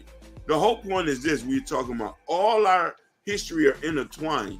So when we start talking about who is who and where you're from, it used to confuse me when I was growing up here when a lot of people had prejudice or being prejudiced against. They still like that. They still like that out there. So there's a point. Let me finish. When a lot of us has been here since the 1900s. You feel me? Right. If a lot of people would read and understand, there's Haitians who even fought who was in the Tuskegee Airmen. You know that? I did not know. Yeah, with Puerto Ricans. Yeah. A lot of people. There's a lot of people. Yeah, you have Puerto Ricans, Haitians. So our information are intertwined in a sense. So we always say that it's always good to read and to learn more about. Yeah, because that's the thing. A lot of people don't really take time. A lot of people don't know 13. Look, a lot of people don't know Babe Ruth was a half breed. They say that, but I don't know. Bro. I don't know. No, Babe Ruth was a goddamn half breed because the motherfucker. I sent y'all the goddamn. Look, when I be sending these shits in the middle of the night because I be up. Because I got this anxiety about my motherfucking people that be on these platforms. Y'all doing this shit, be thinking y'all high and mighty because y'all staying in big cities. But y'all ain't never heard what grandma said, bro. Grandma ain't said none of this shit to y'all. Y'all worry about what these niggas saying. These niggas coming out of shelters and out of their homes and everything. Preaching that bullshit to y'all. The motherfuckers don't even know how to treat bitches, bro. Don't even know how to leave a motherfucking female alone when the motherfucker going crazy. Let her go out there and she'll find the world and she'll come back. Like a down-headed ass motherfucking hen and she'll find a rooster to roost up under. Y'all niggas don't even know that shit, man. Your grandmama was the key to this shit because she done been out there and dealt with the same thing. I dealt with females all my motherfucking life, and there was old female, bro. That's why when these young bitches come up on these motherfuckers, I don't give a damn what they call themselves 40 or 50, bro. My grandma told me, look, don't be tricked because that bitch got some shiny things around her neck. You have to watch and look and see what this shiny shit is. Who bought it if you ain't buy it? You better play that bitch for what it's for. I was gonna And say this real quick. don't get caught up in them chains that wrapping around her neck. The same chain she Hold wrapped on. around her neck, guess what? She'll tie you down with her because you Yeah. gonna be the motherfucker to bind the next one. No, bro, I will raise a different rate. Hold on 1 second, Vic. I was just gonna say, hey, because Prince Hakeem, man, I definitely wanted to go over there and visit because I wanted to see that Citadel, man. Oh yeah, you'll love it, man. You'll love it. Listen, you'll love it. But you know, right now we have to wait till the country gets a little bit more safe. Yeah. Yeah, it's not safe. Listen, I'm not even allowed to go back. Oh wow. Yeah, that's how bad it is. My cousins and them don't. It's not safe to go there now due to the unrest and unstableness and stuff like that. So what about those islands like that's over there off the coast of Haiti, like Tortuga and stuff like that? Oh, we don't even own them. You see, people forget that imperialism, America has control of them. Mm-hmm. That you know what I mean, and you know people are still mad that we the first. Yeah, and they've suffered, and the Haitian the country of Haiti has suffered for that, and people try to pretend like they don't know why, Haiti. Like first off, Haiti. Hold on 1 second. Vic. First off, No, bro. See, Vic, they be talking like they didn't achieve something, bro. They did do it, bro. I'm gonna tell you something. All at the same time, they still being taxed, bro. From them beating. They was put on an embargo for fighting their way out of slavery. And that's what I'm saying. Because the spirit over there with all of the thought processes of they won't be barred down, bro. They are still dealing with the consequences of them fighting back, bro. And that's what these motherfuckers on this internet and shit. That's why you have a person that come up on here from another ethnic background and say, "Don't fight," because they want you to be submissive. Them fucking people that come from Haiti, the Jamaicans and everything, and all of the original dark countries, bro, they don't get no fucking help. Nobody's coming to save them, bro. But they'll come over this motherfucker. They'll come over this motherfucker and tell you, American motherfucker, oh, it's a better thing. It's a better thing. Ask the motherfucker, would you drink out the faucet where you come from? Hell the fuck no. You ain't gonna get my mind shot up on this bullshit, bro. I'm thinking just like y'all, bro. Before this shit happened over here, bro. I'm a different nigga, bro.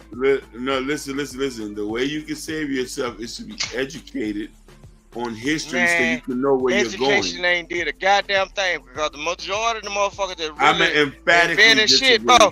No, and majority of these motherfuckers that invented, look, I'm finna show you something. Majority education, y'all be talking about education like books or the white folk scholarism. It only trains you to be good in one aspect of what your training is, right?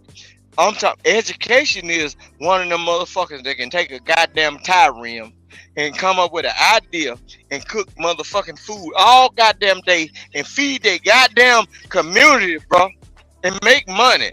Even though they don't make money, but you took something simple and something that we throw away in the United States.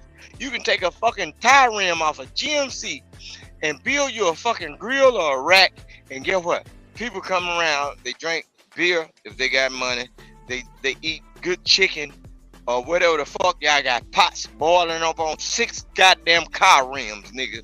But oh my god, with a car rim. You in a tangent right now, man. No, I'm pointing out. I'm pointing out. With the price of tea and channel. No, you don't want me to tell about it because guess what? There's a lot of people that want us to be fucked up, bro. But I understand that shit. What's fucked up, Vic? You're talking about something that I'm still trying. Since the whole night you've been here, I'm still trying to figure out what are you. No, you think I'm talking about something that can't happen over here though? Say for instance, all these people. No, I'm gonna show you something. Hakeem. All these people on these spaces be talking about black folks supposed to be as one, right? I don't believe in that shit because I come from a different tribe. And I understand when people don't think like me, they got to be from somewhere else, but I can't distinguish exactly what tribe. You come from an area where you can tell what your tribe is and everything. I'm an American black. Negro. You are a descendant of Haiti, right? So you know your shit, right? I'm not a descendant of Haiti. I am Haitian. You're right. You a Haitian, right? But I'm born okay, in, I got. I'm born in America. I'm born in America. Okay. So I identify as being black. Here's the thing. I grew up and went to black schools, so I identify with being black. And one thing we gotta But put all in. at the same time, but bro, One thing we gotta. Hold on one I'm second, telling Vic. you this shit Let because him get what? Vic, let My him brother, speak, my Vic, brother, let him no, speak. my brother Vic, from let him another. speak, Vic. Oh Lord Jesus, Vic, let him speak. Go ahead. No, I was And they just don't gonna want to say. tell the truth though. And people, here's the thing: people don't understand. Hakeem, you and I both know. Yeah. The different, like it's like race and nationality. We are the same race of people. 100%. We're just, our nationalities are different. Like that mindset gonna fuck it up all the time, bro. You descend from African slaves that was taken to the island of Haiti, basically, and I descend from African slaves that was brought to the United States mainland.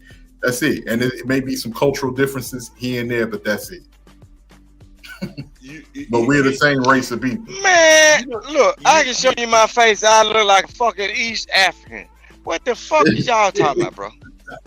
Vic, we was brought from West Africa, man. Most of us descended from West Africa. I look like I can show my face. That's why these motherfuckers love me so much. Because I look like a fucking East African, bro. Because you got to remember, Vic, West Africa was close to the water.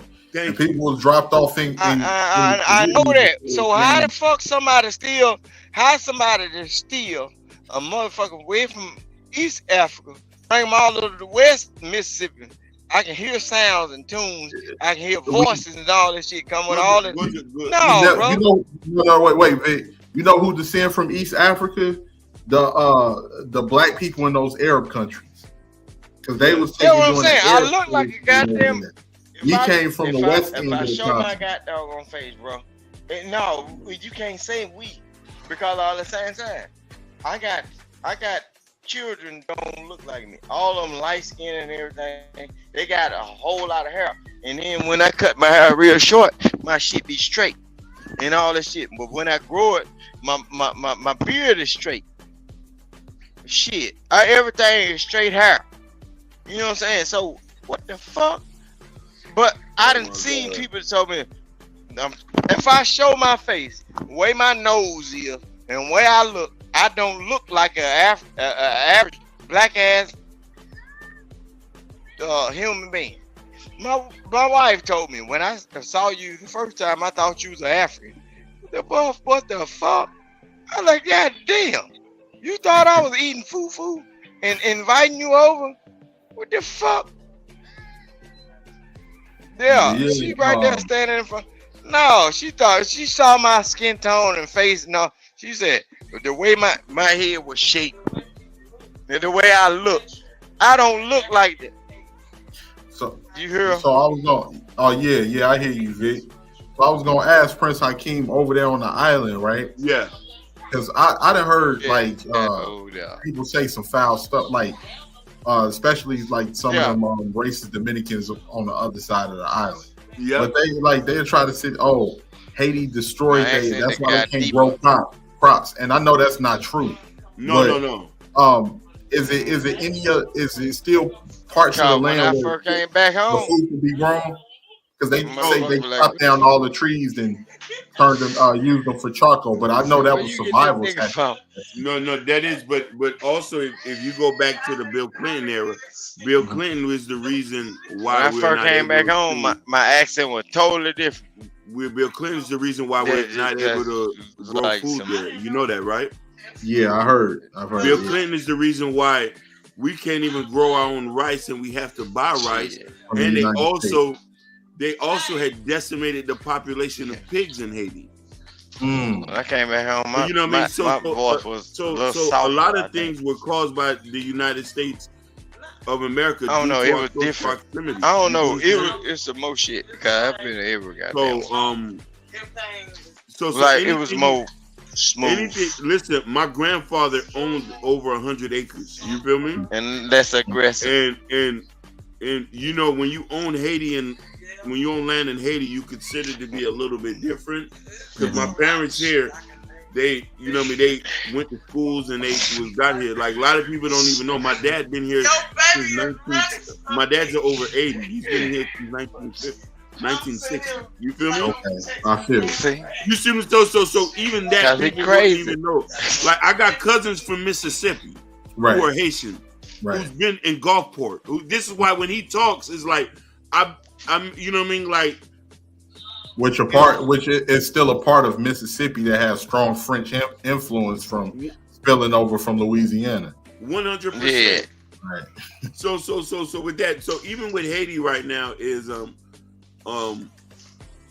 anything you hear falsely is emphatically. Oh yeah, I know that. You know, say the same thing about black people, no matter what country we from. 100%.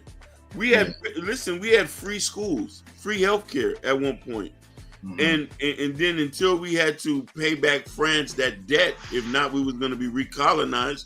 It was over. That's what I'm saying. It was over $1 billion. That was because y'all beat them and they lost. They call product or whatever. Now they punished y'all and said y'all had to reimburse them for the slaves that they lost throughout that battle, bro. So I understand. See, I don't be supposed to let motherfuckers know. I got sense. I'm just a Mississippi nigga. I don't know nothing. And then too, Prince Hakeem, you know what's crazy is that they just dropped that movie Napoleon and they left out his loss to Ike. They left that out. No, Napoleon, it goes so goddamn deep. That's why y'all need to stop eating chocolate, bro. Because them chocolate hands, bro. That's come not on, man. That's not Napoleon, Vic. That's them Belgian motherfucker. Yeah, man. No, bro. But that's a part of it, bro. They was cutting hands off of, man. That was chocolate hands, bro. That was Leopold. Leopold. Okay, but that must have been his great grandson or some shit. They say shit sound the same. Fuck that shit. But look what I'm saying. When it comes down to chocolate, that's why American Negroes. That's why y'all need to be stopping eating all this goddamn chocolate. And don't drink no goddamn Coca-Cola. Cause there's a whole lot of history go behind that shit. And y'all worry about why y'all got erectile dysfunction and all this old bullshit. What they call it is another thing. Don't worry about erectile dysfunction because that's only in men, right? You motherfuckers need to be worrying about y'all drinking all these pops that come from these projects and these plantations or whatever fuck that produces all these goods and shit. Y'all need to be worried about poor blood circulation, because when they pack your body full of that goddamn sugar, bro, and that's another thing to keep you down. You notice everybody that's going through the diabetic epidemic and everything, they are brown people. Even the Mexicans, even the Hispanics on every other coast. How many times you hear white people talking about, I'm a diabetic? If he a diabetic, he be eating cornbread from your goddamn grandma in the house. That might be you goddamn, that's why you got a light-skinned cousin and some shit. That motherfucker sitting over there eating it. Look, all of that shit, bro, that they feeding us, bro, is bullshit. That poor blood circulation and all that shit, that's where it come from. When you go to certain native areas and all that shit, them folk don't deal with that shit when they eating from the grass and the roots and all that shit. Them folk don't even have no problem. Them folk be 60 and 70 years old, steady running, moving and dancing. That's why they doing on TikTok shaking their ass now. And you ain't seen no beautiful ass like that on a young goddamn girl. Motherfucker 50 or 60 years old shaking their ass. And you talking about you want to be a passport broke. Yeah, because they eating the right shit. And ain't listening to the white shit. They ain't listening to the white shit. Yeah. Y'all motherfucker, I want a cougar. Yeah. Can't find that in the United States like that. without that motherfucking concrete in our asshole. Man, y'all better stop playing, bro. Yo, you wild, man. Nah, I ain't wild at all. Shit. Yeah, I'm just, I'm operating with nature, bro. Shit. My bad. You know what I'm saying? Nah, I'm gonna let y'all do y'all thing though. I know I'm getting on Hakeem nerve. I be doing this shit on purpose now. Just excuse me. I understand that, but I understand that, but brother, if we're having an engaging conversation, we're really trying to just learn from each other. See where you got it wrong at, Prince Hakeem of Zamunda. You got to think that it's people in the clouds that are watching us and watching our interaction. They will never speak. They will never say, bro. They will never speak and never say. I like that you say that. So what they're going to say about you if you don't want to be in the disruptor and me and him are trying to have an engaging conversation about they always look, people like me, I'm that nigga on the nag. They always prove that shit. This the nigga that ain't gonna be tamed. He don't think like the flock. He don't think like a sheep. He is the wolf amongst the sheep. That's what people already know. So when it comes down to that point in life, and I lived a good life, and I'm at a certain age in life, when motherfuckers like how they be talking about these red pill, blue pill, and all that shit, I don't know nothing about them pills. But when they associate me with some of that shit, and them MIBs, like the Men in Black, come to my door, and they want to flash my memory, I'm say shit, I'm willing to go, because I told the motherfucker what I tried to tell him. Shit, erase this shit so I won't have no headaches about what the fuck gonna happen to him, because I tried to tell him. But you see, I don't give a fuck. This is why right now what you're doing has given us a pure prime example of why we can't all get on the same page, because everybody's on. Nah, you got me fucked up. You gonna tell me this shit about me when you got motherfuckers that I don't want to call their name on this man platform, but y'all had years and years of these motherfuckers that spewing out certain bullshit, and I done cussed some of these motherfuckers out. Yeah, you done cussed some. Bro, I done cussed some. I done cussed some of these motherfuckers out. What are you that talking y'all about? Vic, cherish, what are you bro. talking about? Vic was talking about something. Bro. Vic, 18 Letter was talking about history. You didn't even want to hear that. This is the prime example on why I was talking get about nowhere history with him. You know this is why we can't get nowhere. No, don't try to throw it back on. No, he understand what the fuck I'm talking about. So we ain't talking about no history. He doesn't understand. I'm still confused. No. When I was talking to 18, bro, I was talking about reality. You never let 18 talk. You got it wrong, bro. You got it wrong. I was talking about reality. I don't even think you know things that I'm talking about. The things that I ain't talking about. No, the things that I ain't talking about with 18. It's called reality. It's not history. No, it's not reality. We call it the past. No, it's called the past. You like to certain things. No, me and 18 ain't that far from age of each other. But it's called the past in our lifetime. History is all this shit y'all trying to dig up, microscopic bones and shit, and shellfish and all that shit. I mean this with no disrespect. I live longer than you, and I've traveled. I've traveled extensively. I'm trying to tell you. I done traveled extensively for free. I traveled extensively, and I'm very well read on a lot of topics. Prince, Hakeem, I was meaning to ask you, brother, being from South Florida, I know, is it, do North Florida got palm trees and all of that, or is that just a South Florida thing? No, North Florida has palm trees. There's palm trees. Like over there, even by Georgia and all of that? Or? Yeah, definitely. Even to the part that's supposed to be belonging to Alabama. You feel me? Oh, okay. You know what I mean? There's palm trees all throughout the island. You know what I'm saying? Or you see, I call Florida an island, but throughout the whole state, yeah. Okay. So, well, you know, racially, North Florida is different from South Florida. You know, most whites all live up there. So even with politics and culture, A lot of people think Florida, in a sense, within black people are the same, but culture is a little bit different. Right. Due to the fact is a lot of culture here in South Florida is infused with Caribbeans and Hispanic people. Right. So that's what makes us different from a lot of Floridians up there. Right. So they run that shit. If you ain't a foreigner, you don't have no say so. I'll even tell you this. You ready for this? Yeah, I'm listening. The black Americans here in South Florida are even quite different than the black Americans from North Florida due to the infusion right of the Caribbean. culture. You know what I mean? Like people think we've been wearing dreads here for so long, but where you know what's crazy? You know what's crazy when you say that?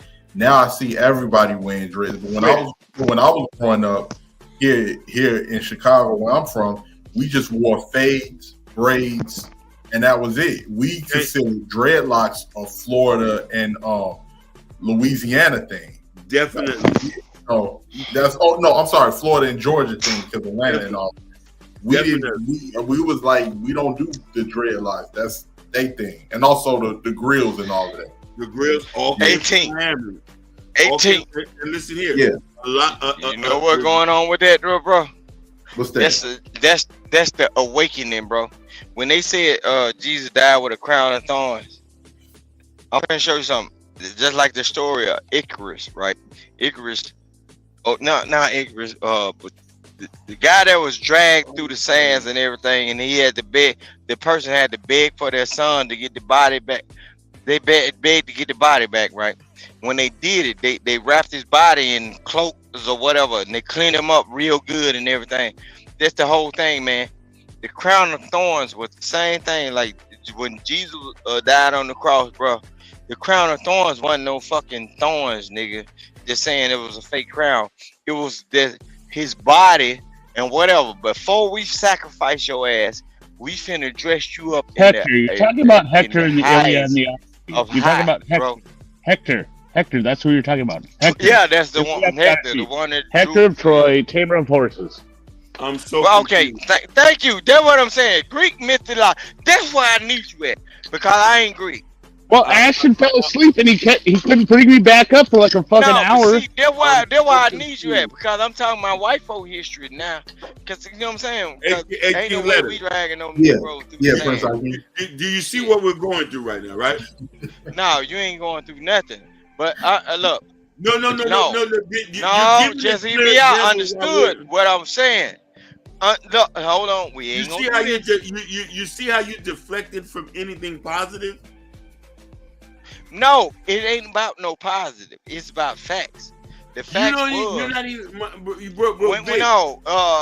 look. He said something about dreads. The dreads is the awakening. You don't even understand what dreads is. The reason why dreads are intimidating because that's the crown of thorns. No, don't you know even the word of what dread means? Look, that means dreadful, man. I'm from Florida. You gotta understand something. It don't matter about you being from Florida. Dread means dreadful. Period. Here's what I mean. They came across a black motherfucker that had some undone hair. Is that really what it means? No, I'm not familiar with that at all. Dreadlocks, which is dread means dreadful. Dread is dreadful. That's where the dread came from. When they ran up on them pirates, the thieves. Look, even when you get into the Walt Disney movie, what that man? What's the man that had the wife that shit in the bed? That motherfucker. Look, talking about Johnny Depp. I'm talking about. Johnny Depp, the pirate of the Caribbean, the dreadful, or whatever the fuck.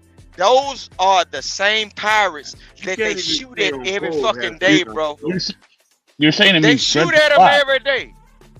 You can't even stay on clothes. Like those are the same. Look, that's where the storyline come from, bro. They shooting at them motherfuckers. The Coast Guard is fucking them folks over and shooting them folks every damn day. Hold on, just wait a second. $1 trillion, 300 million, billion, trillion. That's our president. Just go ahead.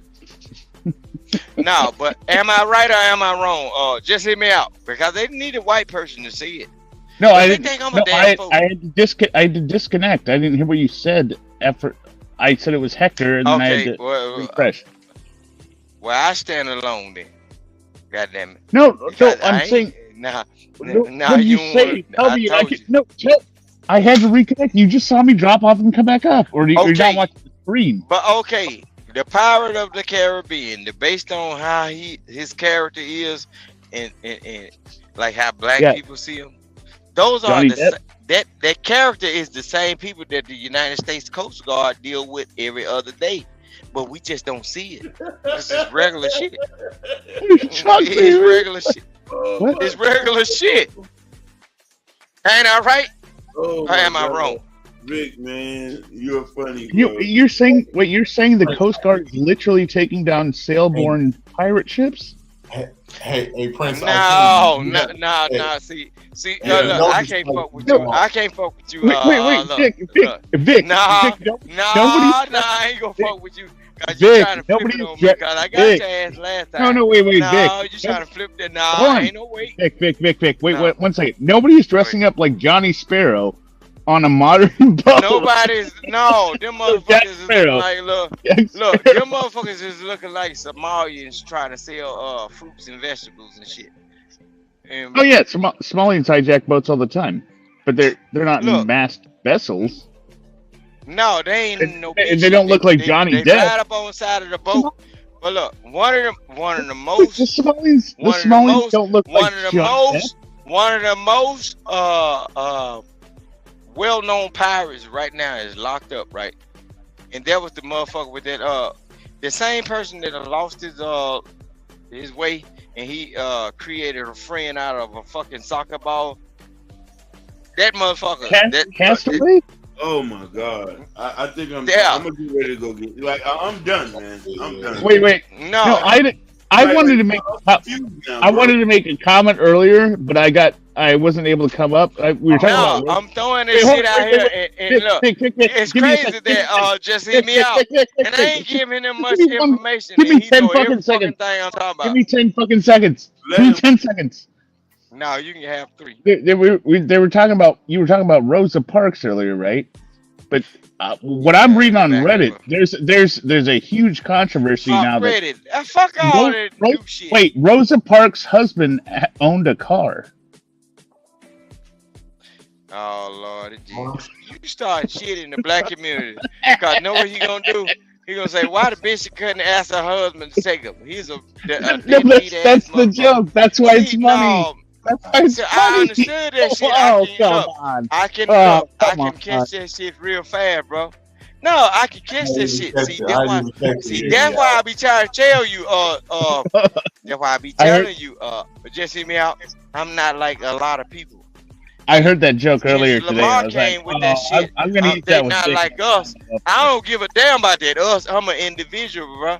A lot of motherfuckers are not like me. I can catch shit. 18 letters. Yeah. You heard what he just said. He's an individual. Yeah. No, but I ain't saying that I won't help people. No, I'm not saying that I won't help people. But I have a that's a leadership mindset, bro. No, in order for you to be an individual, and when you become an individual, when you cannot be shaped or formed or molded by anybody else based on their lifestyles, their downtrodden shit or whatever, fuck, you are a true fucking leader, bro. No, bro. I don't look at nobody kind of. I like that you said that. No, you try to catch me up in some Haitian shit like right now. it. No, you try to catch me up in some Haitian shit. No, nigga. No, nigga. Vic, you got me fucked up.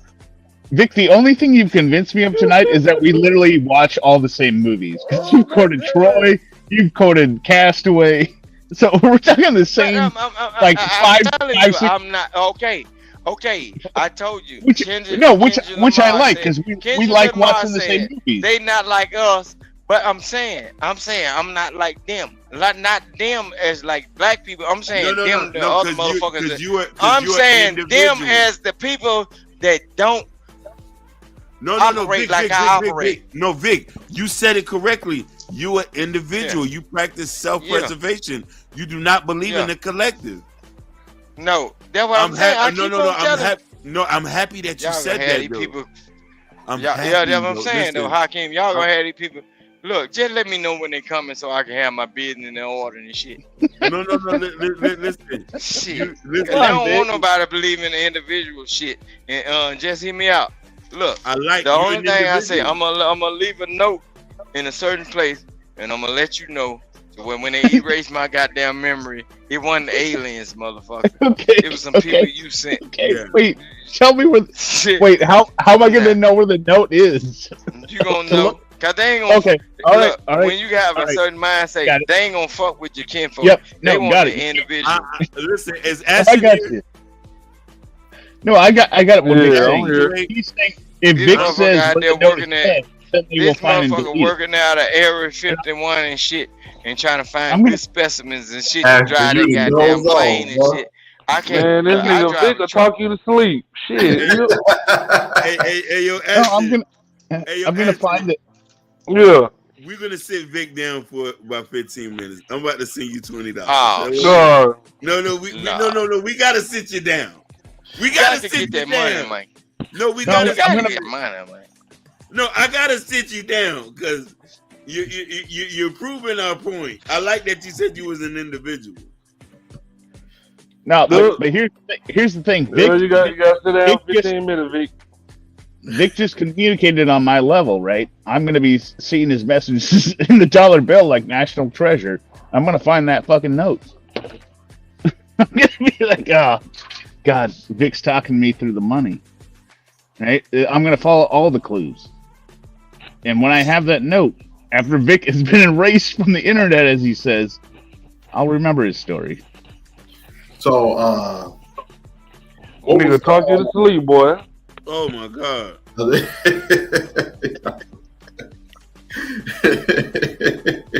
I didn't even know your stream was still going, Ashton. I gave up and I was like, well, yeah, this is over. Right? And then you texted me like, I'm back. And I'm like, oh shit! He said extra Vic. You got to sit down more than 15 minutes. So, let's get busy, baby. hey,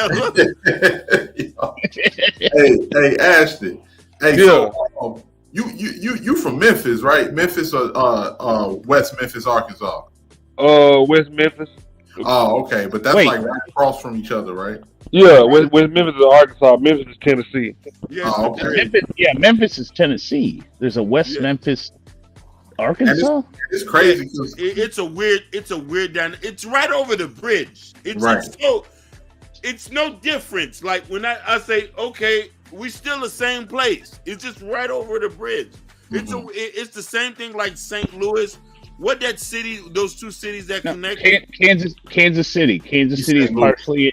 No, Kansas City is partially in Missouri, partially in Kansas. That's what you're talking about, right? Yeah, that's even a weird place. Even with Louisville, it's Louisville in, I think, Louisville, Kentucky, in Cincinnati. Is that Cincinnati? That's you come back at 5:05, Vic. I don't know, but no, it's just like when you say St. Louis and East St. Louis. Yeah, basically. It's like right there across East St. Louis is on the Illinois side and St. Louis is on the Missouri side. Basically. Or Grand Rapids and East Grand Rapids, which isn't even geographically separated. They just call it East Grand Rapids and Grand Rapids. If Jordan was here, he'd know what I was talking about. What about Augusta? Jordan was here. No, I'm saying if he was here right now, he would know what I was talking about. I'm not No, he throwing was shade in at the Jordan. comments. He was here earlier. He was in the comments. New Jordan Era was here. Man, I'm gonna tell you, when I first, because I wasn't going over there as a shorty. I remember the first time, man, I went to Gary, Indiana. Yeah, I've been, but not Gary, Indiana, but I've been in Indiana. Oh fuck! Don't go there now. Yeah, I remember driving through there, and one time, and I hadn't been there since I was a kid. One time, I was driving through there and got lost because I was trying to go to Cherryville, Indiana, to a mall, and I ended up taking a wrong turn down. I was looking around. I was like, "What the fuck is this?" Yeah, it's like a bomb. Yeah, you know what's like that too? Pine Bluff. Oh yeah, Pine Bluff, Arkansas. Dilapidated houses. And my great grandmama came from there. Yeah, my great grandma came from Pine Bluff, Arkansas, and moved to Chicago. Yep. Yeah, I went through. I drove through Gary every year when I was going to school. Right when I would do it was fucking stupid at this time, but I would do the marathon. I drove myself from Washington to Michigan every year, but I would just try and see how far I could go from Spokane to Grand Rapids without sleeping. I usually get to Wisconsin, take a nap, but Gary, as soon as you hit Indiana, because the entire skyline is power lines. There's no trees. There's no vegetation. You're like, what the fuck is this place? And abandoned factories. A lot of abandoned abandoned factories, power grids. Yeah. And then as soon as the power line's on, you're like, well, I must have crossed state line. Yep, okay, here we go. I'm in Michigan. Okay, got it. Like it was just such a fucking bleak place. Yeah, I was looking around. I was like, God damn.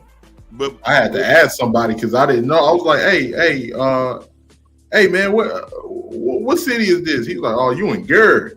I was like, yeah. But 18 letter. But here's this: mark my word, Gary is going to be another booming city. Mark my word about this because they've been. I've been hearing rumblings about that because the price. It's going to be a what city? Another booming city in the next 20 years. Yeah, you know what I mean? Because the property value are like in Detroit. You can go pick up a house for like $18 over there. And Right. I'm metaphorically speaking that, but no, I mean you're not far off. Yeah, people are coming up there and buying up land and buying up buildings. Same thing with Arkansas. Same thing with Alabama. Is some of these cities we're going to be shocked. That's going to be the next boom of waves.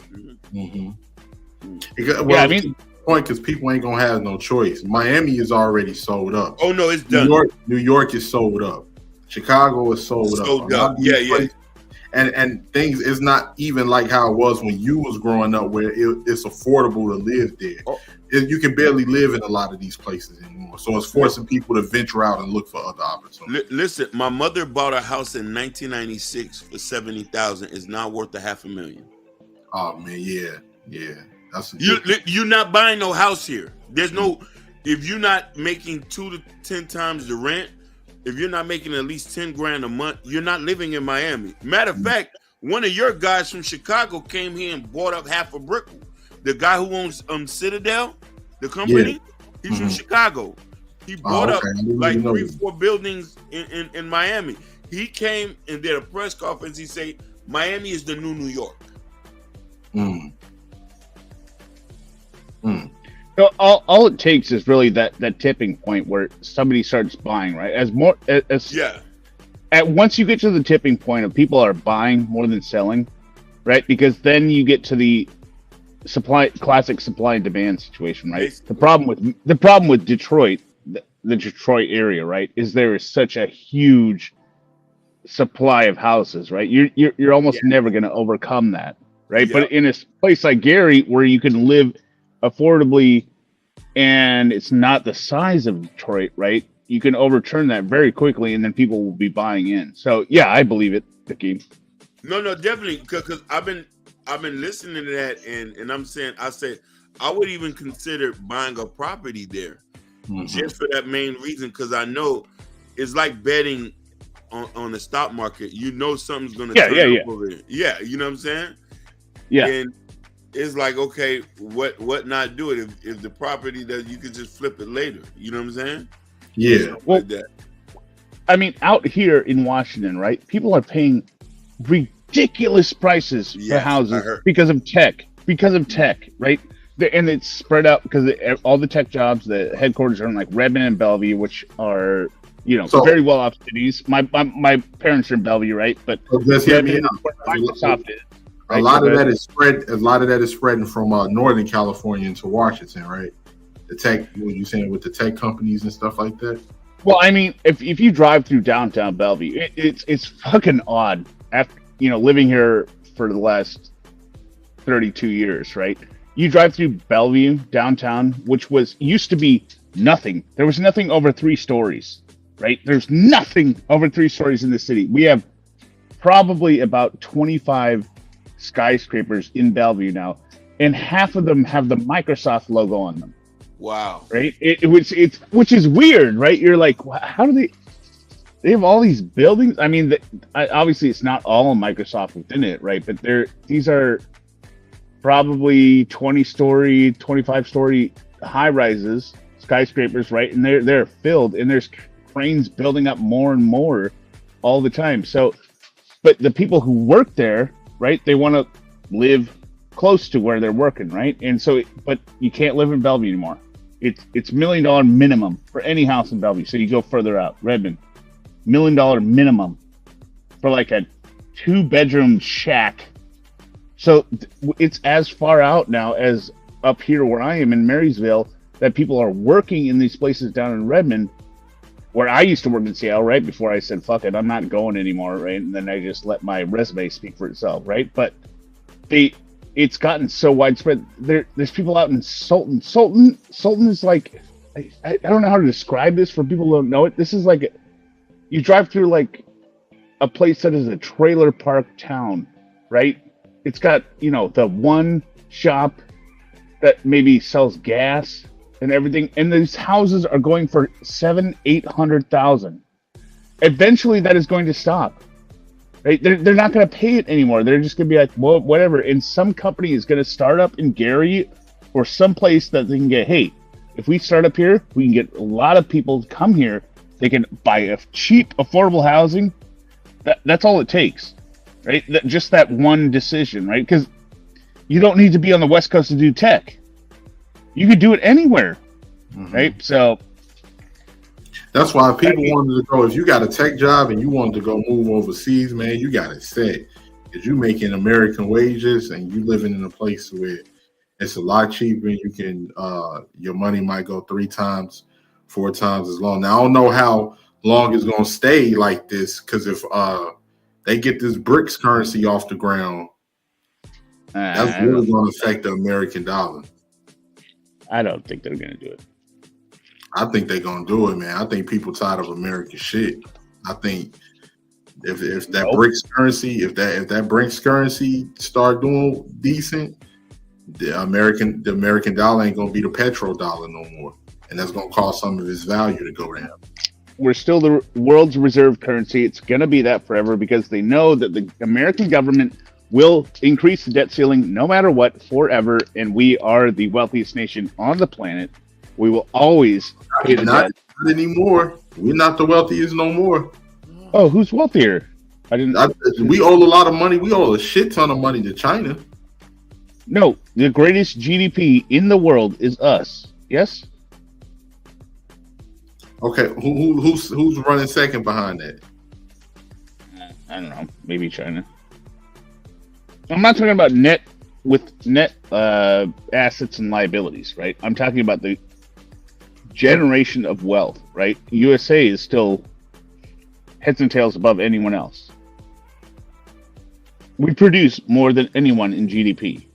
No one's even close, right? And China has its own problems with they're going to be facing regulation on pollution. I don't even want to get into all this stuff, right? But I mean, there's tons of opportunity in America for places like Gary, right, where they reset and don't focus on what was traditionally before manufacturing jobs, and they just become a hub of tech jobs, right?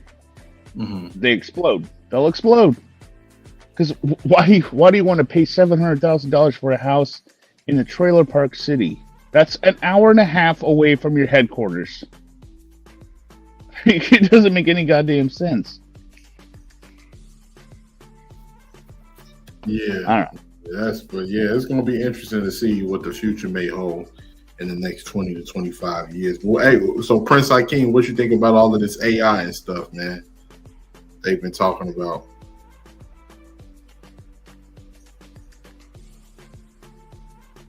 I think Prince Hakeem stepped away for a minute. Well, I think Prince, you there? I think Yeah, I'm here. Oh, my bad. What's going on? No, let's talk about AI. Let's talk about AI. Yeah, I was just saying what you think about all of this AI and stuff that they didn't brought forth. Oh, thank you so much for saying that. So, it's if we don't get on quick, you're going to see detrimental effects, and we're now noticing it now. And I think, and this is why I'm so totally against.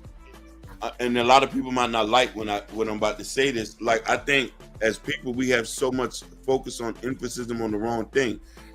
Kids need to start learning about AI right now. Just like certain schools are teaching kids how to code, that's done with now. Yeah, AI is taking people's jobs. You feel me? And is making life a little bit more easier. You can go write an email right now. Just type it in the chat GPT or say, "Hey, correct this for me," in the blink of a second. Yeah, that's true. You see what I'm saying? Like, I know people who use ChatGPT to write correct emails now. It should be no excuse. I use it. I'm a subscriber. I use it all the fucking time. That's how I rebuilt my resume, right? Thank you. Me too. So it's like, but I do think that and this is another reason why a lot of people might not. This is what the whole foreigner thing and people coming over to this country. A lot of these people are going to come here and do what? Clean toilets? No, yeah, it's already been it's going to be people that's coming over here for that, but it's also a large portion of people that are coming over here for tech. Yeah, the only threat we have is the Indians and the Chinese. Right. That's our only biggest problems. Other than that, everybody else coming here to clean toilets. That's not being disrespectful. So I don't know if I said it on this channel before, but I know I've said this statement. So what's interesting to me, Hakeem, is I've been messing with AI with the music, right? Yeah. The results to me are incredible, right? Based on just the rhythmic or the melody changes and everything. Myself, I'm blown away. Right? I'm like, oh my God, this is amazing, right? But as soon as I show my sons, who are 17 and 18 now, they're like, well, that's... I didn't say anything. I said, "Oh, look at the song I created." And they're like, "Well, that's fucking AI." I'm like, "How do you know that's AI?" And they're like, "Yeah, it just sounds like AI." Yeah. And it's got the same cadence and everything. I know that's AI. I was like, "How did you know that?" Because there was nothing obvious about it, right? Because I do make music on the computer and everything. And they can smoke it out, and the amount of vitriol they had for AI. Yeah. Because I also did, like, I was like, oh, look at this picture I made on Bing with my cat in the computer. You know, I asked to do a cat in front of the computer, our cat, right? Look how awesome this image is. And they said, that's bullshit, right? So I think what's going to happen, honestly, is AI is going to be relegated to, you know, basically a creative source. It's never going to replace the human product, though, because what's going to happen is, even if it did, there's going to be a premium on, we're going to go to a concert and listen to a human play this, right? The human performers are going to become more valuable. They might not be as populous, right? Yeah. But it's never, the AI is never going to replace the human in the art sector, if you will, right? And so, yeah. So I like that you say that, but I don't know. A lot of us wasn't paying attention as the years have come. There was certain advancement in technology that started to take jobs away. Let's take the toll booths for an example. Everybody start taking pictures of your tag now. They don't even have people at toll booths no more. No, yeah, I can't. I think the only people that still have a toll booth is when you go to New York and you go over to Or you drive through Indiana when I did. I mean, that was 20 years ago, but I had to throw quarters in. I rarely see people at toll booths no more. Yeah, you see what I'm saying? So now imagine this. When the last time, Google, when the last time you made a call? I remember now we talk to chat box when we have an issue with something on our phones or with a company. No. Wait, you fucking talk to them? No, when I say talk, yeah. You know what I mean? Talk to them like if you got an issue, just go to the chat box. No. As soon as the chat bot comes up, I'm like, fuck this. I'm going for a number. I'm not talking to the chat bot. I refuse to talk to the chat bot because the chat bot is fucking retarded. It is, but you see how hard it is now where they make it for you to call somebody now? You don't notice that? I don't know. I mean, when I want to call somebody, I've always been able to get through. Yeah, with the exception of credit cards, I'm saying there's certain services where they make it hard. Like, hey, talk to the automated system. Talk to the automated system. I'm telling you, this shit, we might not see it in our lifetime, but the kids after us, they're gonna have a hard time. We're just seeing little remnants of it. Like, yo, we got to put these people on it. That's why I said people need to start studying on And that's my biggest fear too, because I don't never want to get older and feel like I can't understand what's going on with the next generation. Because I want to be able to be up to date so I can, get like help my kids and everything. Wait, I'm gonna counter that. Right? What was the last Supercard? Do you remember MasterCard in the last Super Bowl? Their ad campaign was you call, you hit 0, you get a person, right? So it is swung back. The pendulum has swung back already. People know that the automated systems, nobody fucking likes them. It's not working. That's true. Right? That's so true. your premium service is the call center, right? Yeah. Now whether your call center is competent, right, or the horror cable, horror. Hey, hear me out. I just wanted to add this real quick. We've all been on that phone and screaming, "Representative." Yep. Me too. Personally, I just hit £0, £0, £0, £0 over and over and over until it goes, I don't understand what you're saying. Let me get you a representative. I'm like, finally. Because it goes, you entered £0. That's not valid. £0, £0, 0, just over and over, and you eventually get to a person. Listen, and I'm like, yes. Like, there's a service that I use. Do y'all ever you ever heard of Printify? You ever heard that? I've heard of it. Yeah. What is it? With Printify. No. It's a print-on-demand service where I sell T-shirts at. Since I've been using that service, because I sell T-shirts on Etsy, I've yet to be able, and I've always had an issue. I had to go use the chat, but I can't even get nobody on the phone. Yeah, see, I would just cancel it. Personally, I would just fucking cancel it. I'm not going to deal with it. You're right. It's hard for me, but that's how I make my side income on there. You feel me? And so I have to deal with the excruciating of talking to an automated system, or you know what I mean, or an AI that Because I'm telling you, this stuff is now starting to be integrated into our life now. You feel me? And then some people was telling me too, like that they was going to make, self-driving trucks and all this stuff. But see, here's the thing with that: if something happens with some of those trucks go wrong and kill somebody, or delete somebody, it ain't gonna be a person that's gonna be the buffer between that company and the people when they sue. No.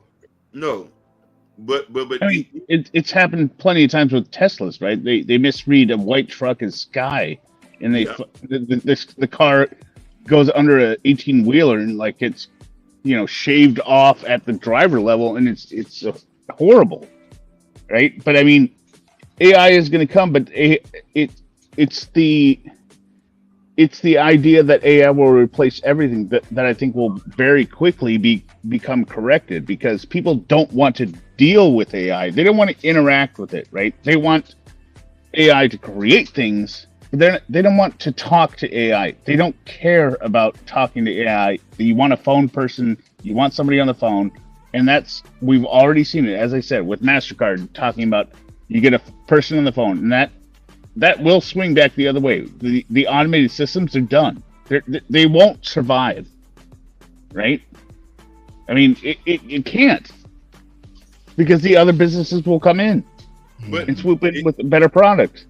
Did you notice this? Did you see the new laptop Microsoft just dropped with Copilot integrated? The AI laptop. Oh God! Oh God! The Copilot. I know you heard about it. Yeah.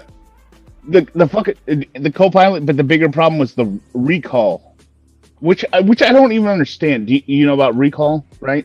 No.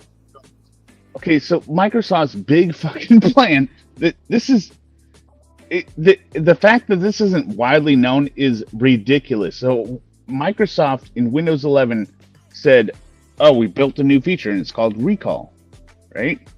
Because we want to make sure that people can manage their daily tasks better, right? And so what they're going to use is an AI model with all the data input, and then predict what you want to do to make your experience better. And you know what, Hakeem? All they have to do to get that information, guess what? The only input they need to get that result. Just give me a guess what they need to do for it.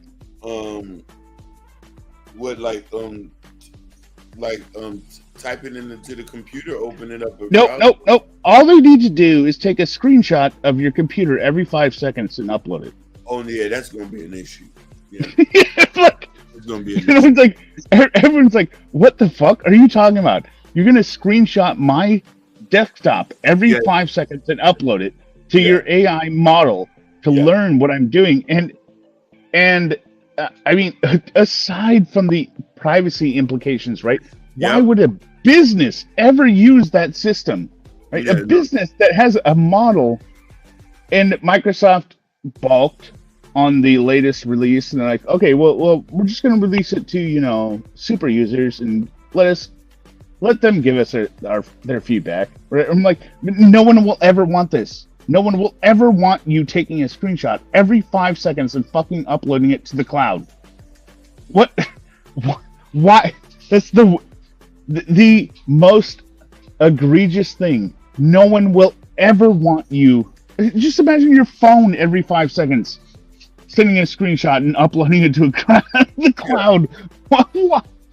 It's so goddamn stupid, right? No, but right. But they have the integrated because I think they thought that Copilot, with the data from Recall, would make a better interface, right? But it's just so blindly stupid. Like people don't care that much about. Oh, I clicked on the start menu and it showed me what I was going to click on based on its analysis of how I do things, right? Nobody cares about that. Right? What we care about is the fact that you can't do a fucking update on Windows because it keeps erroring out, and then you have to go into the tech blogs and Google it and be like, why the fuck isn't the...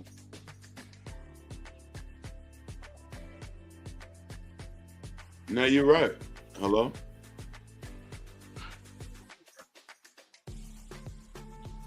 Just hear me out. You there? Yeah, I think he blanked out. Go ahead. Anyone else? Yeah. You went out. Just hear me out. Oh, but here's my thing that I try to tell people here in Florida, and a lot of people get mad at me about this. You feel me? We need to stop making sports a big focus in our kids' lives and focus heavily on education. I swear, man. You I don't know, like this last draft season, I started to notice a lot more people out in the parks training people for football. I say, you motherfuckers need to know Python, dummy. Right. Sports is only for a selected few, man. Yeah. It's only for a selected few. And you know why I think black people get that messed up at is because because I got caught up in that as a kid myself, because I think when you only see yourself being represented represented with success for being either a rapper or in sports, yeah, you thinking that's the only way you can really make it. When you don't know no better, you don't do no better. But yeah, and this is why it's important. Even when my sister, she just had 2 kids, and I told her, I said, well, we need to make sure we get these boys in coding or machine learning. That's the wave of the future. Even me as an older person, I started to take some Coursera courses on trying to learn about prompt engineering, how to input prompts and stuff. That's the thing I'm trying to learn now, because it's going to be a day something's going to come up, and you're going to be like, when you don't know this stuff and you get left behind, it's going to be an issue. You know what I mean? I would agree with that, with one exception. What people should be learning in terms of a demand They need to be learning the old systems, right? Because all the new systems, you have 10,000 people that know them. That is true. Right? Yeah. You need to learn this because most businesses, and I'm learning this more and more through consulting, right? They're on old fucking systems. They're not updating, right? And they have a system where the available talent, if somebody retires, right, who doesn't know the system, they're like, who do we even find that understands how this works? Right, so learning antiquated systems, almost like a language, is almost a premium, in my opinion. Like you learn like Cobalt, or you learn, fucking early JavaScript, like that kind of stuff, right? That's in my opinion, that's the way to make yourself set apart, right? Because everyone else is going to know the new language, and everyone else can use Chat GPT for programming solutions on the new language, right? So you got to know like the antiquated systems. That's it. I don't know. No, you got a point because I think didn't Google shifted from Java to Kotlin? Yeah, exactly. Like you have all these people now coming out. They know everything, but the stuff that I learned back when I was programming back in college, none of that's known. But it's still used by a lot of people, right? Because they do not want to spend the money to upgrade.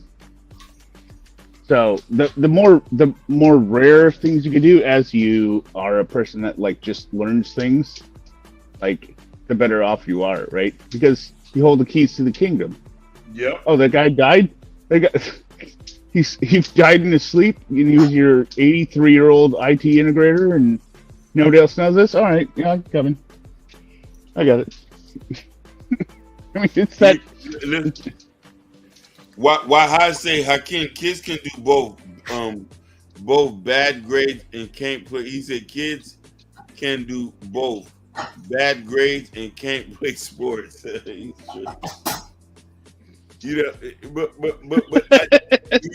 bad grades and can't play sports. He's telling the truth, but I just think that our emphasis right now, we're learning. Like I've seen the mistakes in so many different ways right now. When I'm telling people, I say, "Yo, what is that all about?" You putting you having them out there ways, and some of these kids can't even use a computer, bro. It's so crazy. For real, I'm being real. It's so crazy in 2024. Some of these kids don't even know how to use an Excel or a Microsoft PowerPoint thing. Well, like, most adults, most adults don't know how to use Excel these days. I've seen the first. They don't know what they're doing, and it drives me fucking nuts. But go ahead. Oh no, I was just going to add to what you was saying, Prince Hakeem. And if you don't teach, because one thing I've noticed coming up, like when we've seen a lot of these athletes, right? They in some cases they even get passed based off of their athletic ability. 100% in these schools, but people don't realize. People be thinking, oh well, if he gets rich, then he gonna be able to help the family. Yeah, that's true to an extent, but at the end, you setting them up for failure because what's good is being an athlete when you ain't got no fucking financial literacy. Yeah. And how many documentaries have we seen? 30 for 30 broke.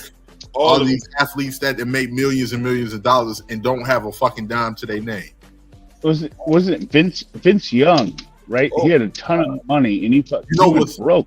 Hear me out. You know what's messed up, man? When I think about Vince Young, I remember watching on BET when he was first getting drafted. Yeah, I remember watching that. Never would I thought in a million years he'd end up. What about Free Rail? Wait, you cut out. You watched him choking out. He was on BET doing what? No, I remember I was watching. It was a BET special on Vince Young when he first got drafted. It was showing his progression into getting drafted and all of that. And I never would have thought watching that as a kid that he will be going broke. And Antoine Walker is another one from Chicago. Yep, from Chicago. Trying to buy everybody houses. Yeah, I seen him in person, and I was just like, man, bro. I just like I still hold him in high regard. You know, I had a lot of I really liked him as a ball player, but I was just like, man, I would have never thought that you would be going broke. And he was gambling with Michael, and Michael wasn't giving him no advice. Well, wait, Michael's just a gambler, though. He just loves the action. I need you to hear me out. I'm just saying, Michael was able to afford it, and he was. Yeah. Listen, I need y'all to be correct with this. Michael was a degenerate gambler. Yep. Be correct about that. Look, yeah, but wait, he's degenerate. Wait, he's y'all worry about folks' downfall. See, oh that's my what God, people do, bro. Don't ask for God, ask for me. No, Vic, we were about to resolve a conversation. No, don't. And you're gonna take it on another fucking Don't ask for tangent. God, ask for me. But look, while I was taking my little break on my excursion of being dropped, I looked in the chat, bro. And I saw people, and some of the raggedy ass people in the world, trying to talk down about the old King Rooster. Lord, he did up there. So, you motherfuckers that's living in that motherfucking environment where y'all got the little small ass, where y'all got to buy cardboard furniture and shit. I'm not living like you. See, I'm that nigga that you have to think. Yeah, okay, he is saying a certain thing. Do you think you can talk down on me to make you feel better? I'm not that. No, Lord. Not any time in your life. No, my baby. Get your motherfucking regular ass up and get them chicken bones from up under your bed. You disgusting ass bitch of a heathen you. No, don't do me like that. Look. No, don't do me like that now. Because they all up. When it come down to all of the ratchetness, everything that was ratchet in my life, I saw it because I was exposed to that shit through you motherfucking whores. Yeah. No. You whores. Horse. Nah, It ain't about what you want to talk about, Mr. White Man. You my homeboy now, and I like you like a new brother from another mother. But no, this the battle you can't get in. No, it was people talking about the rooster. The yard bird. They weren't talking about the Viking. For the people in the chat, it's $20 to drop Vic. You got damn right. If y'all want your name, so it's a hot commodity, bro. I'm a hot commodity, cause I'm gonna put it in your whole chest, bro. Like a Mandingo warrior with a whole lot of dick, bro. It's a lot of these bitches want to suck some, bro. Cause my name been running up through this motherfucking. I done took my little don't tell your people about me now. Now you going out of line now. Just hit me out. Don't tell your people about me now. Keep this on some nigga shit now. Nah, we ain't going throughout the household. And we ain't cooking no bologna sandwich telling you folks. Nah, I heard your ass. You went to the goddamn kitchen. You said, oh, that was just Vic talking. No, don't tell them. I'm talking to you. And the people on the mother, don't. I was talking about the no. Whenever you own this motherfucker, make sure everybody tucked away like Peter Pan land. And this what we do in the night. Don't involve your don't involve your people in don't involve your people in it because they got a different idea. No, they got a different idea than you have, bro. Look, your people have a different idea about what you're doing than what you have, right? Don't do that. We gonna keep everything straight and cordial. Just like with these ragged ass bitches that think that I live like they live. I'm good. Hakeem, help me out. What did I say that was interesting in the last 3 minutes? Yeah. I said, no, ain't about nothing saying nothing interesting. I'm talking about the interesting things are not going to be the truth because everybody know the truth. They just running from it. The interesting thing, the interesting thing in the world is going to be how much a motherfucker can lie to you in your face when you know the truth. What did I lie about? I said we need to find where we're going tomorrow. for 4th of No, July. you because must not. You know, my damn wife it, you ain't been it reading the doesn't chat. have plans. Everybody been talking about Rooster since he been gone. They ain't Nobody said nothing been about talking motherfucking about you. Man, Lord, You listen. The main objective is this, man. When new technology's coming, we just got to be able to be self-aware of it and learn about man, it. new technology been around. Hakeem, come on, Hakeem, Prince of the Lord. Listen, You ain't slow on none of this shit, bro. I'm finna show you something. Look, Hakeem, I can't let you do that, bro. You ain't slow on none of this shit, bro. You done lived in a faster state than a lot of these niggas that's on these town. And these those regular ass bitches. These bitches don't even know how to sell pussy right. And you out there with motherfuckers sell pussy at. You see what I'm saying? So don't come to me with that shit, bro. I do, but even that's how even But got. no, it ain't no but. See, that's the thing. They let me know I'm telling you the truth because you said but. I keep telling you motherfuckers, I done forgot more shit than a lot of these niggas are gonna ever know. And these bitches too, bro. I'm coming into a good light, bro. If I was to come on demon time, bro, ain't shit that these folk gonna tell me. And I'm sad that my buddy tried to come up and tell me a certain thing earlier today. My boy DL, Daryl Long, he trying to tell me about hoes. Nigga, you ain't seen half of the shit I'm able to do. That's what I be saying. The content creation shit though, I understand my role in this place. I come up in this motherfucker, I come up here and create bullshit, arguments and everything. I'm up here to get somebody else some money. I don't pay. Look, I don't get paid. I don't get paid for none of this shit. But when you motherfuckers just challenge me, it won't be no debate. It won't be no debate. We will have a conversation about real life. Look, get one of these motherfuckers. Look. Let's do a challenge, right? Get these motherfuckers to challenge me upon a conversation on real life. We're not gonna win. You ain't gonna let nobody talk. You ain't gonna let nobody talk. No, because I ain't gonna let nobody. No, I ain't gonna let nobody be confused and misused. No. Get Ashton. Get one of these motherfuckers on this bitch and tell me about real life. Don't get into this statistics and mathematics and shit. I say Prince. No, listen what I'm saying. Get one of these people. Okay, if you want to say Prince, get what? I prove. No, Prince already know. I wouldn't fuck with Prince because all at the same time, I done already seen the other day when he had his episode and he had to go off because what I said, it triggered certain things in him. I wouldn't fuck with him like that. Don't disrespect the king. What are you doing? No, I don't need no white man telling me what the fuck I'm gonna do in the Negro there. What are you doing? I don't need hold on. Because what you finna do, you finna offset some shit in me. No, I'm more. You don't have to beg me. Oh. No, I understand that. You don't have to beg me to stop. Only thing, look, you don't have to beg me to stop. You only have to stop and let me talk to my people.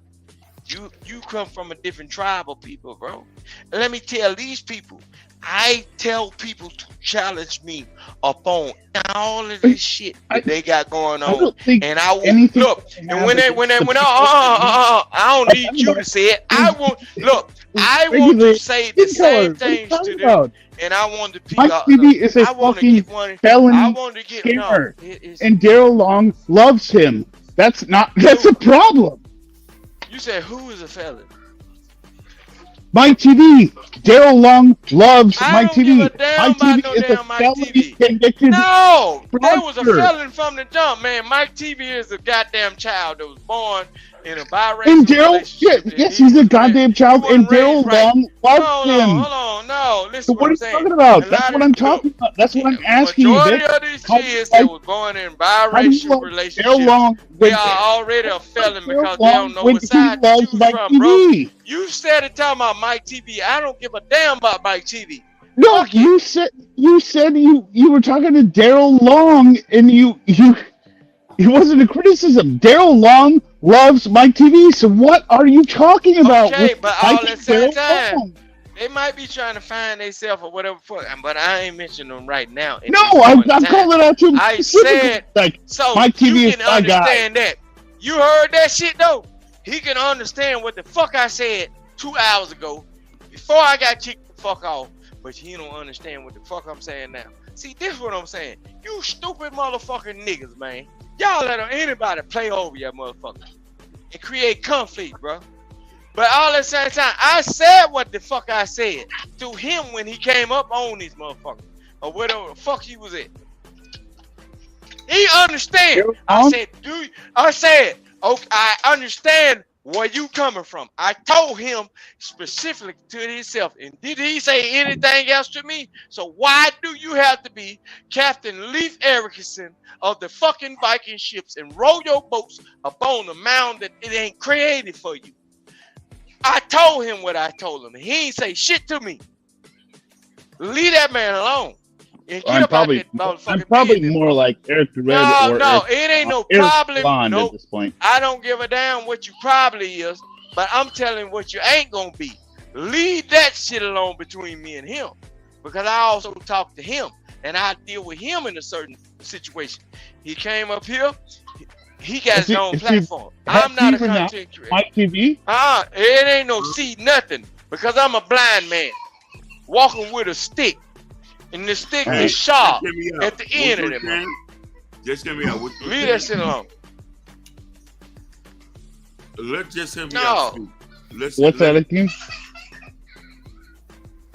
Go ahead. Y'all orchestrate your shit now, because look, I'm gonna let him speak.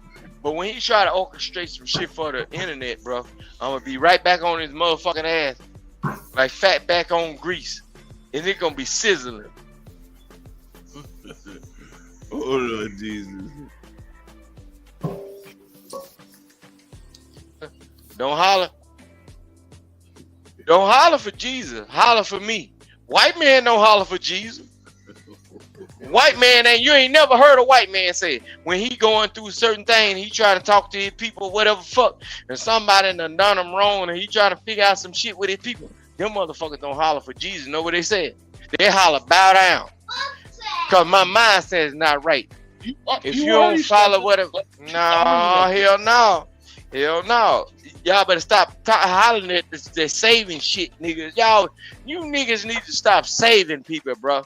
Stop saving these bitches. Stop saving these niggas. Stop saving these white people or whatever the fuck. Cause what gonna happen is you gonna get the fucking crucifixion because you the face of the goddamn problem, because you saving the motherfucker that create the shit. Leave this shit alone. I ain't saying just hit me out. I ain't saying nobody on no shit. Vic, respectfully, leave the fuck alone, bro. Vic, I would respectfully argue that you are doing that by promoting Daryl Long and Mike TV. Yep. I ain't promote. You said Mike TV. What the fuck? Man, you crazy fuck, man. I ain't saying nothing about the motherfucking body. Associated with Mike TV, lockstep. I don't give a damn. Mike That's TV. your beef, bro. Mike TV ain't did shit to me, bro. That's your beef, bro. No, he might have. Is that your long lost son that he trying to get mad at his daddy because you separate him? No, Vic, you got a Vic, beef with that man. That man ain't never fucked with me Vic, let me ask on you no this. internet or none Vic, of that shit, bro. Vic, let me ask you this. Adolf That man Hitler ain't did fuck. nothing to me, but I can still agree he's a terrible person, right? He could be whatever the fuck. He could be. All He right. could be. He could be a child of.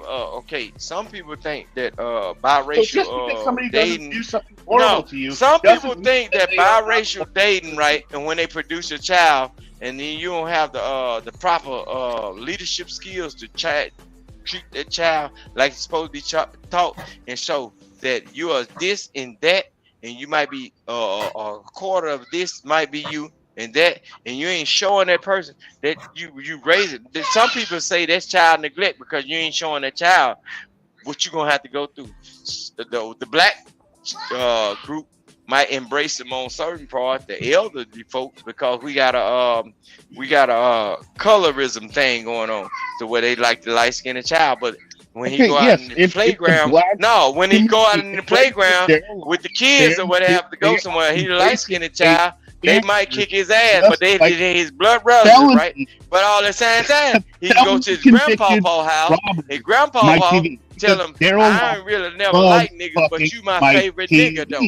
Or grandpa might tell him, I ain't never liked niggas, but you my favorite nigga because I told the bitch of your mama to not go out there and make raccoon babies, but you can sit on my lap, my little coon down.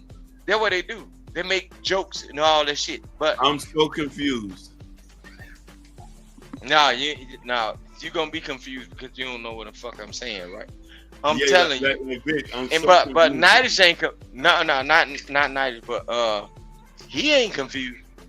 Jesse Miata ain't confused at all about what I'm saying. Still trying to figure out what you're talking about. We all he ain't trying to figure out shit. You trying to say he confused just to insert yourself in some shit that he ain't confused about. And I bet he ain't confused.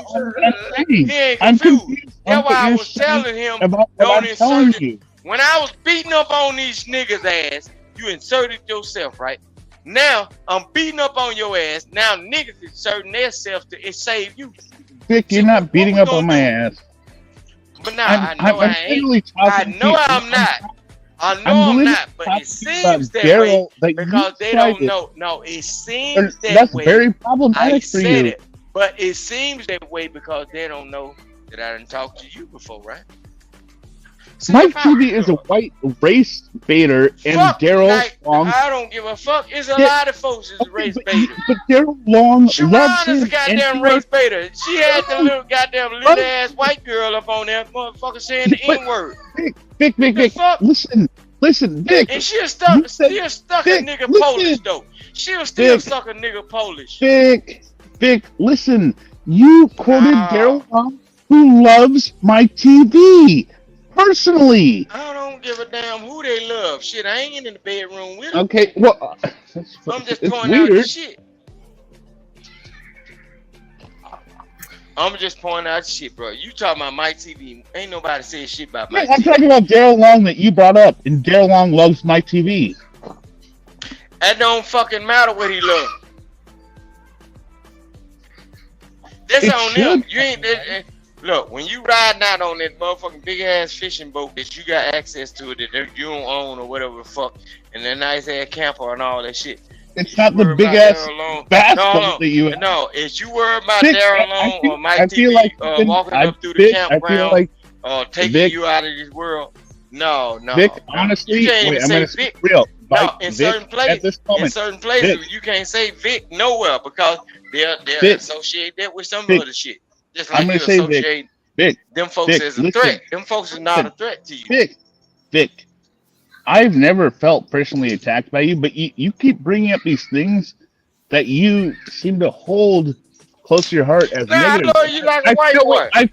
I love you like a white boy. I feel like you've been lying to me at this point, and I've been getting played. Lord of Jesus. So I got to acquiesce to your goddamn feeling. Fuck your feeling. Man, the fuck up. Yeah, I guess you were lying to me. I don't know what else to you about what the fuck? Lying to you about what? You hold everything I'm talking about in resentment. Man, you resent me for everything I've ever talked to you about. I ain't resenting you for shit, nigga. I'm telling you bringing it up as a negative. Can anyone else on the panel? You talking about Mike TV? Fuck Mike TV. I don't give a damn. I deal with people like individual, bro. If you don't understand what the fuck I'm saying and all the same time, we don't talk every damn night on no goddamn phone. So you just in your fucking feelings. Get out your motherfucking feelings. Pull your britches up and get your panties out of fucking knots. And get yourself together, soldier. Now I don't give a fuck what you meant. I'm telling you what the fuck is you are saying to me right now, soldier. Your ass is going the fuck off, bro. And you trying to tell me, Vic, my character is nothing other than what the fuck that I've been saying to you, bro.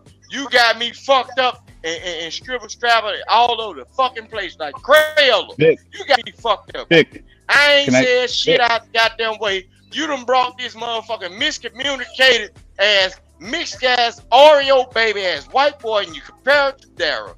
Daryl's a demon, and the white boy that's mixing confusing, which is Mike TV, he's just confused. Daryl is an intentional human being. Mike TV is just a confused human being. He's on this panel with the Errol Rookin hats all over his shit and everything. Man, come on. Those people that's operating in the fucking phases, bro. Those were the same people that sold niggas into slavery. Let me give you 30 seconds. The motherfuckers that with the red phases, they call Errol Rookin, right? And when you get into gang shit, they go, no, don't call me Vic. Because Vic can mean something else. Vic, can I respond to you? 10 seconds. Give me 10 seconds out of respect. It's been a long time since I fucked the white boy, because you call him my name. You make me hard. Vic. You call him my name like a Vic, stop. 1 second, Vic. Lord, no, Vic. ain't no stopping now. Vic, I'm going to hold all everything night you said. I'm going to hold everything you said in suspense tonight because I think you're intoxicated and you don't hold it. No, don't hold it in the suspense. No, let that shit drop. Don't let no, see, you ain't understanding what I'm doing. So that's why I keep telling folks, don't talk to me when I get on a certain level. No, you trying to say, no, you trying to make create a narrative. I'm giving you everything. You ain't giving me nothing, bro. Look, I don't make no money off none of this shit. I'm giving you get out of jail free card out of everything you said tonight, Vic. Man, what the fuck? I ain't going to jail. What the fuck I'm going? Why white people always want to put a nigga in jail? What the fuck? I'm done. Why would I need to get a jail? Go ahead, okay, no, don't be done, because done, when that motherfucker say, I'm done, that means, like, is either the feds coming or somebody gonna throw dirt in somebody's face and they gonna plant flowers and shit. Don't say you're done. No, I'm just saying, you just can't contain me. No, I'm the nigga on the name. I keep telling you. You've said everything horrible about me tonight, and I'm trying to tell you. I ain't saying shit about you. Really, I didn't say shit about you. I said about your mindset. Because all the time, so look. How many? Okay. Let me be serious, bro. Let me be serious, bro. Okay. How many? I know you're a certain type of person, bro. I'm saying. How many white spaces you go over there and search your authority, bro? You don't do that. Look, my baby even holler. He know daddy right. He said rain. You see what I'm saying? My baby already know. You know what the fuck type of person I am? Vic, go on mute, Vic. That shit loud. Yeah, because he going in.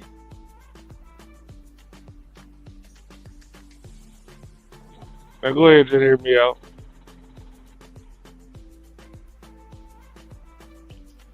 No, I said what I needed to say.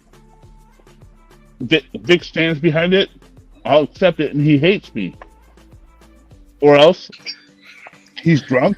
Man, I don't hate your ass. What the fuck is wrong with you? You on the internet, man. What the fuck, man? You saying certain things that people can't even encompass, man. A lot of you motherfuckers eat ramen noodles. But when you said certain things to me, and I just pointed out certain things that you showed me, bro. I'm begging for the chat to explain this. Don't beg for nothing. Why would you? Why would you beg? Okay, why would you beg in your privilege, bro? I'm telling you. Come on, man, stand on your shit, bro. You look more like Thor than anything else that these folk been cussing out when they have white folk problems. You look more like the goddamn the true essence of a white person. Why would you beg Negroes to do anything or listen to what the fuck you say?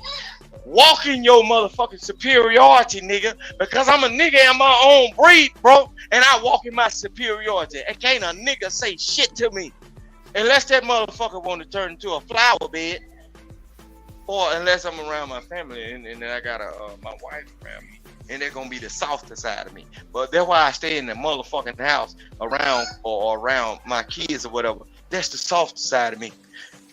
Nigga, dog, come on, man. I just said something, and I just said something towards you. You was trying to get people to move a certain way, and then a lot of these people are struggling, bro. And they don't have no access to none of this shit, the good life or nothing you got going on. But you was trying to step up in a black folks argument, and they ain't even figured they self out of all these years of eating ramen noodles. That's why I was telling you, sit back Be quiet. Let me talk to him. But you wanted to get in there. But I don't hate you at all. Why? Well, you ain't did shit for me to hate you. I can get off this goddamn phone and I can call your actual phone. Come on, man. Leave that shit alone. I was just telling you, don't bite off more than you can chew. Don't put your foot in no shit and you ain't ready to sleep with the smell on it because ain't no water around here to quench your motherfucking thirst. Hey, look where you at. You in nigga land now. Shit. When you step in that shit, you gonna have to sleep with it now. No. Shit, ain't it? So that's what I was just saying, bro. And I can go on mute. I don't hate you. God damn, I fuck with you, bro. We been in this shit for like 4 or 5 years, bro. I don't hate you. Not at all. But when I tell you to stand the fuck down, I know what my people is talking about. It might seem like some bullshit, but it's like it's jumbled up like a puzzle piece. That it's designed to be that way. Hold on, Vic. Let just hear me out say what you got to say.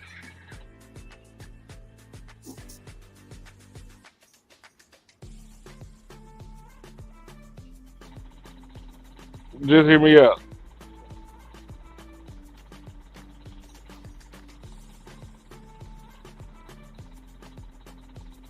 Oh, he said, I'm gonna hurt my homeboy Phil. I'm gonna call him, man. I gotta send him a goddamn a shot of Jack Daniels or something. He might not even drink. He might drink Johnny Walker or some shit. I can't. No, I don't want to hurt white folk feelings and shit. They're my white man. You know what I'm saying? They're my white boy. Just as well as the up to the butt. Come on, man. When I tell you stand the fuck down, bro, we talking about black folk issues. It's gonna be far, far away from your thought process because you've been raised a different way, bro. I don't hate you. I don't got no hate toward no white folks. Shit. Some of the people that I was raised around, bro. Some of my people in my real life were white folks, and then on the bad side of it, shit, my granddaddy had a disagreement with a white man. He popped his ass and he went to the great toy box in the sky, and he ain't do no. So I understand the balance of the shit. So, you know what I'm saying? I'm just a different type of nigga. I came from a different type of family and all this shit. We got a melting pot of Negro, high yellow, mid-tone, all this shit. Prince, you still there?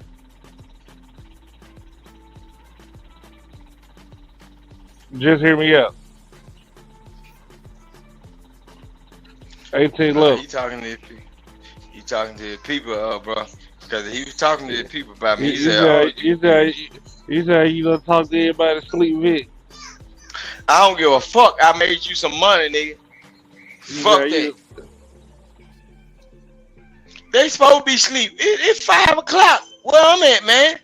What the fuck you think these folks supposed to stay up all night?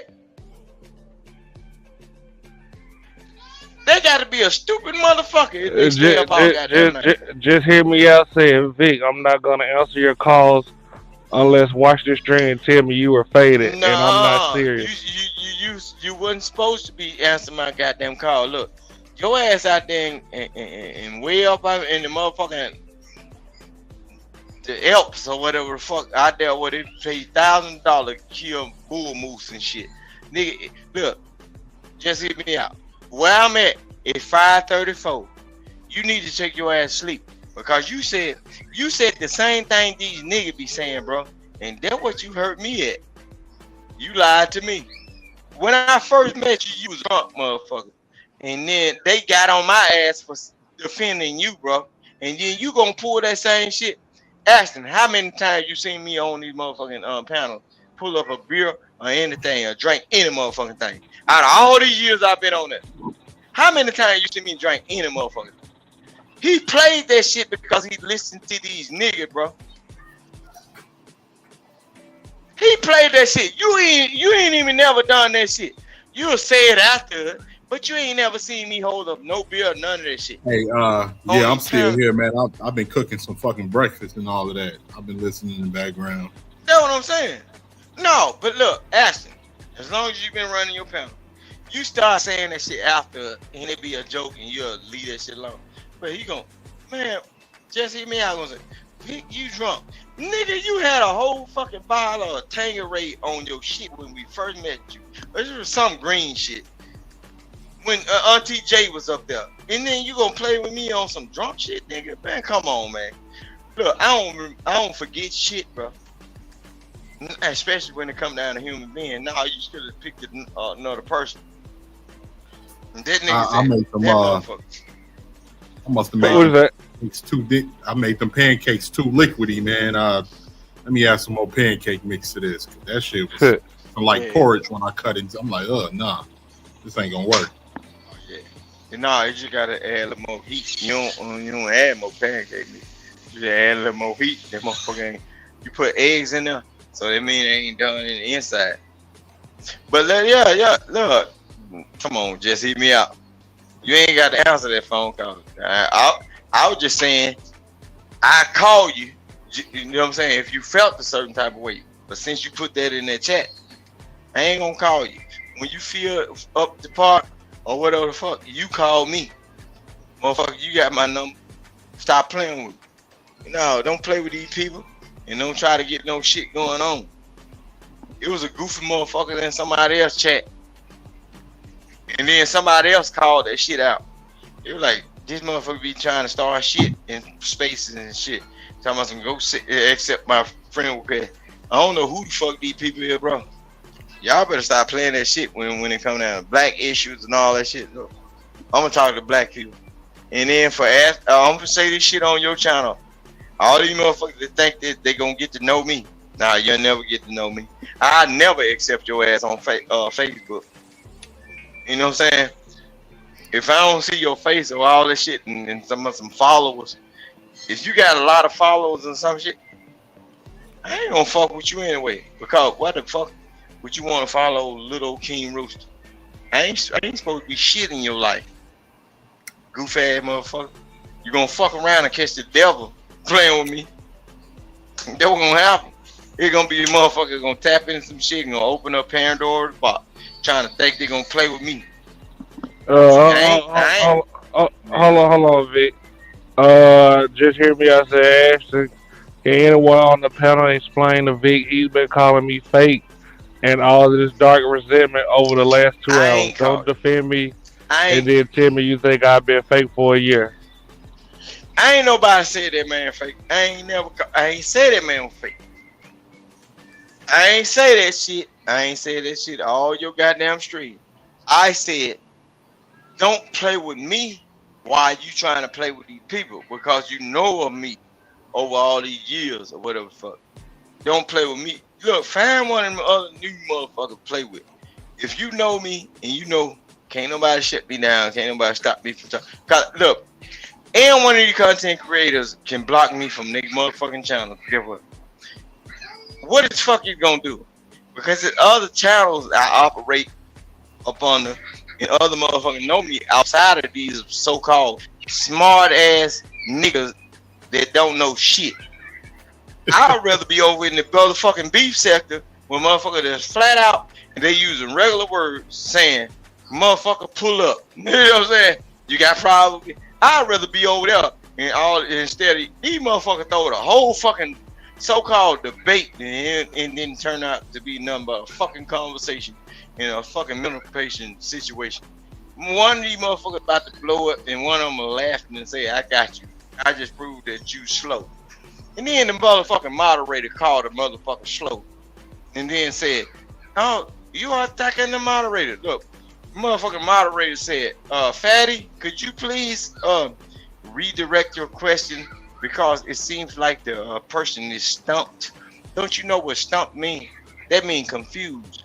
Don't know what the fuck. The bitch called the man Sharon slow, bro. But I'm just a nigga from Mississippi that don't know shit, bro. And these spaces wearing the fuck out, bro. This shit is dying the fuck down. Because motherfuckers that really know some shit, they gonna fuck around and dumb themselves down to this shit, bro. And then another motherfucker try me. There alone. Don't you ever try me like that again. You my boy, bro. Don't try me like that, bro. When it come down to all that shit, you had a lot of people that, if you listen in the cloud, you had a whole lot of people that you could have came at about their ideas or whatever the fuck. But all at the same time, bro, I'm not like them. This shit, I ain't never aspiring to be a no content creator. But if I can come up here and start a little shit and a motherfucker can drop me down and get a motherfucker paid, guess what's gonna happen? I keep doing that shit. But nigga, ain't now one of these motherfucking niggas and them ragged ass bitches controlling me. That ain't never happened in my real life. I still got that juice, bro. I can walk up to motherfucking niggas and have a good conversation with motherfuckers in real life. Whether they got a fucking AK in their goddamn hand. And they'll know that they ain't a threat enough to where they gonna have to shoot me, and that they know I ain't no threat enough to where we gonna have to get into a battle. When it come down to bitches, niggas, the best and the finest in the motherfucker, they always on my side. Cause I ain't never been no ugly ass motherfucker. And I know how to treat women. I know how to treat people until they get out the fucking line, bro. So I ain't you niggas. I'm a totally different motherfucker, bro. Y'all better get y'all ass out the goddamn way. I'm just built different. You know what I'm saying? Don't get this. That's why I was telling motherfuckers. No. The YouTube content creation shit.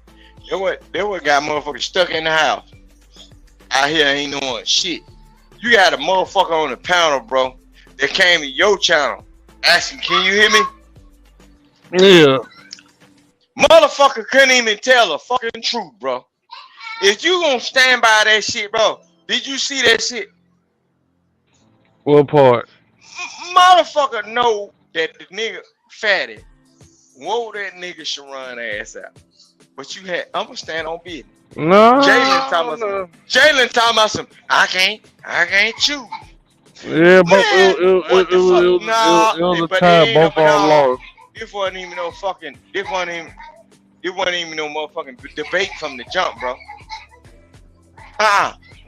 It wasn't even no debate from the jump, bro. So whoever put their best effort in was supposed to get the acknowledgement, right? But I'm finna show you something. No, that ain't how debate works. No, just like, watch this. Hold on, Vic. Hold on, sir, you can't talk on me. If it could be a draw if both of them lose, sir. Yeah, damn. Nah, I'm finna get on now. Now, see, this is what I'm finna bring back, right? Just Hear Me Out talked about his son playing a woodwind or instrument, right? He was talking about dismiss the honorable mentions. You see how that worked? He said his son was upset, and he was also upset because he knew what he had to go through in the time and period of having to go through doing what you're supposed to do, knowing what you're supposed to know, but you got other folks that ain't as half as good.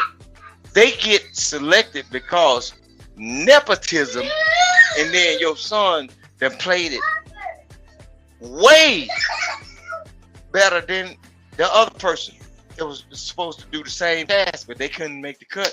But guess what? Your son don't get the honorable mention, bro. See, that's why I be trying to tell folks. You can't keep giving me this goddamn information and think I'm just a drunk ass fool and I don't remember this shit. Ask Jesse Hear Me Out. Am I lying? The same thing with Sharon. I knew it was gonna be a wash any fucking way. Sharon don't speak proper English, bro. Why would you put somebody up in a so-called debate when you already know the man been spazzing out? Every time you say something against them, folks ain't never been answering the question, bro.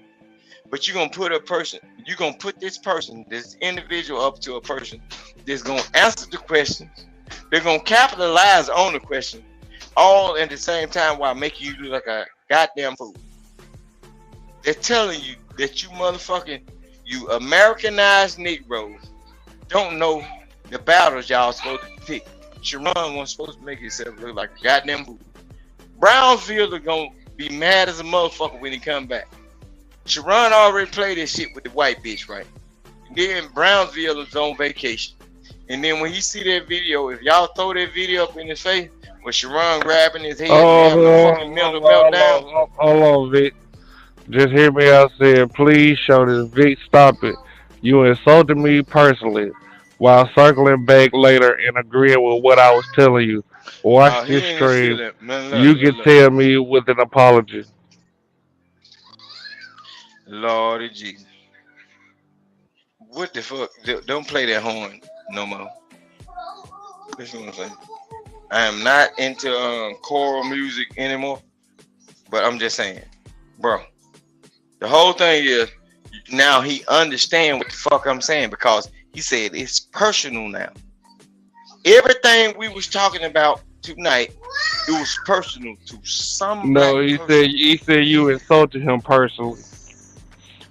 I didn't insult him personally. When I said when I said something about the honorable mentions being taken away in a person doing what they're supposed to be doing and don't receive the glory, that's the insult. That's the insult that he's talking about. See, a lot of y'all be drunk. Y'all be drunk and drinking and off that pills, popping Molly, sipping Ray Ray. I understood exactly what I remember every fucking thing that be going on in it. That's why he said I insulted him personally. No, what I'm saying is not about your kid or your lifestyle or whatever, but you got motherfuckers that's on these spaces that's doing what the fuck they supposed to be doing, but you got people that gonna discredit them. There ain't no honorable mentions no more. And then you got folks that ain't even truthful. Come on, just hear me out. People ain't even truthful. We saw that so-called fucking shit fest of a debate today, bro. There wasn't no fucking debate. Motherfucker was trying to be on Sharon's side so bad because he got a white female or whatever the fuck, or because they see his numbers and stats in the chat. Motherfuckers didn't want to go against him because they thought they probably gonna wake up and they're gonna lose their fucking wrenches, man. Come on, man. Y'all got to pay attention to the way shit going, bro. Just hear me out say I'm done, Vic. Ball is in your court to own and fix this. I don't play fucking sad. basketball. This is stupid. No, I do shit that dumb way. That dumb way. You might not know nothing about a little weapon. That dumb way. And I don't play basketball. I ain't tall enough. So however you feel, bro. If you feel a certain way, you can get up on them motherfucking antennas or whatever, and you can find a way to dox me. I'm glad a white person gonna do it instead of a nigga. Cause look, we can shoot niggas in the United States and get away with it. Or get a lesser charge. I can't fuck with that white boy. See, I understand that shit. So yeah, that's what I'm saying. No. Don't get in. Don't play with your feelings, bro. If you feel a certain type of way, don't play with me with your feelings. You can play with these other motherfuckers that don't know what that shit going. No, cause I will never feel guilty about none of that shit. And I ain't coming at you aggressive. Just see me out. I'm just saying, you trying to play a role, bro. Shit.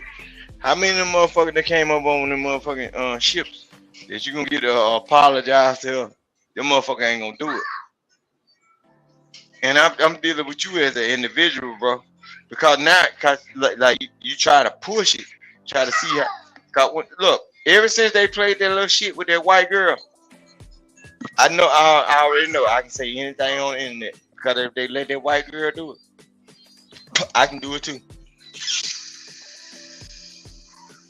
I ain't gonna read no other name. I ain't reading shit on no internet. Only thing I read is nigga. That white folk information. I don't read none of that shit. I can't see that shit on my phone. That shit be so goddamn little.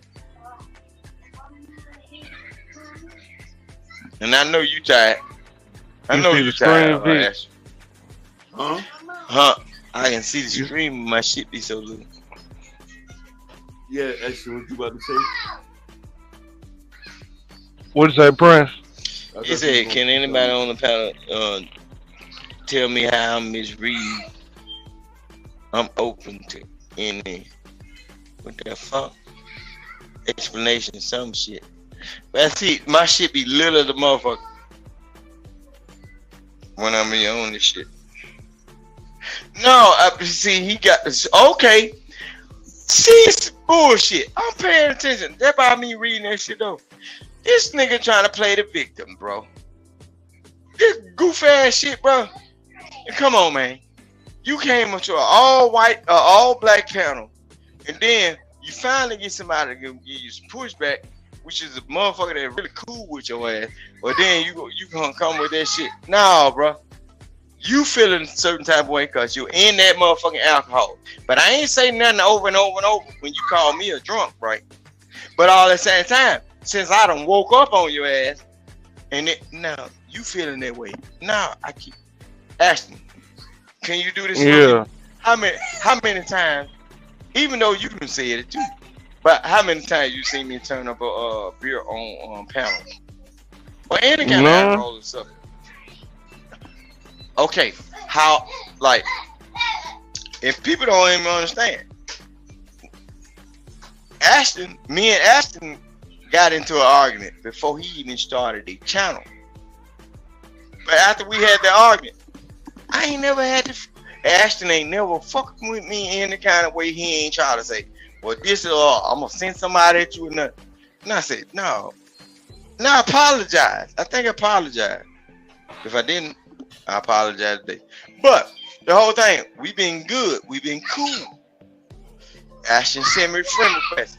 How many times have I can't hear you. Them kids in the back going ham. No, this one motherfucker. This goddamn monster right here. Get your mouth over there. Look, but I'm just this type of person. I'm thorough on certain shit. Look, get your mom phone. Get your ass out of here. Good baby. Hey boy, here. Go to your mama. Go. Bye-bye. Bye-bye. Boy, crazy. But I'm just saying. Ashton will say what he say, and he'll leave it where it's at, right? But it's like when people try to push their narrative. I keep on telling folks, Ashton, you want to make a lot of money? What? Ashton, do you want to make a lot of money? Tell one of these bitch ass motherfuckers, one of these niggas, and one of these bitch ass motherfuckers, tell them, let's do a challenge, right? Say, I will give $1,000, $3,000 to $1,500. Put one of these motherfuckers up against me on a blood test challenge, bro. A drug test challenge for over the period of 8 years. Ask these people, look, if you want to make some money, tell one of these motherfuckers, do they want to bet? Let's tell these motherfuckers we can shave our hair up on our arm from our nuts, booty crack, and every motherfucking thing. Shave your beard or whatever the fuck. Take even one of your locks. Tell one of these bitch ass niggas or one of you motherfucking hoes that be set up with, oh, Vic be drinking or doing this.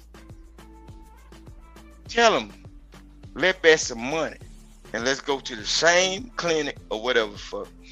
And let's do this move, bro. Let's do a challenge. Everybody that say they got everything straight in their life, let's go do this challenge. And let's see who rated a certain thing, they numbers. I bet you that these motherfuckers got cocaine, they got pills, Percocet, they got all this shit.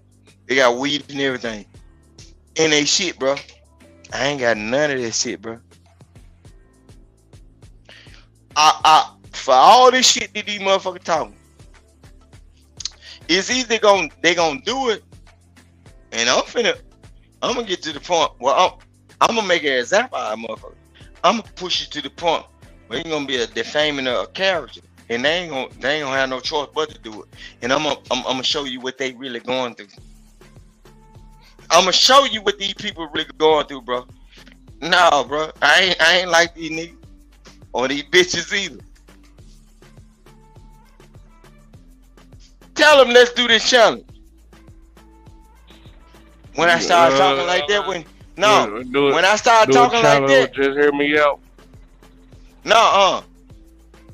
I'm talking about ain't one of these niggas on the panel. Just hit me out. Just got any feeling and shit. He got any feeling because he forgot I remember what the fuck he was talking about that honorable mention shit. Cause he tried to flip that shit. Nah, but all the same time, tell ain't one of these niggas or these females they be talking a certain thing. When they get up on these motherfucking shit and start talking to you a certain way, which they probably ain't gonna do. But when they talk about anybody that got a drug addiction or whatever fuck, tell them, look, if you better than anybody, let's do the challenge. Test your blood against Vic. You gonna win every motherfucking time, bro. Just hear me out. Just hear me out. Say I'm out. Happy 4th, Ashton. Happy 4th, Hakeem. Vic, check yourself and come correct next time, or just stop pretending with me. Nah. So he feeling him bone. Now, whatever I've been saying, he must have hit him a certain way. Because a lot of other folks have said a whole lot of other shit. And now I got to be the one. So I understand what it is. Yeah, don't bother me. Don't bother me. But all at the same time, look. Do what we gonna do, Ashton. Every time motherfucker say, Vic drinking the beer. Tell the motherfucker, okay. Or Vic doing this. Or he be doing it. Let's tell these motherfuckers. And you gonna get a lot of money off this challenge right here. Put a blood sample against yours. We gonna take this shit into real life, bro. They can't, I bet you they can't beat me.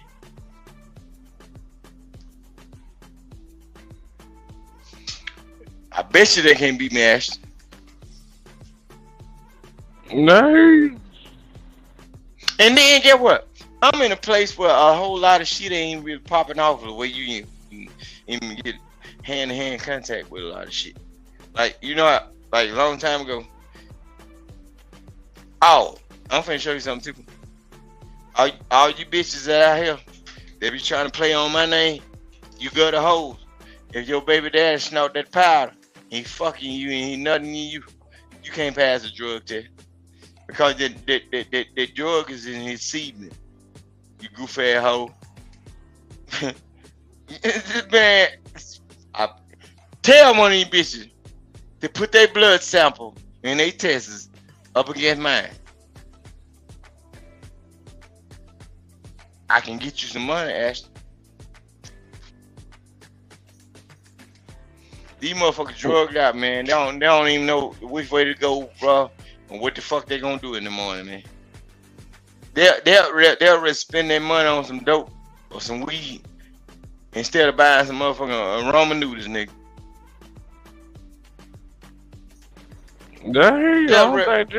I don't think just hear me out.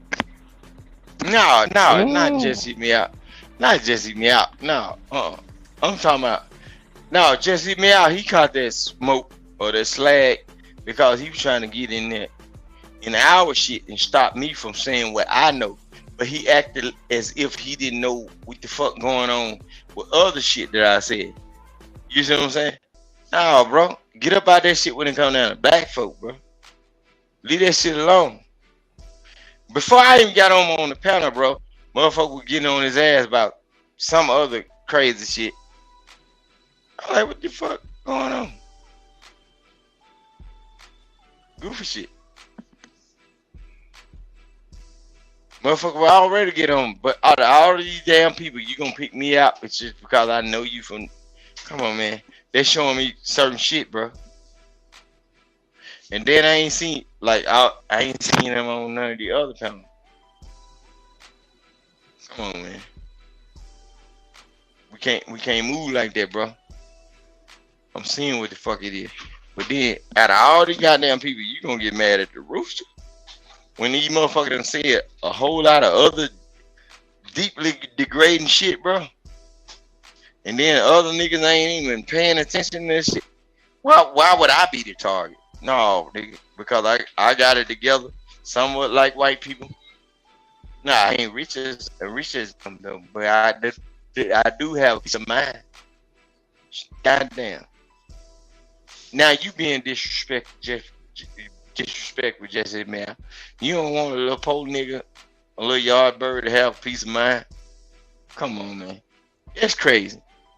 All these motherfuckers in chaos, you ain't fuck with them. And now time, bro. You ain't say shit to them about nothing they were saying to you.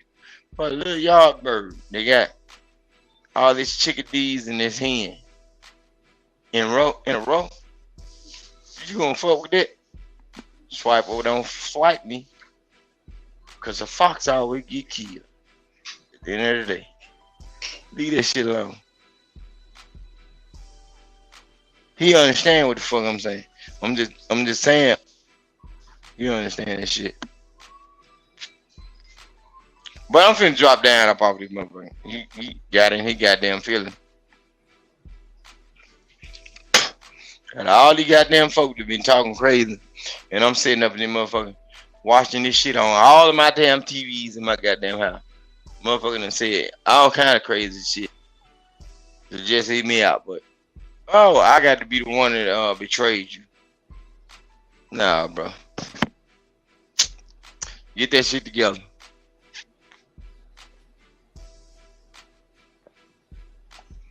You don't send no goddamn super chat and everything. You thought I forgot about what you said. Just like to say, why would the fuck how in the hell I can remember what all these niggas saying? And it's alright when I go against them and they say, Vic won't never shut up because I'm just telling them what they told me. But then when the almighty white man come around, I supposed to have dementia. Forget that shit like Joe Biden. You got me fucked up. I'm a different human being, man. But Ashley, man, I sure appreciate you for bringing me up here, man.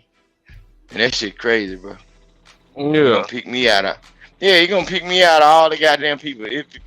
I was the first motherfucker that had to toe the line just for defending his ass when he said, Auntie J, you look sick. I was a hoe, bro. All the rest of these motherfucking niggas didn't say a motherfucking thing, bro. It was a couple females say, but okay, you can remember. That shit crazy. I know one thing. I don't feel like going to fucking work today. I gotta work. Who that? Me. Oh, dude, you gotta go in. Shit. Oh, yeah, man. I shouldn't have signed up for that damn 4th of July extra day, but I wanted the extra. No, you crazy hell. You don't never go 18. Huh? I thought you knew the game, nigga. I thought you knew the game. No, it's You an never extra. signed up for, look. Bro, you never sign up for overtime, bro. Because overtime only go for taxes. You only working extra 8 hours for taxes to eat up at the end of your check. You'll never see that money, bro. Oh, damn. I didn't know that, Vic. No, just pay attention to it. See, I ain't supposed to let these motherfuckers know how much sense I got. Look, okay, they always ask a certain person, do you want to stay overtime or you want to get the holiday pay? That holiday pay, guess what? When you get that extra shit, that extra percentage over the regular paycheck, the government is looking at them motherfuckers and say, oh, he got some extra money. So they tax you extra, bro. So you basically stayed over that motherfucking for like a percentage of your money. So that's why I look, when I was working in warehouse, I used to tell motherfucker, hell nah. Shit, you can go outside with a push mower and make more money than they gonna give you in 10 hours, bro. Depending on who you know, bro. And hell no, that overtime. Have you ever seen a white boy do overtime? Yeah. He pours motherfucker. He don't know the game. He pours motherfucker. That son bitch got 1 tooth missing in the front. Nah, dog. the motherfucker, look, majority of the job, they gonna try to pull that shit though. They don't let their daughters. They ain't gonna let that hot tour. They put some spit on that thing. She ain't gonna work in that motherfucker. They ain't gonna let her do it. I'm gonna tell See you how the cute slick that shit. girl? I'm gonna tell you some of the slick shit they do. Cause it ain't nothing but a few of us up in there. Messiah, come here. The motherfuckers, the Go white ahead. boys be terrified of the fucking hood. So they be Oh yeah, they sending crazy motherfucker. Unless you in Ohio, them niggas wear Jordans up that bitch. now they be sending because you know I drop gas. I'm a fuel hauler now, Vic. So they be sending us to Damn, all boy. of the motherfucking rough ass gas stations. They sent my ass yesterday. No, that was the day before yesterday. They sent Yeah, my them ass. white boys they ain't going over there. They ain't gonna send them white boys over there because them white. No, they don't. Yeah, they ain't gonna. I was they wondering off. why. I was like, man, why the hell we keep going to all of the bad areas Rough and then spot. white boys are telling me Because they they be complaining about you sending them over there. what she do? What she do? My bad. Go ahead. Go ahead. I sent my ass over on fucking. I still know the exact address: 4804 Madison and Cicero. Man, it was Vice Lord City over there. All of them motherfuckers was hanging out in the gas station. And Yeah, you see, the gas station was you see closed. red. You see red flag pussy and gas. The gas station was closed. They was like, don't worry, Lord, don't worry. We gonna let you. We gonna guide you in. I'm like, damn, this is a tight ass space. I can't even. They're like, oh, we got you, Lord. We gonna guide you in. I was like, all right. I get out. Goddamn, I pop the lids. Damn, the gas, the thing that we connect the guns gas to cap. is broken. The gas cap is broken. I'm like, God damn. Somebody been running over the bit, like with rocks in the little hubcap, the little thing you flip up. Well, I had to Is you dropping it in? Is you dropping it into the ground or you? Yeah, I'm dropping it I don't into know the how ground. You have to use a stick to Oh prop it yeah, up so so I can drop it. All right, so nah, I ain't gonna get into It was kids out there, man. There's kids out there with goddamn Pooh Shiesty masks on. I was like, Yeah, man, they wild, man, and it'd be like 80 degrees, bro. It's like 70s, so I say 72. somebody come up to me with a motherfucking extended mag, like, hey, how much they pay you, bro? How much they pay you to do this? I was like, I make decent, man. I make decent. You better not tell them shit. They might think you got something in the front. Yeah, he came. I saw it sticking out. I was looking down at it. I was like, it's sticking out. No, but you know them kids, they might have not been nothing. I ain't gonna just blame it on that though. Because they doing that little gel gun thing. The little water bubble thing that they put in the water. So it could have been one of them. The kid could have been playing. I ain't gonna just put it on them like that. Unless you saw like real deal steel though. No, it was an extended magazine that was poking out the side of his. No, but look, the thing, the water guns and shit got the same shit, bro. Them bitches be looking new, like real shit, bro. There, not off Madison. They ain't paying Yeah, no water guns. and they be paying that, and they be paying them bitches. Cause I got look, my son got one, and I help him paint his shit. He like, I don't want it like, man, that bitch was $40-something. If I show you the paint job, I put it on the camera. From the paint job we put on that motherfucker, and he put a little extra shit, like the little speckles and shit. He did it look good. He be like, where the fuck you get that gun from? But it's one of them little hybrid little water guns and shit. That be clean as motherfucker. I ought to go get that bitch and show you. And it be the same shit you'll see in the store. And you spend like $20, $30 on it. But I just got with my son and I bought the cans of paint and shit. Motherfucking cans of paint cost more than fucking gun, dude. Shit you gotta go through. Dealing with that. But that's what he wanted. That bitch, lime green, black, and yellow, and all that shit. We put a paint job on there, like it's shit. Because you can't get it at the store with that color though. But it is what it is. And then I just hit me out. Don't be mad at me. Well, you ain't gotta hear me out at all. Look, I'm gonna tell you this. I don't know what it is with these goddamn YouTube people that think I'm the one to be called out on anything. When it come down to certain people that came up on it, I ain't worried about the old ghost motherfucker that's in the chats and shit. Cause I be thinking they either white people trying to start a race war, or they motherfucker either gay or whatever the fuck, trying to get the attention of some people that they'll never run across. Now, if I know you and I know you by name and I can recognize you in the chat or whatever the fuck, don't come at me with no outside shit, because we done been in these spaces too goddamn long. So if you playing with me like that in front of company, nigga, don't play with me like that in front of these white folk or these company or whatever the fuck you think you. What you talking about, Vic? Huh? What you talking about? Nah, what I was talking about, like, you know how you be in those spaces with people for a certain amount of time, they get comfortable in it, and then they see certain people or certain people there invite.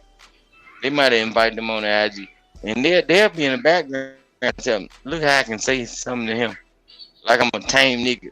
Nah, get me fucked up. I be telling folks, nah, just because I be knowing people in these spaces. No, I don't think you're gonna play with me or make my image look like something, because you got to remember we are on the worldwide broadcast. If you play with me a certain type of way, bro, it's all about how I start playing. I've been here too long and I remember a whole lot of shit motherfucker been doing. You know, if a motherfucker be trying to play with me a certain type of way, nah, bro. Motherfucker thought they little slick shit tonight though. So I know what I'm gonna do. I'm gonna stand down off of certain shit. My shit was intentionally to back down of certain channels and shit. Not saying Ashton, but all at the same time, certain motherfuckers that was challenging me, I already know what motherfucker really it in the mind. Because if you ain't standing on that shit, or if you don't believe in what you said, you'll hit me up. You'll be like, nah, I just fucking with you just to create content or whatever fuck. Yeah, I'm saying, look, bro, 18, I'm from down here, you know how folk get down, or whatever fuck, small city and everything. Man, we don't even have these nigga problem, bro. And I ain't finna have these nigga problem.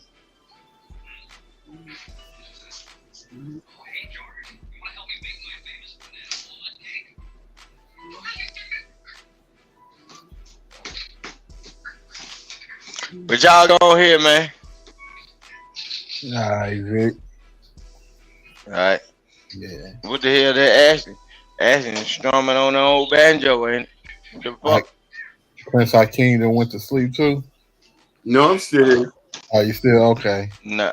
Who the fuck that was snoring? Now you know who be snoring like a motherfucker, Bomb Cherry husband. Nah, she ain't up here. I'm talking about these motherfuckers on their panel. Nah, I ain't gonna. Nah, I don't be like, I don't like be bringing them names up. I was like, oh no, that's my husband. I was You snoring like a motherfucker. No, you gotta get some rest. Just like he did. Trying to stay up in this young nigga shit though. That Bomb Cherry is true though. One thing Bomb Cherry don't take this shit serious though. She gonna fuck with you to try to see where your mind at. And then if you fuck around and get into it with a motherfucker on your journey to trying to see if she the one, nah. It ain't gonna be her. She basically shooting that shit to you and put you in the same circle that the motherfucker really been talking about you. Yeah. I hate they play MJ like that. Like, it is what it is. I kept telling motherfuckers think I'm a Mississippi nigga that don't know shit. I keep telling motherfuckers. These bitches that be out here be talking about some I can get a sugar dad and what you can't do, a man will. That man ain't paying like no bitch, bro. Shit. That nigga said he got he said the girl, I don't know how true it is or how they were playing. 20 racks, nigga. I'd have bought a tiny house. Nigga. 20 racks, nigga. That's a down payment on a dually truck, nigga. Don't you know I would have been hauling campers, nigga? You in the right place to do this shit. You go in that building with 20 racks and then you got this shit from a military person, bro. You could have got your motherfucking regular license. Cause I don't think you had to have CDL license, commercial driving license. Drive them dually truck though. But you might have to. I would have got that shit, nigga. I'd have been the only nigga riding around the motherfucking neighborhood with a fucking dually truck when I decided to come home. 4 wheels at the back, motherfucker. Big wheels at the front. Talking about in Jackson? Huh?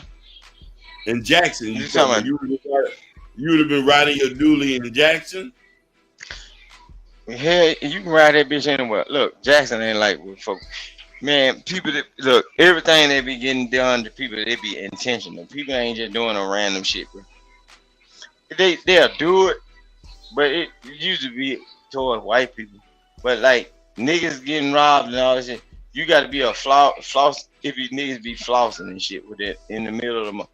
Now niggas ain't really fucking with people. A lot of this shit. That's why shit got so bad, bro. And now I have to send it to you. I think I sent you a couple of them videos, bro. There's a motherfucker down in the area, bro. That white folks done fucked up so bad, bro. That he just blatantly racist. He is blatantly racist, bro. And the only thing he is doing is promoting hate, bro. He blatantly racist, bro. And he is a content creator. And he do some shit like news and shit.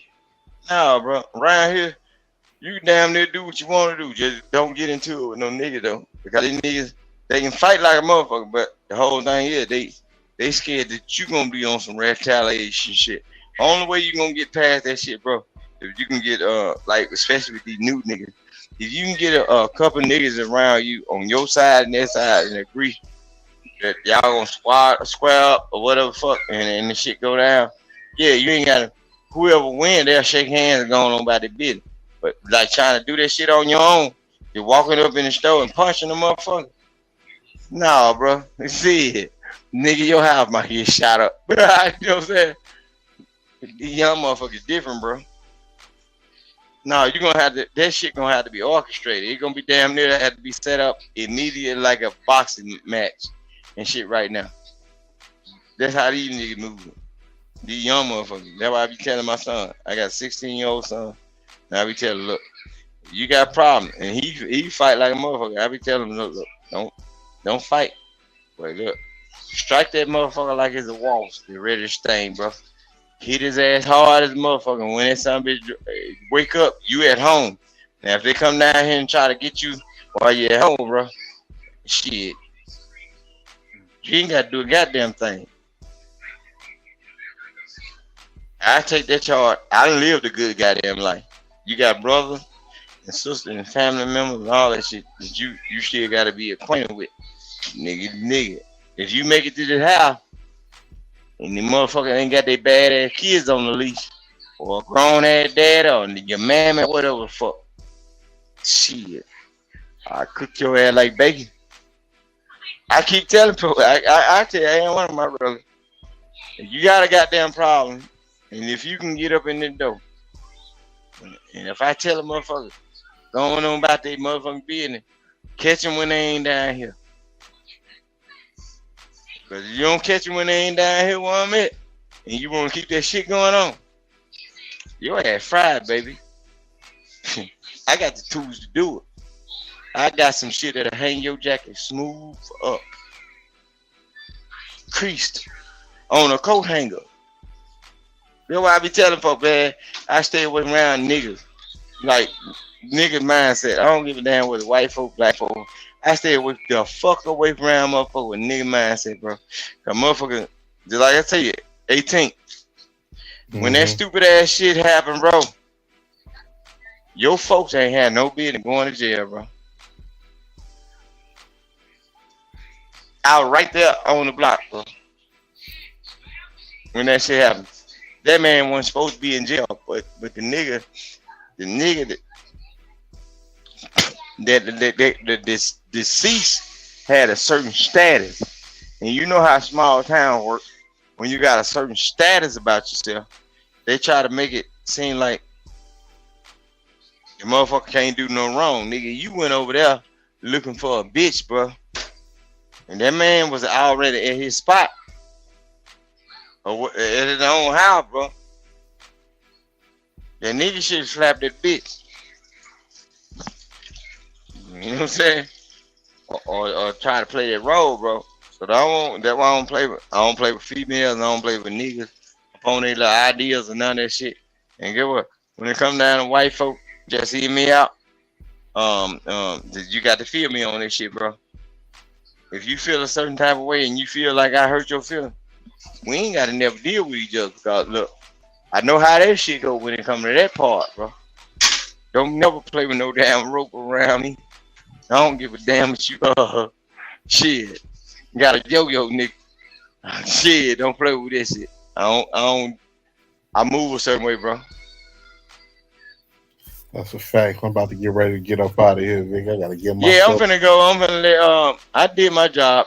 I know he actually got him that funky $40 motherfucking there. I know he done made a little change. Yeah, you got damn right. Prince Hakeem, shout out to you, brother. It's a pleasure speaking with you. I'm finna get up out of here too. Shout out to my boy Ashton, man. Cool brother, man. I like how you be having the platform with everybody. We all come to Ashton channel. Shout out to Ashton. Yeah, because it ain't no bad platform. But whenever I come up on these motherfuckers, I'm gonna run them motherfucking females off. Because they be trying to put the pussy power over your head and shit.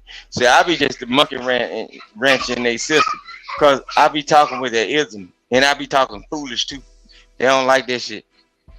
And they already know. They already know every time I'm talking to my old lady, he can hear everything I'm saying. And you know what I'm saying? So they can't trick me because they ain't got no pussy to offer. They can't offer me no pussy. So they'll rather say, get big out the way. Get big out the way. Pop him.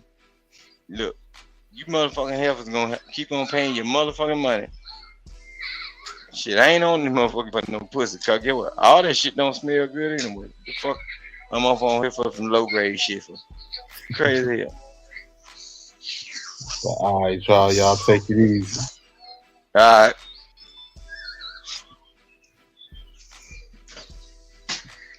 Goddamn, I can't believe my goddamn other white boy done got in the motherfucking feeling, man. Goddamn, just hear me out. And he ain't talking. You got a name like Just Hear Me Out. I'm finna cook your motherfucking hand now. You got a name like Just Hear Me Out and you ain't trying to hear a motherfucking thing I was saying. The fuck wrong with it, man? But I'm finna sign out, man. I got other shit to do. Just hear me out. If you out there in the cloud, you call my goddamn phone laughing and shit. Tell me I broke your motherfucking heart. Oh, you was lying to me. Damn. I gotta go. He turning up. My little baby turning up. He said, fuck that shit. Alright. Y'all be good. Be safe. It's firecracker day tomorrow. Just hope y'all wake up in the morning without your windows busted. Or your tires on flat because you spent the 4th of July with the other regular ass bit. It's gonna be what it is now. But y'all better know. In 2004, you female thinking just like y'all thinking. So stay away from them fireworks. She waiting on them fireworks to pop. Get what? So she can pop you in your motherfucking side. Or do some damage to you motherfucking ass, cause you ain't been right since Christmas. Y'all better stop playing. You know good, nigga. Stay away from the motherfucking firework. Cause she gonna do a countdown on your ass. Firework did it. Bitch done shot you with a 22 or a 380. The get back coming now. But I'm finna get the fuck up off here now. I done done my job.